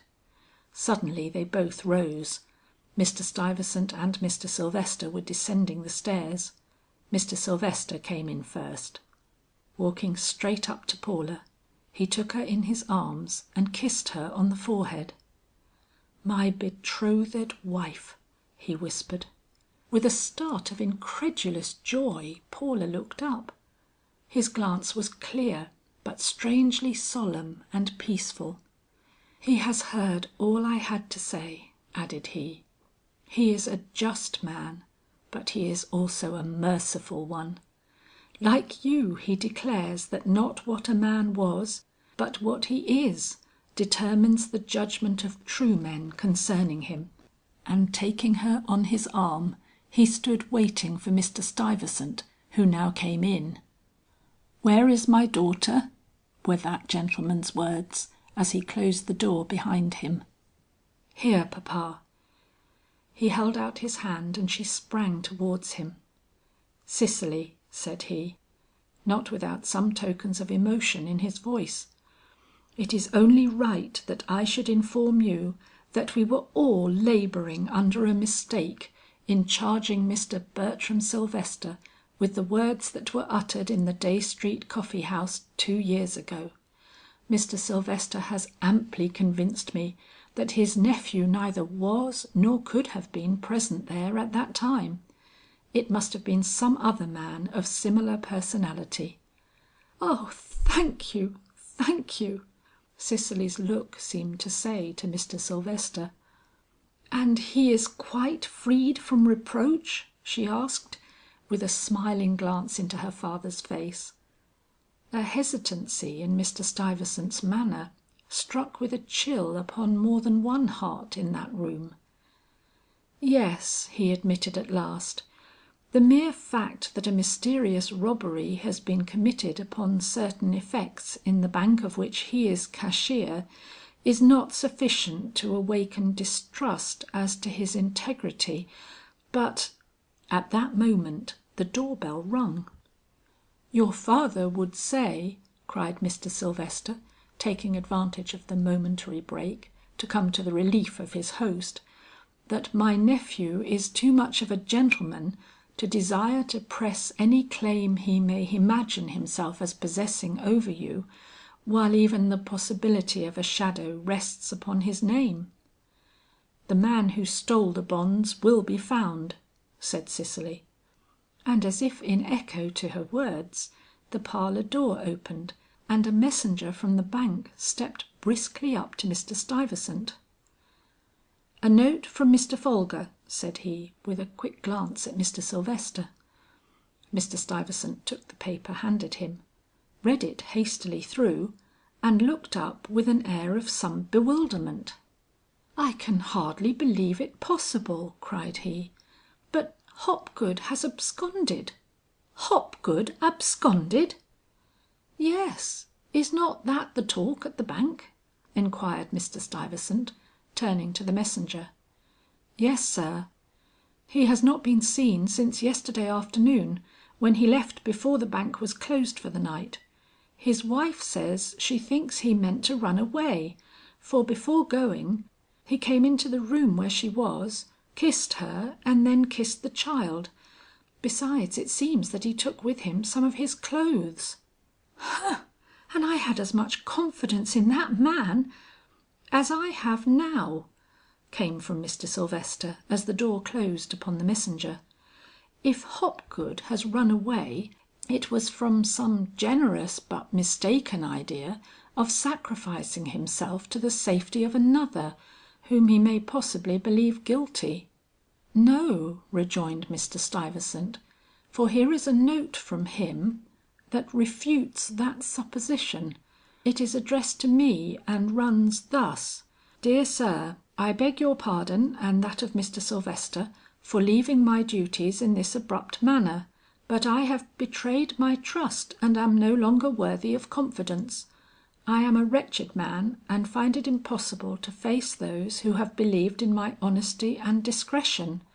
If I can bring the money back you shall see me again, but if not, be kind to my wife and little one, for the sake of the 3 years when I served the bank faithfully. John Hopgood.'" "I don't understand it," cried Mr. Sylvester. "That looks as if he knew where the money was." "I begin to hope," breathed Cicely. Her father turned and surveyed her. "This puts a new aspect on matters," said he. She glanced up, beaming. "Oh, do you say that you think the shadow of this crime has at last found the spot upon which it can rightfully rest?" "It would not be common sense in me to deny that it has most certainly shifted its position." With a radiant look at Cicely, Paula crossed to Mr. Stuyvesant's side, and laying her hand on his sleeve, whispered a word or two in his ear. He immediately glanced out of the window at the carriage standing before the door, then looked back at her and nodded with something like a smile. In another moment he stood at the front door. "Be prepared," cried Paula to Cicely.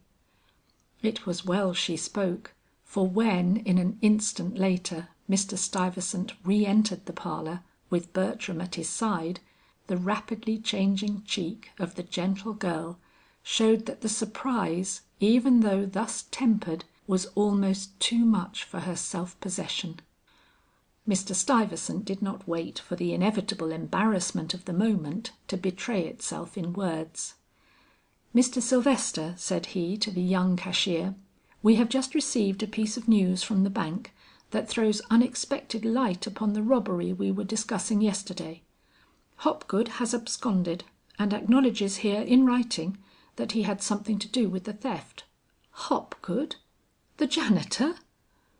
The exclamation was directed not to Mr. Stuyvesant, but to Mr. Sylvester, towards whom Bertram turned with looks of amazement. "Yes, it is the greatest surprise I ever received," returned that gentleman. "And Mr. Sylvester," continued Mr. Stuyvesant, with nervous rapidity and a generous attempt to speak lightly, "there is a little lady here who is so shaken by the news, that nothing short of a word of reassurance on your part will comfort her." Bertram's eye followed that of Mr. Stuyvesant, and fell upon the blushing cheek of Cicely. With a flushing of his own brow, he stepped hastily forward. "Miss Stuyvesant!" he cried, and looking down in her face, forgot everything else in his infinite joy and satisfaction. "Yes," announced the father with abrupt decision. "She is yours. You have fairly earned her." Bertram bowed his head with irrepressible emotion, and for a moment the silence of perfect peace, if not of awe, reigned over the apartment. But suddenly a low, determined "No" was heard, and Bertram, turning towards Mr. Stuyvesant, exclaimed, "You are very good and the joy of this moment atones for many an hour of grief and impatience, but I have not earned her yet. The fact that Hopgood admits to having had something to do with the robbery, does not sufficiently exonerate the officers of the bank from all connection with the affair, to make it safe or honourable in me to unqualifiedly accept the inestimable boon of your daughter's regard. Till the real culprit is in custody, and the mystery entirely cleared away, my impatience must continue to curb itself. I love your daughter too dearly to bring her anything but the purest of reputations. Am I not right, Miss Stuyvesant?" She cast a glance at her father, and bowed her head. "You are right," she repeated. And Mr. Stuyvesant, with a visible lightening of his whole aspect, took the young man by the hand, and with as much geniality as his nature would allow, informed him that he was at last convinced that his daughter had made no mistake when she expressed her trust in Bertram Sylvester.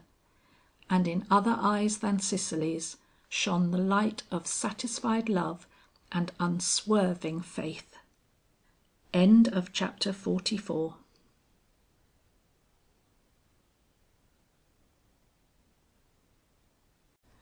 Chapter 45. The hour of 6 is sacred.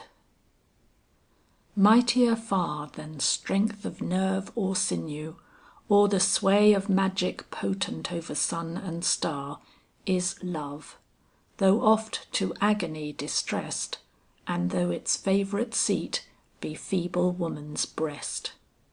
Wordsworth. It was at the close of a winter afternoon. Paula, who had returned to Grotewell for the few weeks preceding her marriage, sat musing in the window of her aunt's quaint little parlour. Her eyes were on the fields before her, all rosy with the departing rays of the sun. But her thoughts were far away. They were with him she best loved, with Cicely waiting in patience for the solution of the mystery of the stolen bonds, with Bertram eagerly but as yet vainly engaged in searching for the vanished janitor, and last but not least, with that poor wretched specimen of humanity moaning away her life in a New York hospital. For the sight of the Japha house, in a walk that day, had reawakened her most vivid remembrances of Jacqueline.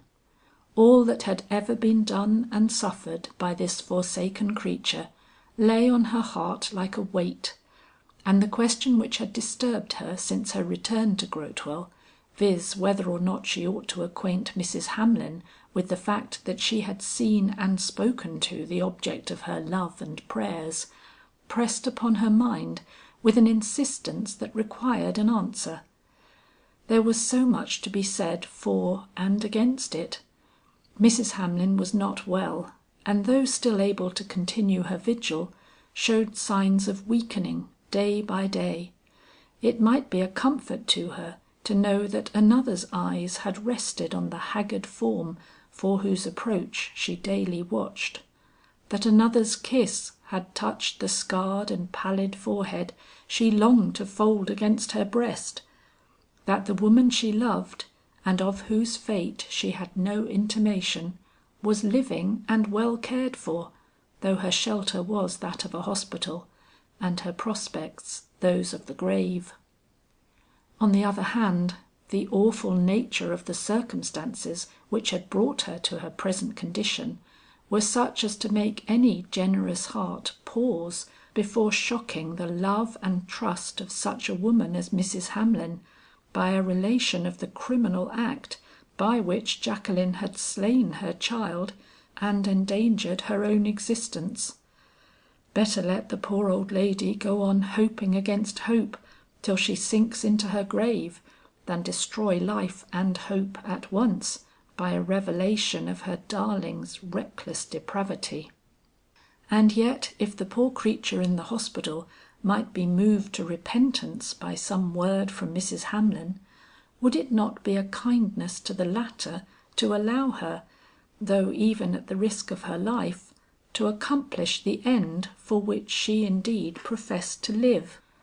The mind of Paula was as yet undecided, when a child from the village passed the window, and seeing her sitting there, handed her a small package with the simple message that Mrs. Hamlin was very ill. It contained, as she anticipated, the great key to the Japha mansion, and understanding without further words what was demanded of her, Paula prepared to keep the promise she had long ago made to this devoted woman.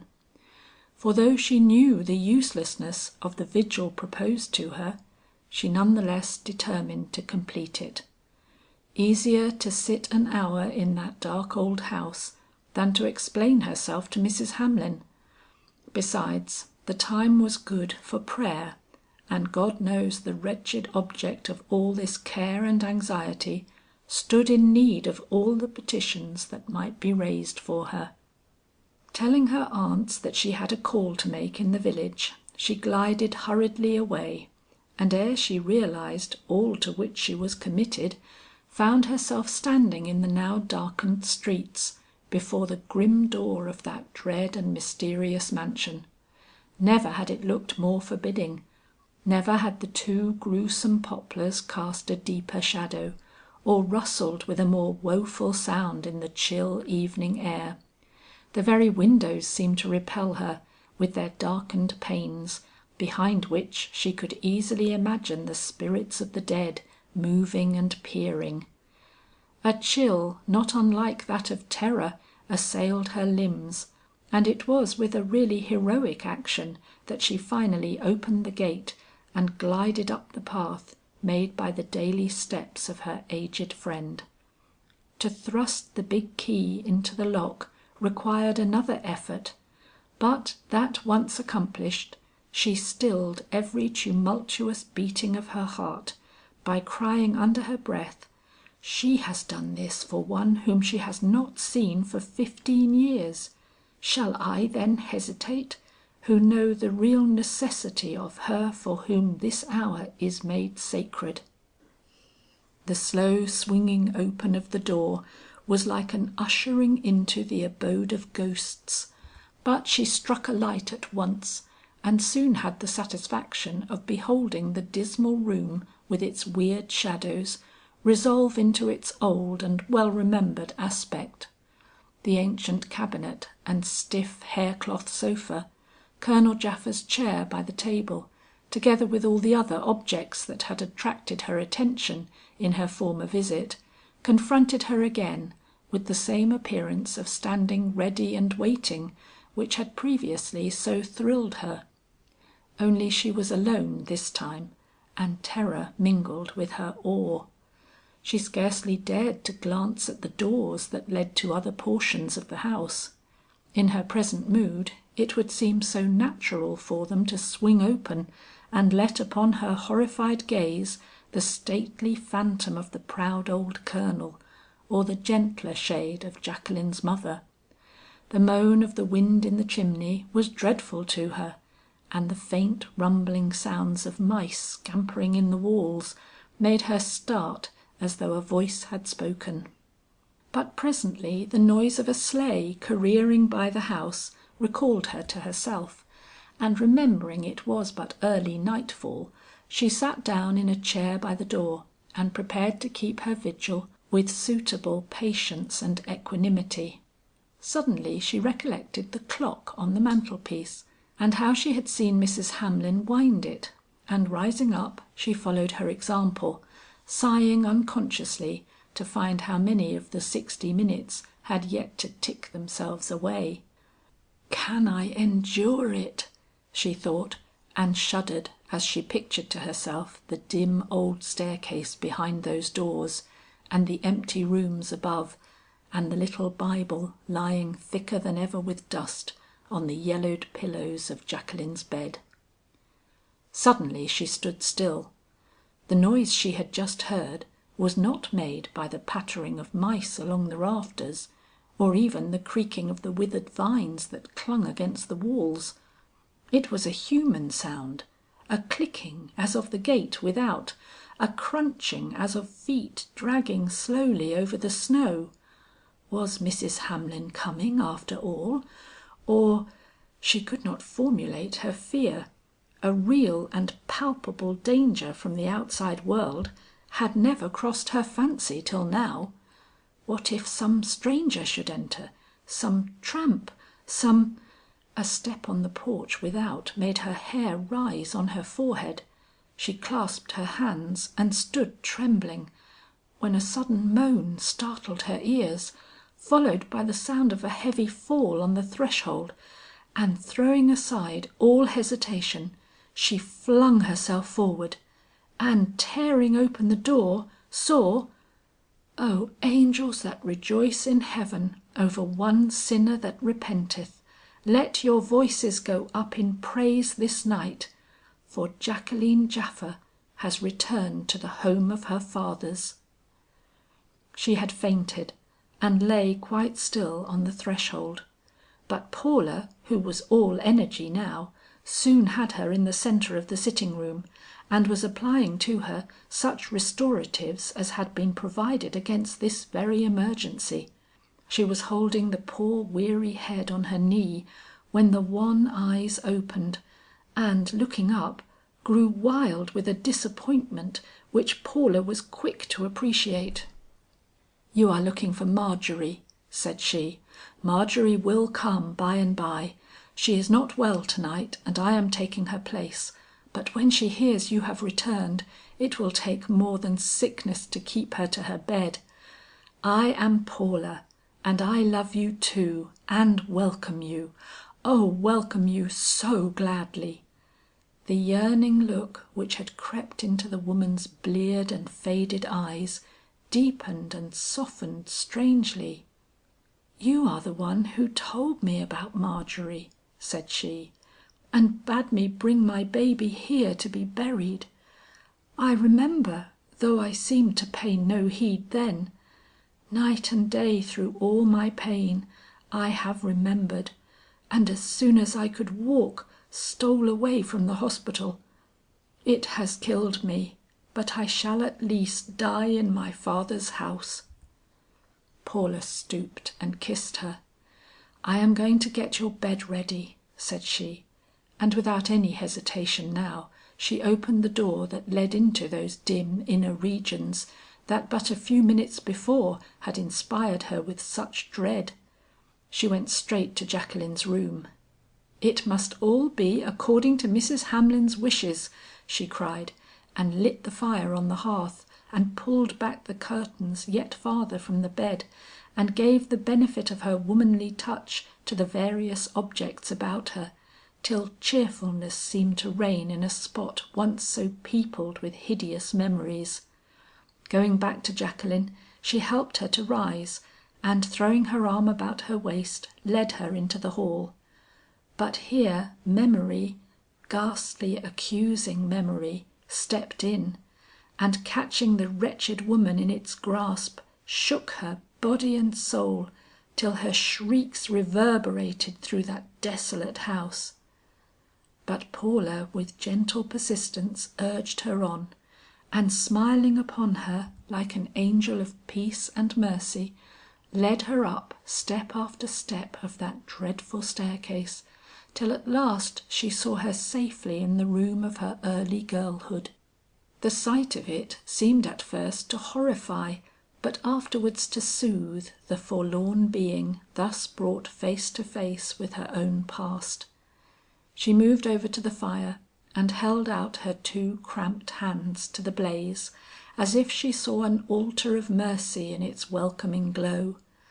From these she passed tottering and weak to the embroidery frame, which she looked at for a moment with something almost like a smile, but she hurried by the mirror and scarcely glanced at a portrait of herself which hung on the wall over her head.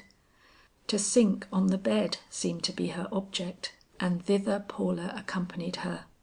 But when she came to where it stood, and saw the clothes turned down and the pillows heaped at the head, and the little Bible lying open for her in the midst, she gave a great and mighty sob, and flinging herself down upon her knees, wept with a breaking up of her whole nature, in which her sins, red though they were as crimson, seemed to feel the touch of the divine love, and vanish away in the oblivion he prepares for all his penitent ones.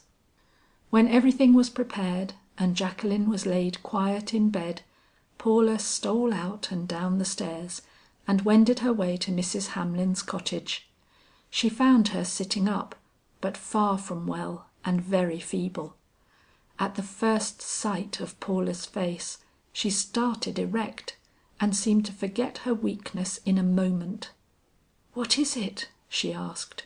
"You look as though you had been gazing on the faces of angels. Has my hope come true at last? Has Jacqueline returned? Oh, has my poor lost erring child come back?" Paula drew near and gently steadied Mrs. Hamlin's swaying form. "Yes," she smiled, and with the calmness of one who has entered the gates of peace, whispered in low and reverent tones, "She lies in the bed that you spread for her, with the Bible held close to her breast." There are moments when the world about us seems to pause, when the hopes, fears, and experiences of all humanity appear to sway away and leave us standing alone in the presence of our own great hope, or scarcely comprehended fear. Such a moment was that which saw Paula re-enter Jacqueline's presence with Mrs. Hamlin at her side. Leaving the latter near the door, she went towards the bed. Why did she recoil and glance back at Mrs. Hamlin with that startled and apprehensive look? The face of Jacqueline was changed as only one presence could change it, though the eyes were clearer than when she left her a few minutes before, and the lips were not without the shadow of a smile. "She is dying," whispered Paula, coming back to Mrs. Hamlin. "Dying, and you have waited so long." But the look that met hers from that aged face was not one of grief, and startled, she knew not why, Paula drew aside, while Mrs. Hamlin crossed the room and quietly knelt down by her darling's side. "Margery! Jacqueline!" The two cries rang through the room, then all was quiet again. "You have come back," were the next words Paula heard. "How could I ever have doubted that you would?"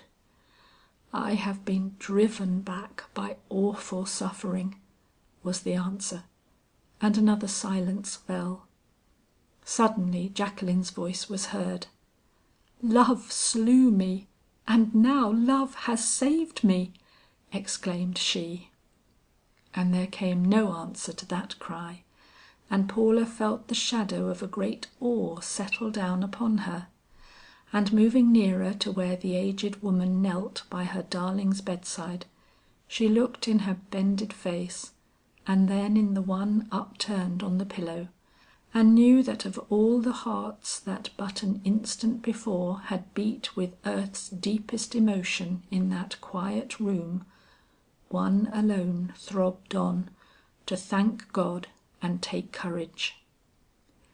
And the fire which had been kindled to welcome the prodigal back, burned on, and from the hollow depths of the great room below came the sound of a clock as it struck the hour.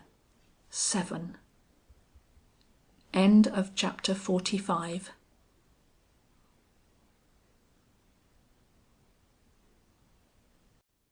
Chapter 46. The Man Cummins. "O day and night, but this is wondrous strange." Henry V. "Shut up in measureless content." Othello. The lights were yet shining in Mr. Stuyvesant's parlors, though the guests were gone, who but a short time before had assembled there to witness the marriage of Cicely's dear friend Paula. At one end of the room stood Mr. Sylvester and Bertram, the former gazing with the eyes of a bridegroom, at the delicate white-clad figure of Paula, just leaving the apartment with Cicely. "I have but one cause for regret," said Mr. Sylvester as the door closed. "I could have wished that you and Cicely had participated in our joy and received the minister's benediction at the same moment as ourselves." "Yes," said Bertram with a short sigh, "but it will come in time. It cannot be but that our efforts must finally succeed. I have just had a new idea, that of putting the watchman on the hunt for Hopgood. They are old friends, and he ought to know all the others' haunts and possible hiding places. If Fanning could have helped us, he would have told us long ago. He knows that Hopgood is missing and that we are ready to pay well for any information concerning him. But they are old cronies, and possibly Fanning is keeping quiet out of consideration for his friend. No, I have had a talk with Fanning, and there was no mistaking his look of surprise when told the other had run away under suspicion of being connected with a robbery on the bank's effects. He knows no more of Hopgood than we do, or his wife does, or the police even. It is a strange mystery, and one to which I fear we shall never obtain the key. But don't let me discourage you. After a suitable time, Mr. Stuyvesant will—" He paused, for that gentleman was approaching him. "There is a man outside who insists upon seeing me. Says he knows there has just been a wedding here, but that the matter he has to communicate is very important and won't bear putting off. The name on his card is Cummins. I am afraid I shall have to admit him, that is, if you have no objection." Mr. Sylvester and Bertram at once drew back with ready acquiescence. They had scarcely taken their stand at the other end of the apartment when the man came in. He was of robust build, round, precise, and businesslike. He had taken off his hat, but still wore his overcoat. His face, in spite of a profusion of red whiskers and a decided pair of goggles, was earnest and straightforward. He walked at once up to Mr. Stuyvesant. "Your pardon," said he in a quick tone, "but I hear you have been somewhat exercised of late over the disappearance of certain bonds from one of the boxes in the Madison Bank. I am a detective, and in the course of my duty have come upon a few facts that may help to explain matters." Mr. Sylvester and Bertram at once started forward. This was a topic that demanded their attention as well as that of the master of the house. The man cast them a quick look from behind his goggles, and seeming to recognize them, included them in his next question. "What do you think of the watchman, Fanning?" "Think? We don't think," uttered Mr. Stuyvesant sharply. "He has been in the employ of the bank for 12 years, and we know him to be honest." "Yet he is the man who stole your bonds." "Impossible!" "The very man." Mr. Sylvester stepped up to him. "Who are you and how do you know this?" "I have said my name is Cummins, and I know this because I have wormed myself into the man's confidence, and have got the bonds, together with his confession, here in my pocket." And he drew out the long lost bonds, which he handed to their owner, with a bit of paper on which was inscribed in the handwriting of the watchman, an acknowledgment to the effect that he, alone and unassisted, had perpetrated the robbery which had raised such scandal in the bank and led to the disappearance of Hopgood. "And the man himself?" cried Bertram, when they had all read this. "Where is he?" "Oh, I allowed him to escape." Mr. Sylvester frowned. "There is something about this I don't understand," said he. "How came you to take such an interest in this matter, and why did you let the man escape after acknowledging his crime?" With a quick, not undignified action, Cummins stepped back. "Gentlemen," said he, "it is allowable in a detective in the course of his duty to resort to means for eliciting the truth that in any other cause and for any other purpose would be denominated as unmanly, if not mean and contemptible. When I heard of this robbery, as I did the day after its perpetration, my mind flew immediately to the watchman as the possible culprit. I did not know that he had done the deed, and I did not see how he could have possessed the means of doing it. but I had been acquainted with him for some time, and certain expressions which I had overheard him use, expressions that had passed over me lightly at the time, now recurred to my mind with startling distinctness.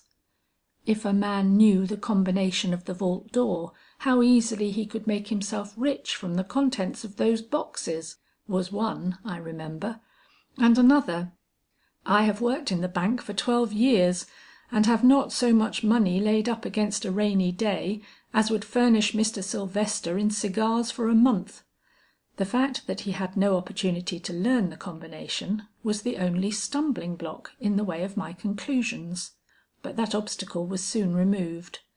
In a talk with the janitor's wife, a good woman, sirs, but a trifle conceited, I learned that he had once had the very opportunity of which I speak, provided he was smart enough to recognize the fact. The way it came about was this: Hopgood, who always meant to do about the right thing, as I know, was one morning very sick, so sick that when the time came for him to go down and open the vaults for the day, he couldn't stir from his bed, or at least thought he couldn't. Twice had the watchman rung for him, and twice had he tried to get up, only to fall back again on his pillow. At last the call became imperative. The clerks would soon be in, and the books were not even in readiness for them. Calling his wife to him, he asked if she thought she could open the vault door, provided she knew the combination. She returned a quite eager "Yes," being a naturally vain woman, and moreover a little sore over the fact that her husband never entrusted her with any of his secrets. "Then," said he, "listen to those 3 numbers that I give you, and turn the knob accordingly," explaining the matter in a way best calculated to enlighten her as to what she had to do. She professed herself as understanding perfectly, and went off in quite a nutter of satisfaction to accomplish her task. But though he did not know it at the time, it seems that her heart failed her when she got into the hall, and struck with fear lest she should forget the numbers before she got to the foot of the stairs, she came back and carefully wrote them down on a piece of paper, armed with which she started for the second time to fulfil her task. The watchman was in the bank when she entered, and to his expressions of surprise, she answered that her husband was ill and that she was going to open the vaults. He offered to help her, but she stared at him with astonishment, and waiting till he had walked to the other end of the bank, proceeded to the vault door, and after carefully consulting the paper in her hand, was about to turn the knob as directed, when Hopgood himself came into the room. He was too anxious, he said, to keep in bed, and though he trembled at every step, came forward and accomplished the task himself. He did not see the paper in his wife's hand, nor notice her when she tore it up and threw the pieces in the waste basket near by. But the watchman may have observed her, and as it afterwards proved, did, and thus became acquainted with the combination that unlocked the outer vault doors. "Huh!" broke in Mr. Sylvester. "If this is true, why didn't Hopgood inform me of the matter when I questioned him so closely?" "Because he had forgotten the circumstance. He was in a fever at the time, and having eventually unlocked the vault himself, lost sight of the fact that he had previously sent his wife to do it. He went back to his bed after the clerks came in, and did not get up again till night. He may have thought the whole occurrence part of the delirium which more than once assailed him that day." "I remember his being sick," said Bertram. "It was 2 or 3 days before the robbery." "The very day before," corrected the man. "But let me tell my story in my own way. Having learned from Mrs. Hopgood of this opportunity which had been given to Fanning, I made up my mind to sift the matter. Being, as I have said, a friend of his, I didn't want to peach on him unless he was guilty. To blast an honest man's reputation is, I think, one of the meanest tricks of which a fellow can be guilty. But the truth I had to know, and in order to learn it, a deep and delicate game was necessary. Gentlemen, when the police have strong suspicions against a person whose reputation is above reproach, and whose conduct affords no opportunity for impeachment, they set a spring for him. One of their number disguises himself, and making the acquaintance of this person, insinuates himself by slow degrees, often at the cost of months of effort, into his friendship, and if possible into his confidence. 'Tis a detestable piece of business, but it is all that will serve in some cases, and has at least the merit of being as dangerous as it is detestable. This plan I undertook with Fanning. Changing my appearance to suit the necessities of the case, I took board in the small house in Brooklyn where he puts up, and being well acquainted with his tastes, knew how to adapt myself to his liking. He was a busy man, and being obliged by his duties to turn night into day, had not much time to bestow upon me or any one else, but heedful of this, I managed to make the most of the spare moments that saw us together, and ere long we were very good comrades, and further on very good friends. The day when I first ventured to suggest that honesty was all very well as long as it paid, was a memorable one to me. In that cast of the die, I was either to win or lose the game I had undertaken. I won. After a feint or two, to see if I were in earnest, he fell into the net, and though he did not commit himself then, it was not long before he came to me and deliberately requested my assistance in disposing of some bonds which he was smart enough to acquire, but not daring enough to attempt to sell. Of course the whole story came out, and I was sympathetic enough till I got the bonds into my hands. Then but I leave you to imagine what followed. Enough that I wrung this confession from him, and that in consideration of the doubtful game I had played upon him, let him go where he is by this time beyond the chance of pursuit." "But your duty to your superior, your oath as a member of the force?" "My superior is here," said the man, pointing to Mr. Sylvester. "An unconscious one, I own, but still my superior. And as for my being a member of the force, that was true 5 years ago, but not to day." And brushing off his whiskers with one hand and taking off his goggles with the other, Hopgood the janitor stood before them. It was a radiant figure that met Cicely when she came downstairs with Paula, and a joyous group that soon surrounded the now blushing and embarrassed janitor with questions and remarks concerning this great and unexpected development of affairs. But the fervor with which Mr. Stuyvesant clasped Bertram's hand, and the look with which Cicely turned from her young lover to bestow a final kiss upon the departing bride, was worth all the pains and self-denial of the last few weeks, or so the janitor thought, who with a quicker comprehension than usual had divined the situation and rejoiced in the result. But the most curious thing of all was to observe how, with the taking off of his goggles, Hopgood had relapsed into his old, shrinking, easily embarrassed self. The man who but a few minutes before had related in their hearing a clear and succinct narrative, now shrank if a question was put him, and stammered in quite his ancient fashion when he answered Mr. Sylvester's shake of the hand by a hurried, "I am going to see my wife now, sir. She's a good woman if a little flighty, and will be the last one in the future to beg me to put more confidence in her. Will you tell me where she is, sir?" Mr. Stuyvesant informed him, then added, "But look here, Hopgood, answer me one thing before you go. Why is it that with such talents as you possess, you didn't stay in the police force? You are a regular genius in your way, and ought not to drone away your existence as a janitor." "Ah, sir," replied the other, shaking his head, "a man who is only capable of assuming one disguise isn't good for much as a professional detective. Goggles and red whiskers will deceive one rogue, but not 50. My eyes were my bane, sir, and ultimately cost me my place. While I could cover them up I was all right. It not only made a man of me, leaving me free to talk and freer to think, but disguised me so my best friends couldn't recognize me.